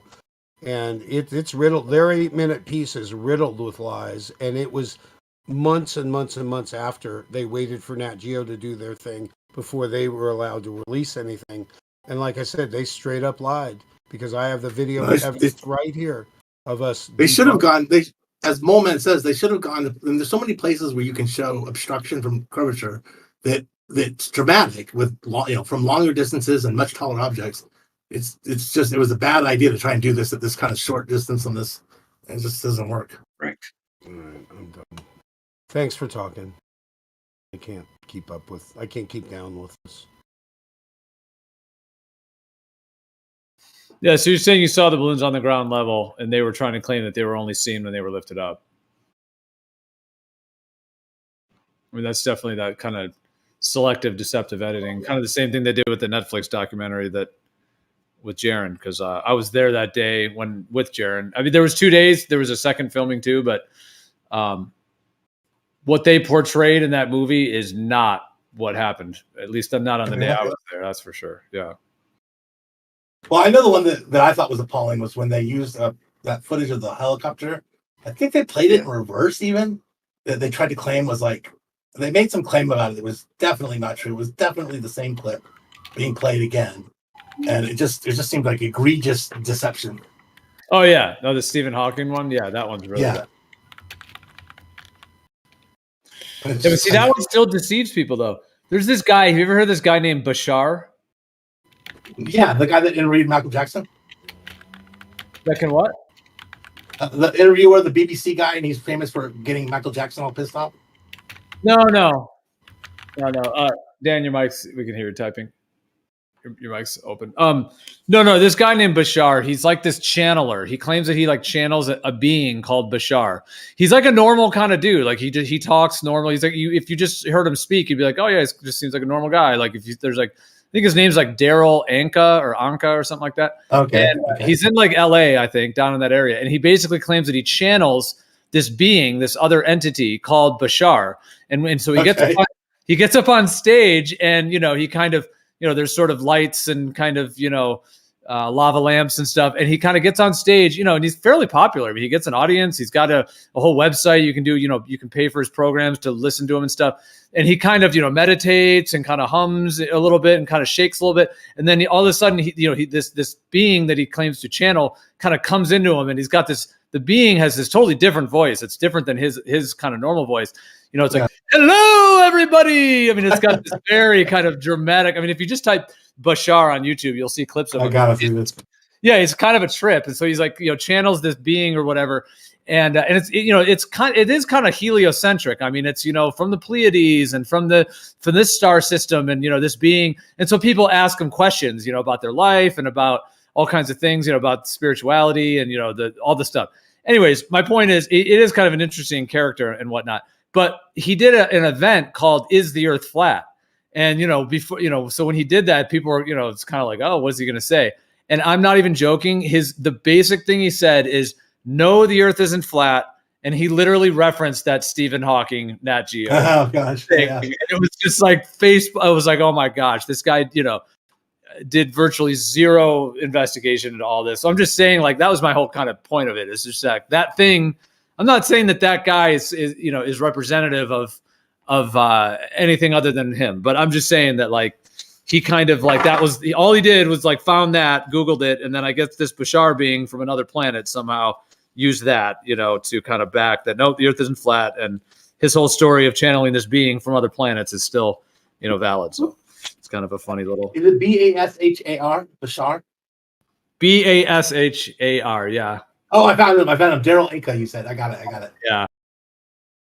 I mean, just out of like basic curiosity, if you YouTube him, watch a couple clips of him. It's pretty it's pretty wild, yeah. It's crazy. I don't know how people are like. I guess it's like I guess I should ask you. I mean, do you think it's fake or real? I assume that it's him playing a character and making money by basically putting on a show. I guess it's possible you think maybe he's really channeling something. Well, I mean, it is interesting. I mean, because when he talks in his kind of regular voice, it is different than the kind of character. But I actually have a friend who's actually quite a fan of his. So that is interesting. But you know, have I really come to my own conclusion on him? I'm not sure. I mean, I think people can be tapped into other energies, you know, other sorts of things, you know, spirits, and so you know, that can be a thing. And then there can also be, I'm not saying it's the case for him, but people can have kind of like almost like split personalities and different energies that they tap into. To be honest, from what I've seen with him, even though one might think, oh my God, it's all just fake, he's just a total actor.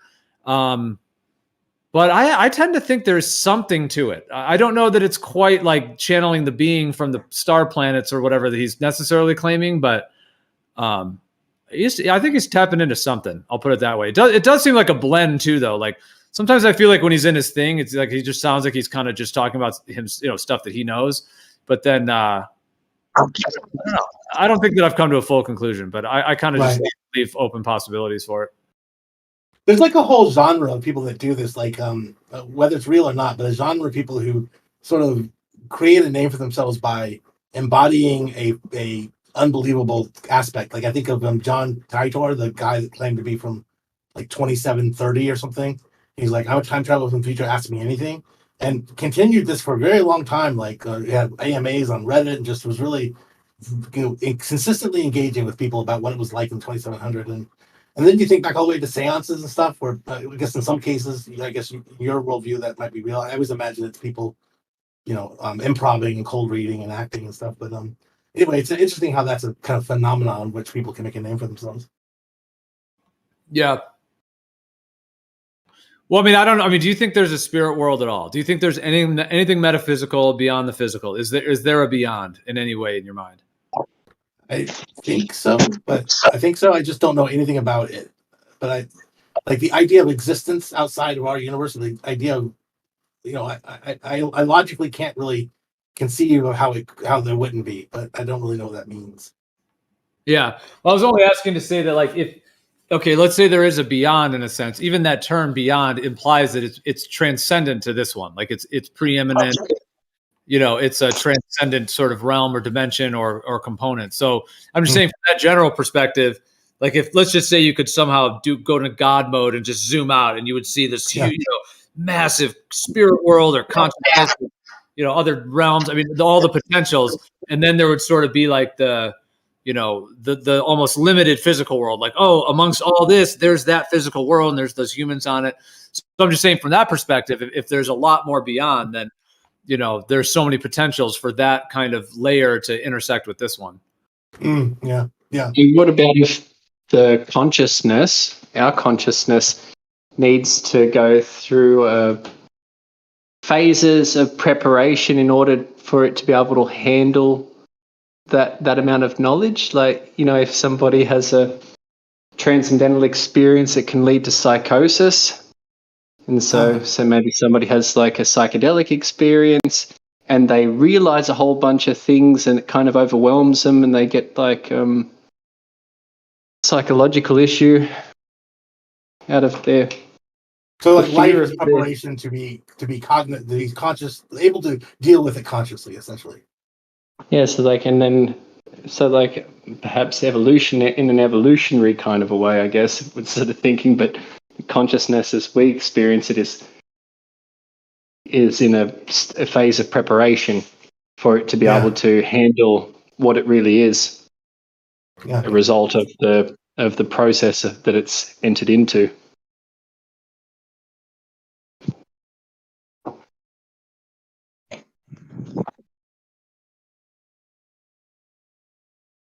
What are you guys' thoughts on like cult leaders or men and women who claim to know the truth, quote unquote?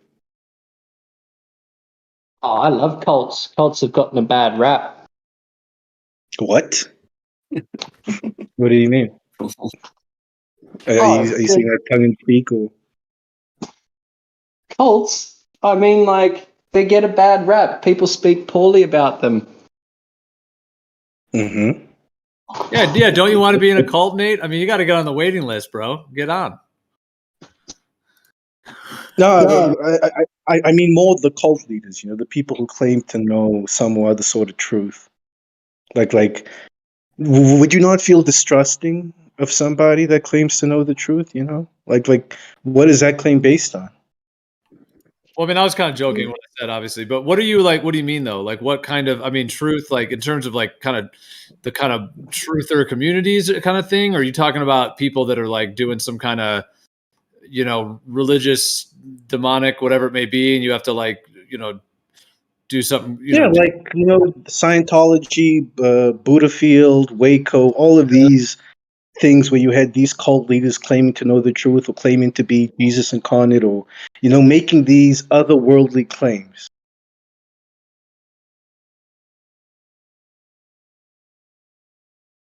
Have you heard of Buddha Field, Chio? I know plenty of people like that aren't in cults, or they're only part of the regular societal culture. I'm not too familiar with this Buddha Field. I'm just looking it up. Yeah, you can check it out. It's fucking wild. There's a documentary on it called Holy Hell. It is fucking wild. Interesting. I mean, I guess it depends on what, these are probably all different, but there's definitely like people that want to manipulate others and, or sort of glorification of their ego, or I could even get into the spiritual level of it as well. Like, could there be spirits, that are kind of trying to manipulate or, kind of almost like harvest people's minds on that level? Like, I could even, go to that level of it. Like in terms of like the idea that there's a spirit world transcendent to this one, that certain of those spirits want to like work through humans to kind of have some kind of a sorcery of some sort. And then there's a lot of branches off as to what that could be. I'm not saying that this one is that or anything. I'm just saying if you're referring to those, like I do think that there's a propensity for that. No, I'm just referring to the cults in general. They all come in different shapes and sizes. But let me ask you this: are there cults you believe are legit? Like the message they preach and their cult leader. This is like these are really special people who aren't like ordinary humans. Like what was that cult? Was it Son of Sam or whatever? No. The one where. Was it Rick Ross, the one where they were on that island and the mass suicide stuff? Cults like that. Are there any type of cults like that where you believe it's say what? Jim Jones. Jim Jones. Yeah, I don't know why I said Rick Ross. Yeah, cults like that. But like any you believe are actually legit. Like they're really doing something special, and it's not just somebody manipulating others. Well, I mean, if you're asking me directly, I don't know that I could make some kind of blanket statement. I mean, I know about some of these things you're mentioning somewhat. I mean, I've obviously heard of Jim Jones to some degree, but only through whatever kind of media has been put out that I haven't done like a deep dive into that whole deal. But I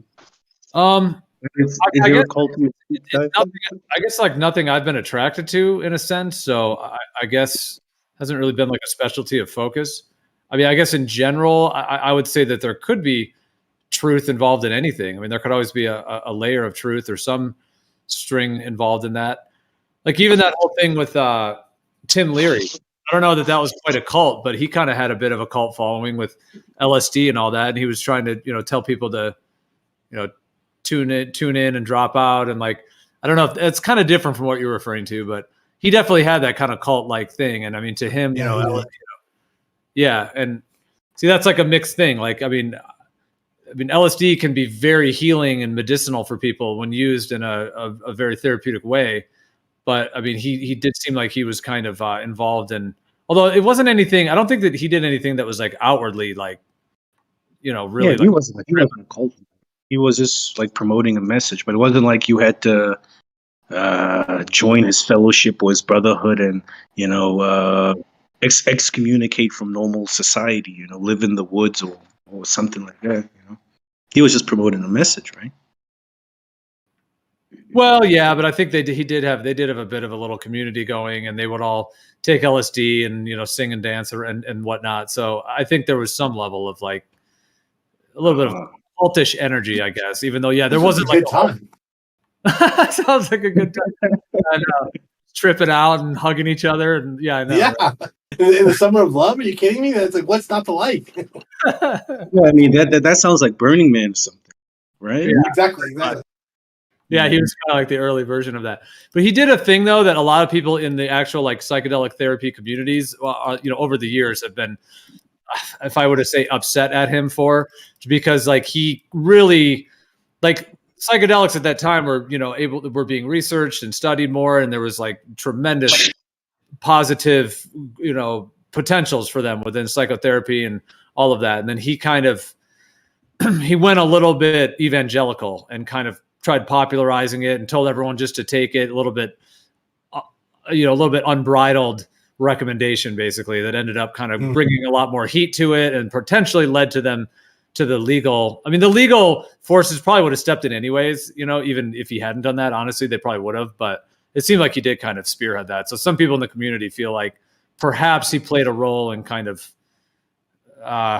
causing more of a backlash that ended up restricting the research. Right. But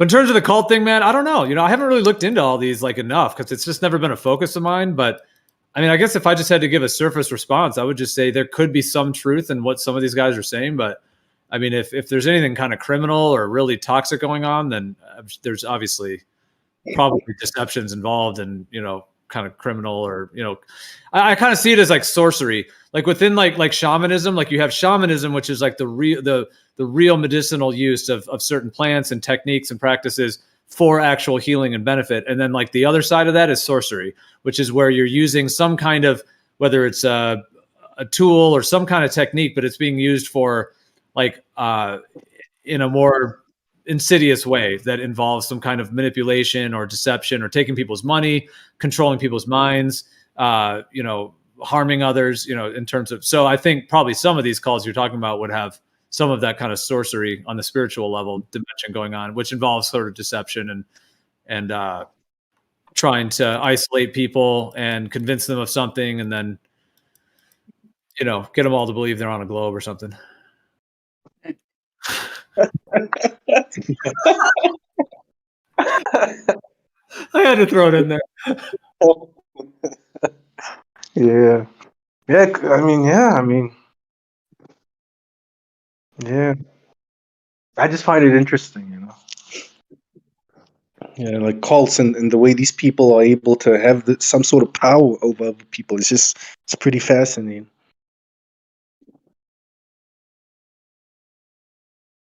Amazed the other day when I was driving in Finland in a sort of semi-big city, and I found a Dianetics center. A what? Scientology. Dianetics center is for Scientologists. I didn't know that they exist in Finland, but they do. I mean, would the Freemasons be considered a cult?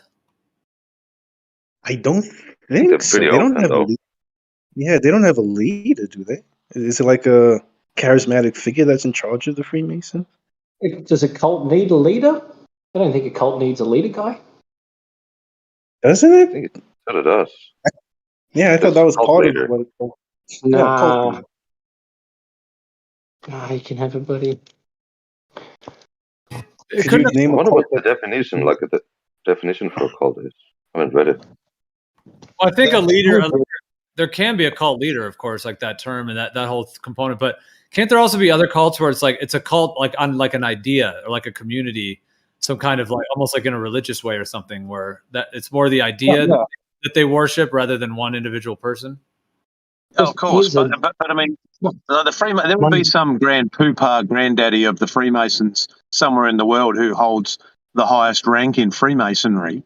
So, a cult leader doesn't have to be the person that the people of the cult worship. He's just the leader of that cult. And as Gio said, it could just be a cult of some doctrine or some weird philosophy. So, yeah, the Freemasons would have a cult leader somewhere. We just don't know his name. It can be Yeah, any How exclusive, is Freemason? group can be a cult. Any exclusive group can be a cult. yeah, I don't a think it's cult a leader cult is because not they don't have a necessarily worship. they don't have a belief that they all agree to. I mean, I don't think it's then everything would be a cult. My workplace would be a cult because It is. there's a boss and I go there. Yeah. Well, I mean, like the definition.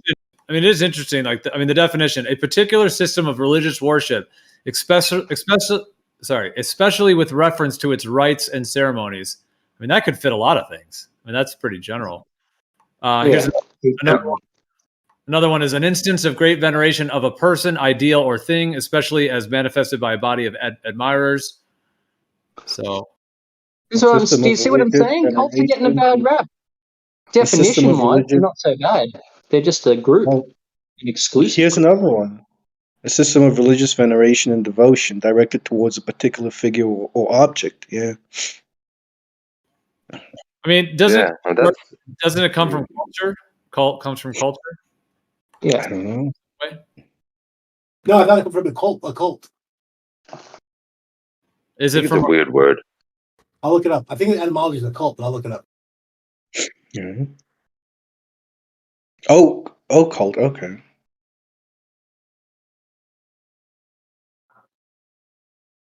Anyway, cults are not that bad. They just got a bad rap. Comes from like worship, like cult says worship, homage. Australian guy, could you name a good cult or like a cult that is doing Because good? every example of a cult has ended up bad doesn't mean that the title.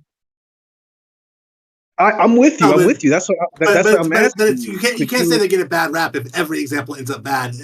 You wouldn't like call that a bad rap. Then, would you? Yeah. But that's why I'm giving you a fair chance. Could you name me a cult that doesn't have a bad rap and that actually does good?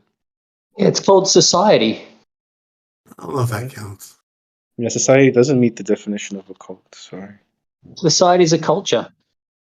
That's not where the word I don't comes think from. cult- And Yeah, off the it doesn't come from description cult. of the dictionary definition that we heard a minute ago, why isn't Christianity a cult? Why isn't Judaism a cult? Why isn't Islam a cult? But they, by those definitions, I would say they probably are.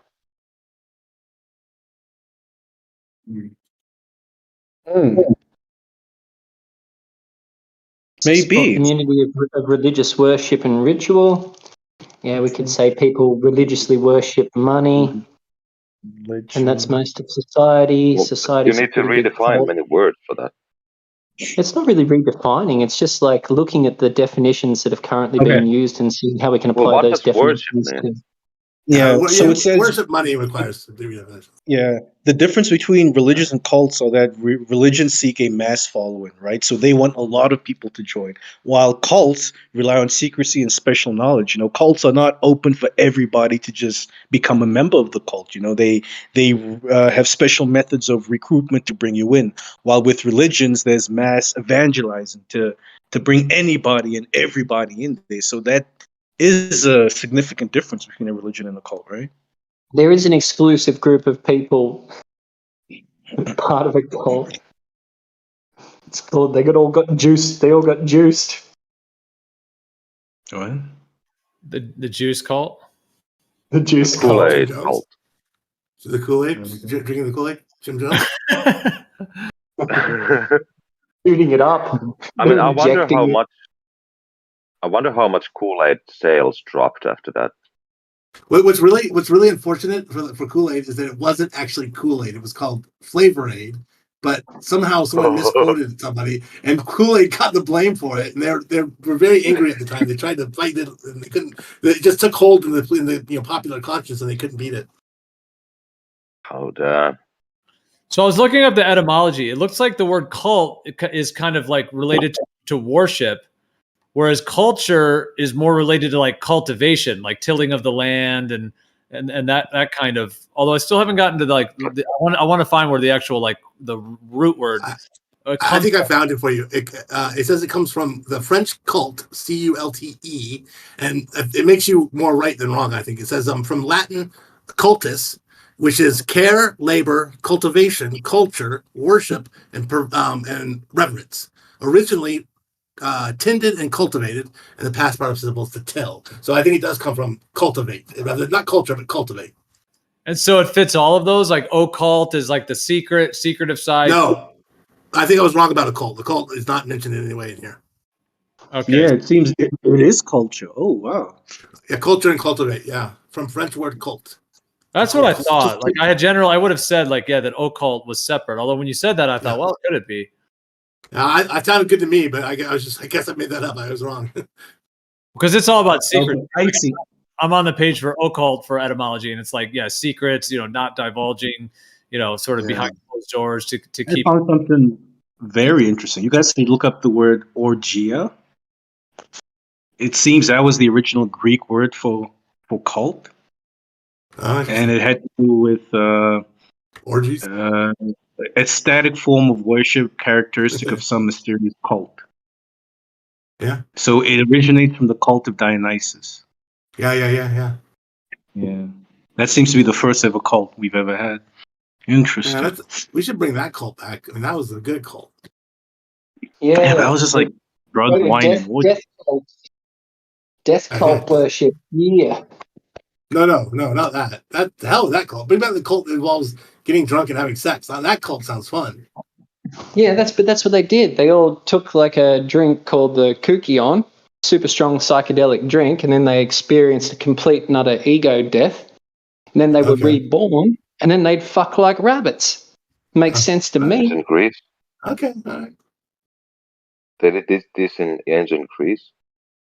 Yeah. They were the Eleusinian mysteries, illusion mysteries.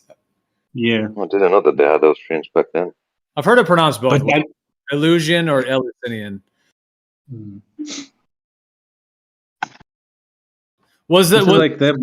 I mean, I didn't. Well, maybe we don't know for sure, but I didn't know that sex was really. I mean, I'm not saying that after that there were basically these rites of passages. Like they claimed that it was going on for like 4,000 years, and every year they would have this massive rite of passage event where for like 10 days they would all take this pilgrimage.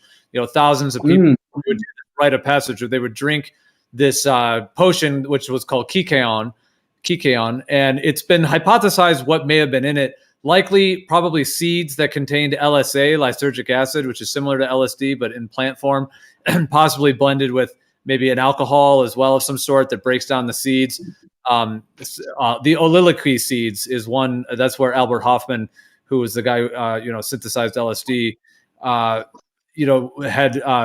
had there's writings about him and others discussing that the oliloquy seeds may have been the seed with the LSA.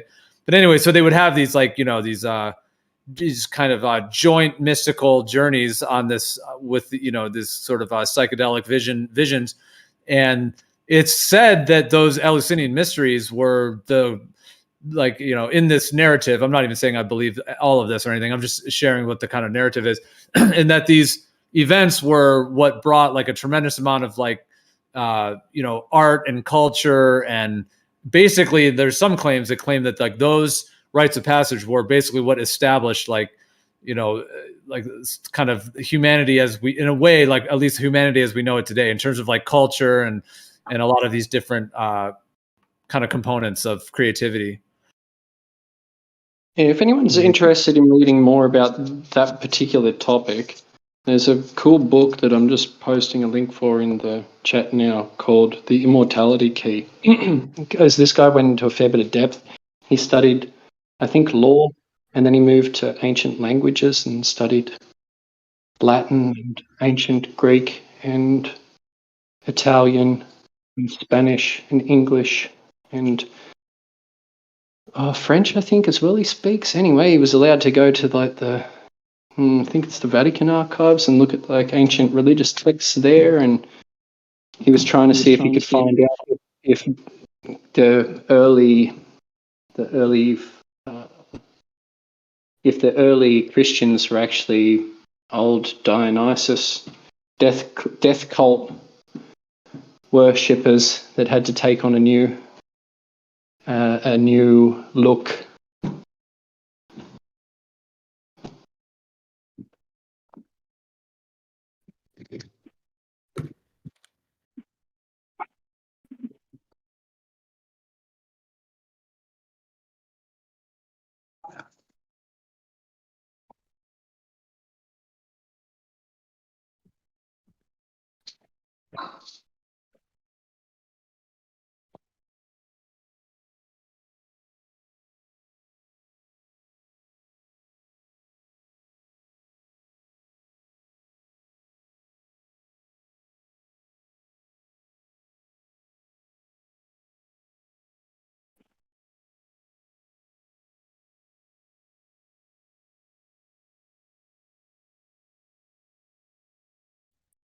Oh yeah, P.S. I have no idea if they were having crazy sex.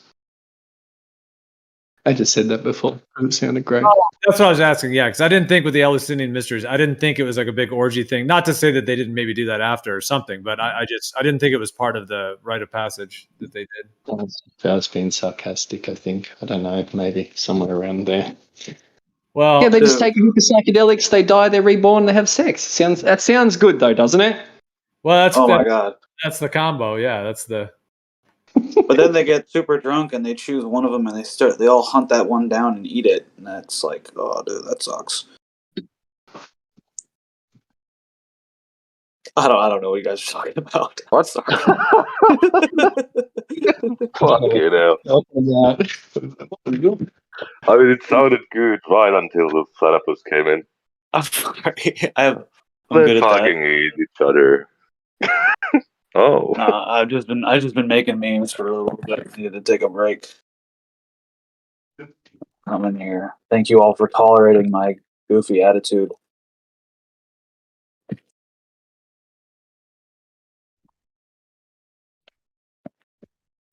So that Schumann resonance, they blacked out that day. You can't find it on that website anymore. I still have the screenshots, but now it's like gone back to normal. It's pretty weird.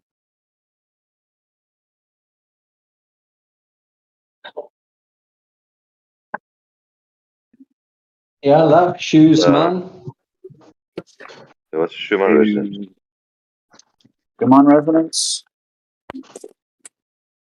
It's a thing. Oh. I'm not really sure what it is, actually. I did.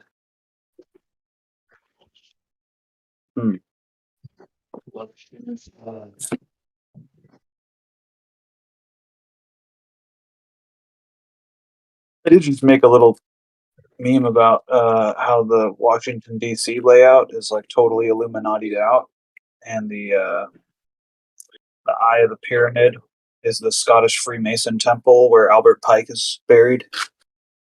Put that in the chat if anybody's interested. It's kind of just something I think you could send to like one of your normie friends and just be like, "Hey, isn't that weird that the like whole Washington D.C. layout is just one giant Masonic symbol?" With the head of the Freemasonry, like one of the most famous Freemasons in the world, is like his burial site is right at the eye. It's kind of weird.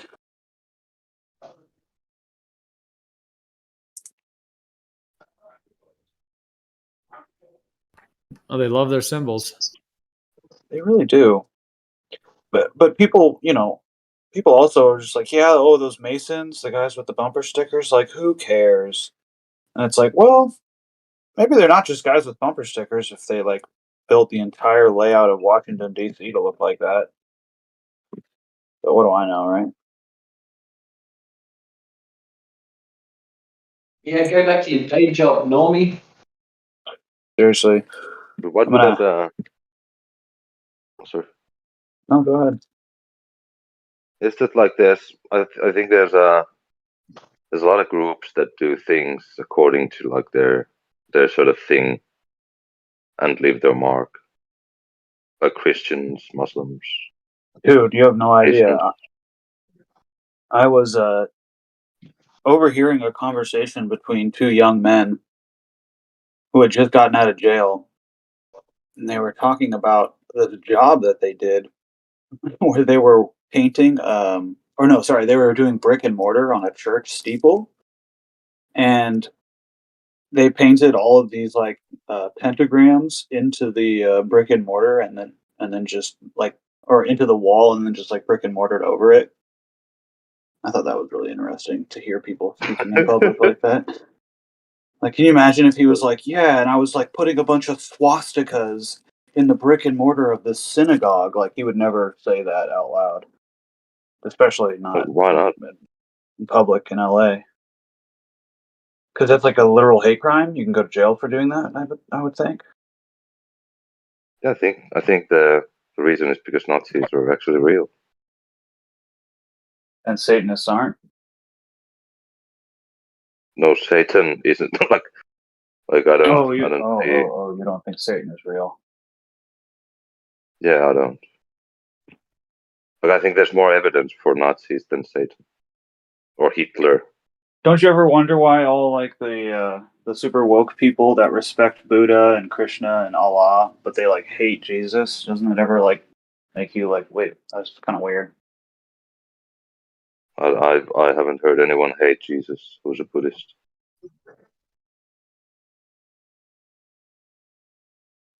Or maybe I misspoke. That's not what I meant. I meant people who are tolerant of every single religion in the world, but will tend to have like a certain disposition towards Christians that is not tolerant. I think that goes to every religion. Like if you ask a Muslim, the Christians hate Muslims according to Muslims. Maybe. Then I guess Christians are Satanists. I don't know about super woke people, but I've got friends and whatnot that were anti-Christian for some time, and maybe after trying psychedelics or doing other stuff, they got into spirituality and learned about other religious cultures and whatnot. And then they ended up with a greater respect and, interest in Christianity after their experiences. Are you, Mailman, are you the one that was saying that you were the one who was asking me about the dates of the times of that fire the other night? Yeah. Yeah, May 28th was when the bodies were, the discovery of the bodies was made public. And then June 28th of the following month, the fire occurred, and people were evacuated for their homes up until August 6th. Okay, and the bodies were where the fires were happening? No, the bodies were in the community that was evacuated. Okay, and the community is which community? That would be the Can you say that? Kamloops. Kamloops. Don't know how you write that. KAMLOOPS. Wait, I'm gonna write it out. K as in kilo alpha mega penis. Yeah, Kamloops. Or maybe it's Kamloops. Maybe there's only one P in there. I'm sorry. Yeah, Kamloops is a city over there, Yeah, so it must be the name. Yeah. Okay, fair enough. Thank you. Yeah, no worries.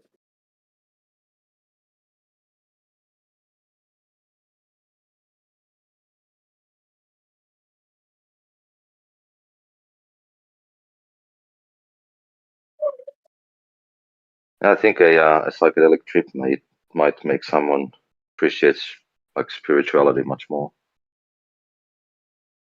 You know, I used to think that, and I still think that you can get a very profound spiritual experience from taking a psychedelic. But the spiritual experiences that I've experienced not on psychedelics have tended to be much more profound. And there's really only one that I could think of, and it wasn't something that I could like recreate. Not even really something that I want to recreate. I'd like to test psychedelics one day, but I don't have like don't want to do it at home alone. So. I think as well, there's a difference between just taking psychedelics either with friends or recreationally, or even maybe at a modern retreat, in comparison to a time when you were eating all completely natural foods, fasting properly beforehand, and doing a lot of internal psychological work. I think that could potentially like really boost the psychedelic experience, and even for people with a spiritual belief, it could maybe even take them to another level. Yeah, and I think like like when there was less like technology and we didn't know so much, it might have been like a better experience than now, because you have much more like things that affect your thought than back then. Well, what I'm sorry, what the wizard said, what the wizard said was very wise. I would honestly like my personal opinion would be, if you feel super strongly like you want to take hallucinogenics, it definitely helps if you are spiritually grounded with whatever it is that you believe. I feel like I've seen people who they kind of have they're not firm in what they believe, and they come out of the experience sort of unstable. And I'm not saying that people who are firm in what they believe go into the experience and come out more solidified in what they believe. A lot of times it's more eye-opening, but they just have like, it's like they have their sea legs spiritually, right? Because it's going to be a bumpy ride, especially if you're, you take a lot. Yeah, I think that's also an important caution, a wise caution for people. Although, not to detract from it, but only to point out that also I've heard of people having traumatic experiences through deep prayer and other non-psychedelic induced experiences can cause psychosis. I know exactly what you're talking about. I've spoken with people that have had really traumatic spiritual experiences, not on psychedelics. And I don't think that that's a thing that psychedelics would help in the immediate moment. I think that's the thing that's like, you need like spiritual help in that. That's when you need to be like calling on the guardian angels, Yeah, like, I don't know if you've ever seen somebody deal with a situation that puts other people in shock and you're not in shock and you're kind of like trying to help the situation and you're trying to like wake people up and be like, hey, you're in shock. You need to help me do this. This person's injured. But I feel like having a strong spiritual foundation allows one to not go into the state of shock as easily. Whether it be like a physical thing that's happening to you or a mental or spiritual thing that's happening to Yeah, you. it's interesting to think about what tests you could face though. Like years ago, I read the book from Drunvalo Machizeldeck called "The Ancient Secret of the Flower of Life," and he was talking about in that book the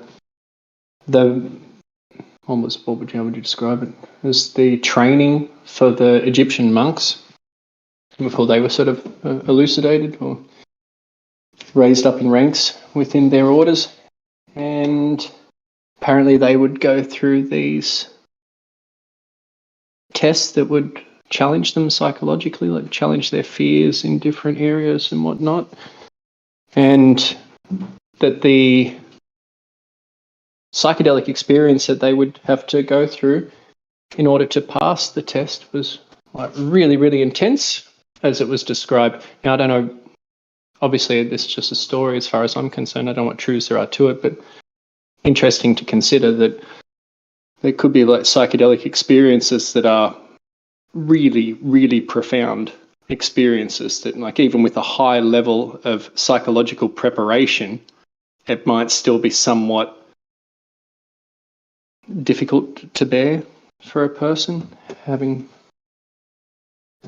that experience. It might be like too much fear also came up. They weren't able to process it.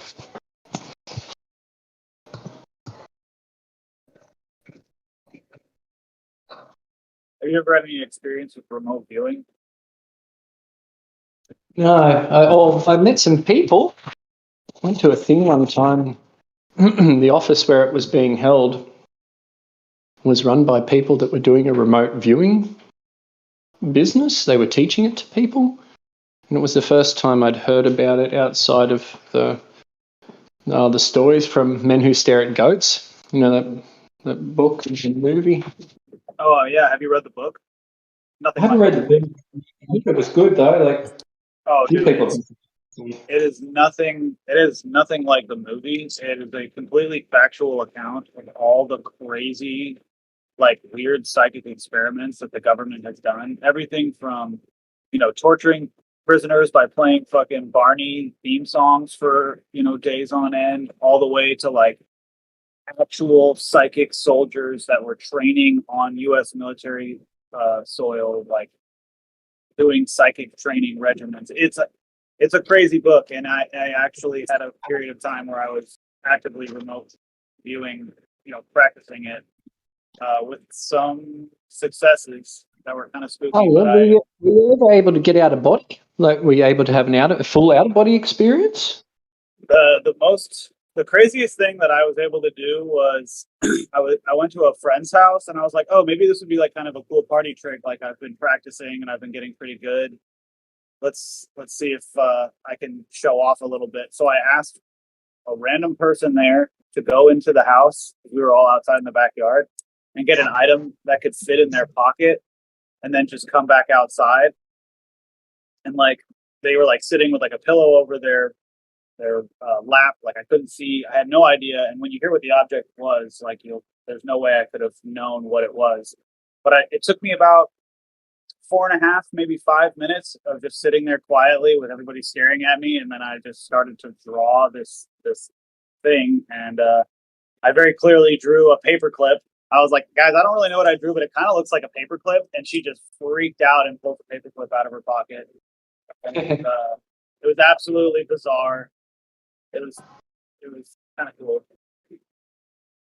Yeah, it's an interesting phenomenon. Like the state, I don't know if I've gone into a full on out of body experience, but I never sort of teetered around and played with that place. It's you're kind of like in a not a full on trance, but like a hypnotic trance state or something, right? Like you're still aware of your body. I was meditating earlier today, and I actually got to the meditative state pretty quickly, well before my alarm went off. And one thing that you do start to experience when you're in that between the awake and asleep space is like time dilation, which gets really tricky. And so I play. I meditate to Bible verses, so like I know. Because I can still hear it in like the background, kind of like in that movie Inception, where they like play the music to let people know that they're gonna like go to the next dream world. I play the music so that I can hear it while I'm in between, and just know like how long I've been there. I'll be like, oh, they're only on like the 4th verse. Okay, that makes sense. It feels like I've been here for way longer. And it's also something that I think protects me while I'm allowing my mind to sort of be open to attack. I feel like you're in a pretty vulnerable state when you're sitting somewhere or laying down somewhere and you enter into the meditative state. I mean, it's definitely one of the most vulnerable positions physically that you can put yourself in to like for actual physical attack. But I think that it also plays like on the spiritual level as well. It could be right.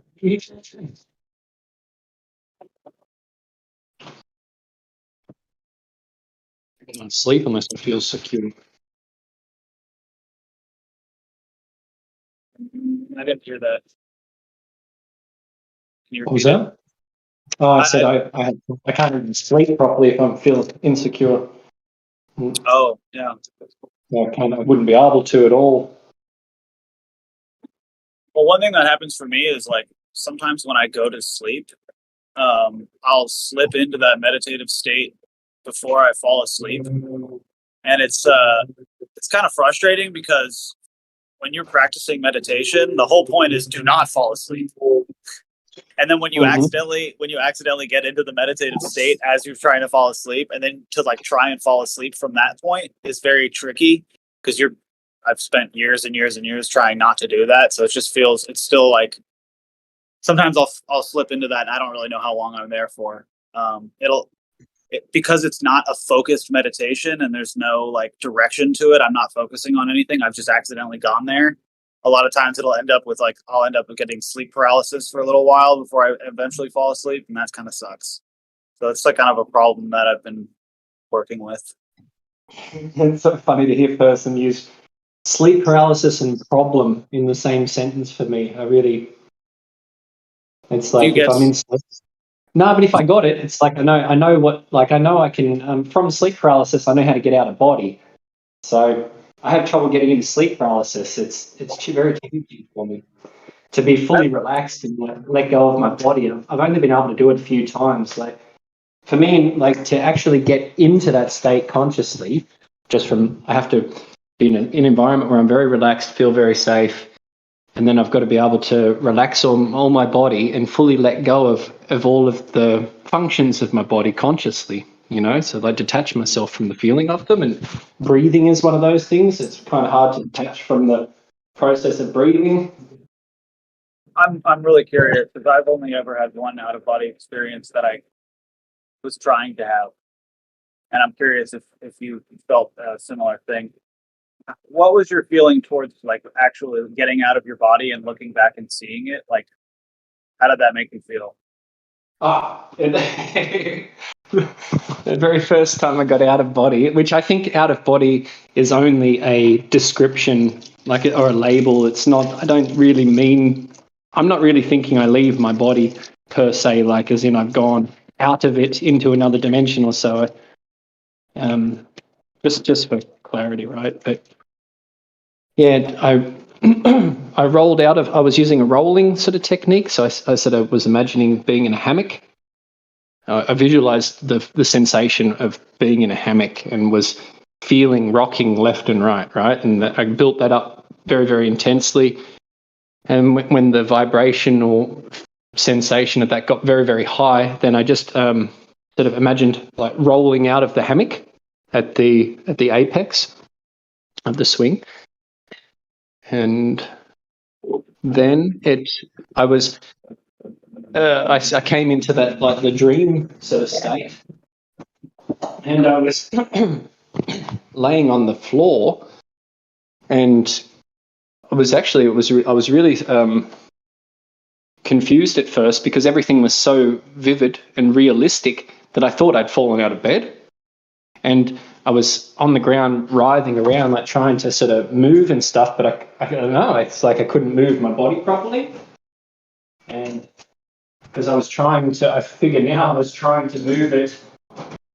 I was trying to move it physically, but I wasn't able to physically move it in that realm or that state. And then, yeah, I got up and saw my body there, and I don't know, I just thought it was cool. And then I went and started like cruising around the space that I was in, like just checking things out and seeing what's going on. Yeah, I don't know. I liked it. I liked seeing my body there. I thought it was cool, but I didn't get hung up on it either. I didn't really like stay there and look at myself or do anything or whatever. I just sort of was like, oh, wow. It was like, yeah, there's my body. I'm not in my body. Awesome. Or, something there about. I wish I could say I had a similar experience, but I did not. I had almost the exact opposite. I remember I had been practicing for this for a while, and I was like, I'll just give it a try. Like I was gonna do my normal meditation, but I was like, I already read ahead in the book. I know what the next step is. I'm gonna give it a shot. And it actually was really easy. I didn't have to do anything really at all. I thought I had fallen asleep, so I just kind of stood up, and I was like, the best way that I could explain it is everything was kind of a darker shade of blue.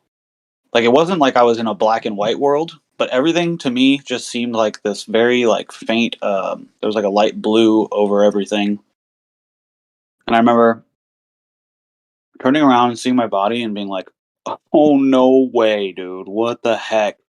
And I was like, "Oh, dude, I should check the locks because like that's one of my dream checks." I was like, "I'm probably just dreaming." So I go over to the lock, and the locks don't work. like turning them means nothing, and I like turn around and look at my body, and I'm like, oh wait, okay, hold on, this is weird, because I'm not dreaming, but it's like I'm getting the same dream check that I am dreaming, but there's my body. So this is not a dream. This is something. Okay, this is an out of body experience, and so I kind of like I'm stunned, and I'm looking at my body, and I get this like really weird feeling that I need to go back, that I shouldn't be here. But I do actually open the door and go into the other part of my house, and I get to my front door because I was like, I got to go outside. I got to like check out what's going on out there. But instead, I just look out the front window, and then I get this really intense feeling like I've left a baby in a bathtub, and the bathtub is filling up, and the baby's gonna drown. Like super important that I get back to my body, and I just rushed over there, and like I don't actually remember shooting back into my body. I don't even actually remember getting to the door. I think just the like I just like it just stopped. It just ended the experience for me. It was weird. Why do you think that is? I have no idea. I'm not a chiller, dude. I'm my my friends had a nickname for me. Antsy. Antsy, they would call me. Antsy Pantsy. Yeah, dude. I think that might have something to do with it. But then again, I'm not sure. I could have had it could have been a premonition from like a spirit or something being like, look, dude, you have no idea what you're doing. You just left your body open, and while you're just looking out the window, anything can just come and hop into your body and just, you know, start doing stuff. Because I think that that's very possible. Like if you walk out of your car and leave the keys in the engine, you know, like in the ignition rather, anyone can just come in and drive away in it. And yeah, I've thought about that, and I've thought about cultivating strength for that reason. Psychological strength, I think, helps in that department. But I don't know. Maybe I'm not even me. Maybe this is the new participant, the new driver saying that.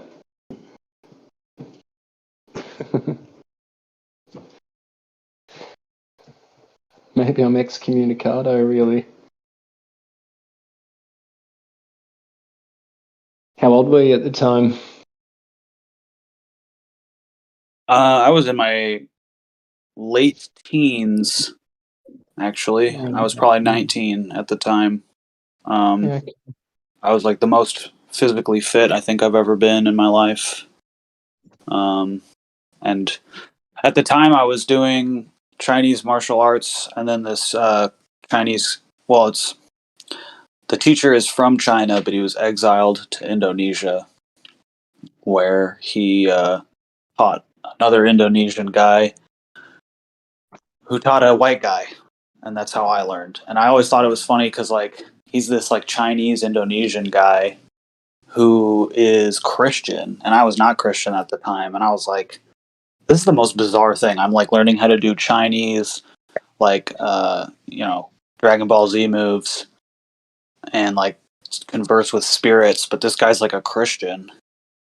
And one of the things that he actually required of all of his students is he said he didn't care what religion you were, as long as you had a religion. There were no atheists allowed. And when one of the students asked him, like, well, isn't that weird though? Because you're Christian. Like, don't you believe that Christianity is the number one? You know, is the right one? And he said, when you cultivate your chi in the way that we do, it allows you to have some decision making time after you're dead. And that means basically after you die, like your spirit can linger in this world for up to 40 days, is what he says. And he says that there's a lot of people who practice this who, when they die, in those 40 days, they end up changing religion and like coming to Christ, which I thought was absolutely insane at the time. But here I am, almost 15 years later, super Christian, think back on that all the time. He actually died 2 years ago, the teacher. It was pretty sad. I wonder what he decided to be. We'll never know. He had claimed not to have met God, but to have met like a really powerful angel during one of his meditation retreats, which was a 2-hour I'm sorry, 2 hours. A 2-year trip where he went into the deep jungles of Borneo, and he lived there on his own with like no nothing. Like he was like sharpening sticks, living in a cave, sipping pond scum, and like killing wild boars with like chi blasts. And yeah, he said that.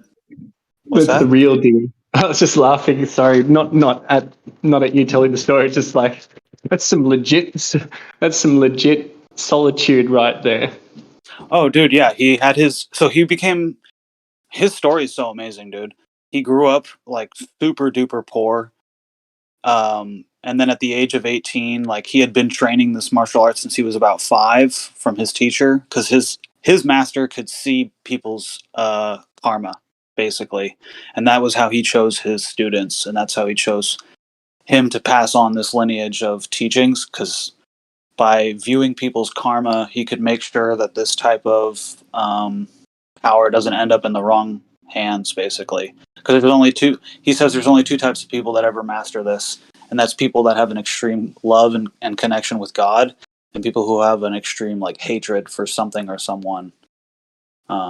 Which I've found to be pretty true. Yeah. But anyways, he becomes a millionaire in Indonesia. He owns a series of banana plantations and shrimp plantations. And he fucking has his personal driver drop him off in this little village. He spends a couple days there, like getting to know some people in the village, and then he says, "Look, I'm a martial arts teacher, and I'm going to go do this thing. Like, I need you to hold on to something for me, and I'm gonna I will bring letters to you to send." That was the only connection that he had. He would send letters to his family, and like he would talk about how he would like astral project and like watch his family open his letters and stuff. Very cool.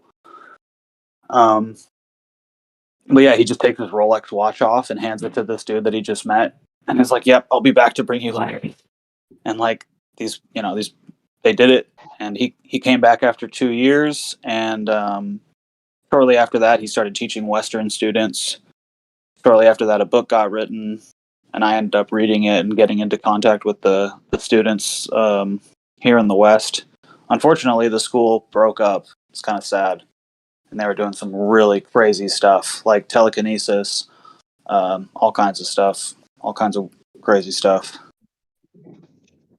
Pyrokinesis, electrokinesis. Different students were coming up, or like ending up with different abilities. Basically, some could generate electricity from their body, some could generate extreme heat. There was others that could like move objects at distances. Really wild stuff.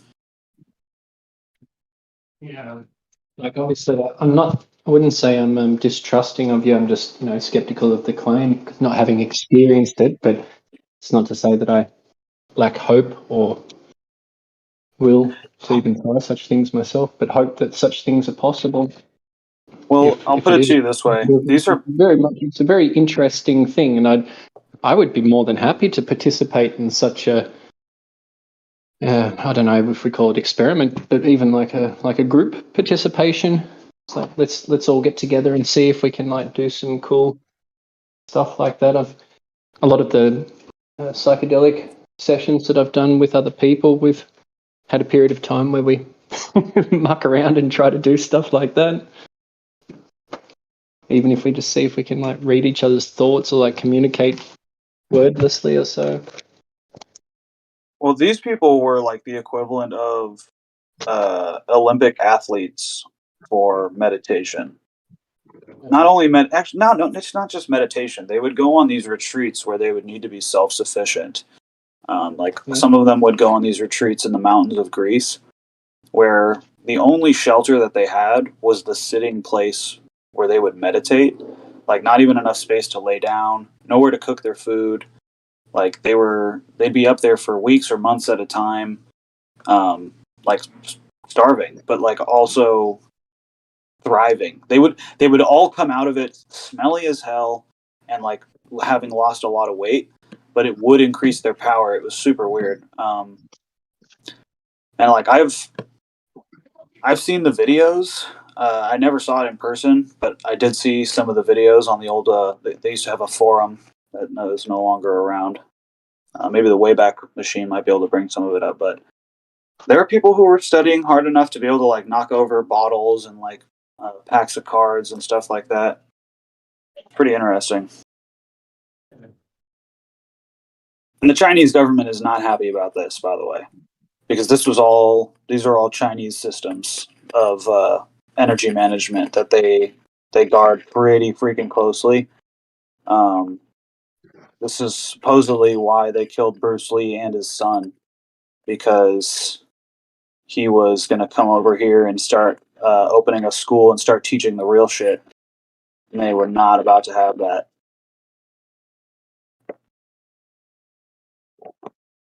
Yeah. I read it. I read the book. I've mentioned it a few times now. It's called The Art of Tibetan Dream and Sleep. It's a very nice book. And it also talked about the idea of choosing your next life, consciously entering into your next incarnation. I think that's a pretty cool concept. I'm just focused on this life. I can only handle one at a time.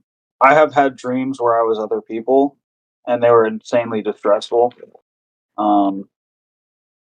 I don't like them, to be honest. I can only handle being one person at a time. So the thought that I could become another person is actually, I really don't enjoy it.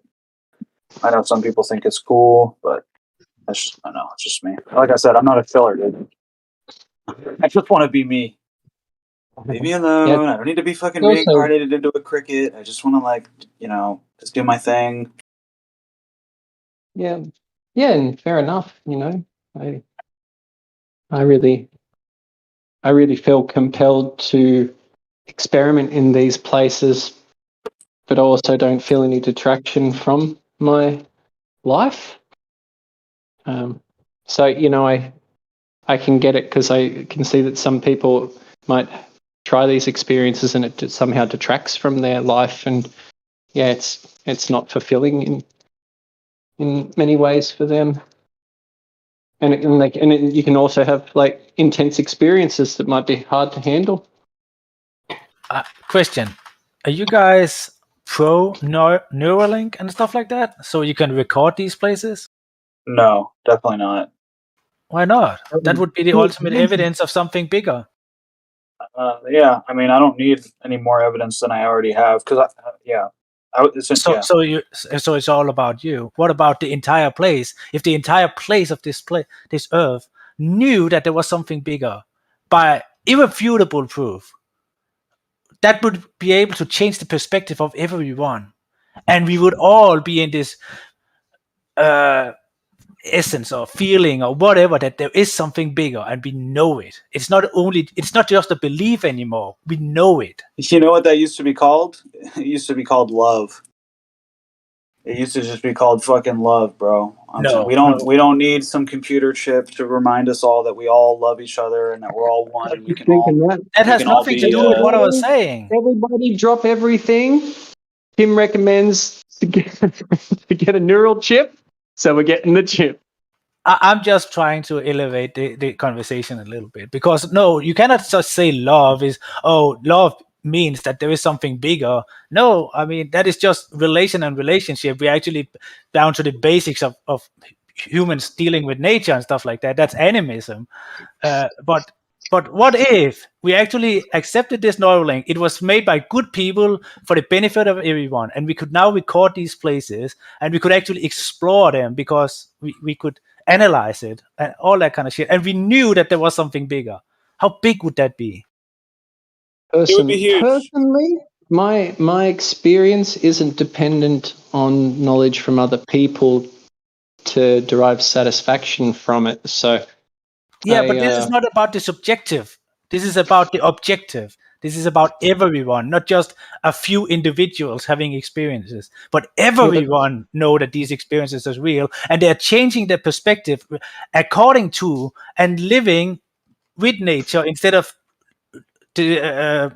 profiting of nature, to say it in small okay. words. I think maybe not everybody wants that experience, and so, like, if I've asked Most people, if they people could want have it. that, Most I don't people know. want it. They are just waiting for that single kick that shows them that this is real. I think people would be experiencing what I'm experiencing if they just stopped eating like processed foods and maybe tried to talk to God every once in a while, just check in with the big guy. I think that they would be seeing things that would be way cooler than any Neuralink thing could show you on a computer screen, personally. But I do understand the nuance of like having the data on a colorful screen in front of you that you can swipe around and touch, click stuff. I get it. A lot of people want to see that. I'll just say this: it's not going to be me. That lets Breaking news: Neuralink proves God. Imagine. God is self-evident. You cannot have creation Clearly without not. a creator. Oh, but who says that this is a creation? Yeah, for me, it's self-evident as well. I don't need to call it God or a creator or put any label on it. Well, I don't even need to objectify it. I don't need to try to materialize it. Who says it's a creation? That's good. I like that. Yeah, it's just a self-evident property of existence. But it's not self-evident. No, maybe not. Maybe you're saying it's not self-evident, right? But that doesn't detract from my observation. Yeah, it's not a creation. How I would express it to you, right? Like, so for me, it's self-evident. So you can say I disagree. For me, it's not self-evident. Okay. Clearly, I'm not English natural English speaking, so excuse me for that. But yeah, I mean, I don't think it's self-evident. There is no evidence that this is a creation at all. I would If it's say. not a creation, then what is it? I don't have the answer for it, but we could start to analyze the data we already have. We have, for example, first law of thermodynamics. We have the law of let me finish.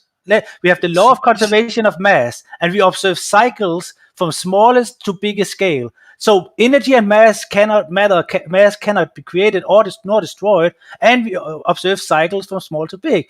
Is to indicate an eternal cosmos that is melting. It's a melting pot of cycles. Okay. Can you point to something that is not a creation? What does that even mean?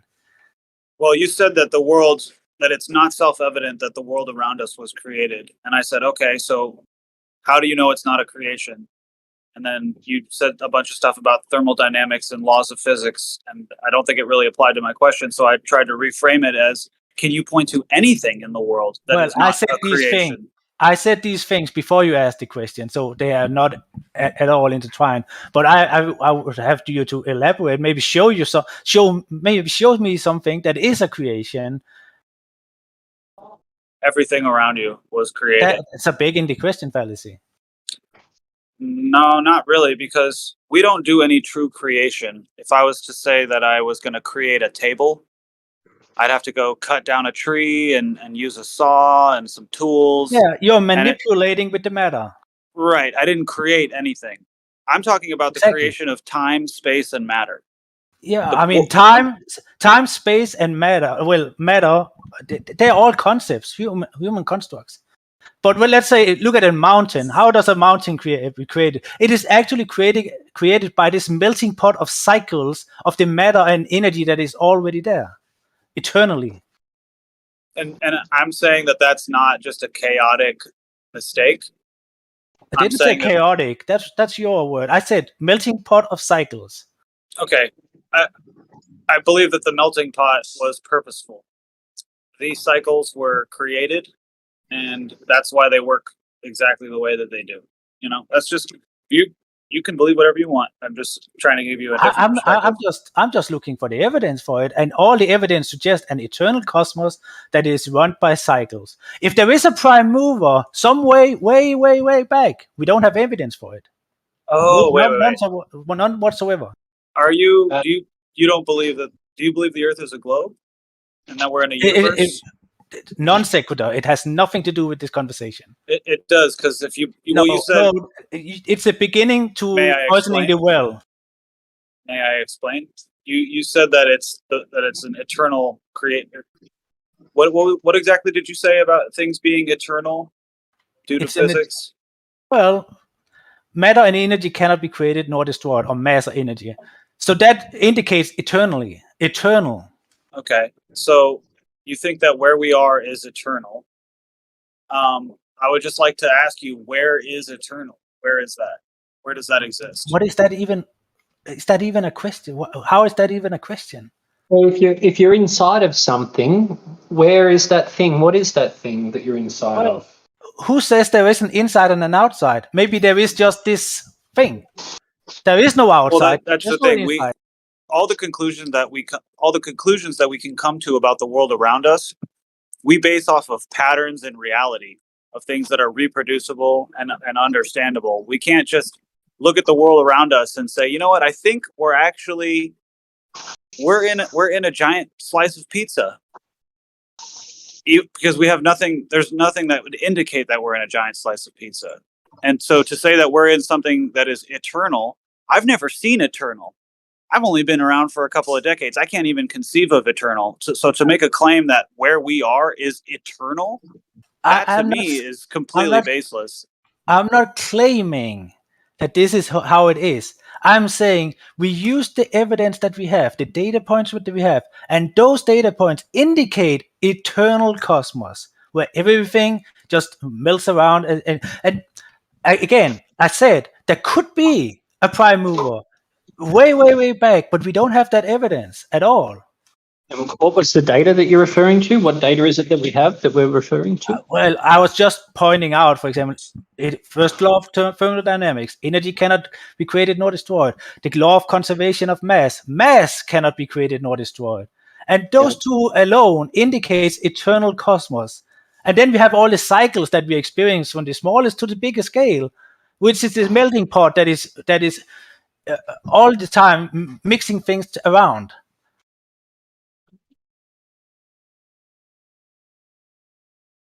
And again, this is not a claim. I'm just using the evidence that we have, because you guys are saying it's self-evident that it's a creation, but we have no evidence for it. So it's just like a subjective. I think I believe in God, so therefore it must be a creation, but I actually don't have the evidence to back it up. Well, if we're putting God on trial, I mean, you'd have to basically show me something that is created from nothing. Otherwise, everything, all of time, space, and matter have to have been created unless you can show me how they came from nothing.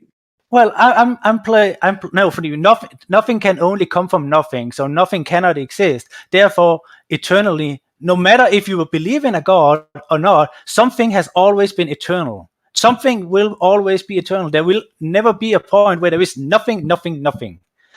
So something, no matter how you look at the world, if it's created or not, something must always have been eternal.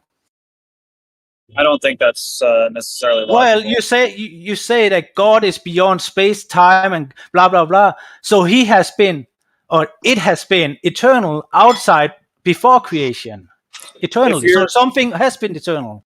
Okay, here's the thing. When you say eternal, you're still referring to time as the sequence and order of events as they play out. When I'm talking about God being preeminent to time, space, and matter, the term eternal doesn't apply to him because there's no such thing as time. He's preeminent to it. It comes and before eternal doesn't indicate anything about time. So then define eternal. Well, eternal, it just is. There was no beginning. I don't know how to define it. Again, English is not my first language, so sometimes I will have a hard time defining some of these things. But we both know what eternal means, and if God is outside of time and space, and He created the beginning of time, that still means that He was eternal, or it was eternal. I was wondering if it's maybe your background gives you a different, slightly different definition of eternal, or if we've just played around with the meaning of it to the point where we've become pedantic. But anyway, you can always clarify it. Like, let's look up the definition. lasting or existing forever without end. Okay, so that's that doesn't have any. You're saying that doesn't have anything to do with time? No, I mean we can explain it because we are so limited in our understanding of some of these concepts like infinite and eternally and stuff like that. So we will have to use our own understanding of things. So yes, when he say forever, oh, that indicates time. Oh, there is no beginning. Oh, it also indicates time. Well, but that is just because we are so what's the word? We are just mortal humans, you know. Well, that's the thing. You would only designate us as mortal humans if there was such a thing as immortal or God. So I think we're actually both agreeing. I think here's where I think we could agree that everlasting or eternal is the absence of time. The existence beyond time. Well,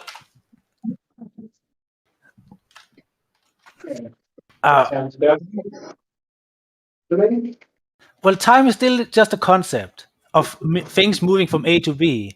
That is how we describe it. So before God, there was no movement at all.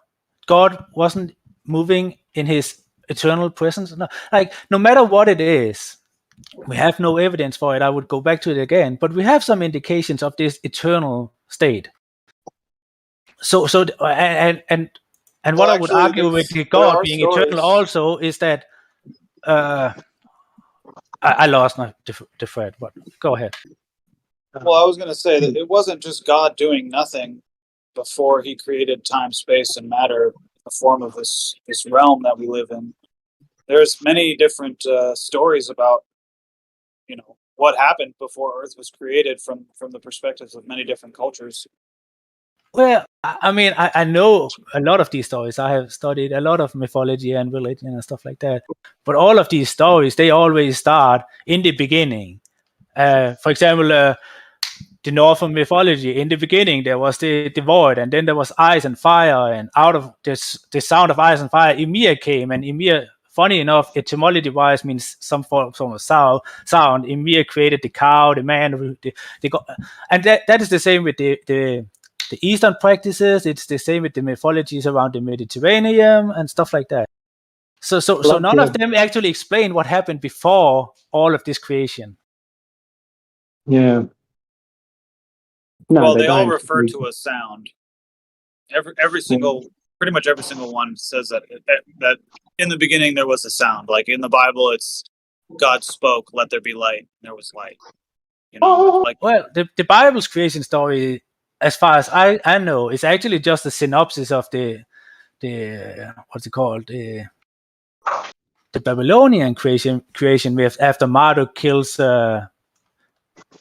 what is it, Tiamat, and that is when the Bible begins. No, actually, the Old Testament was written by people who were studying the Book of Enoch, which was their scripture before the Old Testament. And Enoch was given an account of the creation in the biblical cosmology. It's where the Old Testament and the New Testament actually get all of their concepts of like demonology and angels and all that stuff. Yeah, I mean they're getting a lot of the what is the word? Enoch was seventh from Adam, by the way. Yeah, but they're still getting. In terms of it being older than the Marduk Babylonian texts, it predates it by a lot. Well, that is just a claim. There is actually no real evidence for that. The evidence would say that the Babylonian creation story and all that within is actually older. Or what evidence would that be? I mean, I wouldn't have. I can't pull it up right now, but I know that in the scholarly regions, they say that the first stories in the Old Testament might be as old as the latest story of the Babylonian. But even so, let's say I'm talking about the Book of Enoch. That comes that comes over 1,000 years before the Old Testament's even written. Well, again, that is just a claim. No scholars believe that. What do you mean? I have never heard that the Book of Enoch should be predating everything. Well, if you're a Christian and you look within the Christian timeline, well, that makes perfectly sense. But within the scholarly regions, I don't think you can find anyone agreeing with that unless they are an apologist. Do scholars believe that like these characters from the Bible are just that, characters, or do they believe they're real people? Well, it depends who you ask. There are many scholars don't believe that Adam and Eve, Abraham, Moses, and stuff like that is just legends at best, or mythology, myth characters. That's interesting. I didn't know that. I didn't know that there are people out there like that. Well, it's because like I now I'm just assuming, but I assume when you're looking for your content, you're looking for agreeable content, you know. So there is a lot of apologetic scholars out there, and they would 100% agree with what. I go to the source. I go to the very first historical record of whoever I'm looking at, and you know, like for Jesus Christ, the first historical record that you could find is Josephus Flavius, who was a Jewish historian who had absolutely no reason to include Jesus Christ into the historical text. Jesus Christ was nothing but a problem to the Jews at that time. It's actually funny that you mentioned him, because it has actually been established that parts, if not all of the Josephus writing about a Christ might be a forgery. There is a section particularly that is 100% established as a forgery, and that is where he is mentioning the resurrection. I'm pretty sure, but there is a lot of forgeries and redactions and stuff like that. I don't know where you just pulled that from, but Josephus Flavius very specifically leaves out the resurrection and the divinity of Christ. His the only thing he says about Jesus Christ was that he existed and that he was a problem for the Jewish people at that time. So I don't know where you got that about it being a Remember, forgery I and said having... I think so, because Okay, it has yeah, been a 'cause while. that's But I not know, part of it at all. within scholarly regions, a good portion of what Josephus wrote about Christ has been a forgery of some sort. There's not dude, he's a footnote. He's just a footnote in this Jewish historian's thing. It's not like there's pages written on him. It's literally just that he existed and that he was a problem. That's like all he wrote.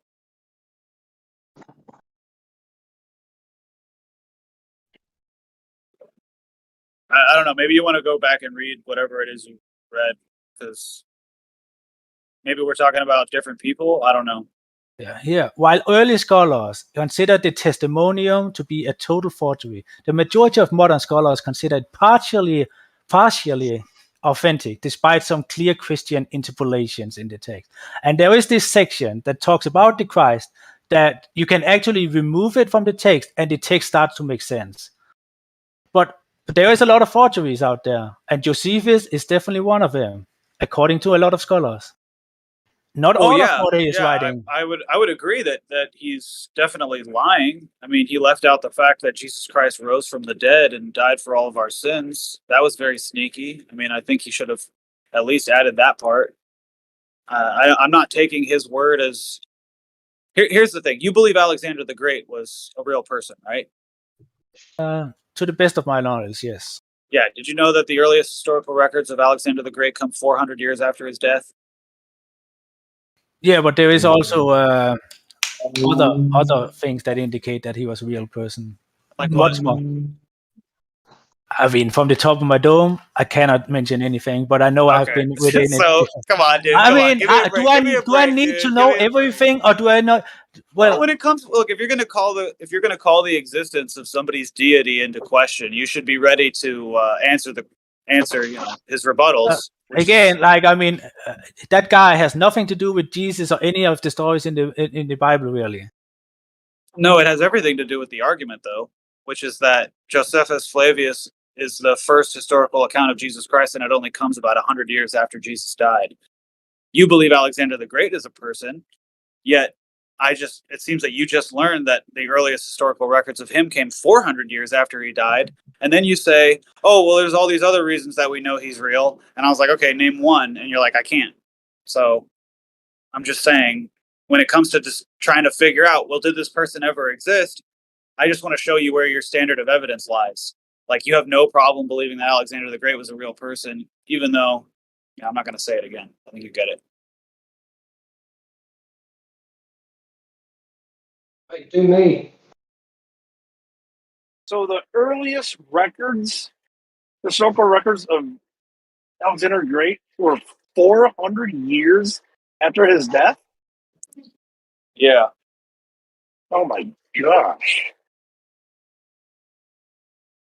Well, and here's the thing. Even as I hear you repeat that to me, there's alarm bells going off in my head, like Alexander the Great is probably just a myth, or like the timeline's screwed up. Like, how do we know that that's like even true? But it's the official narrative.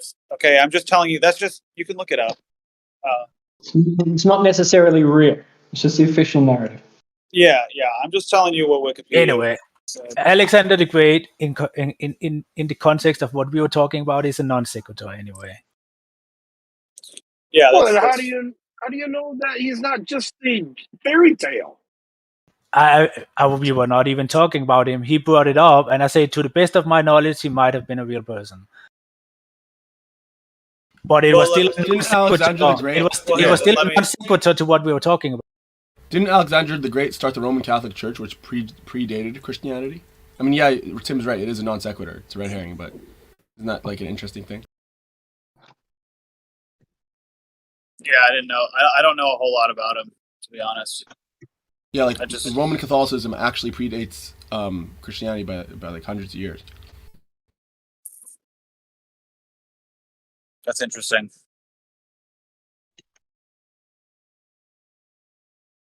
I'm not even really sure what you mean by that, to be totally honest. Alexander the Great made it like, basically it was law that everyone had to be like a Roman Catholic and, follow the law or whatever. And this was hundreds of years before Christianity was even a thing. And then Christianity came in, and Catholicism, modern Catholicism. Okay, I see what you're saying. Yeah. Okay. Yeah, I mean, I'm a Christian in the sense that I follow Christ the same way I would have followed him that day that he was resurrected. You know what I mean? Because there's no way I would have believed that he was the Son of God. I would have just been there to see a crucifixion. I would have just been I would have been there to throw shit at him. Probably. I don't believe in Christ, but I worship him as well. But I just imagine him as, I don't know if I spoke with you about this before, Platypus, but like I just imagine God as being like Jesus as being like the virtue of unconditional, the virtue of the saint, I guess. It's like he's so all the miracles that he performed wouldn't have convinced you. You wouldn't have believed until he rose from the dead. Yeah, probably not. To be honest, if I'm being honest, yeah, dude. I mean, think about it. Back then, there was all kinds of witchcraft and weird demons, and I mean, Jesus was going around casting out demons. How am I supposed to know that this just isn't another fucking weirdo doing magic? I'm like a goat herder or something, or like I'm like, hammering shoes or some shit. I have no idea. Well, collecting he was buckets also of water my whole life. He was also healing the blind, the lame, and those that everybody knew were blind and lame, and nobody ever did that before. Fair enough. I just meant if I had been there that day and I had never heard of Jesus before, or I had heard of him but I'd never seen any of his miracles done, and I was just going based off what people were saying. I had been there that day, I just, I could have been the thief up on the cross next to him, dude. I have no idea. That's what I was trying to say. No, Platypus, you would have definitely been a Thatcher back then.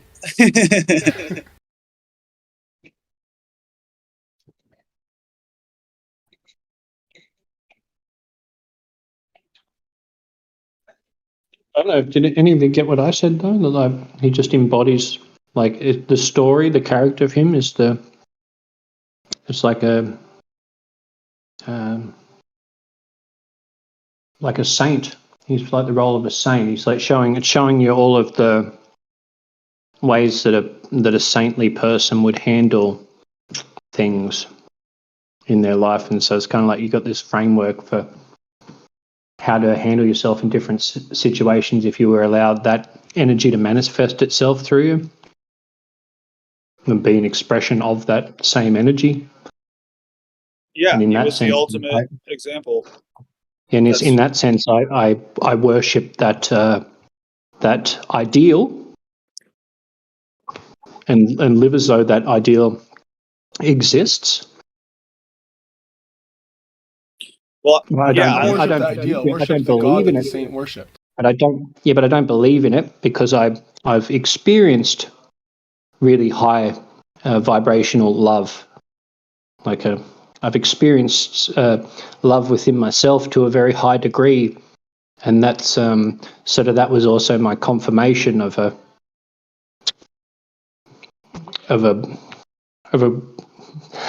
deity or something. I don't know.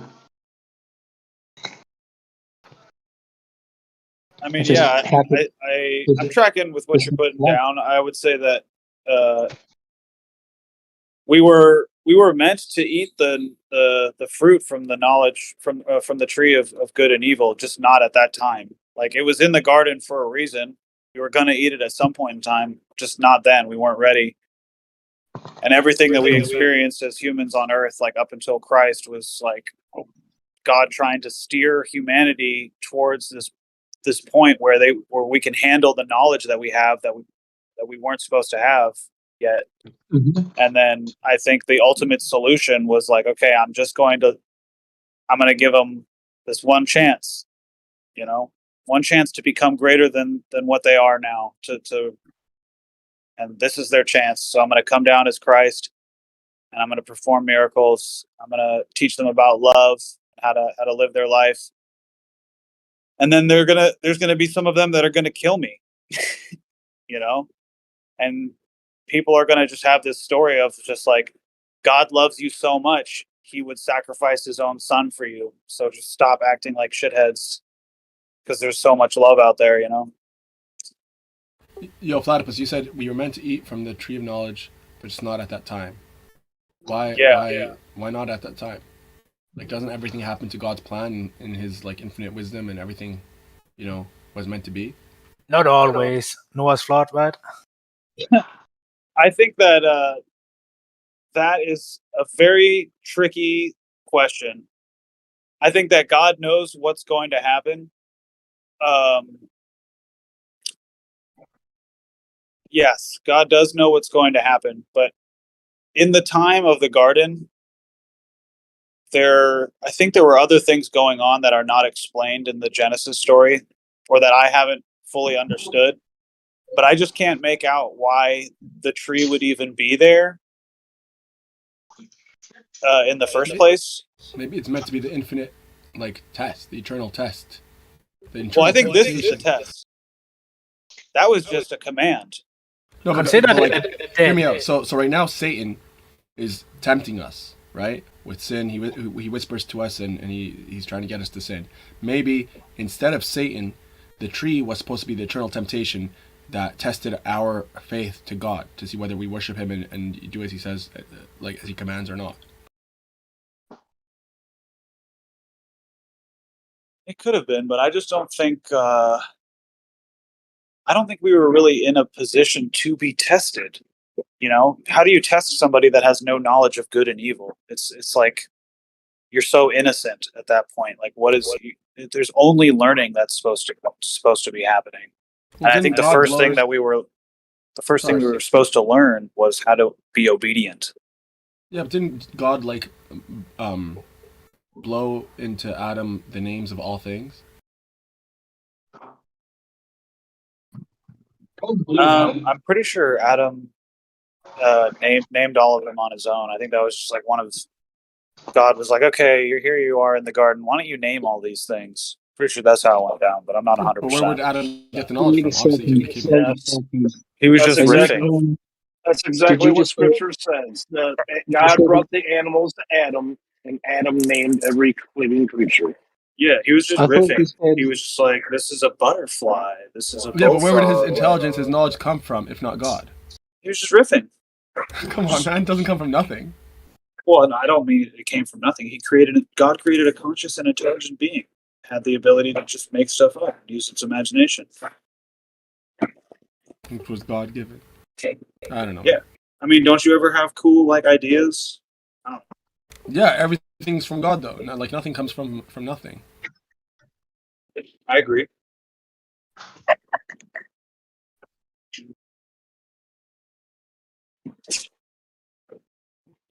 What's your last coolest idea, Platypus? Ooh. I mean, honestly, I'm eating a banana right now. I think this is a pretty good idea. Oh, come on. My last really good idea. Hold on. It's gonna come to me. Yeah, I can't think of one either. No, it was really. I guess like about a month ago, I really needed to like rig something up to hold my phone so that I could film myself doing something on my skateboard. And using a Bic lighter and a rubber band and a water bottle, I was like, MacGyvered it? I just MacGyvered it. Yeah, I would kind of like that. You're a skater. Yeah. I just have double my respect for you. Oh, thank you. Yeah, I did my 0 first, times 2. No kidding. No, I I love landed skating. frontside air the other day. At what? Frontside air. Oh, your word? Yes. Yes. Oh, that's cool. Thank you.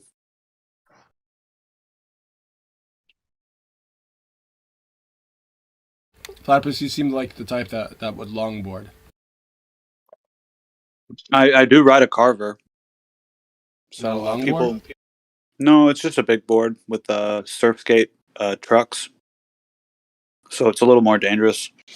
You have to be much more committed, and you go very fast. So when you fall hard. Just learn to land on your knees. Yeah, if you can.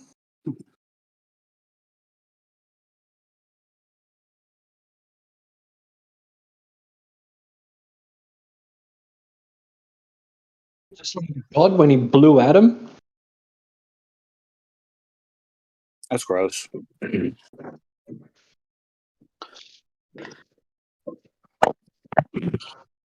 I think the Adam and Eve story is pretty profound. There's like a lot to consider because it gives a lot of insight.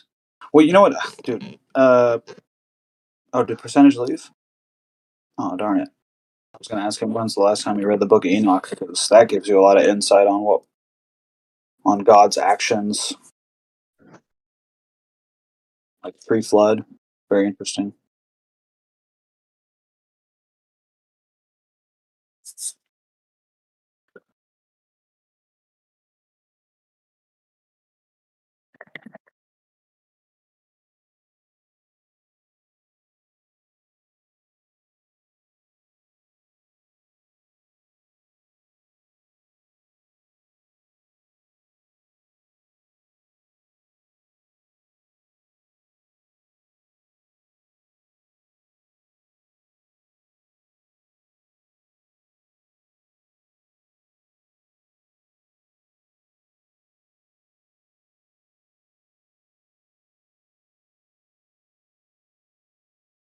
You still there, Tim? Yeah, 1 second. I'm filling my pipe.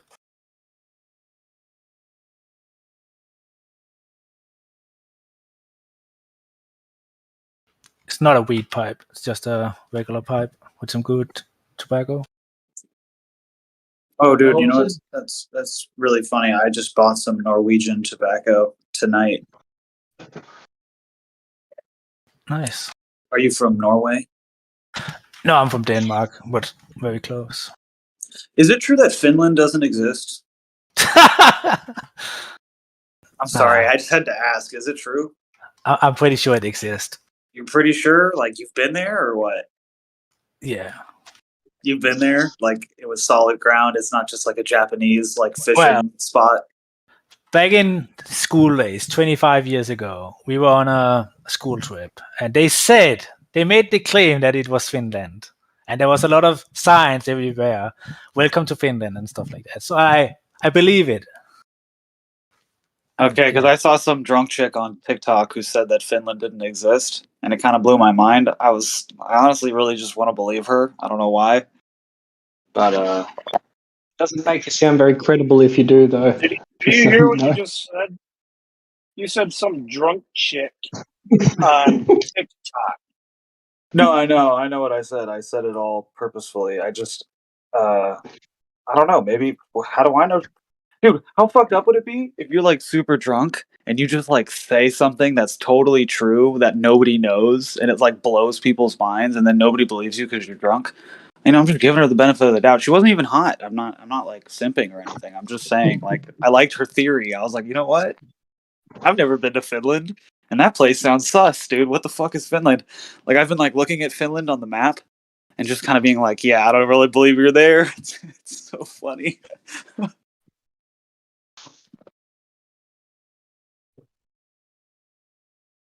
Can you, man, yeah, is there any way you can find out, Tim, for me? Well, not gonna investigate it any further, but as I said, I was there on a school trip, and I'm convinced by they would have. That was Like, a how lot do you of know work. they didn't just take you to like an island and it just says like, oh, this is Finland, and they just build a couple houses I mean, on some island? They could have done that, but that's a lot of work. Okay, you're pretty close to Finland. Well, I can't it's even a say lot of work to trick some 13-year-old Danish school kids. Okay, but hold on.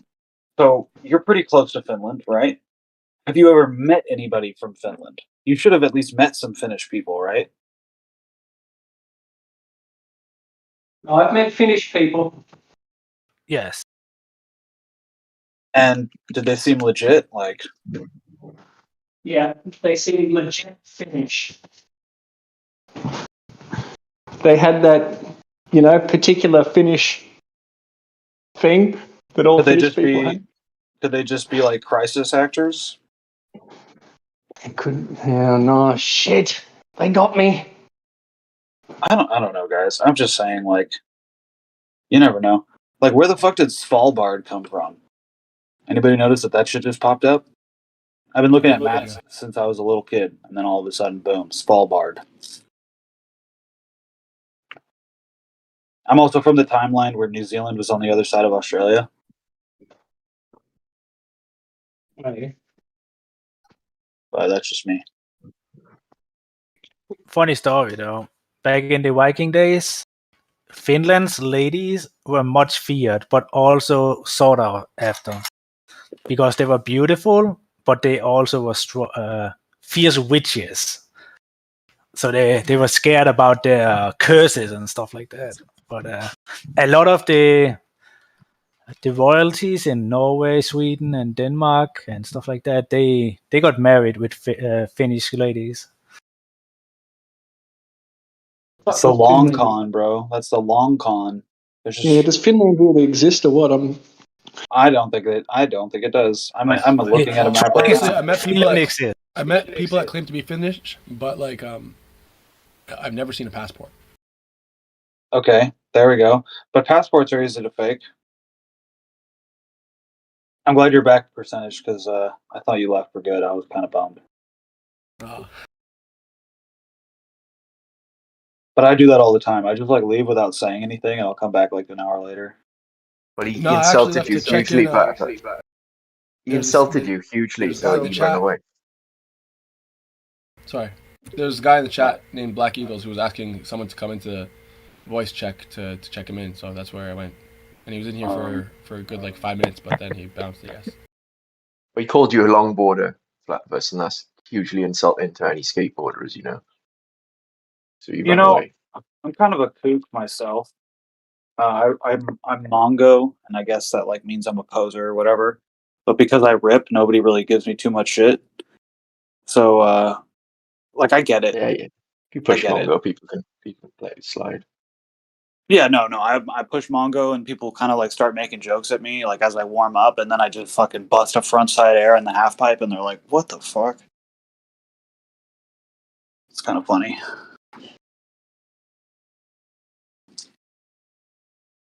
So you're like one of those StarCraft players that like play Terran but like absolutely dominate, so people don't give you shit for it.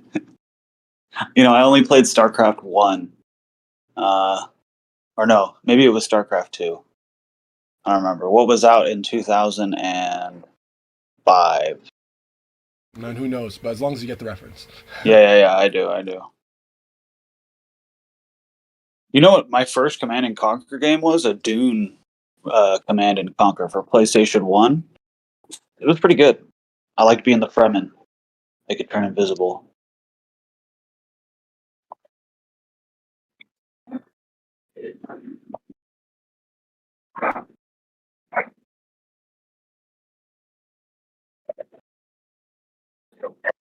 So, percentage. When was the last time you read the Book of Enoch?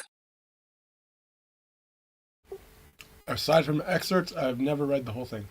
Or I've never read it. Oh, okay. It's fascinating. Actually, wait. No, never mind. It's not that long, right? Not really. No, I think it's. Yeah, I think I've read the whole thing. I've read the whole thing through like once, maybe a year and a half ago. Yeah, I'm going through it right now through this Eastern Orthodox lens. I went to Eastern Orthodox Church the other day for the first time. Kind of liked it. I'm probably gonna go back. What was it like? I apologize. That sounded like more. It sounded worse. Dude, honestly, I was way out of my comfort zone. I am kind of turned off by like kissing the pictures of saints and doing the whole like cross thing on the chest, where you're like shifting your hand around. But the atmosphere was so loving, and I just felt this like amazing. I felt great being in there, and I was. It felt like serious. I was like, oh, these people aren't fucking around. They're not like. Not that they're not sinners.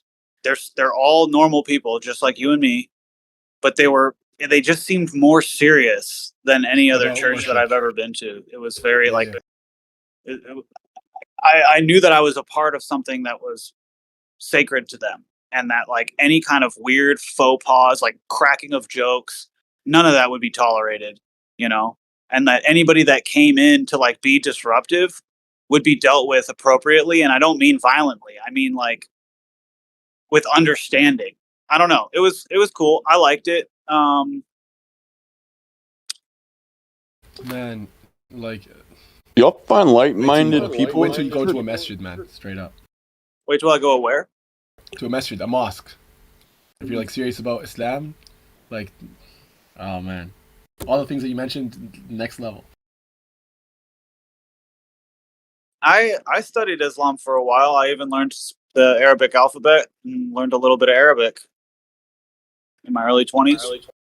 That's cool. No, but I mean like in terms of them being like passionate about worship and like being serious about it and like the kind of loving brotherly environment and stuff like that. Anyways, I mean, maybe one day I'll find out. Yeah. I would say I'm about as close to Islam as I think I'll ever get, being that I've studied a lot of it. Not a lot of it. I've gleaned over it, and I pretty much agree with everything except for Jesus not being God. I know. I mean, fair enough. That's pretty much like the only difference where I'm just like, oh yeah, you guys just want to live right and do right by God. That's good. Me too. I'm left-handed, so writing it in Arabic is so natural for me. And just the calligraphy aspect is really fun. You get to be really artistic when you're writing. I read a lot of Jalaluddin. So you actually know the alphabet? Yeah. Alif, ba, ta, da, jim, hal, kha, dal, dal, ra, zain, sin, shin, sad, doch, toch, och, ein, chain, fa, kof, kaf, lam, mim, nun, cha, wow, ya. Yeah, pretty good. That was terrible. It's been years since I've done that, but no, it's still pretty good. Your pronunciation could definitely use some work, but other than that, I love my Vedic, man. The fact that you have it committed to memory is good. Yeah, I studied it pretty intensely for a while, and I would go to this tobacco shop on the corner run by these Iraqi guys, and we'd speak Arabic. It was cool.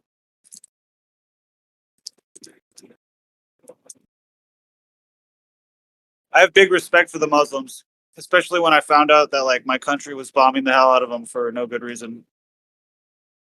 I like really sympathized with I like sympathized with jihad for like a long time. I was like, this is so fucked up. Like if anybody has like a reason to go to war, it's these people. Like we're just, you know, it was crazy. But then the suicide bombings. I was gonna say I have mad respect for like the Afghanis, but like they've Oh, since the the Mujahideen 90s and stuff. Yeah, like they've never been colonized, they've never been conquered, and they had the Russians and the Americans for the like, you know, half a century, and they just like they stood strong. I mean, that's ballsy. Yeah, and I have friends that went over and served and like have talked about their interactions with the locals there and the kind of respect like that you get for like combatants, like enemy combatants, because you know they're moving through the same villages that they like get water from and like have friends in. It's like you're in their world, you know, and like it's crazy.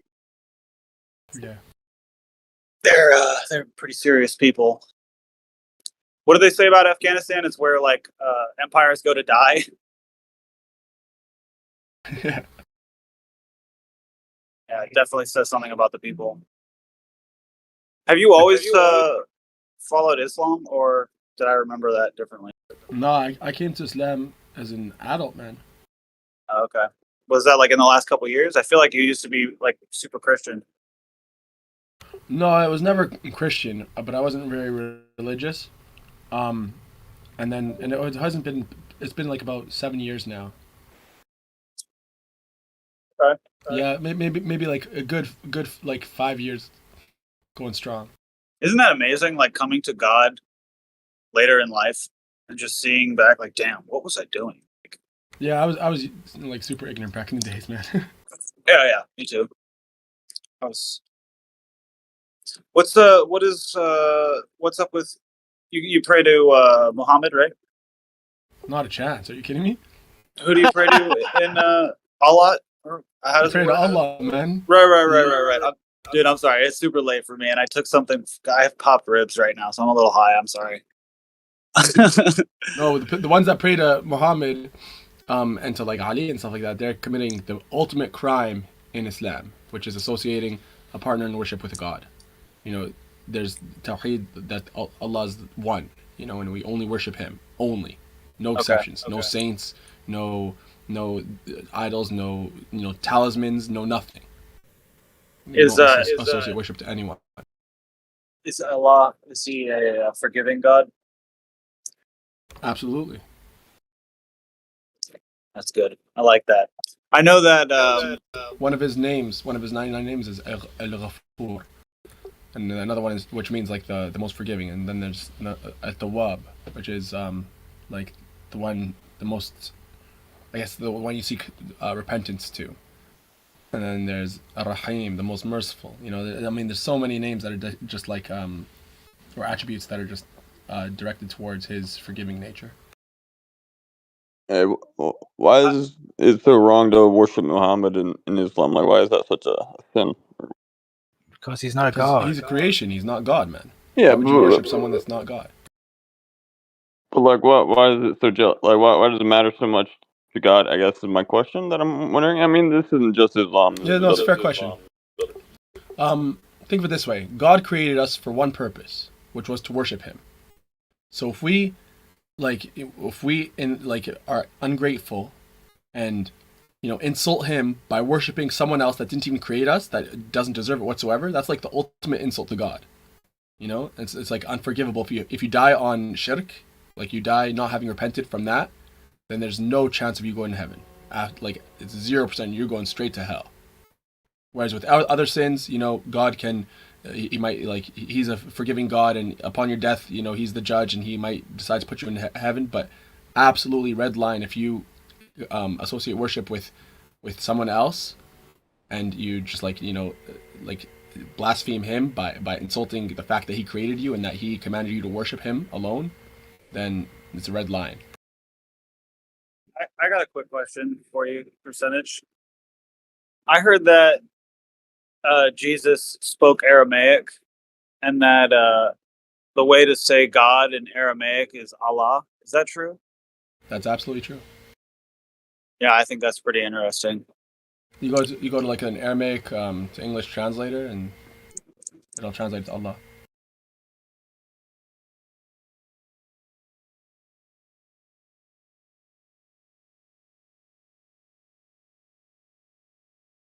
Yeah, so when I say that, I feel like I pretty much am just super close. As I just pray to Jesus instead of Allah. I know that's the red line, but if Jesus called Allah Father, if Jesus called God Allah, God was Jesus, and he also called Jesus. Well, this is getting confusing. And he also called God his Father. I'm technically praying to Allah, aren't I? No, because in Islam, Jesus is just a prophet. If you worship him as a god, it's a false idol. No, I believe that Jesus is God in the flesh form. Oh, my bad. I thought we were talking in the context of Islam. No, well, I'm saying, but it's what I believe. So technically, yeah. So Platypus, you would be worshiping God, but you would also be committing shirk, which is, again, the ultimate sin. So. Okay, I see.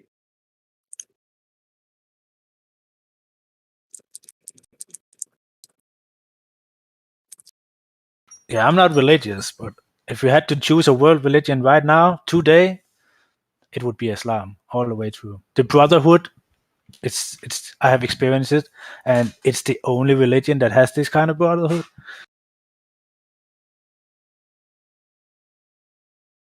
Yeah, actually, just a couple of days ago, I had this bro from Sacramento. Yeah, he came to the masjid, and he had converted to Islam just last week. So I was like teaching him a bunch of stuff and stuff like that. And he said he's like a vet, right? And he was saying that the brotherhood that he felt, like the belonging and the brotherhood that he felt was more than when he was in boot camp and they were going through all of the shit together and getting like hardly any sleep and all that stuff. Forgive me, I swore. But yeah, like that, all going through that with all of the guys in the army, and it was less, like, it didn't compare to the brotherhood that he felt at the mosque. So I'm just curious from your perspective of Islam.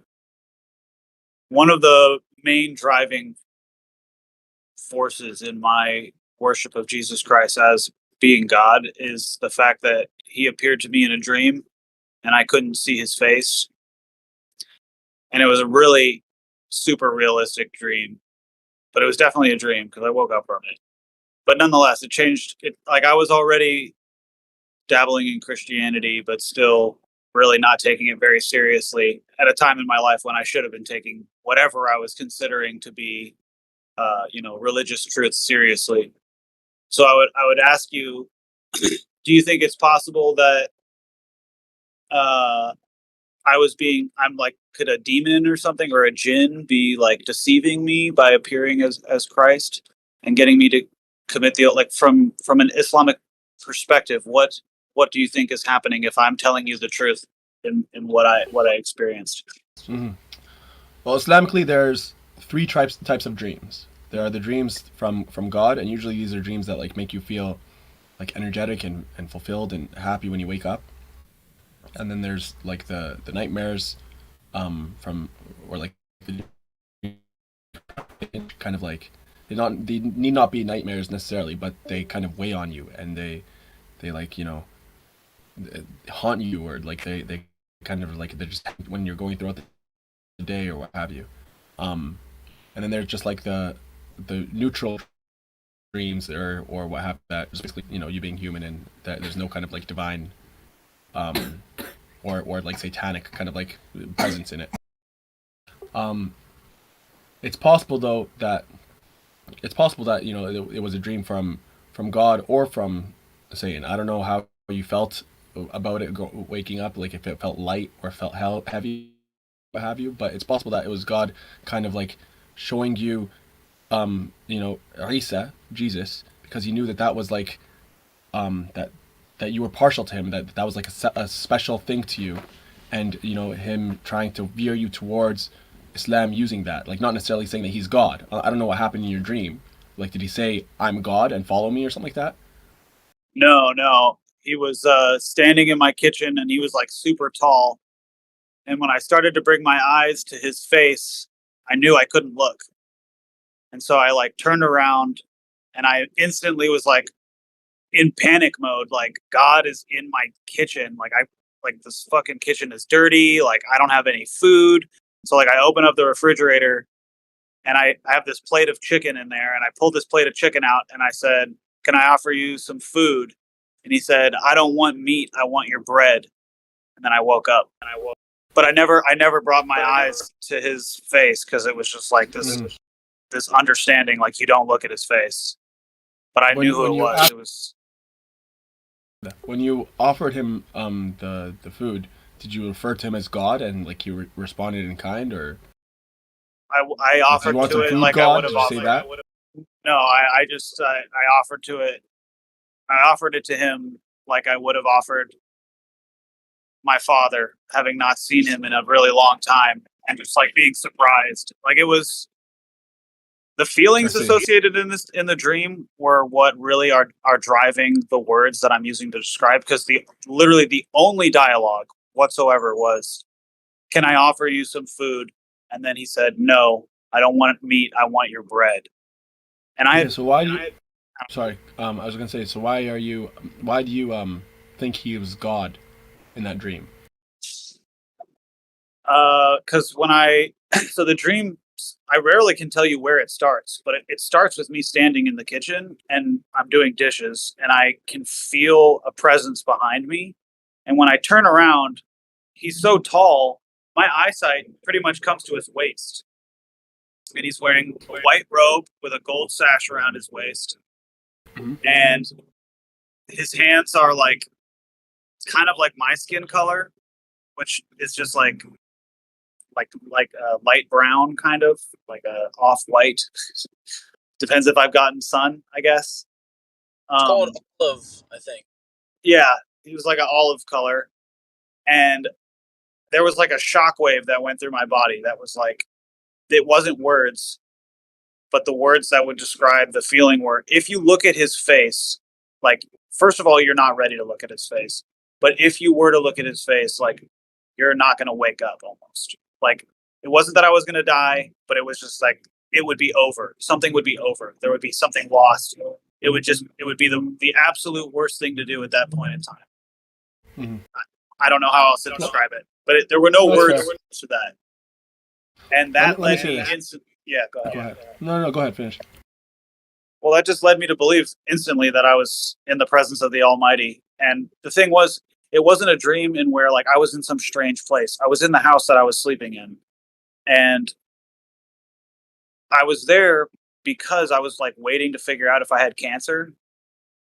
And I was not taking it very well. Just like getting fucked up every night, wandering around the woods with like a loaded gun, just fucking like blasting off, just yelling at the sky, like, what the fuck, God? Why me? Why now? It was a rough time in my life. And then to have that dream out of nowhere, where like I had put my Bible down. I was done reading it. I was done. That book brought me nothing but fucking misery. I'm like reading stories about people being healed, and I am sick, and dude, I didn't have any miraculous healing, but that was enough. That experience was enough to lead me to where I am today. And I have had a healing since then. So I don't know how it works, but. Well, let me say from an Islamic perspective, we're the prophets. Like, absolute part of that respect for them is that we don't depict them, because our depictions won't be able to do them justice. And it gets to the point where seldomly, I guess, they say that they dreamt of one or the prophet, or maybe Moses, Musa, or Isa. They say that, like, they was just a silhouette or light where they're that. You're kind of cutting out a little bit. Getting like every other word there. What was the last thing you heard? That they would. What was the last thing you heard? would. I heard that they wouldn't depict them because it wouldn't do it justice. But every once in a while, I think I heard you say that they would have dreams depicting certain prophets. They would have dreams of a of certain times, Musa or Isa, Jesus or Muhammad or whatever it is. Oftentimes, these people that have dreams, they say that they couldn't see them clearly, or it was just silhouette, or there was like light where their face was, or something like that. I think part of that is from the fact, like maybe subconsciously, that these people are like just like exalted men that were like that's so high above you or something like that. They deserve respect, or maybe it's just like you knowing like deep down that it would be wrong to, because like for instance, Joseph, he was said to be the most beautiful man to ever exist, right? And then and Prophet Muhammad ﷺ was said to be like extremely beautiful as well. So maybe it's like subconsciously you don't want to depict them because you know that you wouldn't be able to do it justice. Maybe that's the case. And another thing is in terms of the height, like we know that the Adam was 60 cubits tall, and we know that like maybe people were bigger back then. It would make sense. I don't know like what they say about Jesus in terms of like historians and stuff like that, but it would make sense that he's like more than just taller than our modern like average height that we have today. Who knows? Yeah, he was huge. My point is though, yeah, my point is it's possible that this is just like a stepping stone for you to like that he was not God in your dream, that he was a holy man, that he was the prophet that worked like that God worked miracles through, and this and that, and that this is just like a kind of stepping stone for you because that's what you identify with towards the truth. But only God knows. Yeah, absolutely. Amen. I'll tell you this much. At the time of the dream, I wasn't ready to become a Christian and didn't want to. It was it was comforting at times when I needed it, but it was really just something I was using as like a crutch, which I am not doing now. I've learned some lessons since then, but who knows, dude? I'm telling you right now that I'm not ready to become a Muslim. And who knows? Yeah, of course. I mean, we're all on our journeys, right? And if you weren't Absolutely. ready to become a Christian back then you definitely weren't ready to become a Muslim. So it makes sense that you would be like, that God would kind of that you were almost accept. Yeah. I think your dream was from God. Like it sounds to me like it wasn't this heavy type of deceptive type dream, like from Satan. That's just like the vibe I get, but who knows? No, I didn't get a bad vibe from it at all. In fact, when I woke up, I wasn't like crying or even really feeling very like I had something profound happen to me. I was almost in kind of like a haze. Actually, like I was just like, yeah. It was not a hazy as in unclear, but just kind of like, like accepting. I had already accepted it. Like there was no coming to terms with what had happened. It was just very matter of fact.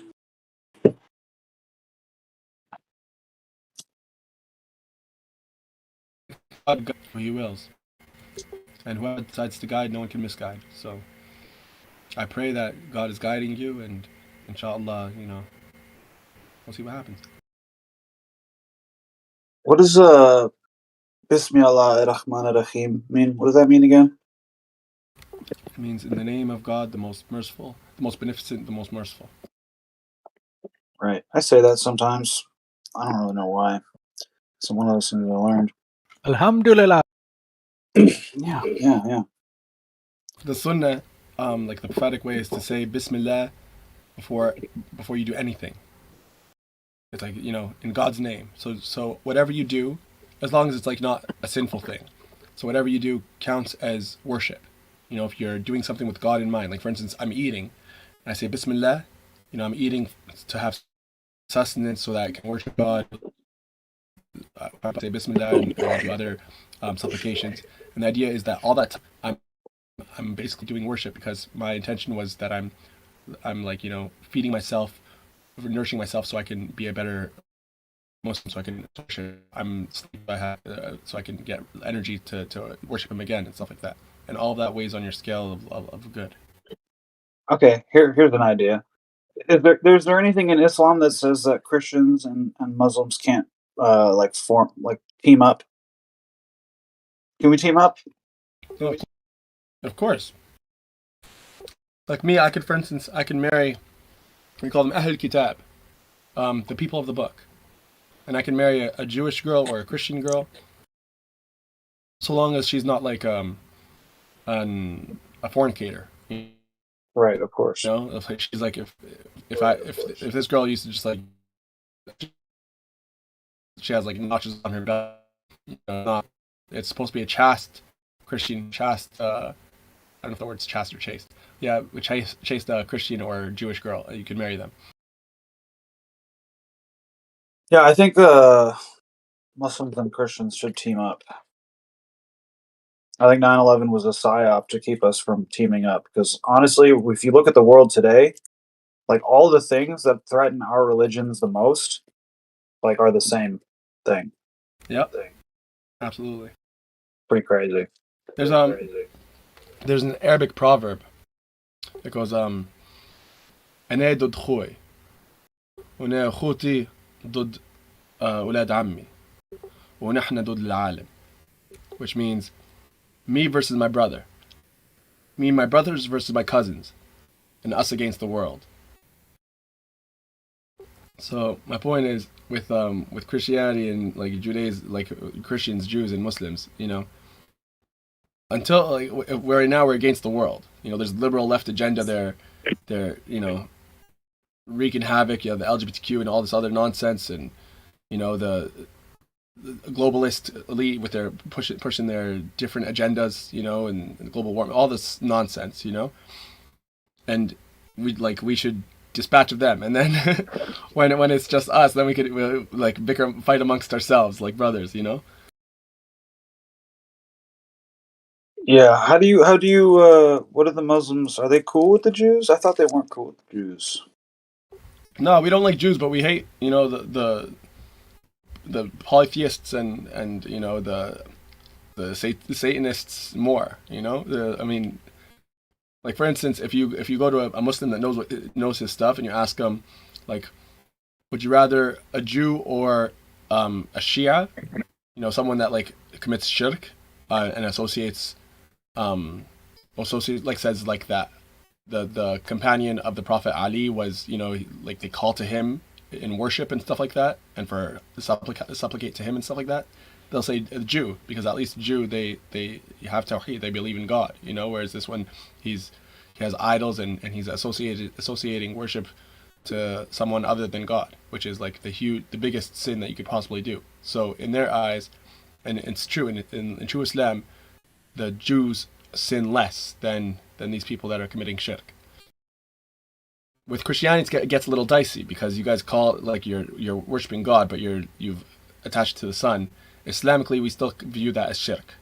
So Jews are kind of in a better light than Trinitarian Christians. Non-Trinitarian Christians are probably like the closest to Islam, because there's like the true Christianity. They still believe that like the pigs are haram, or like that they shouldn't be eating pigs and they shouldn't be drinking alcohol, and that the women should be covered, and so on and so forth. Well, the women are all covered in the Orthodox Church. Yep.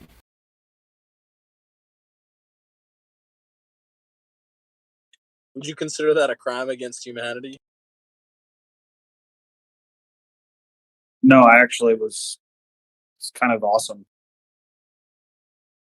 I don't want to be thinking about women in church.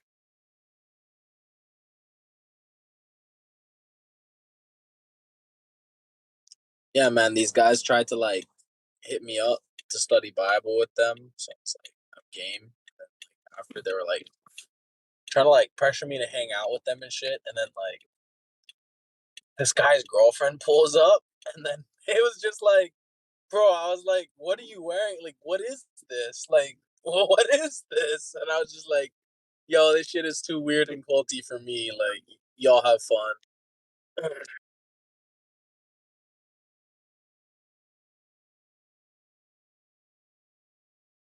You say it's too weird and bulky? That's what I heard. Was she covered or like uncovered? Yeah, I didn't get it either.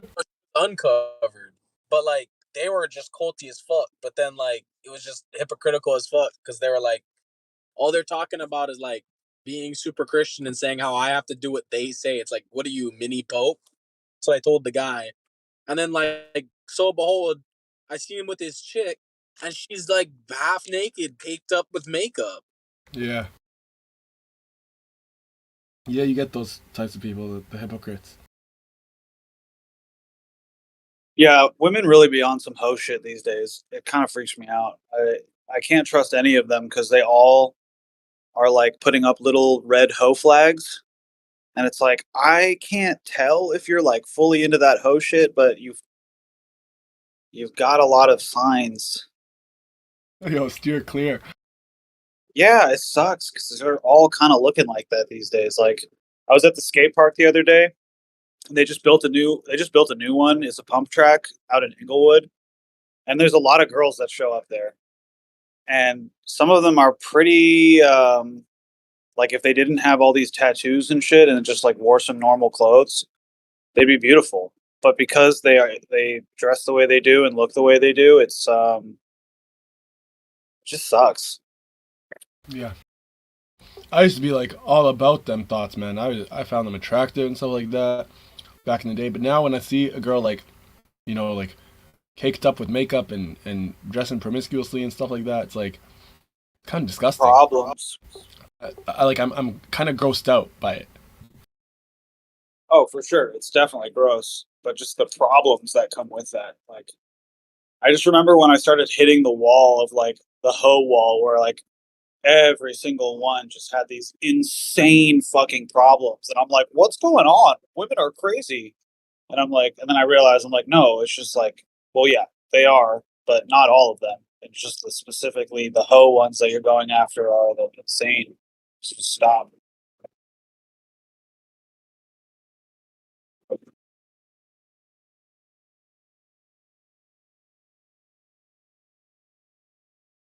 Shut up! You believe in the flat Earth? You're a fairy tale.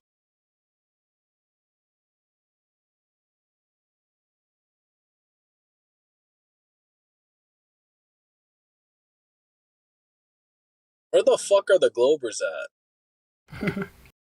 Dude, there was some spanking going on earlier. It was really funny. Dude, Witsit wrecked Jesse Gordon. I was here like hours ago, and Jesse Gordon, Witsit was he asked something like, "Does anyone have any non-fallacious evidence of a globe?" And then Jesse proceeded to just get absolutely wrecked. Like it, I don't know, dude. They need to work on their presentation skills or something. Like, cause that was fucking ridiculous. Every day that goes by, like our case gets stronger, and the arguments just get more fine tuned. It's kind of intense. And It's more going to reach evidence, a critical too. mass, I think. Sorry, what were you saying? Percentage? I was saying more evidence too, like with the long distance shots. Oh yeah.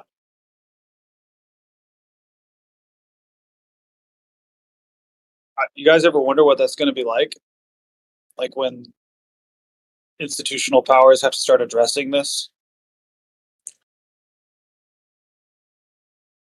Obama already he just used like fucking he just laughed at it. He was like like it wasn't any refutation whatsoever. So I feel that's what they usually do. They don't really refute their opponents at all. they're just gonna drag it through the mud and then just try to like associate it with a bad taste in people's mouth, and then that's kind of like they don't have any logical basis. So all it's gonna be is emotional attacks and like, oh, look at this guy, and it's gonna be like an actual like retard, like picking his nose or something. And then they're gonna be like, yeah, this is a flat earther, and then people are gonna be like, wow, like losers, and then like that's it. Like there's gonna be no logical refutation, I'll tell you right now. You know what's crazy is I've never met somebody from the who even claims to have been associated with the Flat Earth Society. Has anyone ever met anyone from the Flat Earth Society, or somebody that has met somebody? It's crazy, right? I mean, they did have the forums and stuff like that. People used to actively post and stuff. Were they though? How do we know that wasn't just some like early chatbot? You know what I mean? How do we know that people in here aren't chatbots? Yeah. I mean, I'm pretty sure that most of us aren't. There's some people that never talk. So I don't know. Maybe they are. Not really good at being chat bots if they never talk. Well, they're in the chat, you know, but they just lurk in the VC. So how do I, you know, maybe it's maybe they're like AIs that are hearing us somehow and responding. Who knows? That would be interesting.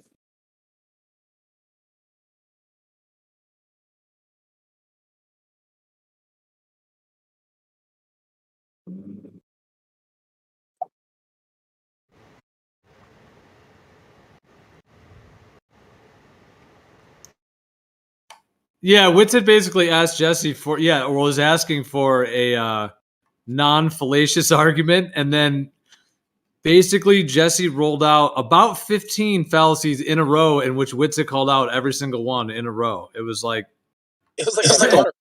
It was a water. It was ridiculous. It was a water. Did you say waterfall? Yeah, bro. It was like a waterfall of fallacies. Like it was laying it on thick. Like he must have been doing it on Like I don't even know what to say, to be honest. And then Whitsett was like, "Wait," he's like, "This is so repetitive." He's like, "Is there a fallacy of repetition?" And then I went and searched it, and I found it, and I posted 2 links. It is a thing, fallacy of repetition.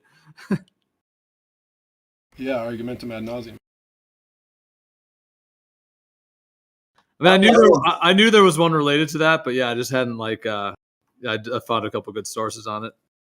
I've never seen Jesse get destroyed like that. Like that was one for the ages. Like I hope someone clipped that up. Dude, I'm excited for that documentary that Whitsett's been talking about. I really want to see that. I want to see how the public responds to that and how it spreads online. You talking about the one that he did like a month ago? I'm not sure. I just saw like a trailer for some flat Earth documentary, and then I saw Whitsett in it, and I was like, "Oh, what the heck?" Is it called Level with Me or something? I think so. Yeah, did it already come out? That one's trash, man. Is it? Personally, I feel like it wasn't good. Oh, that's too bad. Level with Me. Yeah. Yeah, agreed. Trash. Is that a baller right here? It is. Yo, your spice senses are working.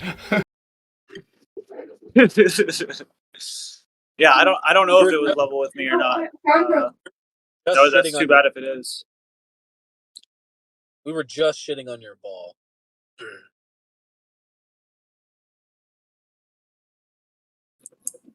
How so? We were just reflecting on the complete and total wreckage that the Globe took today. Oh my god! It's like I wrecked your Hawaii the other day. It was the Titanic, dude. That was a conspiracy.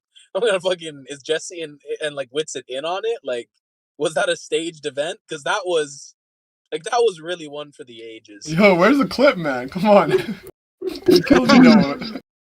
That was from today. That was today.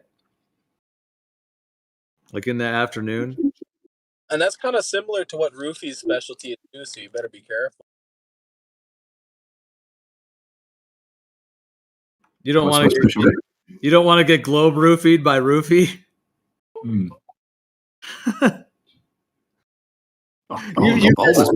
At this point, your name is just straight up Roofinol. It's like there's just the actual name of the. You're just owning it. I know. Just admitting and owning right there. Oh man, globe roofies all day with this guy. I've built up a tolerance. I don't even pass out anymore. Like woke up and this like speed train going speed stuff like that. You wouldn't know what's moving, whether it's or what have you. You didn't put on that train. You're breaking up.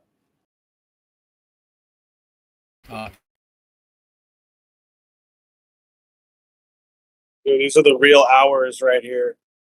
1:30 in the morning to like 3 a.m. That's when all the best conversations happen, I swear.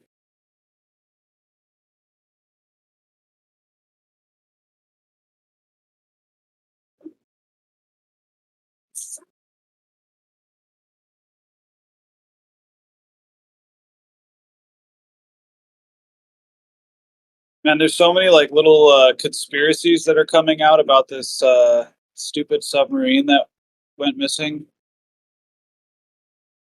And I just keep thinking it's just the whole thing's fake.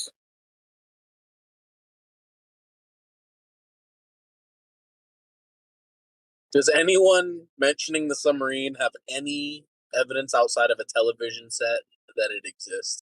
Exactly, dude. Exactly. That is what people are sending me stuff on Instagram, and I just stopped looking at it, dude, because it's like, oh, the uncle of the guy that was on the boat is the great grandson of a Rothschild, and it's the QAnon inside war.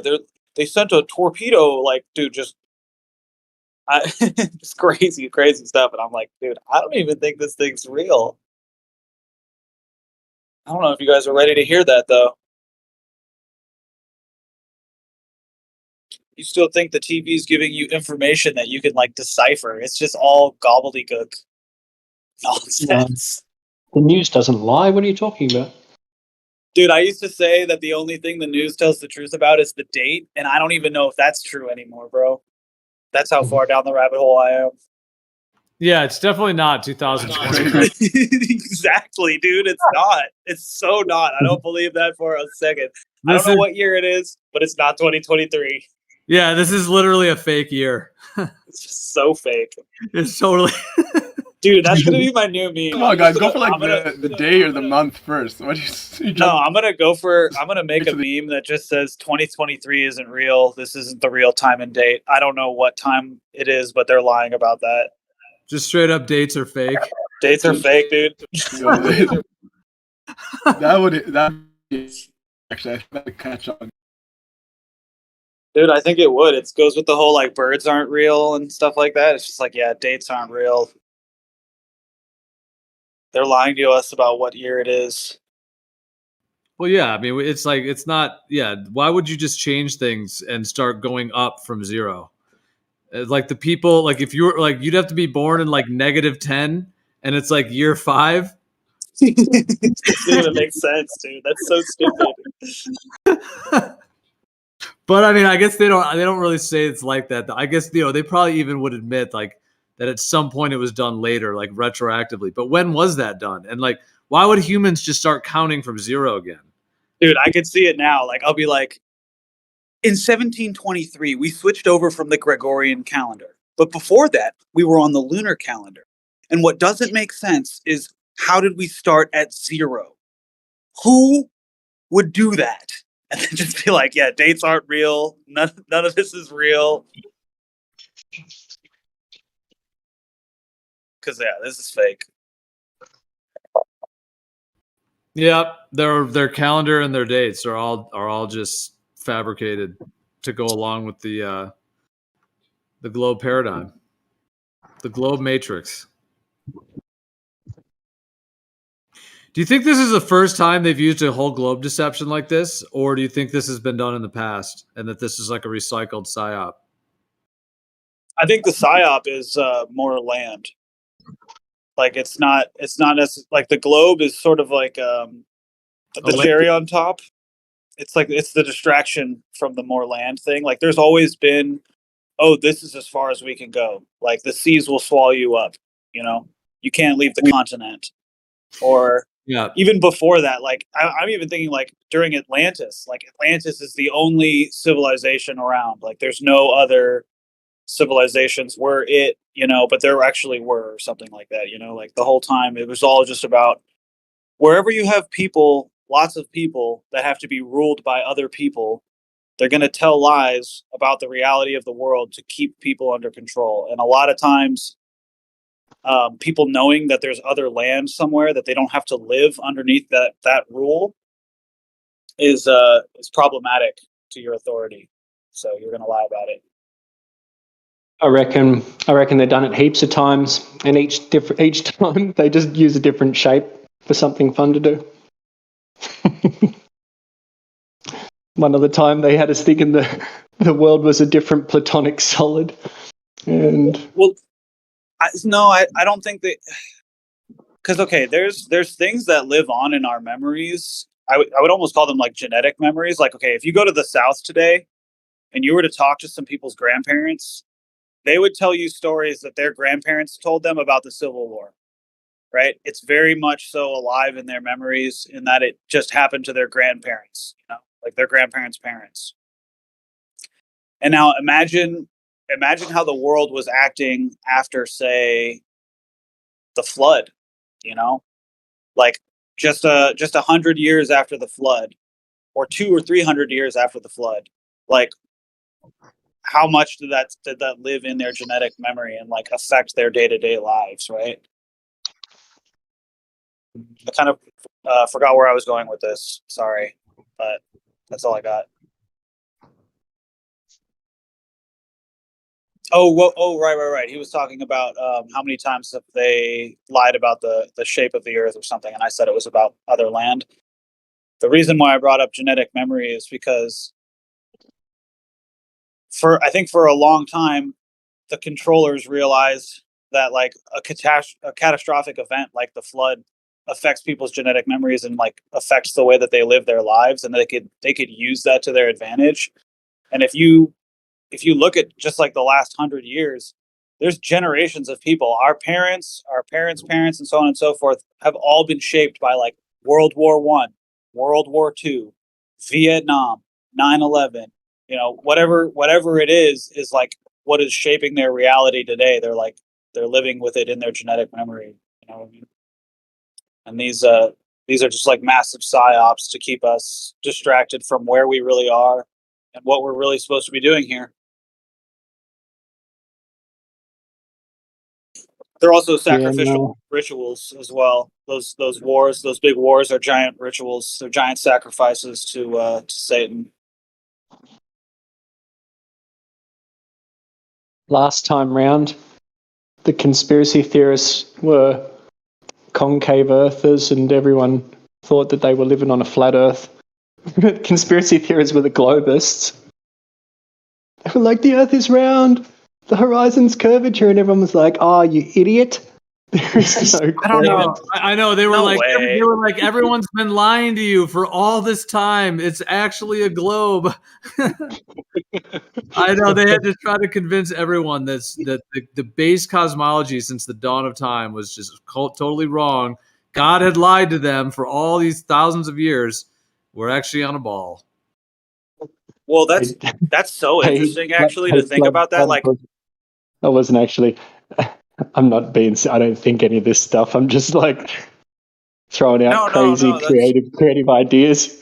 Like, dude, I've got my ideas and thoughts are so off topic for most other people. I can't even talk about them half the time. So, I got. No, it was really good what you said, because just a little back and forth between you and Gio actually got me thinking. Like, where does the psyche, the collective like psyche of humans, have to be for them to be tricked into giving up their deities and worshiping this ball lie, this space lie?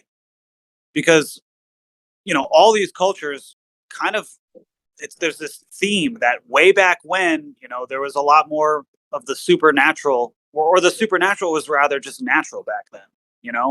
It's only supernatural to us today. So like, what was the disconnect? What was the traumatic event that separated humanity from this spiritual connection to where they could trick people like this? Because I feel like you just couldn't pull that shit up until a certain point. There had to be this sort of breaking of the human consciousness where we were like, we weren't seeing the signs anymore. We just lost that connection. I don't know. Does that make sense? Is anyone else picking up what I'm putting down? Yeah, but they're doing like way past coincidence where they have to be some sort of like, I don't know, dudes. There is some sort of spooky shit that the fucking guys are using. I can't even really explain it, but I know they're using it.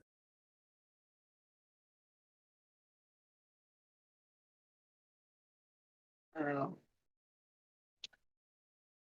I just can't help but think that there was a crazy event that separated us from abilities that we used to have.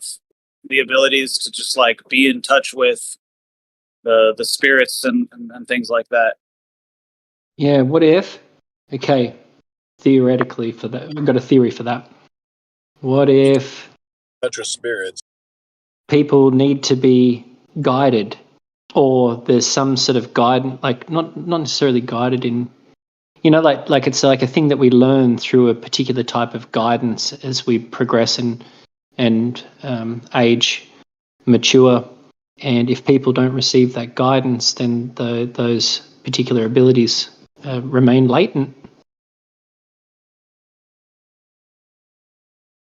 Well, I would agree that I think the potential to develop those abilities is much more dominant when you're younger, but I wouldn't necessarily rule out that you can't develop them later in life.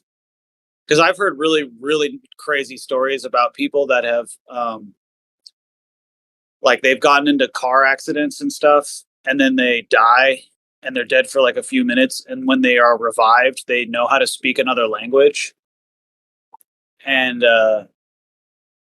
I think there's experiences that can trigger, I don't know what you want to call it, our abilities, or like maybe some sort of collective abilities that we can all sort of tap into. I don't know what it is, but there's things that can trigger that. The story specifically that I'm speaking of actually is really trippy. This guy goes to Japan on a business trip, and he visits this temple because his martial arts teacher told him to go visit an old friend, and so he visits this temple, and this monk is there, and the monk sees that he is going to die, but doesn't tell him right away, and tells him to come back to the temple the next day to buy him some time to like figure out what he's going to do. And so he comes and he says, "Look, like your karma, I don't think you're even going to leave Japan. Like, I don't think you're going to finish this business trip. So just please, like, be safe. And like, I'm going to be praying for you." And basically, this guy gets into a car accident, is in the hospital after dying, and then getting revived. Speaks fluent Chinese. I believe it was Mandarin. In this Japanese hospital, which is like super bizarre, right? And then goes to visit the monk at the temple, and is like running around the temple after getting out of the hospital, like, where's the monk? And they're like, oh, they're up at this, like, the highest point of the temple. They've been there for a few days, like in deep meditation.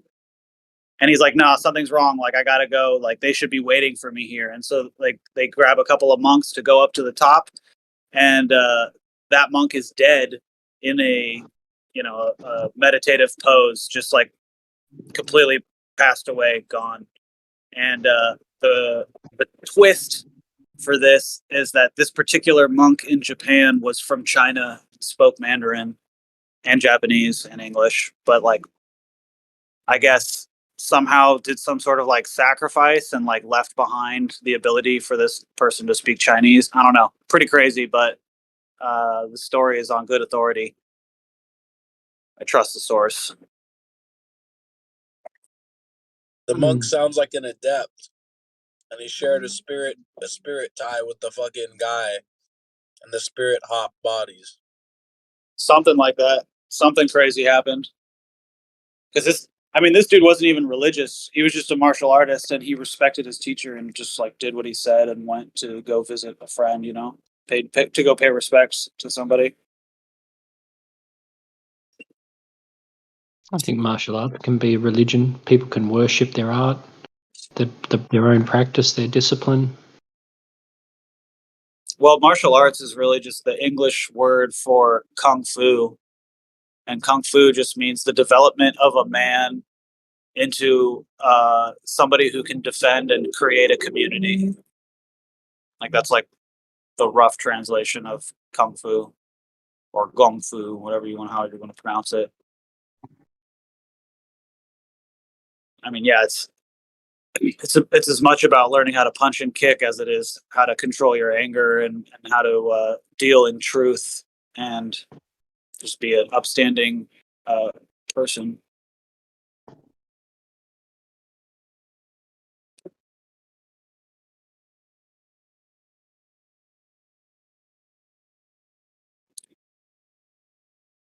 I've actually been super lucky. I've never really had to hurt anybody.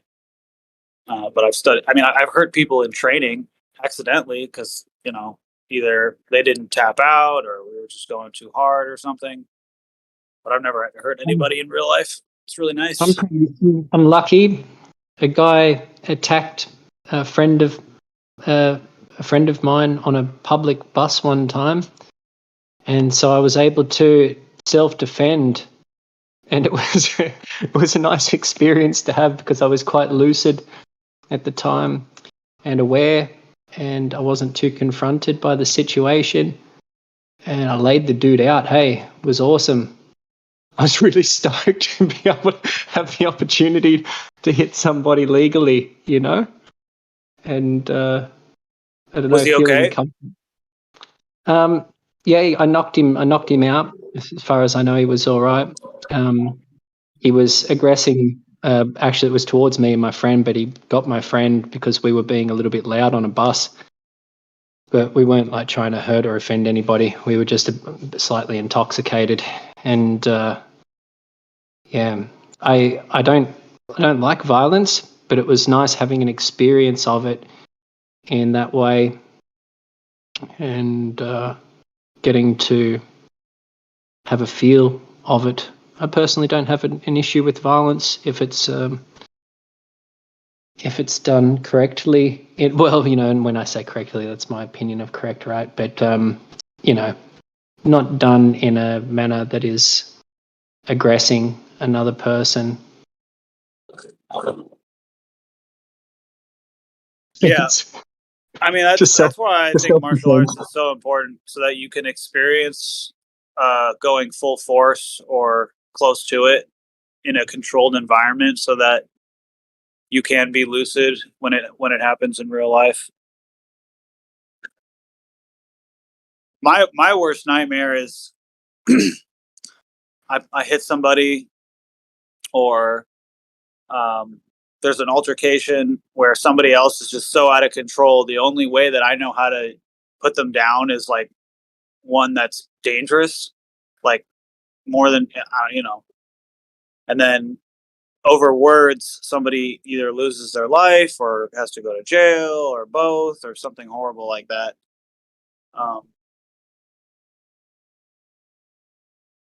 Plus just the karma behind it, I don't want to be Y'all are softies. You don't play around with firearms? No, I own guns. I'm not gonna shoot somebody over words. I'm gonna run before I gun, dude. Like if I can run away from a situation, I don't mean like if somebody like pops into the bank and starts sticking a gun in my face, I'm of course gonna like comply and then wait for my opportunity to counterattack, and I'm gonna blow them away, 100%. But like if they don't have a gun, like I'm gonna run away from you because I don't want to shoot you over words. That's so stupid. Like if they have a knife, it's done. You're shot. I'm not going to try to go hand to hand with you if you got a knife, but I would definitely try to run run from a knife if I could, but most times you can't.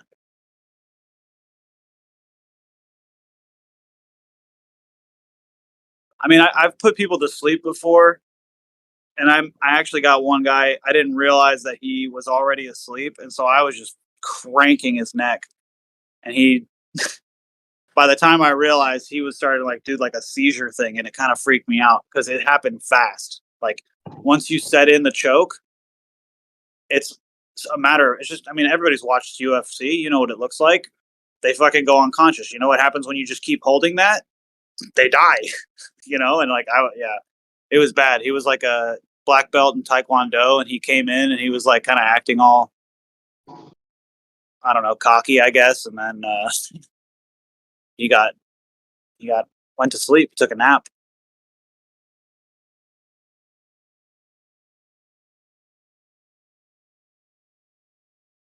You got knocked the fuck out. Yeah, I actually did slap him in the face because everybody else was like doing a match, you know, nobody was really paying attention to what was happening.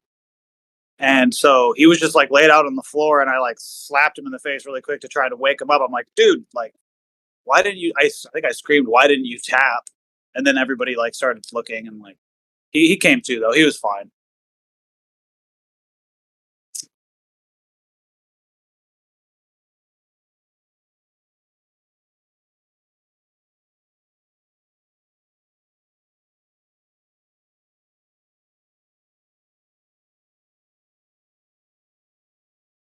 I do have another story. When I was doing Chinese boxing, we had a guy who he had been practicing for years. He was really good, and he was outside of his church, and some guy just came up and sucker punched him in the back of the head, and he collapsed and hit his head on the concrete, and he didn't die, but he never came back to training. I think he had like really fucking bad brain damage, like trouble walking, and like, which is crazy because he was such a good fighter, and he just didn't. Someone just came up behind him. You know, he was just standing outside a church after services. Crazy. Yeah.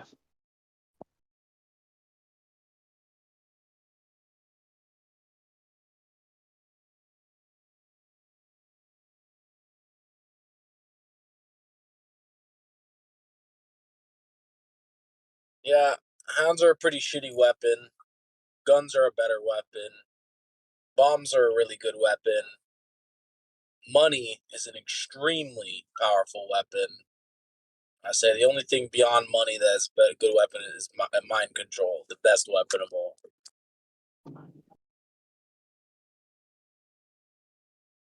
Yeah, I really don't want to shoot anybody. I'm telling you, bro, the hands or whatever, shit ain't nothing, dude. You get enough money, dude, people will fucking volunteer to murder your fucking enemies. Like, oh yeah, I'll do it for you. How much can I get paid? I think there's a really heavy price to pay when you take a life, and if it's not, if the scales are off balance when you do that stuff, it could be really bad for you. You know.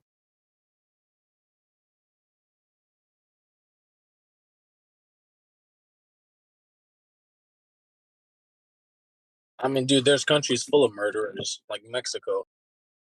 Have you ever talked to anybody that's killed somebody, or like multiple people? Not like multiple people, but yeah, I've talked to people who kill people. I have a friend who has 53 confirmed kills in Iraq, and how does he have 53 confirmed kills? He's a sniper? Yeah. He did. That one's a bit unfair, huh? Like nobody can see you, and you just fucking. Well, he's not just a sniper. He also does like demolitions and sabotage and interrogation. His unit did a lot of really crazy shit. Like he was blowing up bridges in Georgia way before people were talking about the Ukraine war. Like he was doing like the United States has been doing operations in the Ukraine for a long fucking time. People have no idea. It's pretty funny.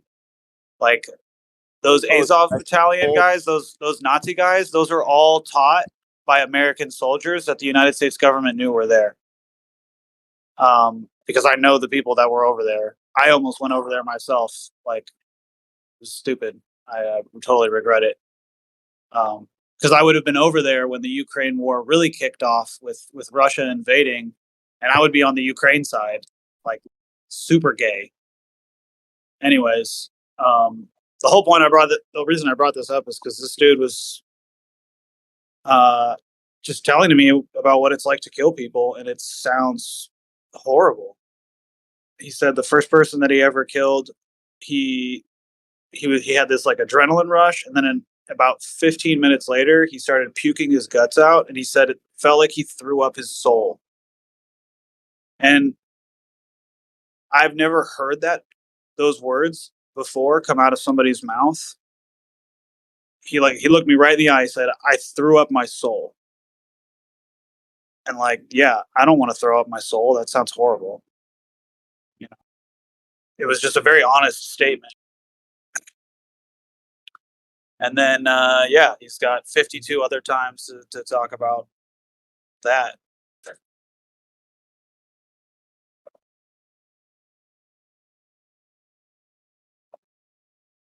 And I wasn't really asking him about this either. This was more like we'd gotten to know each other, and he was kind of opening up to me about like the things that he's done, and I was kind of listening, and you know, yeah, it was weird.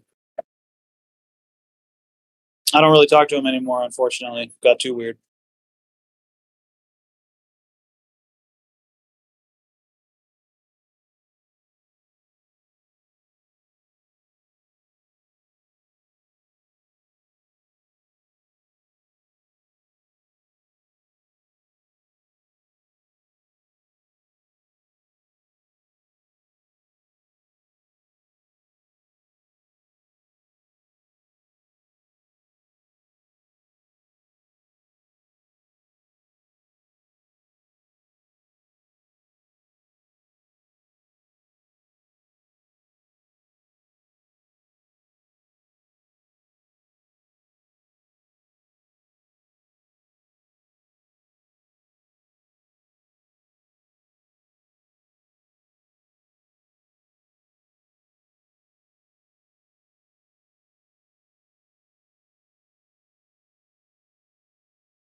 I got the whole stream to myself. I got the whole stream to myself.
Flat Earth is just a better model than the globe. It's fresh, it's upbeat, it's hip. Who cares about the science? You've woken up the giant. Uh-oh. Dude, I just started going down a conspiracy rabbit hole. Have you guys heard about the glitter conspiracy? No. Did you know that the world is running out of glitter? No, I did not. Did you know that a New York Times reporter, there's a recording of a New York Times reporter speaking to a woman from the largest glitter manufacturer in the world, and he's asking her like, who's buying all the glitter, like where is it going and what are they using it for? And she's like, I can't tell you, like they don't want the people to know that they're like what they're using it for. Pretty interesting. Yep. Excuse me. The old glitter conspiracy. The glitterspiracy. 2023.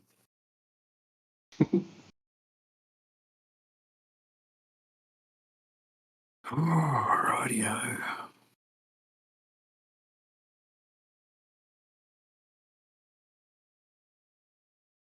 What do you reckon, Ruhiv? We About just the glitter conspiracy. become a flat earther because it's cooler. Like, don't worry about the science. Who cares about that? Yeah.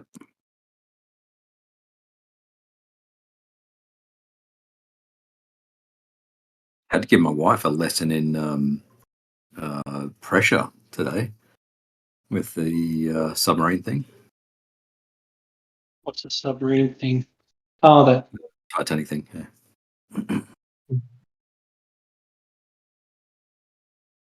You guys hear What is about it? the guy that put glitter all over his balls? No, what Is happened? it part of the glitter conspiracy? Glitterazzi. Pretty nuts, huh? Oh, pretty nuts. That's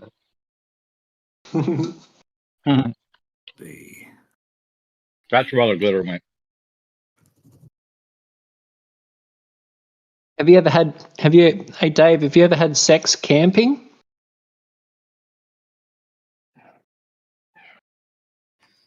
Yeah, of course. Have you ever had sex camping? Yes. Yeah, it's fucking intense. Hey. Nice.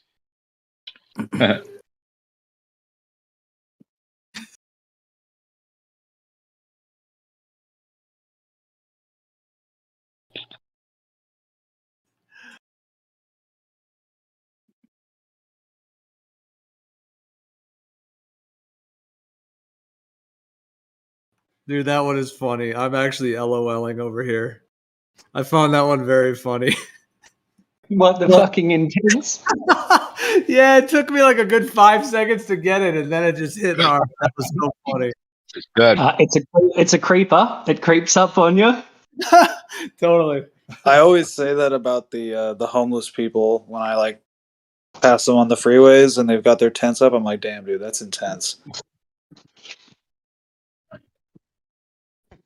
Oh, you've used the pun before? Yeah, it's a fun one. That's interesting. You would have. I would have figured you got it right away. I've never really heard that pun before, but it's a good one.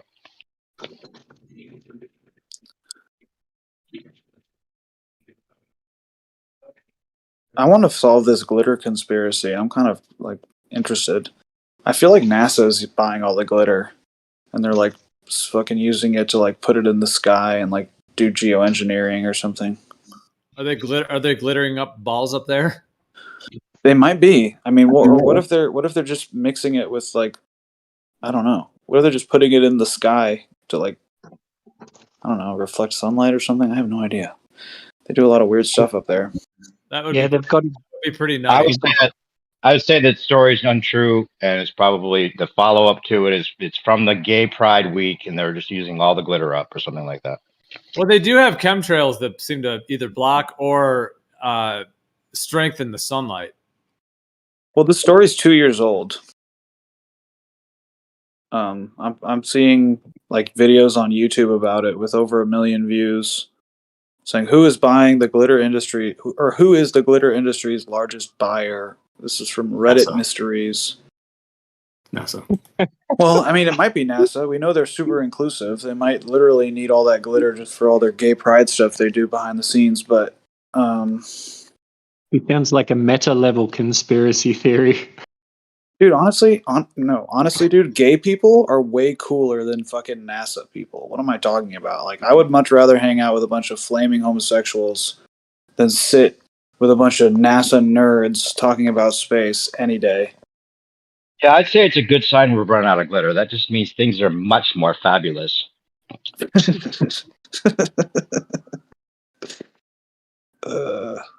I was thinking. Oh, it is aluminum and plastic. What? I don't even understand the concept of running out of glitter. That makes no sense. Well, we know that NASA buys up all the helium.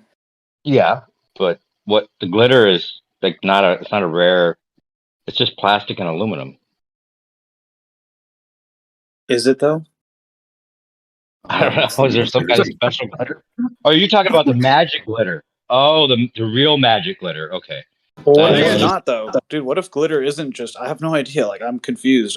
Here's the thing: either they're buying the glitter because they've found a use for it, and honestly, dude, I doubt whatever the use they've found for it is something that's going to bring like peace and prosperity to humanity. It's probably a fucking weapon. They just figured out that how could there be a shortage on it if it's just aluminum and plastic?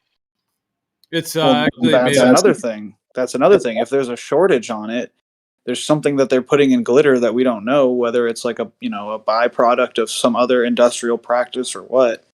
It's made of fairy dust. Oh, fairy dust is rare. That's true. And they capture fairies and then they extract their dust and then they sprinkle it in the sky. Well, it's a good thing we're running out. I hope we're not running out of fairies. I hope they're just getting smarter and not as, That's the thing. We got to save the fairies. We got to save the fairies. Maybe it's a hoax to save the fairies. They're just saying that we ran out. Oh, no more glitter.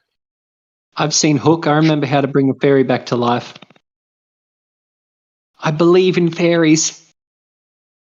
A fairy whisperer. Fairy whisperer. That sounds like the gayest job ever. The fairy whisperer. I whisper with fairies all the time.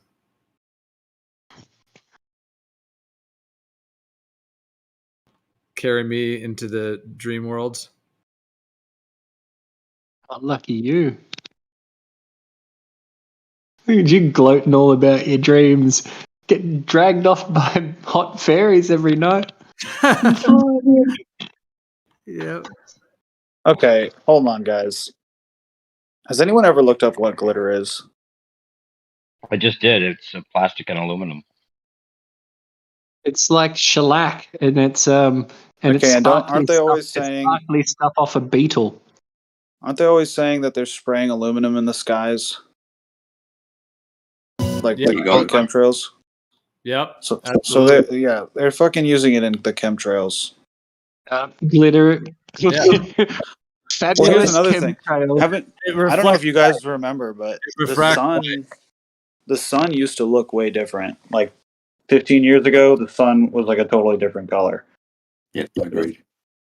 Yeah, that material, the aluminum oxides and barium, they all have different purposes, but in terms of the chemtrails, but there is definitely one. I think there's several different types they have, but there's ones that they have that do have that reflective quality because they use that in a nanoparticulate form to reflect sunlight, like either to limit it or block it, or to make it stronger with these actual like aerosols to then control the weather and control the temperatures through this. Well, this thing that I'm reading here about it saying that there's a big buyer of the glitter, so that's the reason there's rumor of a shortage. Like they can make more glitter, obviously, but somebody's buying it all up, and they won't say who. I'm thinking either Elton John or Trump. When he gets reelected, he wants all the glitter.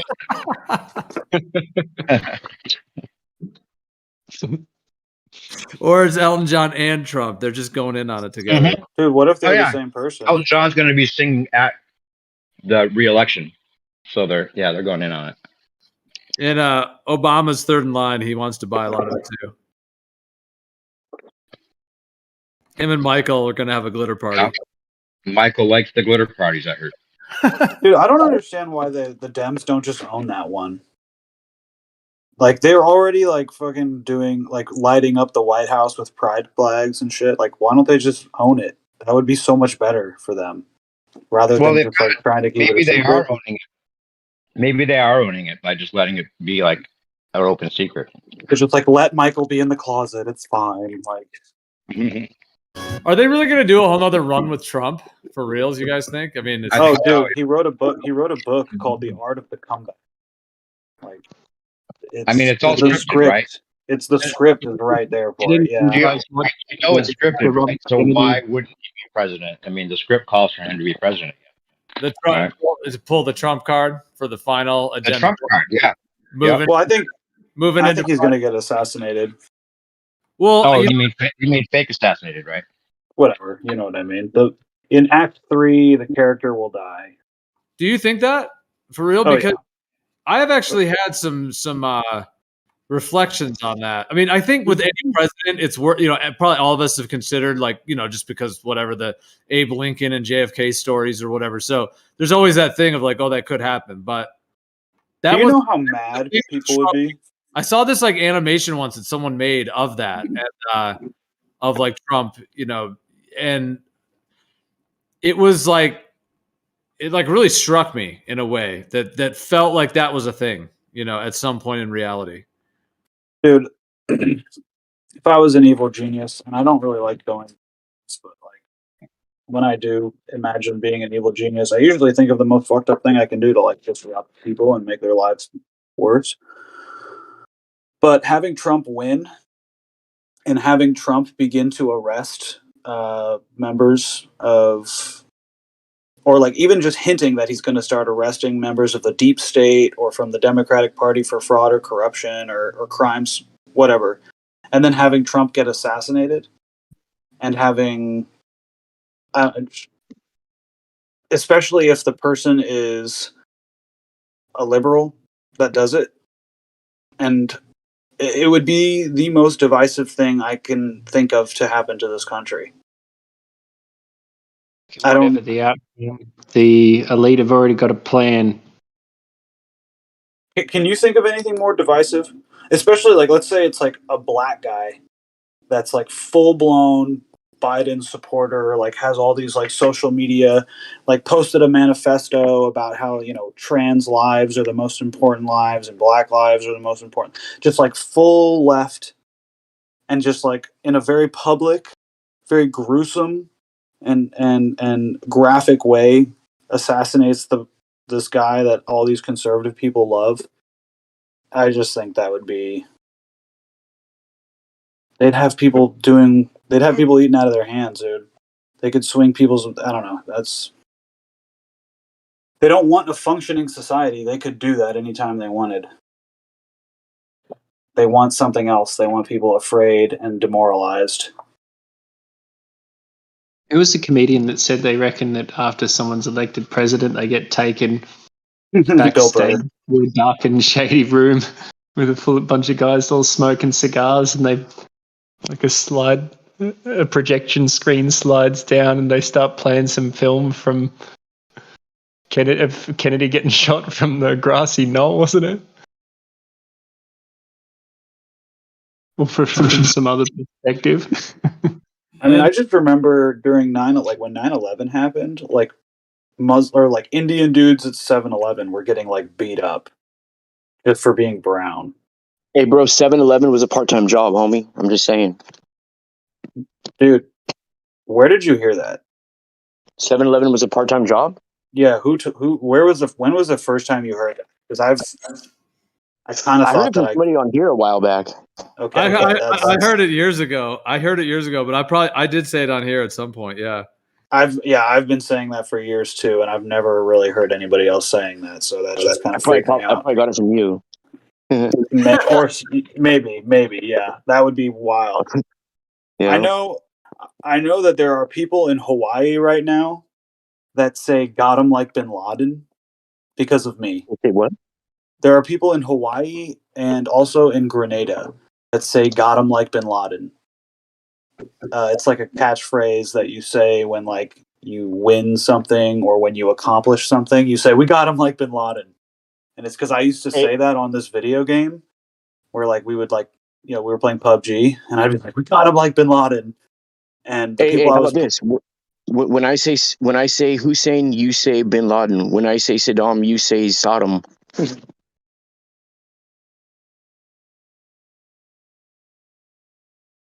that kind of rhymes too, huh? A little bit. I like sayings. I like funny sayings that rhyme. Big fan. Me too. Me too. Me three. I had this crazy dream the other night. Like the last, like I don't know, couple seconds of the dream, I have this egg in my hand, and it's probably like the size of like a quarter, maybe. And it hatches, and there's like this dragon that hatches, and it's just chilling in my hand. It's pretty tight. I'm like holding my hand out, looking at my empty palm right now as I tell this story, just kind of remembering how that was. That reminds me of that show. Wow, what's it called? Game of Thrones. Oh yeah, I read those books. You read the book, you watched the movie, you got the T-shirt. No, I read the books and I watched the first season, and there was like some gay wieners in it, which they don't have in the books. Oh. And I was just like, oh yeah, I don't want to watch this. This is lame. Yeah. Right. Pretty good, regardless of the gay wieners. You know, I used to say as long as there are enough, as long there's a wiener to boob ratio. Like that's what I used to say. I'd be like, okay, like if there's like 3 sets of tits, I can withstand like 1.5 wieners, but they cannot. They've got to be like they can't be erect. That's like not chill. You know what I mean? A set of tits, that's like pocket threes, and you flop a 3 on the flop. That's a set of tits.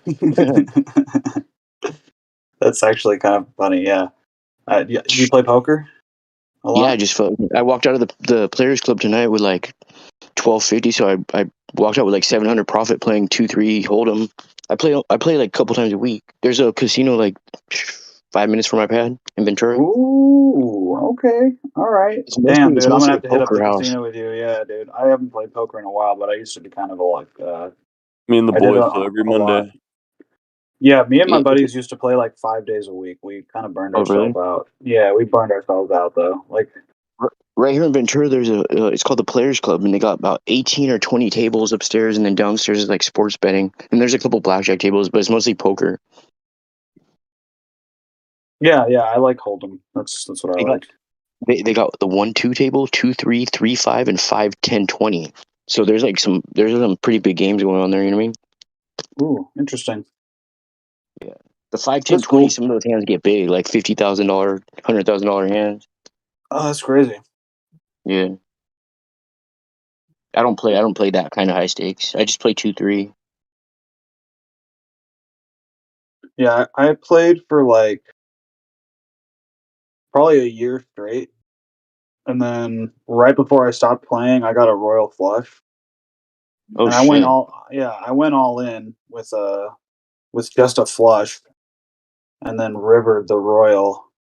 Damn. And was just like, okay, well, I guess I won the game. Like, do I really need to play anymore? Like, it wasn't even for that much. It was probably for like $2 or something. It was so stupid. But yeah, I was in a bad beat jackpot like a month ago, where somebody had quad aces and the other person hit a royal flush on the river, and so it's a bad beat jackpot.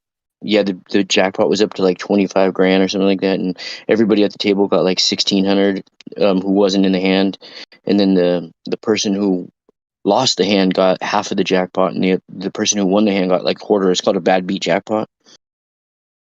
That's pretty generous.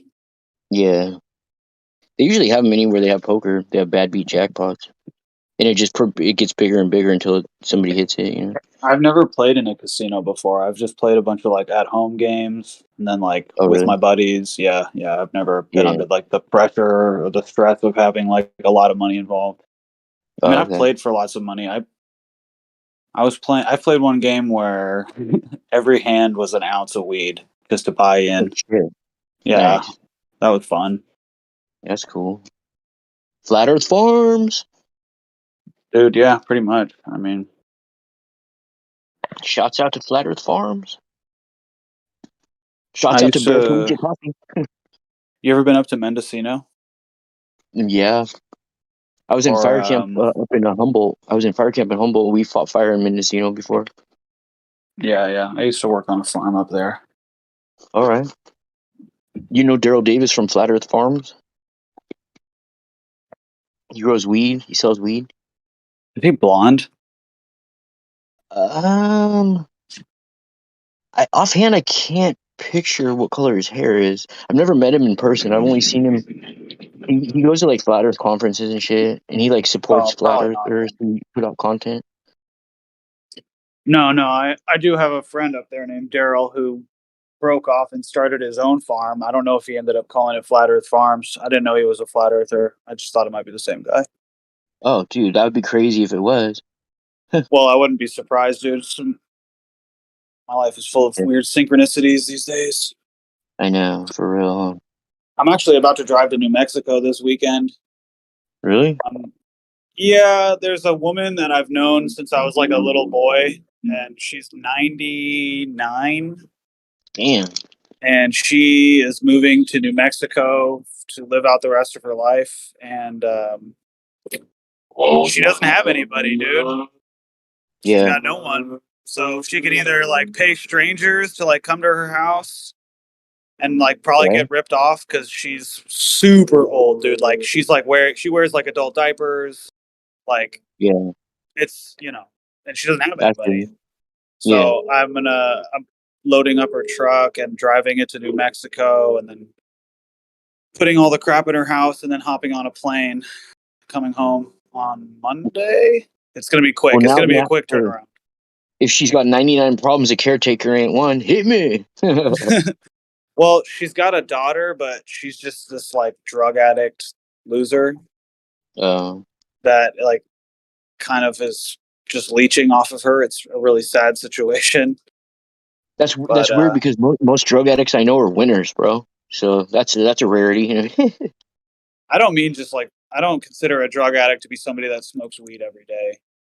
I mean, I'm talking somebody who's like fiending for shit and like scheming. Somebody that'll run up on somebody and bite the jugular and suck their blood, huh? Like that kind of drug addict?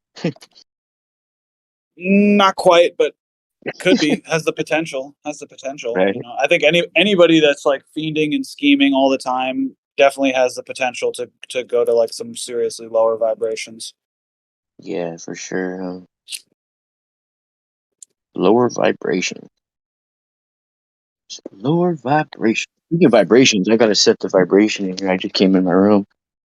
I got I got 4 singing bowls. 3 of them are made of brass and the other is made of crystal.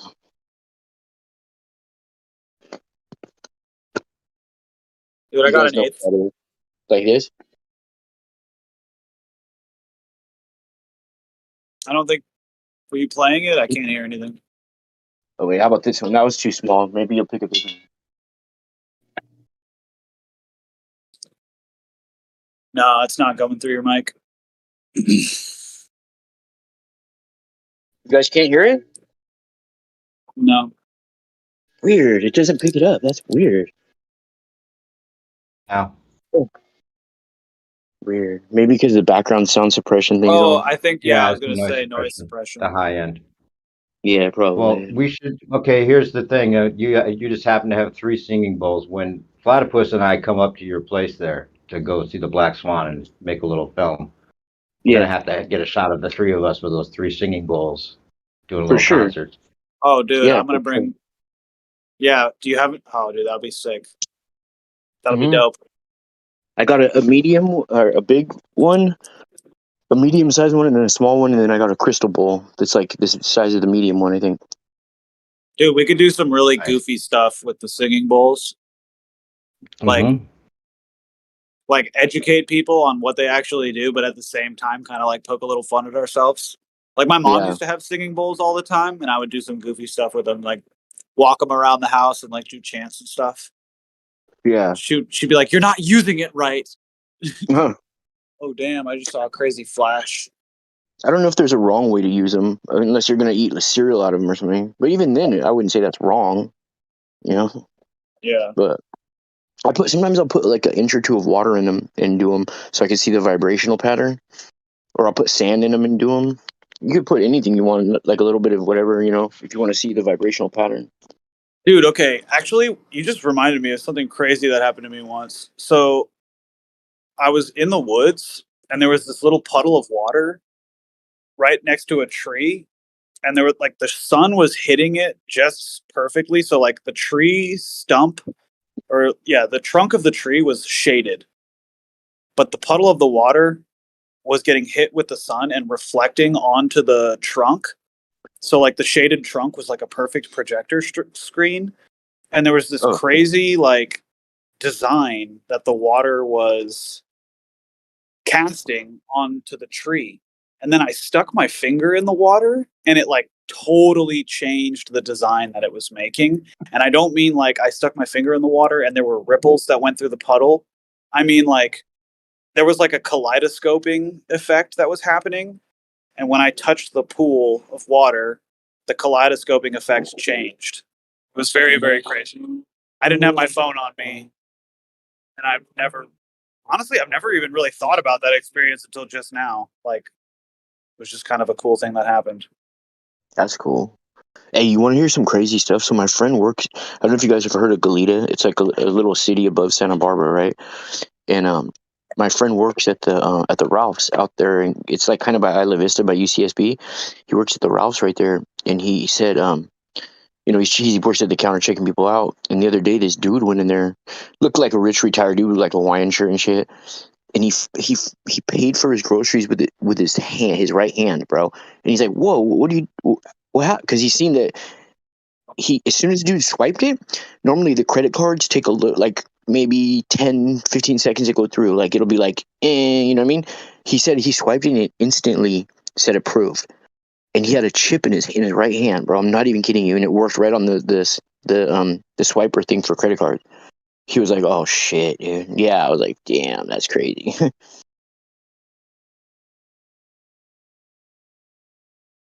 Yeah, I heard about some people over here in LA that have chips in their hands. They all work at the Facebook building.